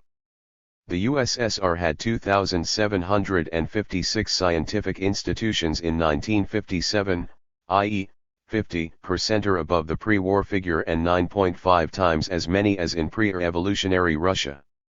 The building of atomic power stations, the launching of an atomic icebreaker, the manufacture of aircraft incorporating the latest achievements of science and technology, the development of intercontinental ballistic rockets, and many other accomplishments testify to the outstanding successes of Soviet science and technology. The launching of the world's first artificial Earth satellites and the flight of a space rocket from the Earth to the Moon crown the present scientific and technical attainments of the USSR. Life has shown that in a number of spheres socialist science has already outstripped the scientific achievements of the most developed capitalist countries. Speedy introduction of the discoveries of science in practice, in production, is now of vital importance. The history of science provides many cases of the discovery of a new phenomenon or a new law of nature leading to changes of vast importance in practical activities. Atomic energy is a characteristic example. Here science and technology have encountered a new range of phenomena, new processes and laws, which often have nothing in common with those utilized in the technology of the pre-atomic era. Major theoretical studies in nuclear physics conducted in the Soviet Union are combined with work on a tremendous scale for the practical harnessing of nuclear energy and its application. Atomic technology, in its turn, serves as a powerful stimulus for the development of nuclear physics, this most advanced branch of natural science in our era. A special part is played by branches of science which blaze new trails for technical progress and revolutionist production. OL 8038. Such are nuclear physics, the science dealing with semiconductors, the chemistry of polymers, radioelectronics, etc. The greatest scientific problems arise at the junction of different sciences: chemistry, physics, biology, and medicine. This explains the rapid development in our times of such sciences as biophysics and biochemistry, which, alongside other theoretical problems, study how living organisms create high molecular compounds, protein, wool, natural rubber, etc. in order to learn how to reproduce them artificially. The development and further improvement of electronic computers open up the greatest prospects for the further progress of science and technology. These devices make it possible to automate the control of machines. More than that, complicated logical processes, for example, translation from one language into another, can be performed with the help of computers. This greatly extends the possibilities of scientific research itself and eases the work of scientists. Deeper cognition of the laws governing the existence and development of the animal world will bring immeasurable benefits to mankind. Such advances as the discovery of microorganisms and immunity phenomena, and the elaboration of the principles of chemotherapy, have already enabled mankind practically to wipe out many diseases which formerly took an immense toll: smallpox, plague, cholera, rabies, etc., while other diseases are being successfully treated, pneumonia, many forms of tuberculosis, etc. This has resulted in a considerable lengthening of the average lifespan. In the first half of our century it was lengthened by approximately 20 years. At present the main causes of death are malignant tumors, 1 of every 6 deaths is caused by cancer, and cardiac vascular diseases. When science vanquishes these diseases as well, the span of human life will be still further lengthened. Biology is not only called upon to provide new weapons for medicine. It has to play a great part in the advance of agricultural science, especially in connection with applying the achievements of physics and chemistry to biology. Such sciences as biochemistry, agrochemistry, biophysics, microbiology, virology, and selection and genetics will then become even more effective in raising the productivity of agriculture. 804. AEEAE. In improving production, the socialist countries draw not only on the achievements of their own science, but also take into account and utilize the experience and successes of world science and technology. The Communist Party wages a determined struggle against complacency and conceit which could arise among some economic executives and specialists under the influence of the victories achieved by socialist economy and science. Science and technology never mark time, and anyone who, admiring today's accomplishments, is inclined to rest on his laurels, risks finding himself among the laggards. Conservatism and stereotyped methods have always been the sworn enemies of scientific and technical progress. In the period of transition to communism, conservatism, lack of interest in new technology and in the application of scientific achievements to production, may be especially harmful. It is necessary constantly to see that the most advanced methods are introduced in the national economy, that the machinery of factories is renewed steadily, that machine makers produce only new and up-to-date equipment and machine tools, stopping in time the manufacture of morally obsolete models. Improvement of the organization of production. New technology, the discoveries of science, however great, cannot by themselves bring about any radical changes in industry and agriculture. To obtain the due economic benefit from them they must be skillfully utilized. Efficient organization of production is needed. In speaking of the organization of Padiabiten in socialist planned economy, we have in mind both individual enterprises and economic areas, branches of industry and the national economy as a whole. Every socialist enterprise undoubtedly has huge potentialities for better utilization of machinery, for economizing raw material, supplies, and power, for reducing losses in labor, and for radically improving the quality of output. Any rational organization of the production process in the final analysis boils down to reducing production costs per unit of output, to easing the labor of people. To accomplish this, the principles of cost accounting must be applied consistently. Improvement of the 805 cost accounting system and able use of the law of value and money relations remain major tasks throughout the period of transition from socialism to communism. Proper combination of material and moral stimuli helps enlist each worker and entire collectives in the struggle for the rationalization of production, for economizing labor and materials. The further development and improvement of specialization and cooperation open up tremendous possibilities for the expansion of output in the entire national economy. Experience has shown that instead of producing items of the same type at many plants, it is much more advantageous to organize their mass production at a few specialized enterprises. This sharply raises labor productivity, cuts production costs and, what is especially important, opens the way to extensive automation. Taking into account the advantages of specialization, the Soviet Union and the other socialist countries are gradually going over from universal to specialized plants. Specialized production naturally makes greater demands on the planning bodies which are called upon to ensure precise cooperation in industry. This is all the more important because as specialization develops, the interdependence of separate links of the national economy greatly increases. The work of each enterprise increasingly depends on associated plants fulfilling their commitments under production cooperation. The proper distribution of production in a country by areas enables the productivity of social labor to be raised. The close proximity of enterprises to the sources of raw material and power reduces the cost of production and obviates large transportation expenses. It is not accidental that the 7-year plan of the Soviet Union calls for a considerable shifting of the productive forces to eastern areas which have very rich resources of raw materials and cheap power. The other socialist countries, too, are paying much attention to the proper geographical distribution of the productive forces. This factor is also taken into account in the distribution of production on the scale of the entire world socialist system. The system of management of the economy represents an important aspect of the organization of production. During the transition to communism, the principle of democratic centralism. 806. Underlying the organization of management of the socialist national economy is further developed. The radical reorganization of the system of management of industry and construction, carried out in the Soviet Union in 1957, shifted the main emphasis in management to the economic administration areas, where economic councils were formed. This created conditions for more expedient specialization and cooperation of production, and, consequently, for greater socialization of labor and a growth of its productivity.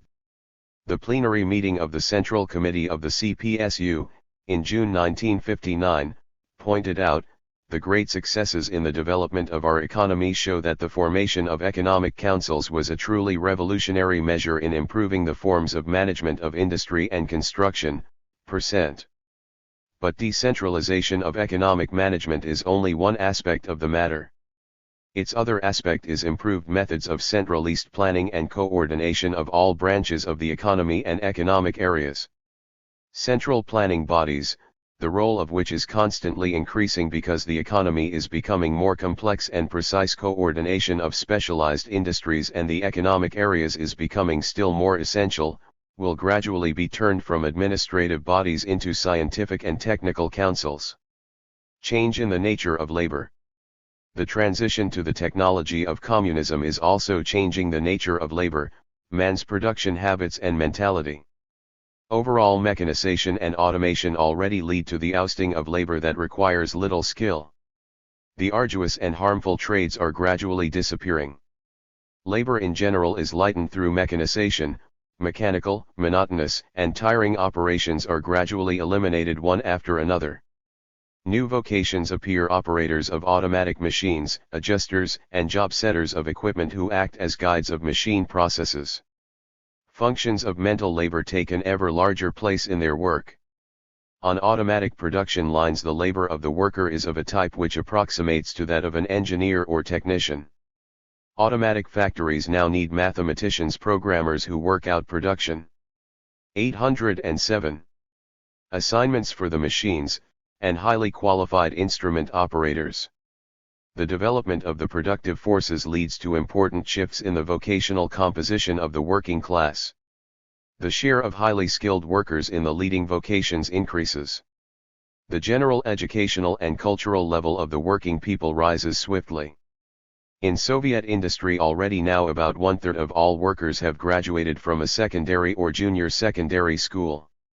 The labor of engineers, technicians, designers, technologists, and workers of plant laboratories, experimental shops and departments is playing an ever greater part in the production process. Thus, in the process of socialist production, the new aspect of the worker is being molded, the aspect which will be characteristic of the member of the future communist society. He is politically conscious and educated, a highly skilled specialist in his field, who at the same time possesses wide technical knowledge. Gradually the way is being outlined by which a solution will be reached of the great problem of mankind, the emancipation of people from the old enslaving division of labor. This problem will be solved not by reducing the number of spheres for the application of labor, i.e., branches of production. On the contrary, the leading tendency of modern technical progress is further specialization of production, and there are no grounds for assuming that it will change in the future. But narrow specialization of production does not imply narrow specialization of people.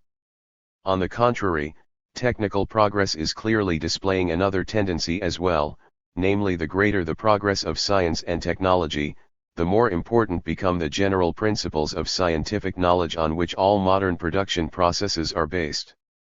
This holds out the possibility of training people familiar with the fundamentals of many sciences and production processes, and therefore capable of mastering in a very short time work in different branches of production, in conformity with the needs of society and their personal inclinations.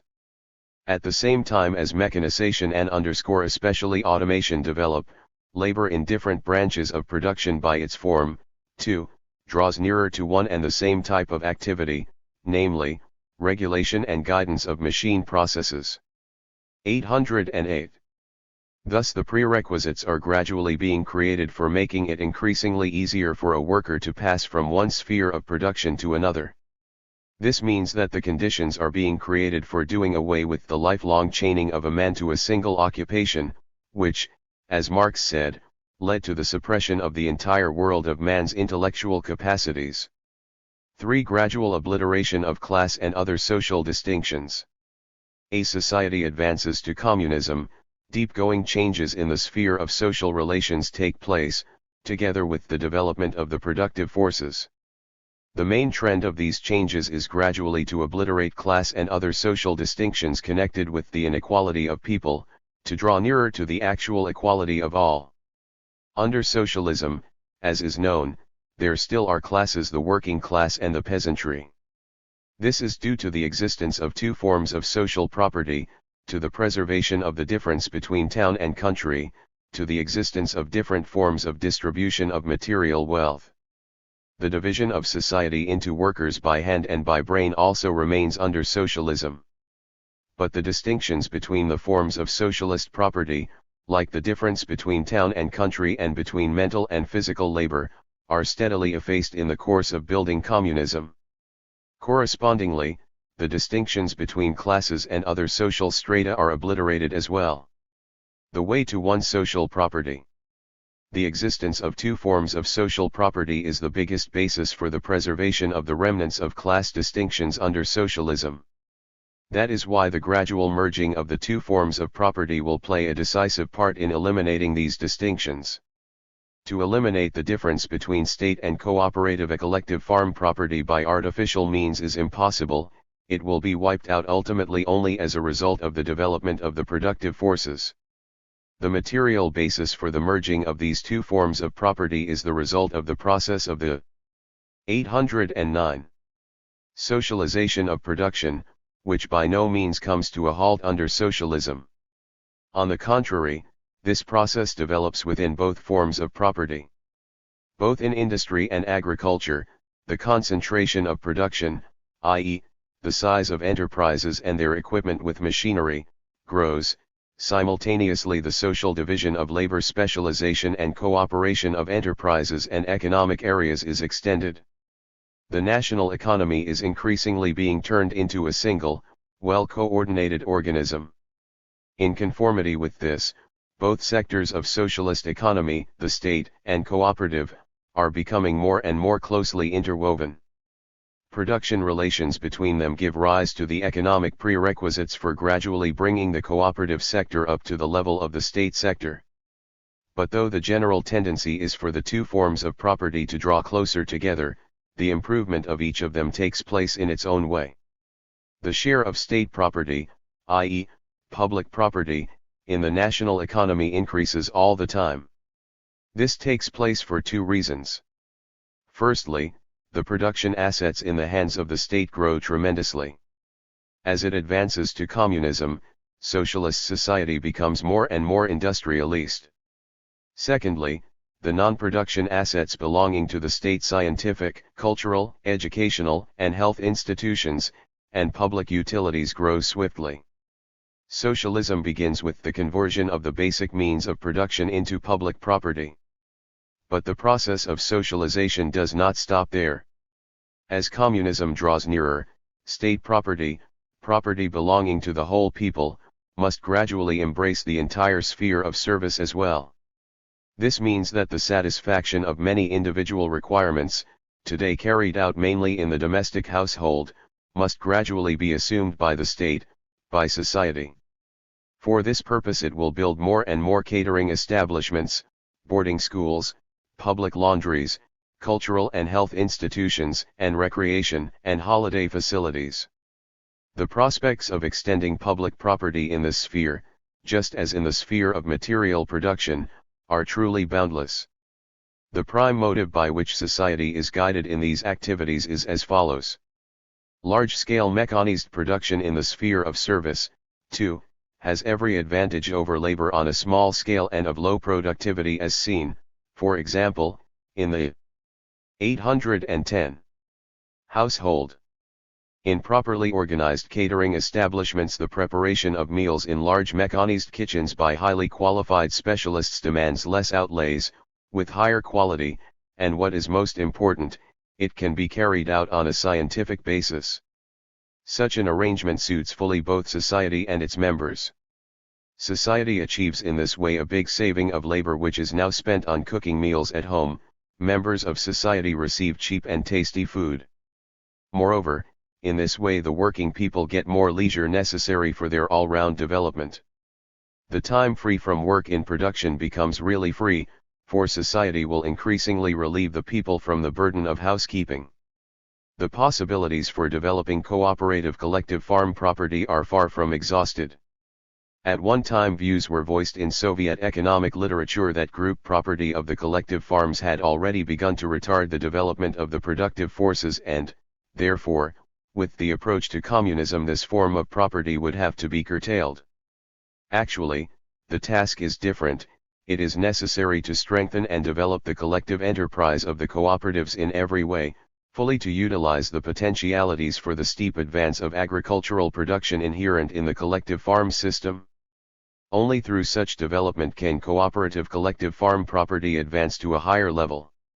Of particular importance will be the constant increase and proper use of the non-distributable assets of the collective farms, which comprise the economic foundation for the further expansion of collective farm production. The possibilities for this are tremendous. The better the organization of work in the collective farms and the higher its productivity, the greater will be the accumulations of the collective farms. Moreover, the rate of accumulation in the collective farms is accelerated by the large credits granted by the state. This means that the collective farms will be able to assign more money for the purchase of tractors, combines, and other agricultural machines. The result will be that the non-distributable assets of the collective farms for their technical structure will become more and more akin to the production assets of state enterprises. A powerful stimulus to this process in the Soviet Union has been given. 811. By the free sale to the collective farms of the machinery which formerly belonged to the machine and tractor stations. The use of commodity and money relations will play a special part in the further expansion of cooperative collective farm production. It is wrong to think that in the period of transition to communism such relations will be reduced to naught, giving place to direct exchange of products. The very nature of cooperative collective farm property is such that it demands not the curtailment but the utmost extension of relations based on the law of value. From this follow such measures, carried out by the Communist Party and the government of the Soviet Union, as giving the collective farms the right themselves to plan their production, abolition of obligatory deliveries to the state and the changeover to a system of purchases of farm produce, and the sale of machinery to the collective farms. The principles of cost accounting are being increasingly introduced in the cooperatives. This makes many collective farms give up the system of remuneration in kind and go over to monetary remuneration of labor. Questions of profitability are increasingly coming into the foreground in the collective farms: ability to operate the farm economically, to cut production expenses, achieve a reduction of production costs. In future the state will undoubtedly prefer to buy farm produce in putia where it is cheaper. All this does not mean that the possibilities of co-ownage, collective farm property, are boundless. It cannot be denied that the group form of property places certain limits to the development of the productive forces.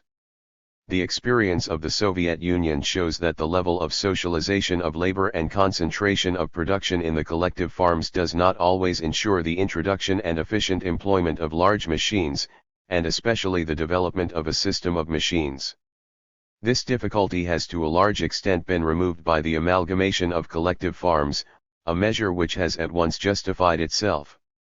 But this path can be followed only up to certain limits. Other forms and methods, already tested in practice, also help in overcoming the limitations of group property. These methods include in the first place various forms of cooperation between collective farms. Many collective farms are 812. Already pooling their efforts in order to build jointly small power stations, irrigation canals, factories for processing agricultural produce, for the production of building materials, etc. Thereby intercollective farm property is being created, which by its nature approximates to state property. Moreover, there is envisaged the gradual combining, a special sort of merging, of the means of production of the collective farms with those belonging to the state, to the entire people. This takes place, for example, when collective farms are linked up to state power grids. Lastly, the bounds of cooperative property can be considerably extended through the socialization of ever new spheres of inner collective farm life. Primitive housekeeping and domestic services are being replaced in the advanced collective farms by public bakeries, canteens, nurseries, boarding schools, homes for the aged. A diversified, economically strong collective farm is fully able to provide every member of the cooperative with the products he needs out of the collective fund. This makes it unnecessary for the collective farmers to engage in their economically unprofitable personal husbandry. In future the need for a household plot will disappear of itself, which will release the labor and time of the collective farmers not only for work in the collective enterprise, but also for advancing their education and culture, and for rest and leisure. Thus, the entire development of cooperative collective farm property leads to a steady rise in the level of its socialization. By its nature it approaches the level of state property. The merger of these two forms of property into one communist property is historically inevitable in future. Eliminating the distinction between town and country. The distinctions between the workers and peasants are not only connected with the existence of two forms of social property. Of considerable importance also are the distinctions in the nature of industrial and agricultural labor and also in the conditions of life and level of culture. Socialism inherited the great backwardness of the countryside. Bourgeois sociologists seek to prove that such a lag is his. 813. Torically inevitable and is connected with the special features of work on the land. Actually it is not the specific nature of agriculture, but the social order which capitalism implanted in the countryside that is to blame for the hard lot of the peasantry. Under capitalism, the countryside is ruthlessly exploited by the town, and this determines the antithesis of their interests. Socialism puts an end to this antithesis. With the most active support of the town, the peasants are beginning to reshape their life, are getting access to the achievements of contemporary science and technology, to the benefits of culture. But the full elimination of the social and economic distinctions between town and country is a task which is due to be accomplished in the period of transition from socialism to communism. First of all, it is a matter of eliminating the lag of the countryside behind the town.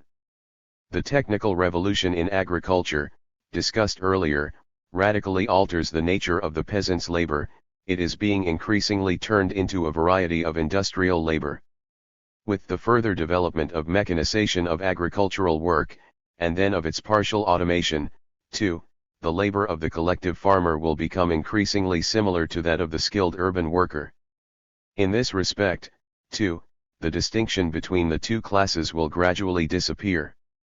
A big part in bringing the countryside to the level of the town is destined to be played by the state farms, whose means of production are owned by the state, by the entire people. Workers of state farms, just as the workers of any state enterprise, represent production collectives which work on the basis of the general rules of socialist labor discipline. The higher form of socialist cooperation of labor and its technical equipment enable the state farms to produce agricultural products with smaller outlays of labor, i.e., more cheaply. As distinct from collective farms, state farms, as a rule, have a bigger share of marketable output in their total production. They give the state more products per hectare and at a lower price. With the change in the nature of agricultural production, and under its direct impact, the entire character of village life is altered step by step. The countryside is getting more and more agricultural machines, garages for them and repair workshops are being built. Local establishments for the processing of agricultural raw material are being set up. Many farm machine. 814. Operators, engineers, and technicians are grouped around these production centers. The number of agronomists, zootechnicians, doctors, and teachers is growing. The bigger population and advance of its culture demand a new layout of villages and a new type of dwelling, with running water, sewerage, and telephone. A need arises for good roads, well-equipped hospitals, nurseries, kindergartens, and schools at all levels, a bigger network of shops and public catering establishments, clubs, and libraries. This is how the reconstruction of agricultural production leads to a complete change in the traditional aspect of the village. In the level of its amenities and culture it is gradually catching up with the town. Advanced collective farms are already building houses with amenities that differ but little from those of urban dwellings. Cultural institutions and amenities in such collective farms can hold their own with those available in towns. Does this mean that the village is destined to be turned into a town in its present form, with all the inconveniences of urban life which deprive the city dweller of fresh air, quiet, and proximity to nature? Not at all. What is meant is the development of a new type of community which would incorporate the best features produced by the centuries-old development of urban civilization and the best that the village has to offer. The agricultural towns which have arisen in the Soviet Union on the basis of some large state farms can to a certain extent serve as the prototype of such a community. The obliteration of the distinction between town and country is a two-way process which will involve changes not only in the village but also in the town. The problem of the socialist reconstruction of cities arose already during the transition period from capitalism to socialism. The old contrast between the center and the outskirts inhabited by workers was gradually eliminated. The outskirts were even given preference in town improvements and housing plans. Socialist towns began to grow up around new factories. Their layout and type were already based on new principles. Nevertheless, much remains to be done in the reconstruction of cities during the transition from socialism to communism. While preserving the valuable architectural and artistic features of the past, they must be adapted to the conditions of the COM.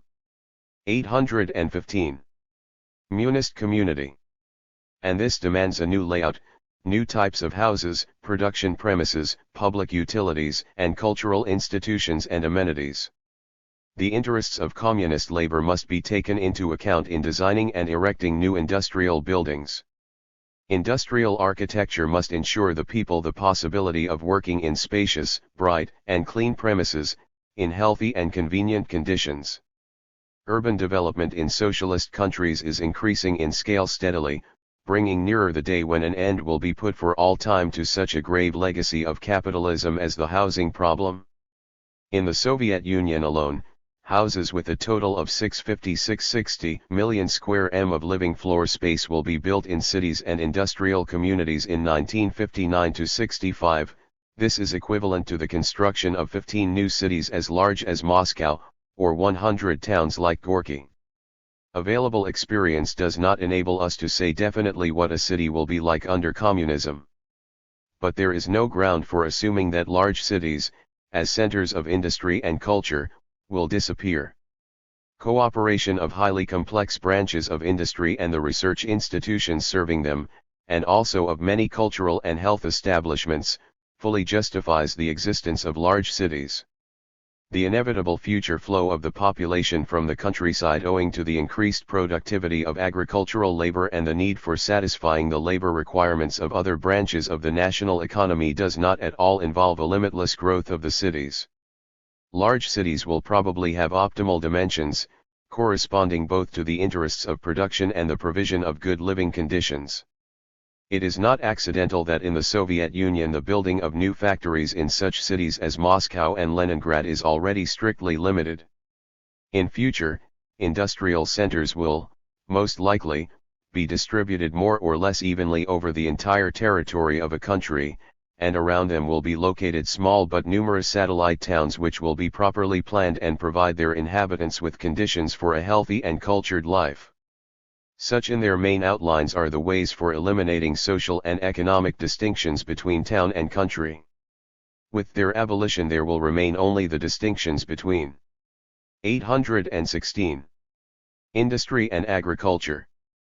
But these distinctions will no longer lead to the social stratification of society, and the difference between labor in agriculture and industry will be no greater than that which exists between separate branches of industry. Gradual merging of physical and mental labor. The division of society into brain workers and manual workers will have to be eliminated in the course of the advance to communism. The antithesis between workers by hand and by brain, characteristic of the exploiting system, is abolished under socialism. This antithesis arose as an inevitable result of the division of society into oppressors and oppressed, when all the forms of mental labor were turned into a monopoly of the ruling classes and their hangers-on, and became a hereditary privilege of the propertied. Socialism puts an end to this situation. In socialist society brain workers and manual workers have common interests, they are engaged in a common cause, are working for the good of all of society, of the whole people. A new, people's intelligentsia has arisen, which is no longer an exclusive stratum separated from the workers and peasants. But this does not mean that all distinctions have disappeared between the working class and the peasantry, on the one hand, and the intelligentsia, on the other.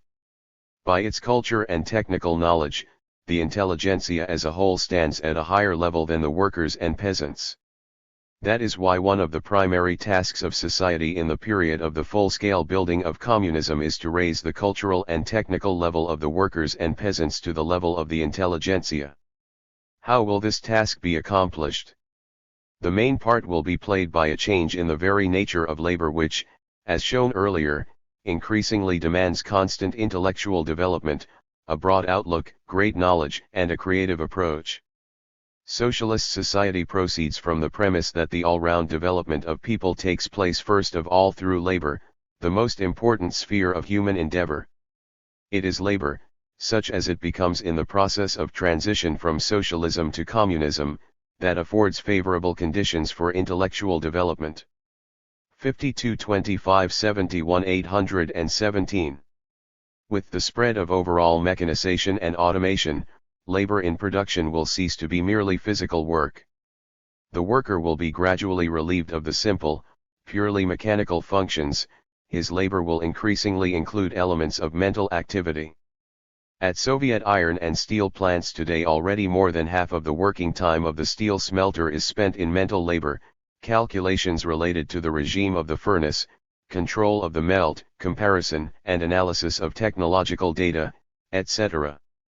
It is not accidental that the type of worker, whose labor includes inventions, rationalization, and innovatory activities as an organic integral part, is becoming usual for socialist enterprises.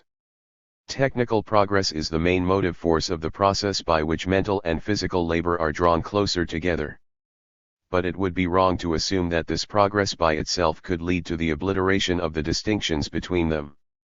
In capitalist countries, mechanization and automation in most cases even lead to degrading the role of the worker in the production process, turning him into an appendage of the clever machine. This is impossible in the socialist countries, where technical progress is achieved in different social conditions, where the workers take an active part in managing production. Here society constantly sees to it that the worker is not turned into a robot, but becomes a man of culture and versatile development, the maker and master of machines. This is the aim of the entire system of general and vocational education. The vast scale of this work can be seen from the fact that in the Soviet Union over 50 million people are undertaking various forms of study. Reduction of the working day is an imperative condition for enabling manual workers to raise their knowledge and culture. The transfer of factory and office workers to a 7-hour working day and workers engaged on underground jobs to a 6-hour day will be completed in the Soviet Union in 1960. In 1962, it is planned to switch over the factory and office workers with a 7-hour day to a 40-hour week. Beginning with 1964, it is contemplated to start the transfer of all workers to a 35-hour week, and workers engaged on underground jobs to a 30-hour week. Then most of the factory and office workers will have 2 free days a week, with a 6-7-hour working day. It should be 818. Stressed that the reduction of working time will be effected without any decrease in wages. Under socialism, the educational system is destined to play an important part in eliminating the distinctions between brain workers and manual workers. The reform of education in the USSR and the other socialist countries provides for the combination of instruction with productive work. This will greatly improve the upbringing of the younger generation and its training for future work. Naturally, at any level of mechanization and automation, material production is inconceivable without a definite physical effort. Consequently, in future, too, labor in material production will combine elements of both mental and physical work. This will be a new type of labor, in which both man's physical strength and his intellectual gifts can be fully displayed. The abnormally narrow specialization of men engaged in mental labor, which precludes any work connected with physical exertion, will also vanish in the future. All members of communist society, irrespective of their speciality, will work, combining, as Marx wrote, mental and physical labor. Both these forms of activity will be harmoniously blended in the labor of each member of communist society in conformity with his inclinations and abilities. It goes without saying that the obliteration of distinctions between the intelligentsia, on the one hand, and the workers and peasants, on the other, will take longer than the obliteration of distinctions between the classes of workers and peasants. Lenin stressed that the intelligentsia will remain a special stratum which will persist until we have reached the highest stage of development of communist society. 7. Elimination of remnants of inequality in the status of women. Elimination of the remnants of inequality in the status of women holds a big place in the great social tasks which are being accomplished in the course of the advance to communism. Although socialism, as pointed out in chapter 24, makes woman equal in rights with man politically and socially, nevertheless traces of woman's inequality remain. This is connected in the main with the fact that the family still constitutes a kind of, by 819, economic unit of society, in which the entire burden of housework falls on the woman. In the first years after the revolution, Lenin wrote that although woman has been made equal in rights with man, petty housework crushes, strangles, stultifies, and degrades her, chains her to the kitchen and to the nursery, and wastes her labor on barbarously unproductive, petty, nerve-wracking, stultifying, and crushing drudgery.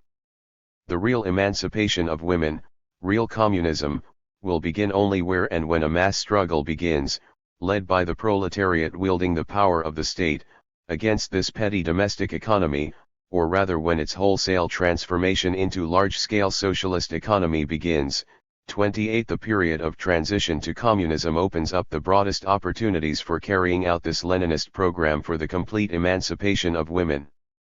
The main thing here is utmost development of the public catering system, of various establishments performing household services and children's institutions of all types.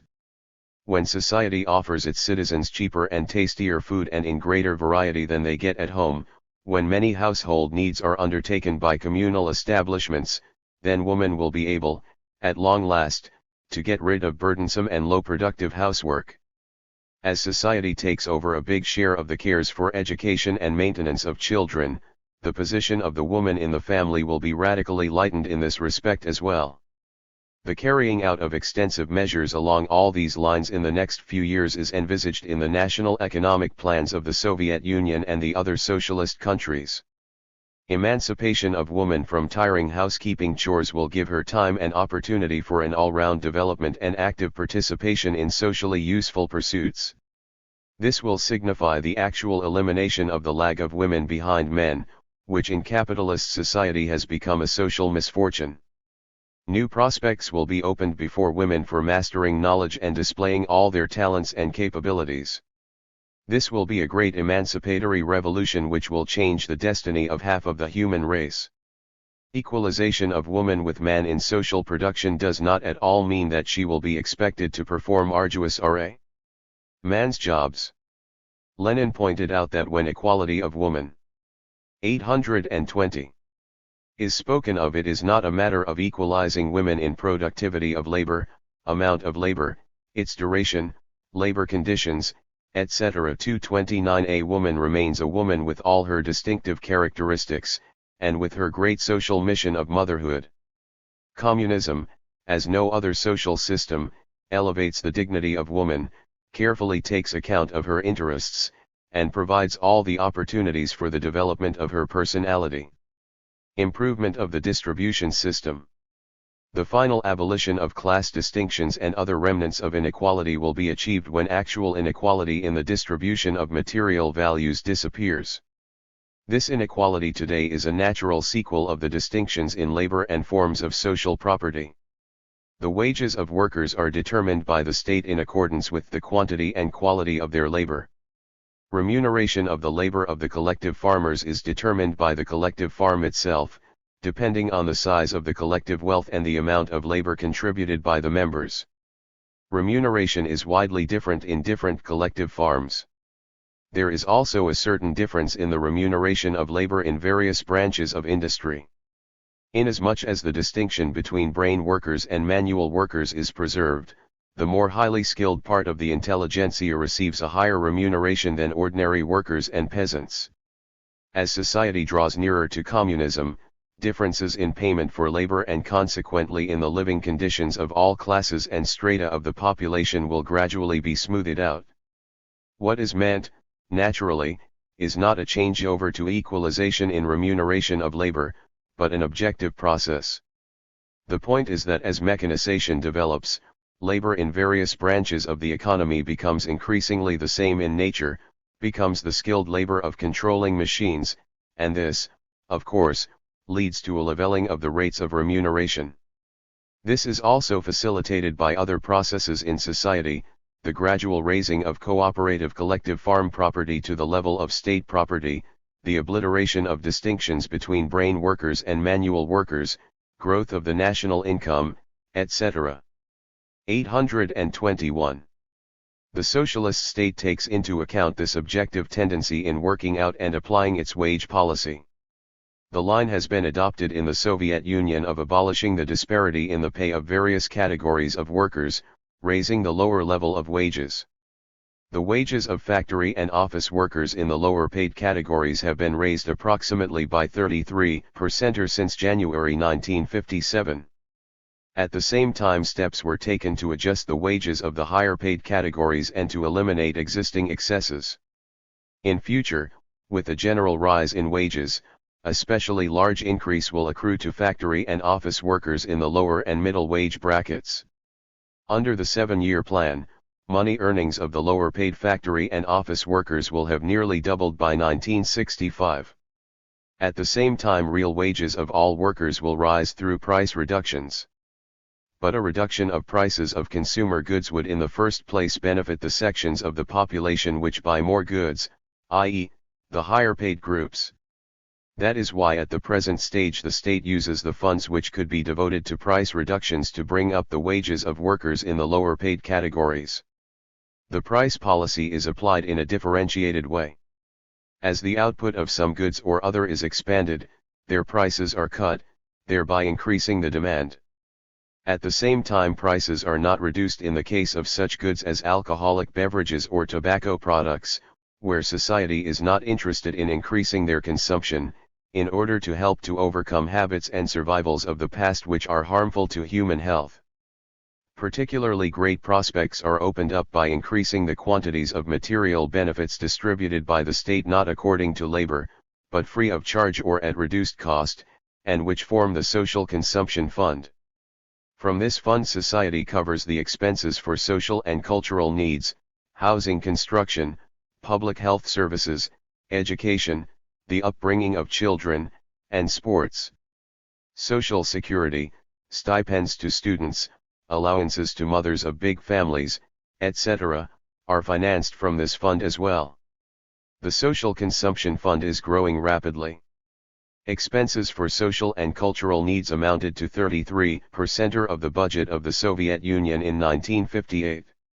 It is important to note that the share of the consumption fund, distributed without direct 822 connection with the quantity and quality of the workers' labor, is growing faster than the share distributed according to labor. At the beginning of the first 5-year plan, expenditure from this fund was equivalent to 24.4% of the total payroll, while in 1958 it reached 41.5%. Acting simultaneously, the principle of payment according to labor and the principle of free distribution or distribution at reduced cost are not at all in contradiction. The principle of free distribution in the first place benefits children, students, disabled, and the aged, i.e., members of society who for one reason or another cannot take part in remunerative work. But this eases the position of those who work, relieving them of part of the care for their dependents. As society advances to communism, the share of the joint consumption fund will continually increase, because this is the more progressive and economical way of satisfying the necessary requirements of all members of society.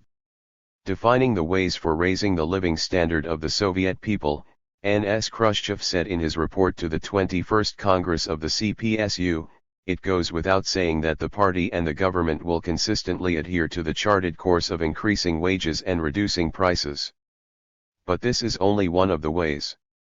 There is a really communist way of promoting the prosperity of the people, of creating better living conditions for all society, and for each member of it. It includes good housing and public catering, better public services, more kindergartens and nurseries, an improved system of education, more recreation and holiday facilities, better medical services, more cultural establishments, etc. In this respect, socialism is radically different from capitalism. Improvement of the people's life takes place here in ways which differ in principle from those in bourgeois society. The ideal of many people in capitalist society is to own privately as much of the good things of life as possible, their own houses, their own motor cars, and so on. Naturally, this is not attainable by all, and such good things are accumulated mostly in the hands of the top section of society. To imagine that the entire distinction of socialism consists only in that here all citizens will have their own houses and their own motor cars means to have a vulgar conception of socialism. Socialism knows a much faster, 823, and more rational way of achieving general welfare. It is to concentrate an ever greater quantity of things and services in the hands of society, which gradually undertakes to satisfy the requirements of the citizens for these things and services. The economic expediency of such a method of satisfying the requirements of people is obvious, because the expenses of maintaining public property, houses, motor cars in public garages, etc., are lower than the expenses of maintaining property in private use. That is why society can give the citizens ever more things and services, at first for a moderate charge and subsequently quite free of charge. The fact that a number of the good things of life are used jointly, which is economically advantageous and therefore fully suits society, must not, of course, exclude personal tastes, inclinations, and habits. The task of society is to have at its disposal the most diverse assortment of things and services so that people should have a wide choice. On the one hand, reduction of prices, on the other, the further socialization of consumption, faster growth of the social consumption fund as compared with the individual consumption fund, such is the path which, as can be visualized, will lead to free distribution. The machinery for free distribution, the system of public warehouses, establishments for household services, shops, and canteens is created as a result of the wide development of commodity money relations and trade during the transition from socialism to communism. 4. Communist education of the working people. The complex process of the gradual transition from socialism to communism also includes deep-going changes in the way of life and spiritual superstructure of society in the minds, morals, and manners of people. The Communist Party takes this into account in its activities for the communist education of the working people, seeking to accelerate these natural changes in every way. Communist education comprises such major elements as the advance in the level of general education and professional knowledge of the members of society, and also the advance in their general culture, growth of the people's devotion to 824. Communist ideas, the conversion of labor for the good of society into a habit, observance of the standards and rules of communist morality and ethics. Growth of education and culture. Education is the basis of the general cultural and political advance of man, and that is why socialist society continues to give unremitting attention to it in the period of transition to communism. More than that, the demands as regards the level of education continue to rise. This is due first of all to the technical revolution taking place in our epoch.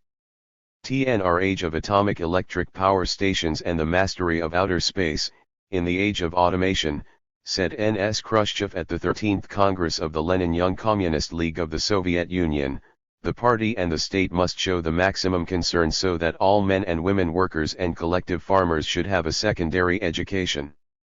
334. That is why the socialist state is constantly striving to increase the number of schools and to create conditions enabling the entire younger generation to obtain a good education. In the Soviet Union, the total number of pupils in 8-year and secondary schools will grow from 31.3 million in 1958 to 45 million in 1965. At the same time, the number of people with a higher education is swiftly rising. In view of the changes in industry and agriculture, the engineer, technician, and agronomist will gradually come to the forefront in production. That is why the Soviet Union, which has already taken first place in the world for the scale of specialist training, is planning further expansion of higher education. In the 7-year period between 1952 and 1958, 1.7 million people received a higher education in the Soviet Union, while in the 7-year period between 1959 and 1965 the number will increase to 2.3 million. In 1965, the total number of people with a higher education will exceed 4.5 million, i.e., 50% or more than in 1958. Consequently, as socialist society draws near to communism, in the future, the overwhelming majority of citizens will receive a secondary or a higher education. This will, in effect, be a new 825 cultural revolution which will make society still more educated and cultured.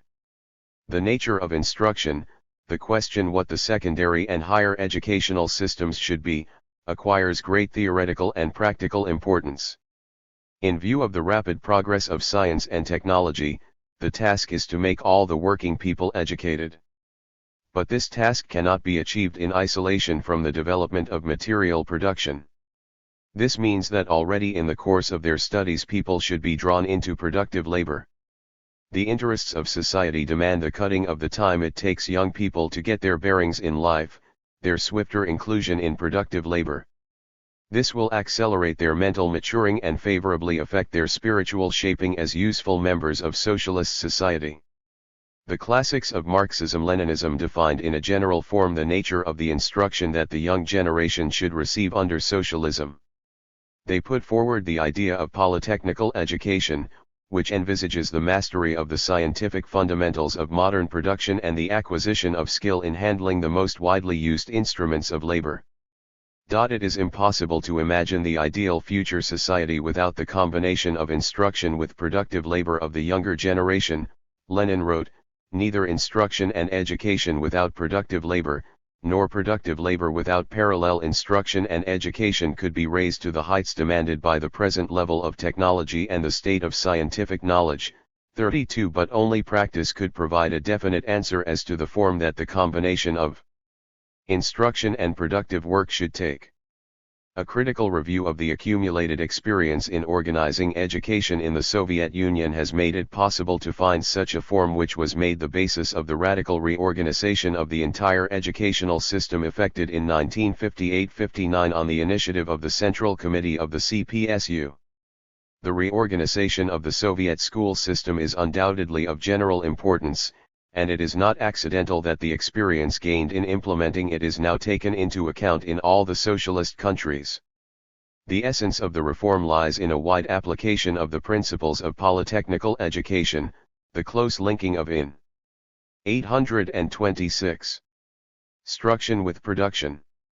First of all, the level of compulsory education has been raised. Universal compulsory 8-year education has been introduced instead of the former 7-year education. This is the first stage of secondary education. Its second stage is now marked by the combination of a general education with vocational training, the combination of instruction with productive labor, with the acquirement of production skill. Those who have finished 8 forms of the general educational school can continue their education either in the 3-year secondary evening and shift schools for the working or rural youth, or in secondary schools which have production training. The facilities for production training are provided by workshops at schools, factories, state farms, maintenance and repair stations, machine and tractor stations, and collective farms, at which pupils spend 1/3 of the study time doing productive work. Special attention is paid to the development of such a new form of communist education and polytechnical instruction as the boarding school. In 1965, 2.5 million children will live and study in these schools. In future, it is intended that the maximum possible number of children should attend these schools. The principle of closely combining studies with production also underlies the training of specialists with a higher education. Particular attention is devoted to the organization of instruction for those who continue at work. Young people who work in industry, transport, and agriculture enjoy preference in entering universities and institutes. Such are the ways in which a problem of great importance for socialist society is being solved, the problem of combining the participation of the main mass of citizens in material production, dictated by the needs of economic development, with raising the general educational level of the people. A rational way has been found which makes it possible harmoniously to combine social and individual interests. Naturally, the most favorable conditions are provided for those who are directly engaged in production. From the fact that socialist society pays so much attention to raising the education and production skill of the people, it does not follow, however, that it aims at producing narrow specialists. Its aim is much wider: the all-round development of 827. Man. It is not accidental therefore that ever greater numbers of people are partaking of the great rewards of culture, are learning to appreciate and understand literature, music, the theater, and the fine arts.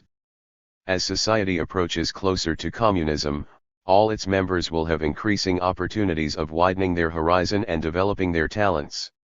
For greater devotion to communist ideas. Devotion of the masses to the ideas of communism is one of the most remarkable achievements of the socialist system. Society is interested in the ever greater devotion of the people to communist ideas, for this consolidates every success in building communism and evokes tremendous energy among the masses. Devotion to communist ideas must not be confused with knowledge of the theory of scientific communism. Although knowledge of theory facilitates devotion to the ideas of communism, nevertheless this is not the only way of becoming convinced of the rightness of communism. The practical work of building communism provides the best school. In this sense, the continued achievement of economic and cultural successes and the rise in the well-being of the people are destined to play a decisive part in increasing devotion to communist ideas. This does not signify, however, that the ideological means of education can be underestimated.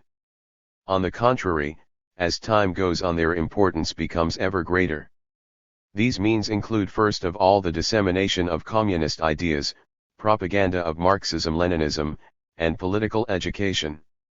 The Communist Party strives to spread its world outlook not only among the vanguard, not only among the advanced section of the workers, peasants, and intelligentsia, but also among all members of society. This is an immense task. What facilitates its accomplishment, however, is that Marxism-Leninism is in accord with the basic interests of the working people. This is a guarantee that as society advances to communism the whole people will arrive at a single, Marxist-Leninist world outlook.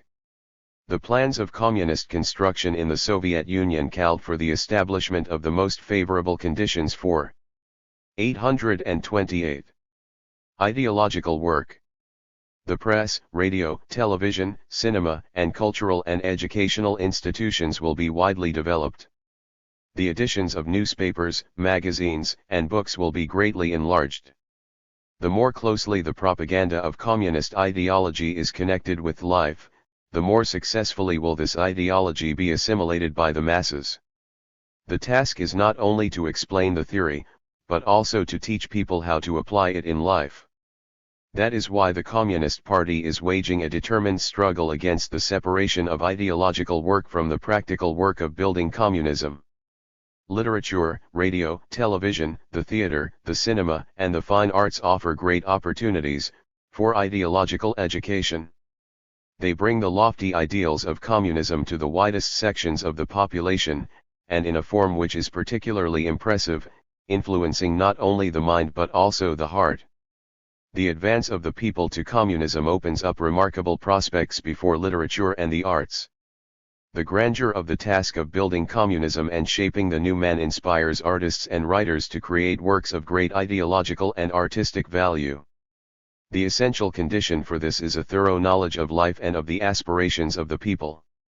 The main line of development, it is stated in the important party document for closer ties of literature and art with the life of the people, 1957, is that literature and art be always inseparably linked with the people's life, truthfully depict the richness and multiplicity of our socialist reality and brightly and convincingly display the Soviet people's great work of transformation, the nobility of their aims and aspirations and their lofty moral standard.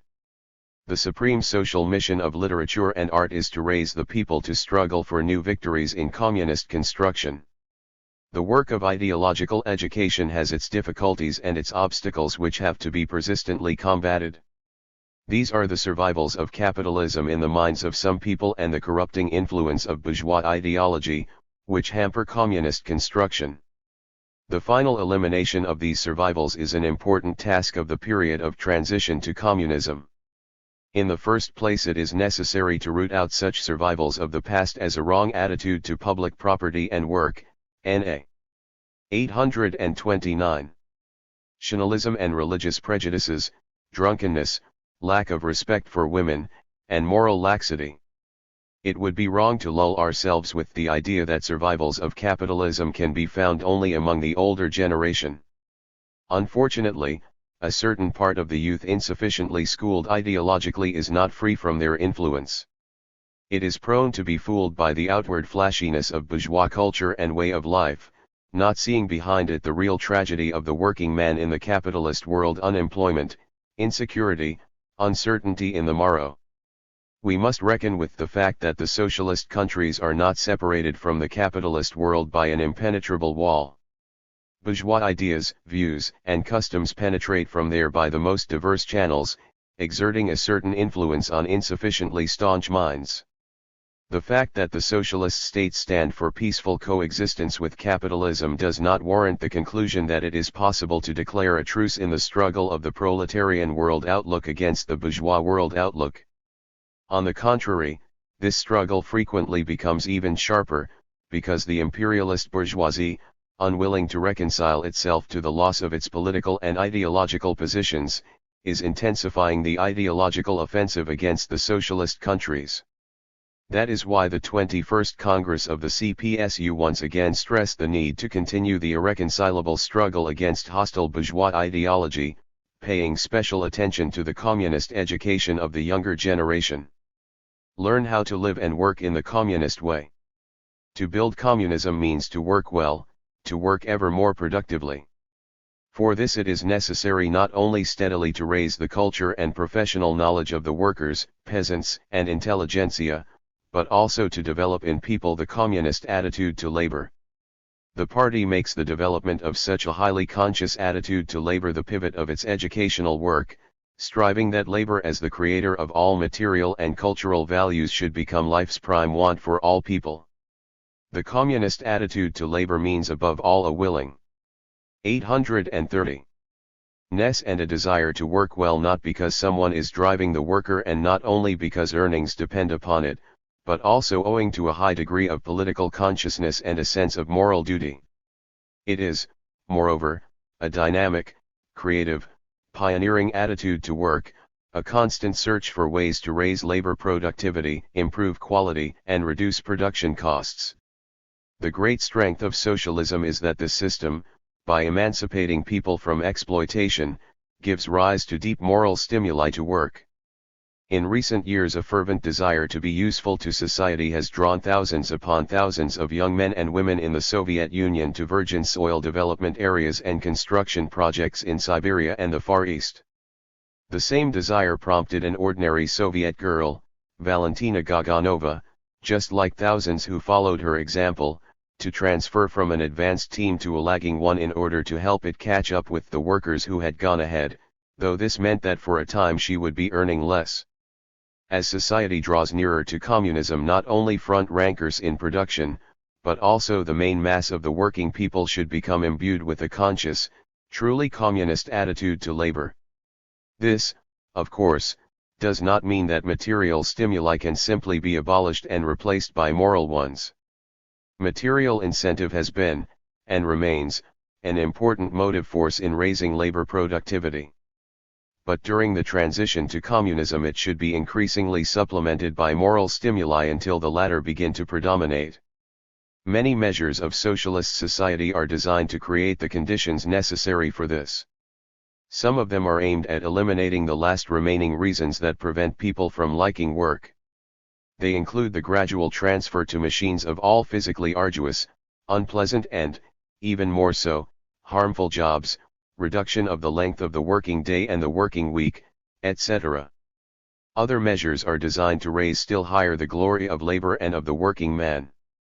Such an aim is pursued, specifically, by the award of orders, medals, and certificates of merit to the best workers, collective farmers, and office employees, their advancement to the highest government bodies and to leading posts in party and public organizations, and, lastly, the constant attention paid by the press, the radio, literature, and the arts to men of labor. 831. But the communist attitude to labor is developed not only from above, but also from below.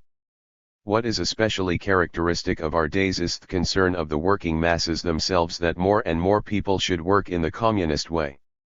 This is demonstrated, specifically, by the movement of communist work teams which has spread in the Soviet Union.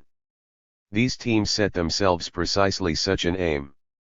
At the same time this movement sets itself another aim as well, to learn how to live in the communist way, to live so that relations in life, in the family, in daily contact with other people should conform to the lofty demands of communist morality.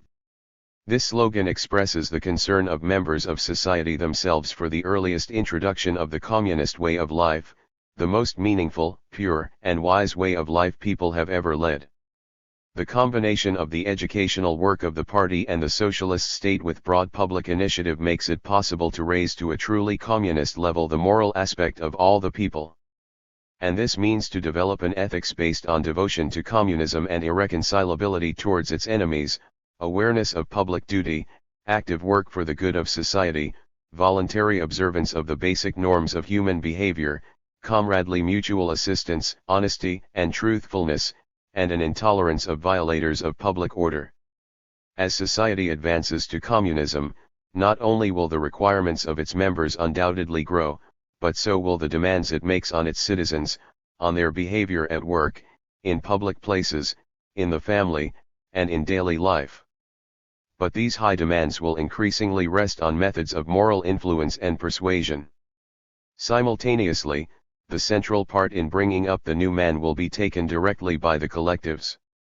The experience of public organizations in the socialist countries has already demonstrated that the most effective means of combating selfish individualism, which is the chief enemy of communist ethics, is to counter it by active collectivism. Collectivism most of all corresponds to the ideal of communism because it regards service for the common good as the highest standard of behavior. At the same time it most of all corresponds to the interests of the individual personality, fostering in it the most lofty human traits. 832. That is why in the period of transition to communism the Communist Party attaches decisive importance to educational work in primary party, komsomol, and trade union organizations, and also in production collectives. The socialist collective has a powerful influence, capable, if need be, of re-educating seemingly incorrigible people and turning them into useful members of society. It is not accidental that all progressive pedagogics, represented by such an outstanding innovator in pedagogics as A.S. Makarenko*, is based on the employment of the influence of the collective. The CPSU seeks to increase the role of collectives in communist education first of all by extending their rights, powers, and spheres of activity. The more united a collective is, the greater is the influence it can exert on its members. And a collective can be united only if it is seething with life and its members are full of energy and initiative and engage in important affairs. There can be no doubt that it is in the collective that the man of the future is molded, the man for whom the principles of communism will become the foundation of his consciousness, the voice of his conscience. 5. Development of socialist democracy. The development and perfection of socialist democracy is an especially important task in the period of transition to communism. This follows from the very nature of communist construction. The edifice of the new society can be erected only with the most active and energetic participation of the masses, of millions of people who must not be submissive performers of someone else's orders, but conscious architects of the new forms of their social life. The closer to communism, the more society is interested in ensuring that all its members take part in deciding the affairs of the socialist state, helping it not only with their labor, but also with advice, valuable proposals, and fresh ideas. Makarenko, A.S. 1888–1939, Soviet educationalist and writer, founder of the Soviet scientific system of educational methods. From 1920 to 1928, Makarenko headed a labor colony for juvenile delinquents. Makarenko's new methods of moral training enabled him to bring former waifs and strays back into society and a life of useful activity. Ed. 53-57 1833. Main trends in the development of socialist democracy. The further development of democracy first of all follows the line of constantly improving the structure and methods of work of the state bodies and strengthening their bonds with the masses. The political system is reconstructed in such a way as to afford the working people ever greater opportunities of directly participating in state affairs. Bodies and links that are directly and immediately connected with the people are assuming greater importance in the machinery of the state. In the USSR this applies first of all to the Soviets of Working People's Deputies. The Soviets are organs of state power, but simultaneously they also are the most representative public organizations. They constitute an original combination of the state element and the public element, the junction where society passes into the state, and vice versa. In contrast to organizations uniting a part of the people, the Soviets represent the entire people. The deputies of Soviets in their overwhelming majority are not professional politicians but people engaged in production who discharge their public duty in the time free from their main occupation. The Soviets are formed in the most democratic way, through direct elections. The electors present the deputies with a list of demands that they want to see fulfilled. Deputies of Soviets periodically render an account to their electors and can be recalled by them. All this opens up broad prospects before the Soviets in the period of transition to communism. Their functions and activities will grow steadily in the course of communist construction. Ever new matters come within their jurisdiction. Their work is being improved in the sense that they are establishing ever closer ties with the population and learning more fully their demands and their will. For this purpose numerous committees are set up at the Soviets, and the deputies take an active part in examining all questions raised by the electors. What especially facilitates the development of socialist democracy is discussion by the entire people of legislative proposals and decisions of the state, of major problems of economic and cultural development. For example, the bills on the reorganization of the management of industry and construction in the 834 OE USSR, on pensions, education, etc., have been the subject of countrywide discussion. This practice will continue to be applied and improved. The gradual extension of the rights of local bodies is becoming a characteristic feature of the period of transition to communism. Central economic bodies retain only the functions necessary for directing the national economy as a single whole. An ever greater part of other affairs is turned over to local bodies. The rights of these bodies are being extended by the state the more boldly, the faster the cadres of experienced local leaders grow and the culture and political consciousness of the population increase. The rights of the Union republics, republican and regional government bodies, of industrial enterprises, collective farms, and state farms have been substantially extended in the Soviet Union in recent years. Many industrial enterprises, formerly under the jurisdiction of all union bodies, have been turned over to republican authorities. All this means bringing leadership closer to the masses, laying the chief stress on places where the fate of economic plans is being decided. The close proximity of governmental bodies to the masses makes it easier to draw the working people into solving problems of state and controlling officials. It makes the administration methods more democratic. Naturally, the extension of the rights of local bodies has its limits. They are determined by the interests of the entire people, by the need to direct from one center the most important economic and social and political processes. Improvement of the methods of managing the national economy acquires special significance in the period of transition to communism. This is the main sphere of activities of a socialist state, the sphere which, as society draws nearer to communism, will be extended, and not curtailed. As far back as 1918, Lenin pointed out that machinery of the type of economic councils is destined to grow, develop, and gain in strength, assuming all the prime functions of an organized society. 34 In the course of building communism, economic bodies must, however, undergo the same evolution as the political bodies, drawing as close as possible to production and widely enlisting the working people in their activities. Leninism teaches. 53*835. Us that, as society advances to communism, management of the economy must proceed on ever more democratic principles. In line with this demand is the reorganization of the system of economic management carried out in the Soviet Union in 1957. After the formation of economic councils, widely representative technical and economic boards started to function under them. Throughout the country, these boards number tens of thousands of front-rank workers, engineers, technicians, and scientists.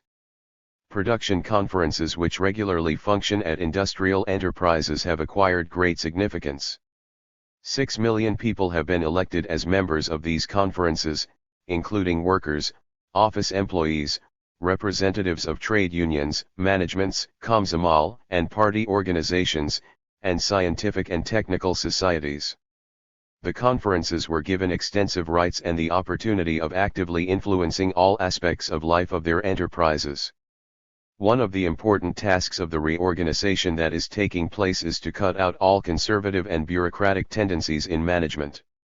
These tendencies usually take the form of attempts to emasculate the content of socialist democracy, to reduce it to empty formalities, to replace business-like discussion by pretentious fuss, to replace a lively and fruitful exchange of opinion by meaningless speeches and resolutions that are not binding in any way. A formalistic attitude is the most tenacious expression of conservatism and bureaucracy in present-day conditions. Deep in his heart, a bureaucrat has no faith in the masses and scorns their advice and demands. But communism is the cause of the masses themselves, led by the party. It must grip the mind of each man, become part and parcel of his life.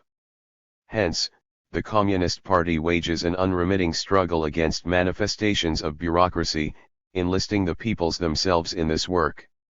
Consolidation and development of democracy in the agricultural cooperatives is an important task in the period of transition to communism. Development of commodity-money relations cannot proceed without a simultaneous extension of the democratic forms and methods of management of the cooperatives. The collective farmer's feeling of having a direct interest in managing the affairs of the farm can be reinforced only where 836.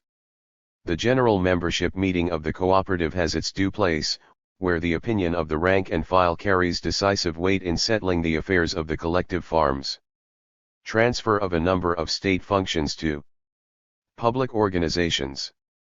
The gradual transfer of state functions to public organizations is a trend, new in principle, in the development of democracy which arises in the period of transition to communism. In his report to the 21st Congress of the CPSUNS, Khrushchev said that the management of cultural services, public health services, health resort facilities, and sports should already now be transferred to Soviet public organizations. Still earlier, public organizations were enlisted in popularizing political and scientific knowledge among the population. Public organizations, alongside such state institutions as the militia and the courts, should assume the functions of safeguarding public order and security. Thus the functions and rights of public organizations are being considerably extended. This applies in the first place to such mass organizations of the working class as the trade unions. The Central Committee of the CPSU devoted its plenary meeting in December 1957 to the question of extending the rights and functions of trade unions. The Soviet trade unions now have still greater opportunities to draw factory and office workers into the management of production, to exercise control over matters relating to labor, wages, and the living conditions of the workers. Trade union committees have been given the right to take part in drawing up production plans, to demand that executives of enterprises report to them about the fulfillment of these plans and of obligations under collective agreements. Without the consent of a trade union committee, managements cannot dismiss factory or office workers, set wage tariff rates and quotas of output. Factory trade union committees have the right, in case of need, to raise the question of removing or penalizing executives who do not discharge their obligations under the collective agreement, display bureaucratic tendencies, or violate labor laws. as pointed out in the decisions of the 21st Congress. 837. Of the CPSU, such matters as public health services and also health resort services should also be transferred to the trade unions. Why are state functions handed over to public organizations? Because under socialism public methods of leadership in a number of cases are much more effective than administrative methods, state methods. Public methods are based on activities determined by the population itself. They assume that people act not on the basis of decrees and instructions from above, but on the basis of their own decisions arrived at collectively, which therefore most fully take into account local conditions and interests. This constitutes the tremendous advantage of such public methods, which ensure the maximum interest of the people in the affairs affecting their collectives, prompt them to think of these affairs, and draw them into public life. Methods based on the independent activity of the people have another advantage as well. People carry out more willingly, consciously, and with greater readiness decisions which have been drawn up with their participation, with their knowledge and with consideration for their interests and proposals. That is why the transfer of state functions to public organizations begins with such matters where the independent activity of the people themselves is most valuable, where it can yield the best results, cultural services, sports, rest and recreation, etc. Naturally, it would be wrong to counterpose methods based on the people's independent activity to administrative methods. For the socialist state is a body of the people themselves, and its representative institutions, as we have seen, are public organizations of the people. They do not stand above society and do not impose their will upon it. The main thing in the activities of the socialist state is conviction, appeal to the political consciousness of the citizens. In this respect both the state and the public organizations do not differ from each other in principle. Nevertheless, the state remains the state. At the present stage it cannot as yet fully give up methods of compulsion either. The proper relationship between state and public organizations is evidently one in which they complement each other, just as methods of persuasion and compulsion complement each other. 838. As society draws nearer to communism, the role of public organizations will increasingly grow. More and more functions, now performed by government bodies, will be transferred to them. The state will then be able to concentrate its efforts on solving basic problems of economic development and advance of the people's living standard, on coordinating all the aspects of social life, and ensuring the country's defense. This makes serious demands of the public organizations themselves. Any trace of bureaucracy and a formalistic attitude must be rooted out from their activities. All their work must be based on the principle of the broad initiative and independent activity of the working people, on full development of the democratic principle. Conditions for the withering away of the state. The development of socialist democracy is simultaneously a process that prepares the conditions for the withering away of the state. The question of the withering away of the state was for the first time raised by Marx and Engels. They proved that the state is not an eternal institution. Having come into being as a result of the division of society into hostile classes, it must vanish with the building of classless communist society. This will happen, the founders of Marxism stressed, not as a result of a single action, but gradually as the social conditions and the consciousness of people change. The state is not abolished. It withers away, 25 Engels wrote. Concretely, the withering away of the state means the following. Firstly, the gradual disappearance, the merging in society of the special stratum of people who were permanently engaged in state administration and who, in point of fact, form the state. In other words, the withering away of the state presupposes the steady reduction and then also the full abolition of the machinery of state, the transfer of its functions to society itself, i.e., to public organizations, to the entire population. Secondly, the withering away of the state means the gradual disappearance of the need for compulsion in relation to members of society. It is to this that the development and perfection of socialist 839. Democracy leads.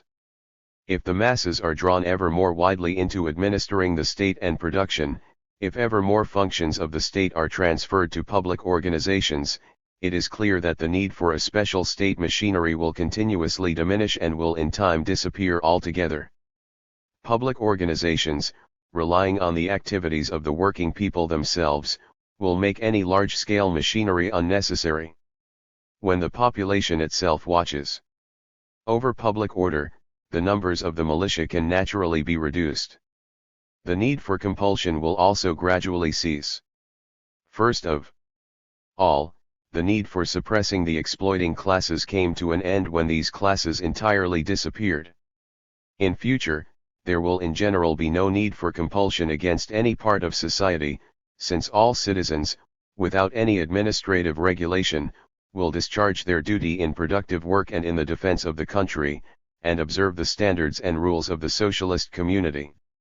The withering away of the state does not, however, mean that in future there will be no administrative bodies of any kind.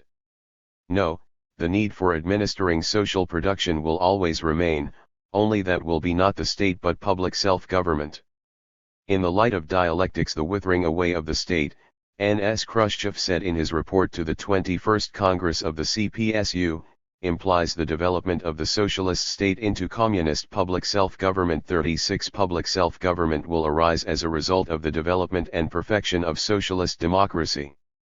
That is why one can say that the process of the withering away of the state is, in effect, already going on. State bodies are gradually being transformed into bodies of public self-government. On the other hand, the transition to self-government is being prepared by the development of the existing public organizations.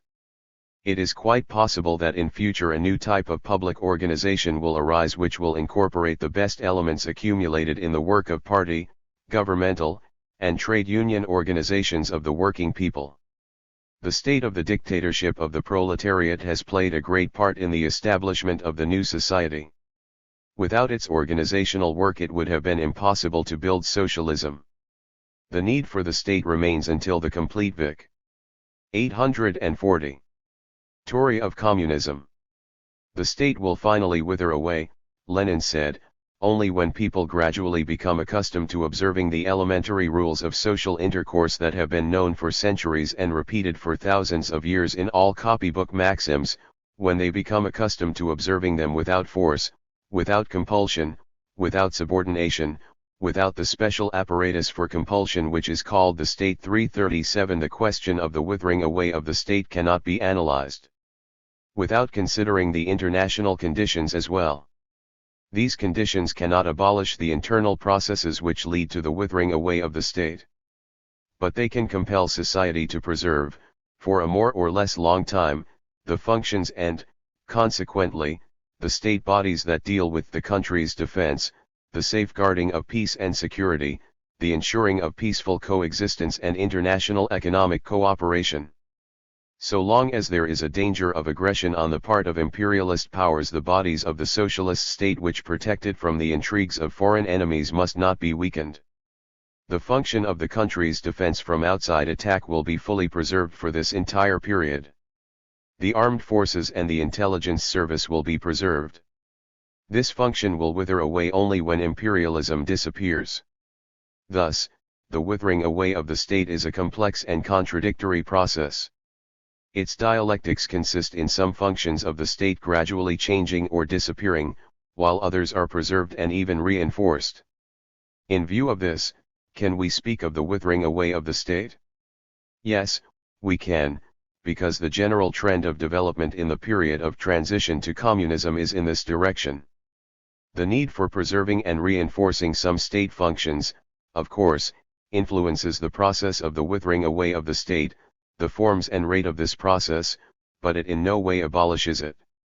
Under socialism, the strengthening of the country's defensive capacity should by no means hamper the development of democracy within society, the ever broader enlistment of the masses, of the working people in administering public affairs.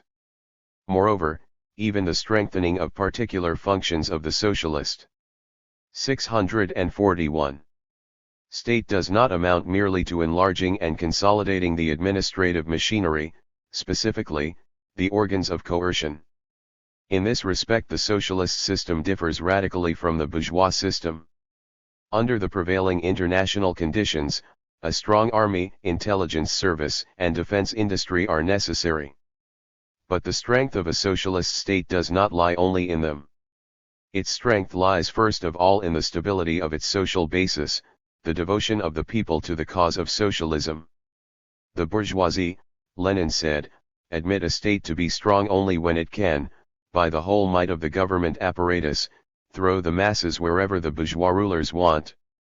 Our idea of strength is a different one. Our idea is that a state is strong by the consciousness of the masses. It is strong when the masses know everything, can form an opinion of everything and do everything consciously. 38 Such a strengthening of the state is not contrary to its withering away but, in fact, prepares the condition for this. The Marxist-Leninist Party in the period of transition to communism. The growing role of the Communist Party as the directing and guiding force of society is a characteristic feature of the development of socialist democracy in the period of transition to communism. This is necessary in the interests of society as a whole, in the interests of building communism. As pointed out earlier, the building of communist society, although it proceeds on the basis of objective laws, does not take place spontaneously, automatically. The conscious and purposeful activities of the working people, inspired by their single will in conformity with plans drawn up in advance, play an ever greater part in it. In this period it is more than ever necessary to have a deep knowledge of the laws governing social development and to take very carefully into account the experience of the millions of the working people. But in this period more favorable conditions for the conscious guidance of social processes are also created. The economic might of society grows, the organization of society improves, and all its social strata become still more closely united. 842. The tremendous opportunities that present themselves can be utilized only if the leading role of the Marxist-Leninist Party, which personifies the conscious element in building communism, grows and improves. It is the party, armed with scientific theory and attentively heeding the voice of experience, that most fully, comprehensively, and deeply learns the objective tendencies of reality itself and, on this basis, directs and organizes the constructive, purposeful activities of the broadest masses. The role of the party also increases in view of the shifts in the mutual relations of the state and public organizations. As the state gradually transfers many of its functions to public organizations, the party increasingly comes to the foreground as the leader of all of society and the guiding force among all public organizations. The party directs both the process of the withering away of the state and the activities of the trade unions and other public organizations, helping them to assume the new place which they are called upon to take with the approach to communism. Moreover, without the uniting leadership of the party, the growth in the independent activities of public organizations, the extension of local rights, and gradual decentralization, all those processes which constitute the development of democracy, could lead to some adverse consequences for society, in particular to the growth of departmental and narrow local tendencies. They are dangerous because the interests of one's own department, of one's own area, could be counterposed to the general state and general national interests, and harm the accomplishing of common tasks. But the party is an organization that does not depend on any departmental or narrow local influences. It always thinks in terms of the interests of all the people and approaches each specific question from this viewpoint. This is especially important in such a multinational country as the Soviet Union. The party cements the Soviet system. Its unity, based on the community of communist aims and ideology, and its democratic centralism impart unprecedented strength to the society which is building communism. It is clear that the growing role of the party makes greater demands on the party itself. As regards the aspects of its AC. 843. Activities that acquire especially great importance, this can be judged from the valuable experience of the Communist Party of the Soviet Union, the first Marxist party that has had to direct the building of communism. It is impossible to direct such a complex undertaking as the building of communism without being able creatively to explore the new, without being able resolutely to replace obsolete forms of organization and methods of work which no longer conform to the situation. This quality is particularly valuable, because those who like an easy life are often tempted to use over and over again the methods which were suitable yesterday or the day before yesterday, but which clearly need to be replaced by new, more advanced methods. In the period of the full-scale building of communism, many criteria of yesterday lose their validity. Only such progress as is achieved today more speedily, easily, and at the cost of less exertion than yesterday, conforms to the high demands of the times. To go forward with the maximum speed and with the minimum cost in outlays, to disclose and utilize daily all the intrinsic potentialities and advantages of the socialist system, this is what spells success. The party does not allow anyone to rest on his laurels. It calls for ever going forward, calls for trailblazing, and sets an example of it, without concealing the difficulties to be overcome, without keeping silent about shortcomings, and concentrating the efforts of all the people on solving the new urgent problems. Such leadership multiplies the creative powers of the people tenfold, and it ensures the gradual development of socialist society into communist society. As ever deeper advances into the new formation are made, the party is confronted by more and more questions and problems that the theory of Marxism-Leninism did not encounter at all in the past, or solved only in the most general outline. In these conditions, bold creative endeavor in the sphere of theory becomes an indispensable prerequisite of progress. The Communist Party of the Soviet Union is solving with credit the most complex problems presented by life. Suffice it to point to the contribution made to Marxist-Leninist theory by the 20th and the 21st Congresses of the CPSU, which shed new light on a number of major questions of building 844. Communism in the USSR, the international situation, and the communist movement. The activities of the CPSU clearly demonstrate that the development of theory consists not in the mechanical stringing together of quotations, as skillfully performed by all kinds of dogmatists, mentally lazy people, but in deep study and generalization of the experience of life itself. The main thing now is not to limit oneself to the propaganda of the theory of communism, but to concentrate efforts on the creative application of the principles of Marxism-Leninism in practice, on the solution of the problems of communist construction. The unity of theory and practice in these conditions is more important than ever before. To guide the building of communist society concretely, the party must have qualified people who know all the fine points of their job. That is why the CPSU urges all its organizations, all its members to make a specific study of the economy and technology, of the economic laws and the ways in which they are manifested. This is inconvenient only for those who would like to limit themselves to agitation for communism in general, who do not understand that in the period of the full-scale building of communism men of action are needed, men capable of leading the masses to accomplish the great tasks of our time. This is bound up with the great importance acquired by organizational work in this period. When the political line has been mapped out, the center of attention shifts to the selection of leaders, to the proper organization of the endeavors of thousands and millions of people, to working out specific measures capable of ensuring the smooth operation of industrial enterprises, the growth of the collective farms and the incomes of their members, and an advance in the culture and political consciousness of the working people. It is such an approach to its leading role, not merely proclaimed but backed by dynamic practical work, that is characteristic of the Communist Party of the Soviet Union. The further consolidation of the party's links with the masses acquires tremendous importance. We have discussed in detail earlier, pages 792 to 93, the development of new forms and methods of strengthening the party's links with the masses. The political directives, the plans of building communism elaborated by the 645 party are carried out all the more successfully, the more fully they take into account the opinion of the people and incorporate their wisdom and creative initiative, the more fully they grip the minds of the millions of working people and become a cause that is dear to them. This is forcefully confirmed by the experience of the Communist Party of the Soviet Union, which is constantly improving the forms of consolidating its links with the masses. The party cannot head the constructive activities of the masses and guide the process of development of socialist democracy unless it develops democracy within its own ranks. The sharp turn to the Leninist principles and standards of party life, effected by the CPSU in recent years, was not only due to the specific requirements of the moment, it had in view wider prospects as well. It will be recalled that in its activities the party relies not on compulsion, but on persuasion, political education, and explanation, and in this sense the methods of work devised by the party serve as a prototype of the methods of leadership in communist society.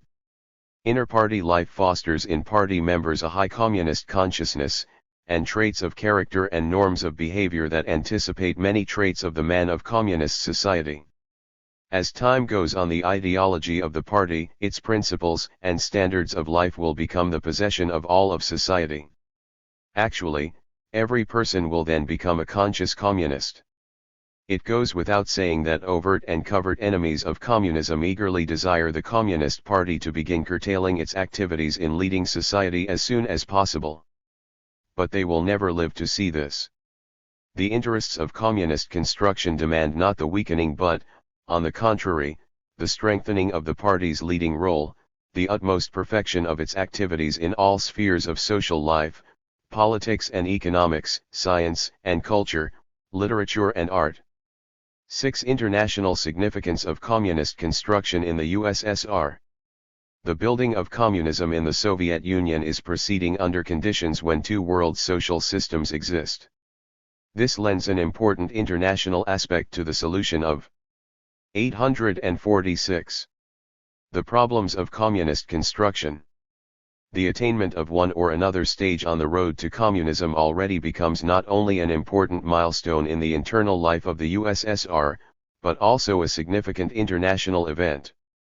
Economic and technical achievements, an advance of the living standard, development of democracy, all this is important not only for the Soviet people, but also for the course and outcome of that great economic, political, and ideological competition in which the two systems are engaged. Prospects of economic competition of the USSR with capitalist countries. While advancing to communism, the Soviet Union has to win a great economic victory over capitalism. We mean the accomplishment of the basic economic task of the USSR, namely, to surpass in a historically brief period the most developed capitalist countries for per capita production. In competing with capitalism, the Soviet Union must overtake and outstrip in this respect chiefly four countries which are regarded as the most developed countries of capitalism: the United States, Britain, the Federal Republic of Germany, and France. But usually the economic indices of the USSR are compared with those of the United States, because it is the principal, the most powerful capitalist country. To exceed the indices of the United States means to surpass the highest attainments of capitalism, the ceiling it has been able to reach as a social and economic system. The fact that the Soviet Union has set itself the direct aim of outstripping the United States is in itself eloquent testimony of the tremendous resources that the first socialist state in the world now possesses, of its mighty economic potential. Today the level of production in the United States is no longer something unattainable for the Soviet Union, as it might have seemed to some 25 or 30 years ago. At present the Soviet Union has surpassed the level of American production for some items, example wheat, timber, and sugar. The disparity as regards production of iron ore and coal, pig iron, and steel, some machines and precision instruments, and cotton and woolen fabrics has been substantially reduced. The Soviet people have set themselves 847. A fully feasible task, to overtake the United States in per capita output of meat, milk, and butter within the next few years. Fulfillment of the 7-year Plan of Economic and Cultural Development, 1959-65, will be an important stage in accomplishing the basic economic task of the Soviet Union.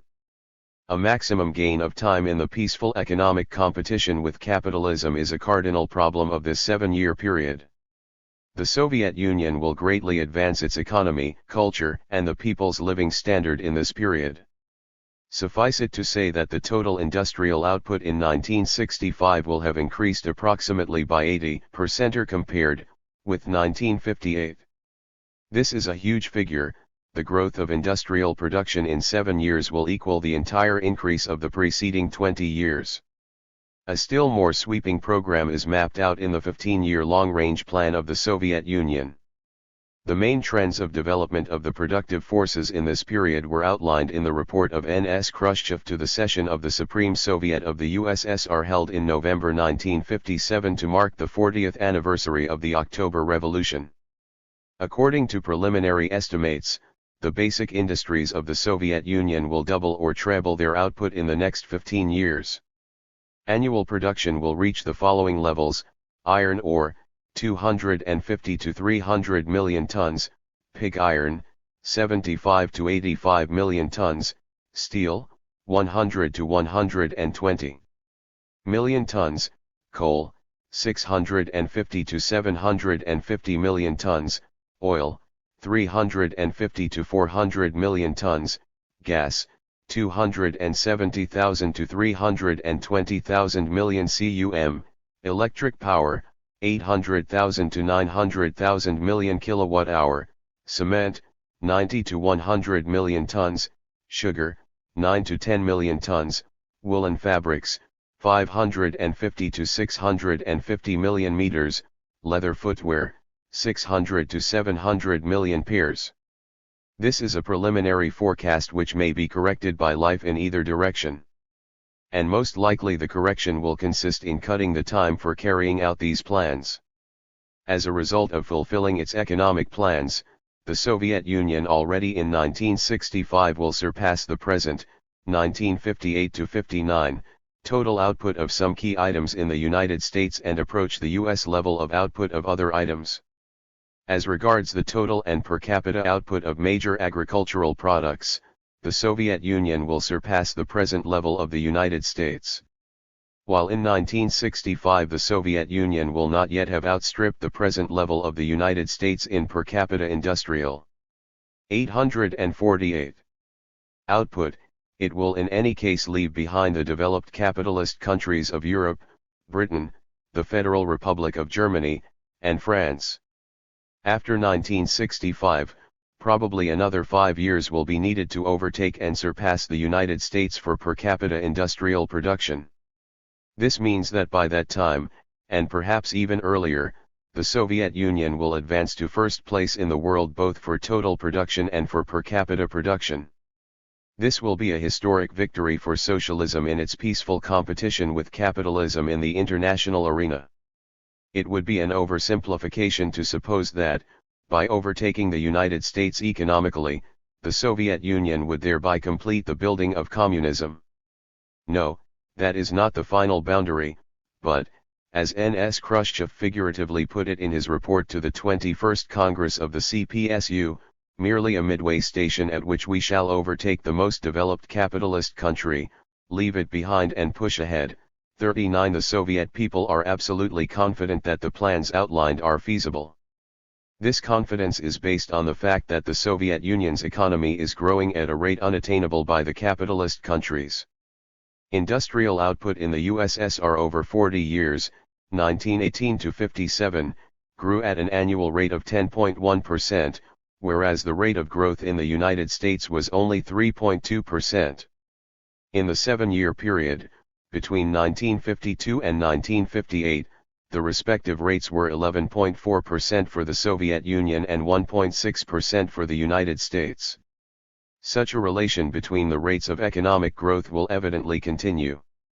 This confidence, moreover, is based on the fact that the Soviet Union possesses a powerful socialist industry, large-scale mechanized agriculture, highly skilled personnel capable of solving the most complicated technical problems, and inexhaustible natural wealth. All this opens up boundless prospects for expanding production and for raising the living standard of the people. The significance of the outlined plans of communist construction in the USSR becomes still greater if we take into account the successes scored by the other socialist countries and their prospects for further development. 54-25-71 849. Even advance of the socialist countries to communism. The forthcoming 7-year period will be a decisive stage not only in the economic competition of the Soviet Union with the highly developed capitalist countries, but also in the economic competition of the entire world socialist camp with capitalism.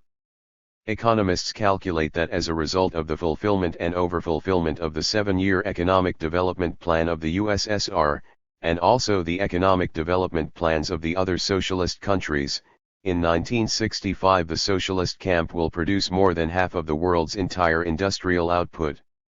Thereby socialism will become the dominant economic system on our planet. The economic and political progress of the socialist camp makes it possible to view in a new light the prospects of mankind's advance to communism. Not so long ago, the possibility of building socialism in one separate country was being debated in the communist movement. The answer to this question has been furnished by the historic course of social development.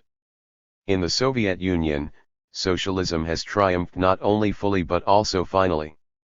There is no power in the world today that could restore capitalism in the Soviet Union or crush the socialist camp. The danger of restoring capitalism in the Soviet Union is ruled out. Life has now put forward another question which is of fundamental theoretical and practical significance. It stands as follows: how will the development of the socialist countries to communism proceed in future? The answer to this question was given by the 21st Congress of the Communist Party of the Soviet Union.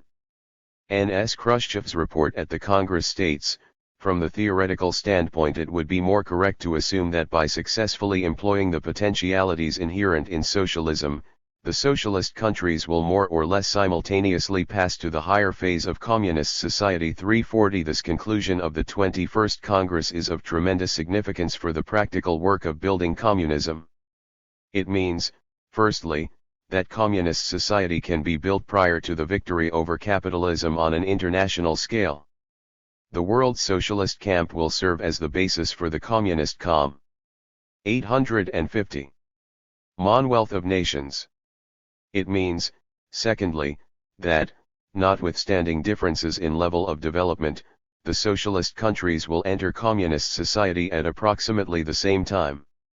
These remarkable prospects inspire the working people of the socialist countries and still further strengthen their confidence in the ultimate victory of communism. What is it that makes possible a more or less simultaneous entry of the socialist countries into the higher phase of communist society? It is determined by the laws of economic development of the world socialist system.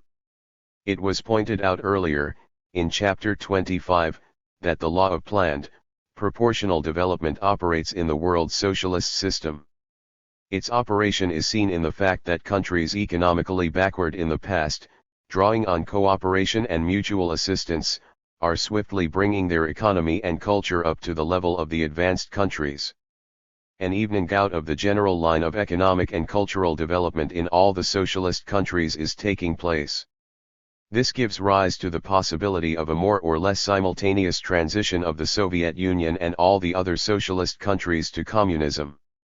What factors play a decisive part in this respect? Firstly, the high rates of socialist accumulation.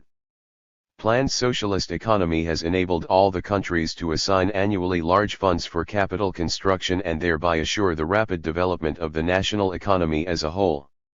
Experience shows that the countries which fell behind economically can develop their economy at an accelerated pace. Naturally, to make a leap from backwardness to progress an all-out effort is needed, but the industrialization of the Soviet Union shows that this fully pays.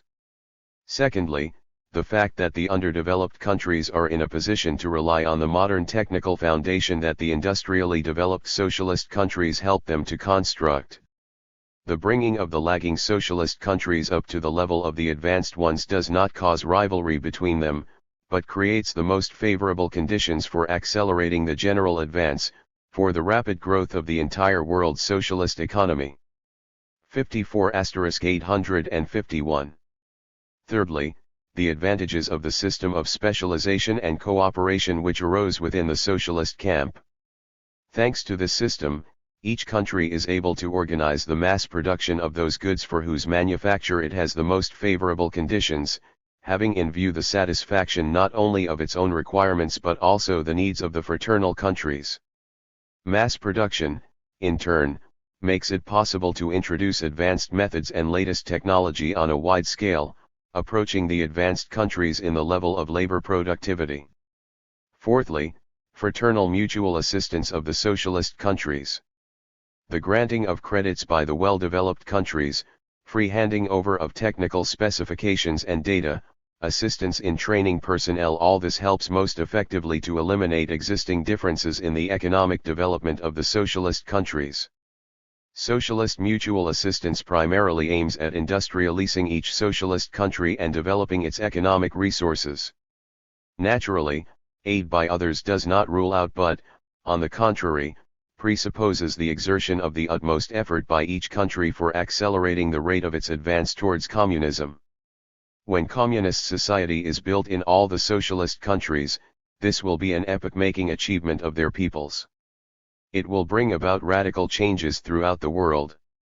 Impact of successes in communist construction on world developments. The successes of communist construction in the USSR and the achievements of the people's democracies create tremendous opportunities for solving the paramount problem of our time, the saving of mankind from the danger of nuclear war. The world socialist camp, which is marching in the van of all peace-loving mankind, exerts a powerful sobering influence on the aggressive circles of imperialism. As further successes of communist construction are achieved, this mission of salvation fulfilled by the socialist camp will stand out even more vividly. The 21st Congress of the CPSU has demonstrated that these successes have given rise to the real possibility of banishing world war from the life of human society. 852.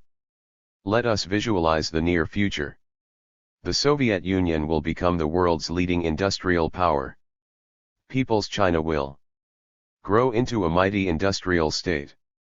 All people's democracies will become thriving, highly developed countries. The peace-loving states of the East will undoubtedly improve their economic position. The international working class movement will become more powerful and better organized.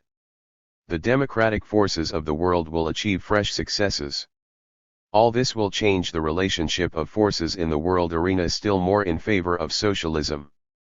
Even prior to the victory of socialism throughout the world, war can be banished from the life of the nations. Of course, that will not come of itself. It will require the exertion of immense effort, unceasing struggle, and close watch by the peoples over the intrigues of the war makers. However, the very prospect of ending war cannot but inspire all the peoples, cannot but spur on their struggle for world peace. And that will constitute the great service rendered by the world socialist camp. The prospects of communist construction in the USSR throw new light on the possibilities of the working class movement in the capitalist countries. Until now, the bourgeoisie was still able to speculate on shortcomings and difficulties in building the new society. Now this is no longer possible. The day is not far distant when the people of the Soviet Union will have the shortest working day and the shortest working week and the highest living standard in the world. Together with the successes in the development of socialist democracy and culture, this will show the working masses in the capitalist countries the advantages of the socialist system in the most intelligible and convincing way. The attractive power of Marxism-Leninism will grow still stronger, and it will draw fresh millions of people to scientific socialism. All this will substantially extend and consolidate the forces advocating a changeover to a new social system. The social emancipation of the working people will be accelerated. In particular, the prospect of a peaceful transition to socialism will become even more feasible. When the successes of communist construction in the Soviet Union make it the strongest country in the world economically and enable the socialist camp to outstrip the capitalist world in 853. Industrial production, this will have a deep-going effect on the underdeveloped countries of Asia, Africa, and Latin America. The assistance rendered them by the socialist camp in overcoming economic and cultural backwardness will become still more effective. The peoples of the socialist countries regard such assistance as fulfillment of their international duty to that part of mankind which capitalism doomed to the gravest torments of forced labor, poverty, starvation and national humiliation.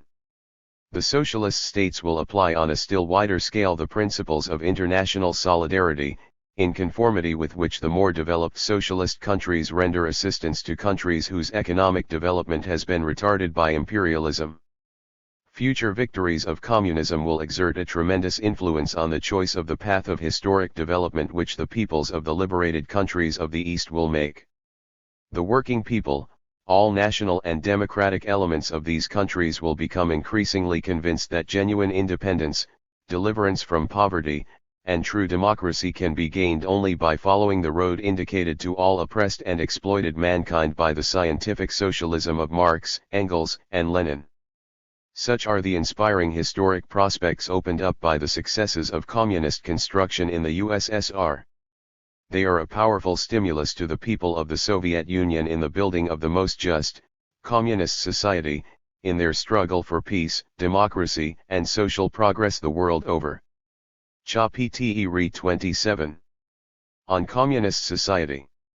Defining the conditions in which the higher, communist, phase of the new society will be established, Marx wrote, after the enslaving subordination of the individual to the division of labor, and therewith also the antithesis between mental and physical labor, has vanished, after labor has become not only a means of life but life's prime want, after the productive forces have also increased with the all-round development of the individual, and all the springs of cooperative wealth flow more abundantly only than can, society inscribe on its banners, from each according to his ability, to each according to his needs. 341 These conditions, named by Marx, are gradually taking shape in the socialist countries, the Soviet Union in the first place, as a result of the development of tendencies discussed in the previous chapter. Ultimately these conditions with natural historical inevitability will bring about the complete victory of communism. The birth of this new, higher system is a matter of the not very distant future. Hence, in our day the question as to what communism is has become of great practical interest for millions of working people. They want to know, and should know, what kind of a society will arise as a result of their efforts, their day-to-day endeavors big and small, heroic and prosaic. Can social science satisfy this interest? It doubtlessly can, if we are concerned not with details, but with the general outlines of the new society. It should, of course, be borne in mind that the victory of communism does not mean a halt in historical development. Communist society will change and improve continuously. It is 855. Impossible therefore to predict precisely what it will be like after a number of centuries, and still less after thousands of years. But to the question what communism will look like to many of our contemporaries, what the communist system will be like in the first stages of its development, to this question a quite definite answer can already be given. It is given by Marxist-Leninist theory. In doing so, Marxism-Leninism does not try to fit communism into some kind of preconceived pattern, but proceeds wholly from an analysis of the tendencies of present-day life, from which the communist future of mankind arises directly. 1. A society of universal sufficiency and abundance. Communism is a society that puts an end to want and poverty once and for all, assuring the well-being of all its citizens. The working man's age-old dream of abundance comes true under communism. The way to this is opened up by the socialist remaking of society, which puts an end to private ownership of the means of production, to the exploitation of man by man and the unjust social order. It removes the barriers which hampered the development of the productive forces, and makes it possible in time to create the large material and technical basis essential for the achievement of an abundance of the good things of life. The material and technical basis of communism arises, as we have seen, above all as a result of overall mechanization and automation, a rapid growth of power supplies, a decisive advance of the chemical and other newly developing industries, and the radical transformation of agriculture on the basis of the latest achievements of science and technology. Thinking of communist abundance, today we no longer have to dream of magic tablecloths, of fabulous lands flowing with milk and honey. It is enough to think of the benefits which the successes of socialist science, technology, and the organization of production will be able to provide people in the near future. Worry over his daily bread has always been man's prime care. Communism will solve this problem fully and for all time. In communist society, agricultural labor will become a 856 variety of industrial labor. Agriculture will be amply provided with the most diverse improved machines and will be based on the most advanced scientific methods. This will bring about an unprecedented rise in its productivity and enable all members of society to have an abundance of healthy, tasty, and varied food. This task is fully feasible. The present achievements of agronomy and biology and successes in the mechanization of agricultural production are already laying a solid foundation for its accomplishment. If all these achievements could be applied in all countries, this alone, scientists estimate, would make it possible fully to meet the scientifically based food requirements not only of the present population of the world, but of one many times greater. The higher the level of civilization, the wider and more diverse the range of things and services that people need. The conception of well-being today already includes not only good food, but also convenient and spacious homes, high-quality beautiful clothes, diverse household articles which make daily life more comfortable and beautiful.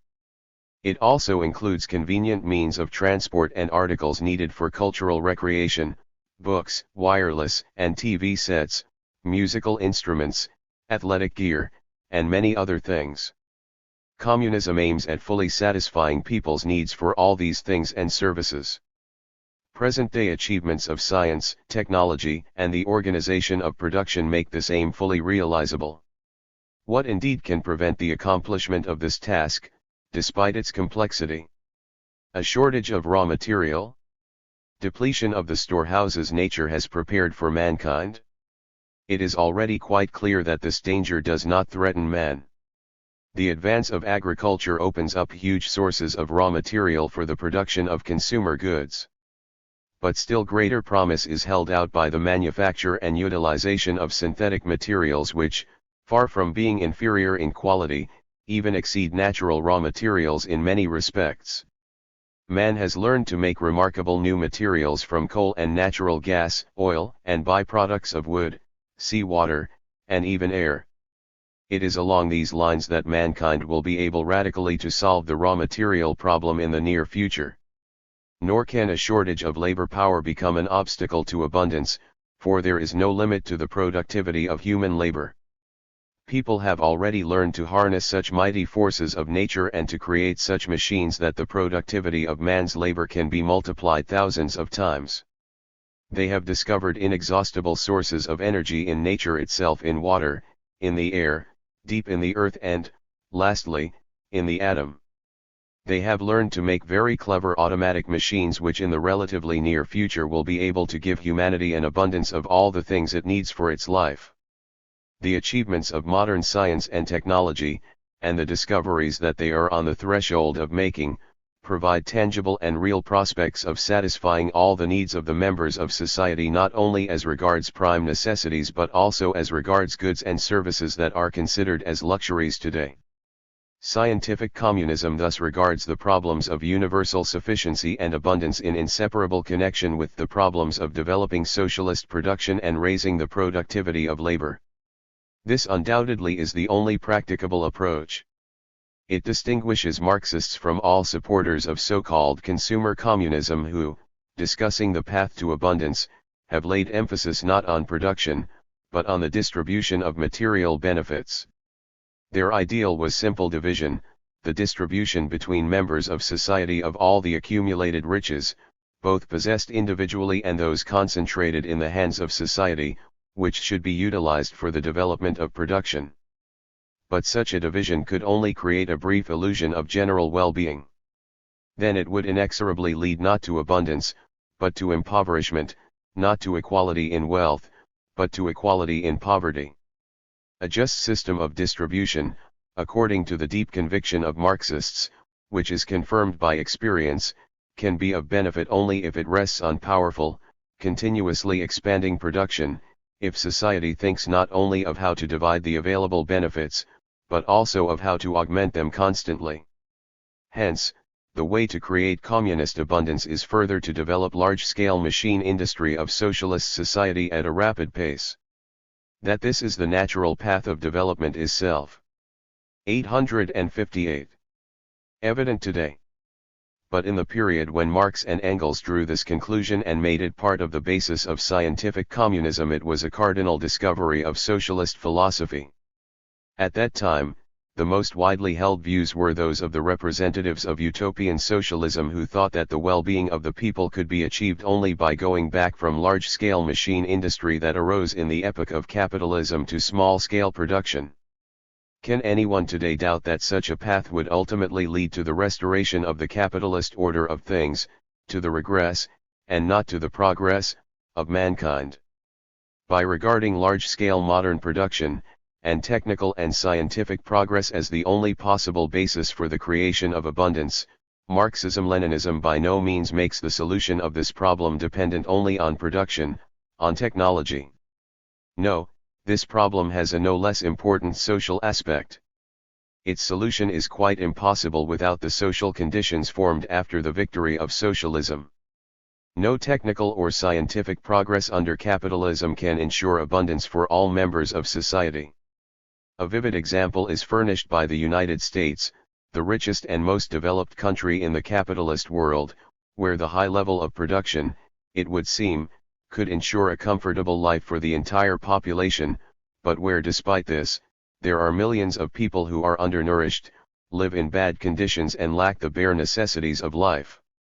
This means that it is only in combination with the principles of socialism that a high technology of production can provide genuine abundance for all the people. It is only after the social system, and the production and distribution of material and spiritual values, have been remade along socialist, and then along communist lines, that this abundance begins to yield its fruits for every member of society. 2. From each according to his ability. Under communism, as under any other social system, human labor remains the sole source of all values. Communism will bring man not a lordly life in which laziness and idleness 859 veil, but a life of labor, an industrious, cultured and interesting life. N.S. Khrushchev, Dutt *42. Hence, whatever the development of technology, whatever the victories of science, the slogan "from each according to his ability" will remain the immutable principle of the communist system. It is well known that this principle already prevails under socialism, proclaiming the duty of all members of society to work to the full measure of their abilities. Communism, however, introduces deep changes into the content of the formula "from each according to his ability." Firstly, by ensuring the all-round development of the individual, the conditions of the communist system lead to the flowering of all the abilities of man and thereby make labor performed to the full measure of his ability much more productive. Secondly, the fulfillment by each person of his duty to work according to his ability is ensured under communism by different methods than under socialism. In socialist society, material stimuli, payment according to work, operating in combination with moral stimuli, are of decisive significance. Under communism, all members of society will work, prompted solely by moral stimuli, a high sense of consciousness. In other words, this will be labor without payment, and the satisfaction without payment of all the needs of the workers. Communist labor in the narrower and stricter sense of the term, Lenin wrote, is labor performed gratis for the benefit of society, labor performed, not as a definite duty, not for the purpose of obtaining a right to certain products, not according to previously established and legally fixed rates, but voluntary labor, irrespective of rates, labor performed without expectation of reward, without the condition of reward, labor performed out of a habit of working for the common good, and out of a conscious realization, become a habit, of the necessity of working for the common good. Labor as the requirement of a healthy organism. 343. It is clear that labor can become a habit, life's prime want of each person, not only when the consciousness of people reaches great heights, but also when the very nature of labor itself changes. One of the prime conditions for this exists already under So. 860. Chalism, the exploitation of man by man disappears. Other conditions are created in the period of transition to communism. Human labor is replaced by machines wherever excessive physical exertion is required, wherever work is monotonous and exhausting. The time spent working in material production is steadily reduced. Lastly, there is abolished the old division of labor which crippled man, chained him for life to one trade, barring the road to the development of his capabilities and inclinations. Thus, the labor activities of people are transformed on the basis of the technical re-equipment of industry and the wide application to it of the achievements of science, on the basis of the social and cultural progress of the new society. Under communism, human labor will be entirely freed from everything that made it an onerous burden for thousands of years. It will become not only free, but also genuinely creative. In the automated production of communist society, the functions which no machine is capable of performing, i.e., primarily the creative functions associated with the design and improvement of machines, will assume an ever greater place in the work of man. An approximate picture of what labor will be like under communism can be drawn by bearing in mind its main features, which are as follows: each worker, both as regards skill and the nature of his labor, performs functions for which a trained engineer is required in present-day production. People work 20 to 25 hours a week, i.e., approximately 4 to 5 hours a day, and, in time, even less. Each person can choose an occupation in conformity with his or her inclinations and abilities and change it at will. All talents and abilities inherent in people are fully developed and applied either in their production activities or in their free time. While working, a man does not have to think about his livelihood, or how much he will get for his labor, because society has assumed all responsibility for satisfying his requirements. Labor enjoys the highest respect in society and becomes in the eyes of all the chief measure of man's worth. Under such conditions, labor naturally turns into a free, voluntary matter, into an inner urge and habit of all members. 861. Of society, because creative labor is liked by every normal human being and is, as Engels put it, the highest enjoyment known to us. 44. For labor to give people happiness, it need not be converted into a sort of entertaining game that requires no exertion of physical or mental effort, as some utopian socialists imagined. Polemizing against such naive views, Marx wrote that free labor, for example, the labor of the composer, is at the same time a devilishly serious matter, a most intensive strain. No less serious a matter is the labor of a designer, inventor, or writer, in a word, every genuinely creative labor. But does the exertion which it involves make such labor less attractive? Free creative labor under communism will give the members of society such deep satisfaction that the conception of leisure will not be associated in their mind with the conception of complete idleness. Most probably, besides their main production activities, which will take up only a small part of the day, many people will engage in science, invention, art, literature, etc. The general cultural level and the special knowledge of millions of people will be so high that all these forms of amateur activities will represent a constantly growing contribution to the development and prosperity of society. Communism will gradually make the supreme joy of free and creative labor available not only to a few but to all. The time spent working, which throughout the centuries was considered lost by the millions, will become time that makes life fuller. That will be a great achievement of communist humanism. Its results will be felt in all spheres of society's life, giving rise to new relations between people, creating prerequisites for the unprecedented development of the personality and ensuring conditions for the firm establishment of the new, communist mode of distribution. 3. To each according to his needs. Communism introduces a mode of distribution of material and spiritual benefits which is based on the principle of to each according to his needs. In other words, each man, heir. 862. Spective of his position, of the quantity and quality of labor he can give society, receives from society gratis everything he needs. It is easy to understand that this means not only a very great revolution in views on labor which, as shown above, ceases to be a mere means of earning a livelihood. Together with the disappearance of the need to control the amount of labor and consumption, together with the abolition of money and the disappearance of commodity-money relations, the very nature of the connections between man and society are radically changed. These connections are completely freed from selfish considerations, from everything introduced in them by the quest for an income, for material gain. The opportunity to obtain at any time gratis from the public stocks everything needed for a cultured and carefree life will have a wholesome effect on man's mind, which will no longer be weighed down by concern for the morrow. In the new psychology and the new ethics there will be no room for thought of income and private property, the quest for which constitutes the entire meaning and purpose of life for many people under capitalism. Man, at long last, will receive the opportunity to dedicate himself to lofty interests, among which social interests will take a foremost place. Distribution according to needs is introduced under communism, however, not only out of humane considerations and not only out of a desire to free all members of society from concern for the morrow. It takes place also owing to a direct economic necessity which arises at this high stage in the development of social production.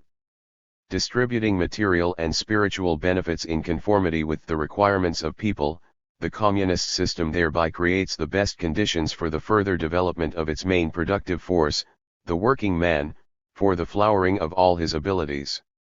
This will benefit both the individual and society in equal measure. Pointing to this circumstance, Engels wrote that distribution, insofar as it is governed by purely economic considerations, will be regulated by the interests of production, and that production is most encouraged by a mode of distribution which allows all members of society to develop, maintain, and exercise their capacities with maximum universality. 345. 863. Some none too clever critics of Marxism try to prove the unfeasibility of the ideals of communist society by raising various tricky questions. If all benefits are distributed gratis, will not everyone want to get every day not only a new suit of clothes but also a new automobile? And what if each member of society demands for himself a palace with scores of rooms, or wants to get a collection of jewelry and unique works of art? The authors of such absurd suppositions slander the citizens of the future communist society, to whom they ascribe their own failings. The communist system naturally cannot undertake to satisfy all whims and caprices. Its aim, as Engels stressed, is the satisfaction of the reasonable needs of people in an ever-increasing measure. 46. Does this mean that instead of money relations some other forms of a forcible regulation of consumption will be needed? No, under communism it should be expected, there will in general be no need to determine which needs are reasonable and which are not. People themselves will be sufficiently cultured and conscious not to make obviously unreasonable demands on society. As Lenin wrote in 1917, communism presupposes not the present productivity of labor and not the present ordinary run of people, who, like the seminary students in Pomyalovsky's asterisk stories, are capable of damaging the stocks of public wealth just for fun, and of demanding the impossible. 347. Naturally, a certain amount of time will be needed to develop in all citizens a reasonable attitude to consumption, but the society of the future with its abundance of material and spiritual benefits and high level of consciousness of the citizens can fully measure up to this task. And if nevertheless there are some people with unjustifiably high claims, they will not be able to disorganize the communist system of distribution. Society will be able to give people with an inordinate appetite a double portion. 48. Engels wrote. But in communist society this will only place such people in a ridiculous light before public opinion. After this, hardly anyone would want to repeat such an experiment. N. Pomyalovsky, a Russian writer of the 19th century, described the strict regime which prevailed in seminaries and the coarse customs of their students. Ed. 864. It will be all the easier for people to get used to communist forms of consumption since it does not require of them any artificial self-restriction or asceticism, or an austere way of life. In general, the preaching of asceticism is alien to scientific communism, which sees the aim of social production precisely in the full satisfaction of the material and spiritual requirements of all members of society. Moreover, communist society itself from the very beginning will be sufficiently rich to satisfy generously all the needs of the citizens in food, clothing, shelter, and other prime necessities, and also to place at their disposal everything an intelligent and cultured person needs for a full and happy life. Undoubtedly, under communism, consumption itself will rise to a higher level, the tastes of people will develop and become more refined. Communist social relations will educate a man who will abhor depraved tastes and requirements, characteristic of past epochs when possession of things and the level of consumption were primary criteria of man's position in society. Instead of luxury, the main criteria of the value of things will become convenience and real beauty. People will cease to see in things an object of vainglory and a measure of success in life, will cease to live for the sake of amassing things, and thereby will restore to things their real purpose, to ease and beautify man's life. It may be assumed that the laws governing mass production and production of all the main articles will be such under communism will operate in the same direction. Of course, in time communist society will become so rich that it will be able to satisfy the highest requirements of people. But it will also be so rational that it will not waste human labor and public wealth. More rational and worthier application will always be found for both. It will involve, of course, not the lowering of aesthetic demands, but the rise of new higher aesthetic criteria, corresponding to the entire pattern and way of the new life. All this shows that the realization of the communist principle, to each according to his needs, will be a tremendous achievement of mankind. There is no point in trying to guess what concrete form these needs will take. One thing is clear: they will be much higher and more diverse than at present. 55-57 865. Human wants are not something petrified and immutable, they are developing and growing all the time. Under communism, this process will be particularly rapid. That is why the communist system sets itself the task of satisfying the constantly rising needs of all members of society. For the free man in the free society, communism is the most just social system. It will fully realize the principles of equality and freedom, ensure the development of the human personality, and turn society into a harmonious association, a commonwealth of men of labor. Equality and freedom. Equality and freedom have always been the dream of the progressive part of mankind. Many social movements of the past developed under this banner, including the bourgeois revolutions of the 18th and 19th centuries. But in a society founded on private ownership of the means of production and divided into classes of exploited and exploiters, oppressed and oppressors, this dream remained unrealizable. It is only when the means of production become public property and exploitation of man by man is made impossible that a way is open to actual, not simply formal, equality of people, to their real emancipation. This historic task is fully accomplished by communism. Universal actual equality of people is one of its main social principles. Equality is achieved in the first place by the fact that communism is a classless society in which the last remnants are abolished of the social distinctions and attendant inequality still preserved under socialism, including the distinctions between town and country, between manual workers and brain workers. Underscore the disappearance of these distinctions in no way signifies a leveling of individualities, a uniformity of human capabilities and characters. Communism is not a barracks inhabited by persons who lack individuality. Such a caricature of the future can be painted only by incorrigible vulgarisers or deliberate. 866. Slanderers. In reality, this society opens up boundless scope, which has never existed in the past, for the all-round development of the human personality in all its limitless diversity. Communist equality presupposes the eradication not of all distinctions between people, but only of such distinctions and such conditions as would give rise to a difference in the social position of people. Irrespective of the origin and position of man, irrespective of his contribution to social production, under communism he will receive equal opportunities with all others to decide common affairs, will receive opportunities for self-improvement and the enjoyment of all the good things of life. It is one of the salient features of communism that it ensures that highest degree of equality under which, as Marx said, even distinction in activity, in labor does not involve any inequality, any privilege in the sense of possession and consumption. 49 Herein lies the great social significance of the mode of distribution of material and spiritual values which the communist system introduces. At the same time, communism also brings with it the final triumph of human freedom. Already in the first, socialist phase of development of the new society, people receive the most important of all the freedoms, freedom from the need to work for exploiters. The fact that the working people are at the helm in socialist society gives true meaning to democracy, i.e., the principle of rule by the people. Communism goes farther, creating for the first time the conditions under which all need for coercion disappears. Why does this become possible under communism, although in past history no society could even dream of renouncing coercion? The point is that for thousands of years social conditions prevailed that made irreconcilable contradictions, the clash of interests of individuals and entire classes, inevitable. It is this division of society that gave rise to coercion, bringing into being a special machine of class violence and also a system of legal standards imposed on people by a force concentrated in the hands of the ruling classes. Such division of society is abolished already with the victory of socialism.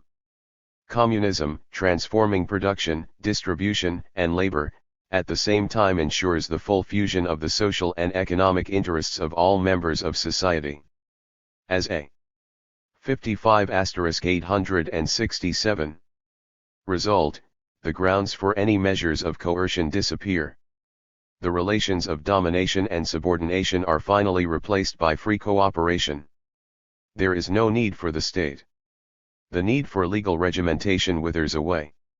For cultured people imbued with lofty ideas and high moral standards, as people will be under communism, the observance of the norms of human behavior in the community becomes a habit, second nature. In these conditions, Engels wrote, the government of persons is replaced by the administration of things, and by the conduct of processes of production. 350 The disappearance from public life of all compulsion will transform not only the social conditions of future society, but also man himself, who in everything will act freely in accordance with his convictions and his moral duty. All-round development of the personality. The supreme goal of communism is to ensure full freedom of development of the human personality, to create conditions for the boundless development of the individual, for the physical and spiritual perfection of man. It is in this that Marxism sees genuine freedom in the highest meaning of this word. Universal sufficiency, an improved system of hygiene and public health services and a rational mode of life in communist society will ensure man's health, longevity, and physical perfection. The mode of distribution inherent in communism will free people forever from care for their daily bread. Free, creative labor, far from suppressing, will, on the contrary, develop man's versatile capabilities. Leisure time will increase greatly. Let us recall the great significance that Marx attached to this. He said that under communism the wealth of society would be measured not by the amount of working time but by the free time of its members. Leisure means not only time for rest, the restoration of man's strength, but also, to use the words of Marx, the space for the development of his personality. The members of the new society, cultured people of versatile development, will undoubtedly find rational and worthy ways of filling the space. Study will become just as much an integral 868 element of each man's way of life as work, rest, and sleep. The enjoyment of all kinds of cultural benefits will rise immeasurably. Society, becoming richer, will be able to assign ever more resources and labor for the production of these benefits. The development and improvement of the individual will also be facilitated to a great extent by the fact that communist society will ensure boundless opportunities for the display of all man's abilities and, as is known, talents need to be used in order to flourish and become perfected. With the creation of all these prerequisites, the full power of the human intellect will be developed. The cultivation of people's characters and sentiments will also attain immense heights. The new conditions of life will develop to the full new moral stimuli, solidarity, mutual goodwill, a deep sense of community with other people, members of the single human family. All this will open before mankind boundless opportunities to enjoy life, to partake of its pleasures in full. At the same time, the all-round development of the individual will be a powerful factor in the further rapid progress of communist society. For the intellect, talents, and abilities of people are the greatest of all the riches any society possesses. But in the past, owing to social conditions, this wealth was utilized only to a minimal extent. What boundless prospects will open up when the abilities and talents of each man are fully developed and when they are utilized fruitfully and not wasted? An organized community of people of versatile development. The freedom that communism gives man will not mean the disintegration of society into separate communities and still less into individuals who do not recognize any social ties. Such a conception of freedom is entertained only by the followers of anarchism and petty bourgeois individualism. For them, freedom consists in the rupture of all social ties and the abolition of any social organization. But such freedom cannot be of benefit to people. Society needs some form of organization for social production to function normally and develop, for culture and civilization to advance, ensuring all people well-being, and a free and happy life. That is why the place of the state is taken not by the 56-25-71-869 reign of universal anarchy, but by a system of public self-government. It is pointless to guess at the definite forms the system will assume, but some of its general outlines can be discerned with a considerable degree of certainty. Public self-government under communism is an organizational system embracing the entire population which will directly administer its affairs with the help of this system. New forms of organization will be needed for the establishment of such a system, forms which enable the common will to be revealed correctly and in good time, and effectively applied, uniting many millions of people for the accomplishment of the tasks confronting society. Communist public self-government will in the first place be a ramified system of mass organizations and collectives. Only in this way will it be possible to ensure the constant participation of all members of society in administration, to mobilize their energies, experience, and creative initiative. The methods of administering public affairs, too, will be correspondingly altered. In the economy, the main sphere of public self-government, these will be methods of scientific planning, the organization of voluntary ties and cooperation between production collectives and economic zones. In deciding other affairs, methods of public influence, the influence of public opinion, will be utilized. Under communism, public opinion will become a mighty force, capable of bringing to reason individuals who might not want to follow communist customs and norms of behavior in the community. The atmosphere in which the activities of public self-government will be carried on will also be fundamentally new. Public self-government presupposes not only full publicity and knowledge of society's affairs, but also a very high degree of civic activity of people, their deep interest in these affairs. Most likely a public discussion of society's affairs will involve disputes. This, however, will not be an obstacle, but on the contrary will help to find the most correct solution of problems. Insoluble contradictions, as experience shows, arise on the basis of irreconcilable interests and ignorance.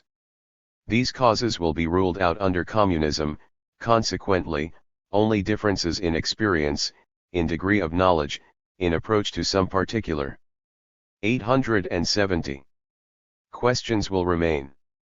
But it will not be difficult to resolve such divergencies in conditions of a deep-seated community of interests, aims, and world outlook. All these features of communist public self-administration will be wholly in accord with the nature of the relations between people in the future society, relations of cooperation, brotherhood and fellowship. The communist man is not an egoist, not an individualist, he will be distinguished by conscious collectivism and deep concern for the common good. The mainspring of the morality of this man is devotion to the collective, readiness and ability sacredly to observe the public interests. It is these qualities of the free and equal citizens of the new society that will make communism a highly organized and harmonious community of people, real masters of creative communist labor. 5. Peace and friendship, cooperation, and rapprochement of the peoples. Communism means new relations between the peoples. They will arise as a result of the further development of the principles of socialist internationalism, which today constitute the basis of relations between the countries of the socialist world system. The victory of the socialist revolution abolishes the social and economic causes which give rise to wars between states, and makes peace and friendship the basis of relations between the peoples who are building the new society. Communism still further reinforces these relations, a result which follows from the very essence of the communist system.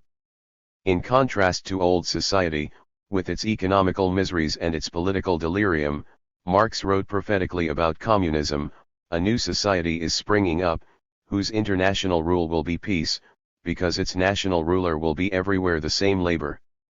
351. We see that today, too, the principle of equality of nations, irrespective of their size and level of economic and cultural development, prevails in relations between the socialist countries. The victory of communism raises this principle to a new, higher level, ensuring the actual equality of countries where the new 56,871 system has been established. Already during the transition to communism, all of them are brought up to the level of the advanced ones, and they will more or less simultaneously enter the communist era. The creation of a world socialist system has brought with it the close cooperation and mutual assistance of the liberated peoples. Communism means the further consolidation and advance of this cooperation. It opens the way to an unprecedented drawing together of the economy and culture of all the peoples with the aim of their most rapid and successful advance. All these changes are an inalienable part of the communist remaking of society, which will result in the disappearance of all traces of disunity and isolation in the relations between peoples. Nations and, therefore, also national cultures and languages will, of course, exist for a long time after the victory of communism as well. But life and the contacts of various peoples will be freed from everything that gives even the least pretext for enmity and discord, isolation and estrangement, national egoism and exclusiveness. This will be a colossal gain for mankind. The abolition of only one such wasteful, savage, and bloody form of international contact as war, even at the present level of economic development, would make it possible to accomplish gigantic tasks. It has been calculated, for example, that the resources swallowed up by the Second World War were enough for building a 5-room house for each family in the world, and also a hospital in each town with a population of over 5,000 people, and to maintain all these hospitals for 10 years. Thus, the resources wasted on one world war would be enough for radically solving the housing and the health problems, which today are so acute for the majority of mankind. What treasures could be created by employing for constructive purposes the funds now spent on the arms race, the energies of tens of millions of people now serving in the armed forces or working in war industry. The economic drawing together of the communist countries, the development of their economy along the lines of a world communist system, will also bring tremendous benefits to the 872 peoples. Broad cooperation and specialization will open up new opportunities to save human labor and increase the output of all goods. On this basis, rates of economic growth will be accelerated to an unprecedented degree. Boundless possibilities are opened up under communism for the cultural advancement of mankind as well. The cultures of different peoples, national in form, will be increasingly imbued with the same communist content. Their drawing together on this basis will provide a mighty stimulus to the mutual enrichment and development of national cultures, and in the long run will lead to the formation of a single, deeply international culture which will be truly the culture of all mankind. The rates of scientific progress will be greatly accelerated because it will become possible to coordinate the efforts of scientists on an international, and then on a worldwide, scale. The contacts of people of different countries and nationalities will attain an unusual scale. They will know each other better, learn from each other, and increasingly feel that they are members of one human family. It may be said that communism will impart a new, lofty meaning to the very concept of mankind, turning the human race, which for thousands of years was torn asunder by discord, quarrels, conflicts and wars, into one worldwide commonwealth. 6. Future prospects of communism. So far we have discussed primarily the immediate prospects of communism, the prospects in store for the first generations of people who will have the good fortune of living in that society. Even its general contours show that the communist system from its very first steps realizes the most cherished aspirations of mankind, its dream of general sufficiency and abundance, freedom and equality, peace, brotherhood, and cooperation of people. This is quite natural because the ideal of communism goes back deep into history, into the very depths of the life of the masses. Dreams of this ideal can already be found in folk tales about the golden age that were composed at the dawn of civilization. The liberation movement of the working masses in antiquity and the Middle Ages put forward many demands. 8783. Which were communistic in their substance. At the boundary between the two epochs, feudal and capitalist, the outstanding thinkers of those days, the utopian socialists, made the communist ideal the cornerstone of their doctrine of the perfect society. True, those thinkers could not divine the secret of the laws of social development, could not give a scientific justification of the possibility and historic necessity of communism. Only Marxism turned communism from a utopia into a science, while the merging of scientific communism with the growing working class movement created that irresistible force which is moving society to the next stage of social progress, from capitalism to communism.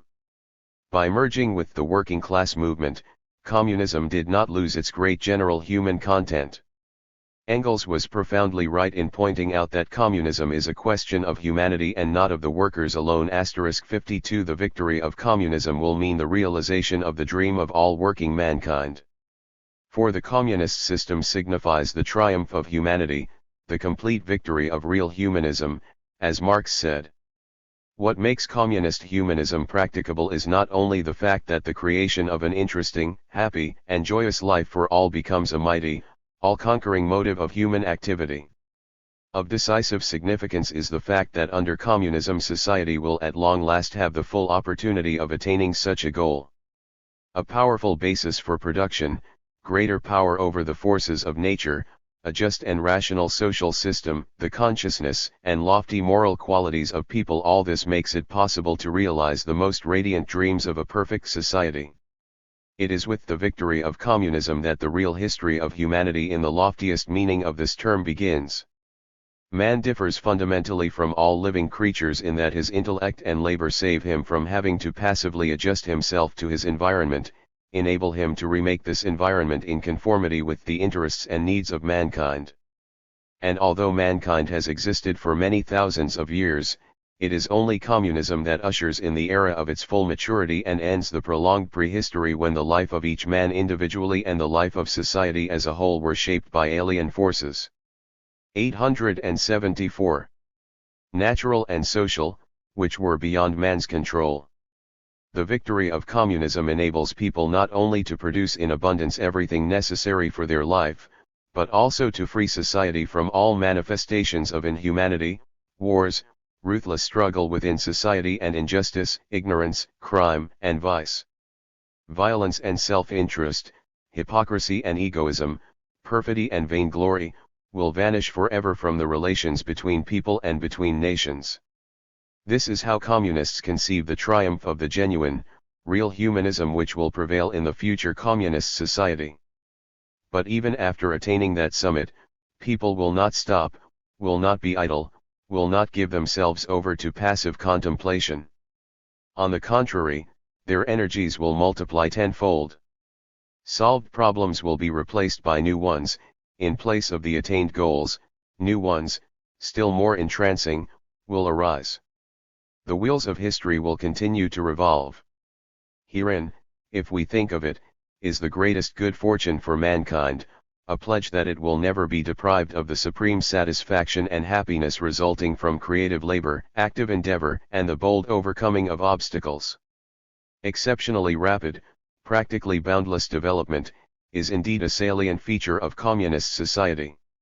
Even after the victory of communism, life will confront people with ever new problems, whose solution will require the creative effort of each succeeding generation. First of all, it is clear that the development of social production will never come to a stop. What factors will stimulate its continual progress? The constant rise in the needs of the people of communist society, moreover, a very rapid rise. Further, the growth of population, which naturally causes an expansion in the production of both the material and cultural good things of life. The social need to reduce further the working time of the people and increase their leisure is a factor acting in the same direction. It is not difficult to foresee that the development of production itself will call for the solution of many very complex problems connected with the improvement of production organization, the training of highly skilled personnel, the invention and application of all kinds of technical innovations. 875. Science, which will take an outstanding place in communist society, will be faced with ever new problems. It is already clear today that their range is truly immense.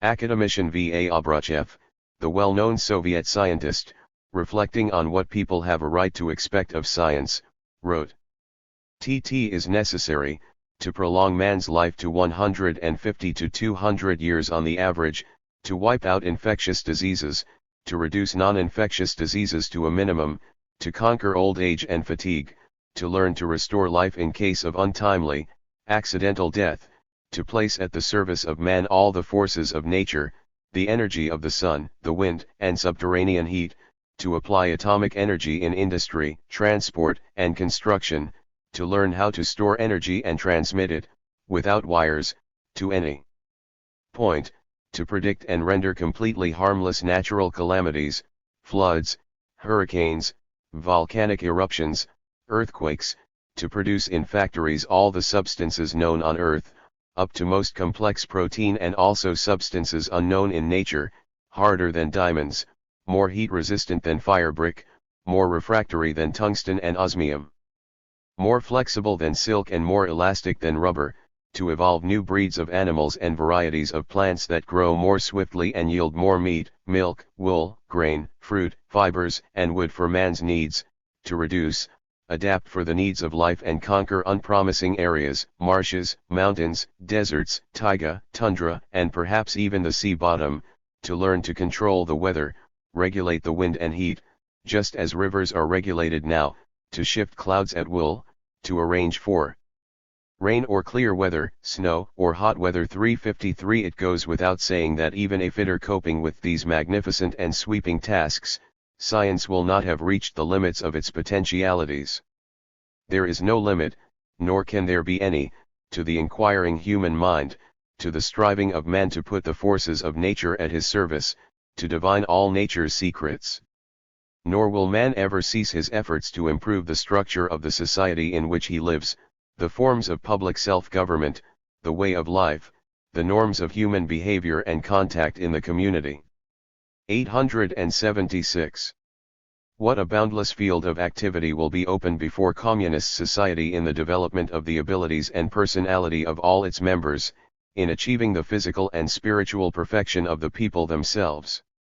The advance to the shining heights of communist civilization will always engender in people unusual power of will and intellect, creative impulses, courage, and life-giving energy.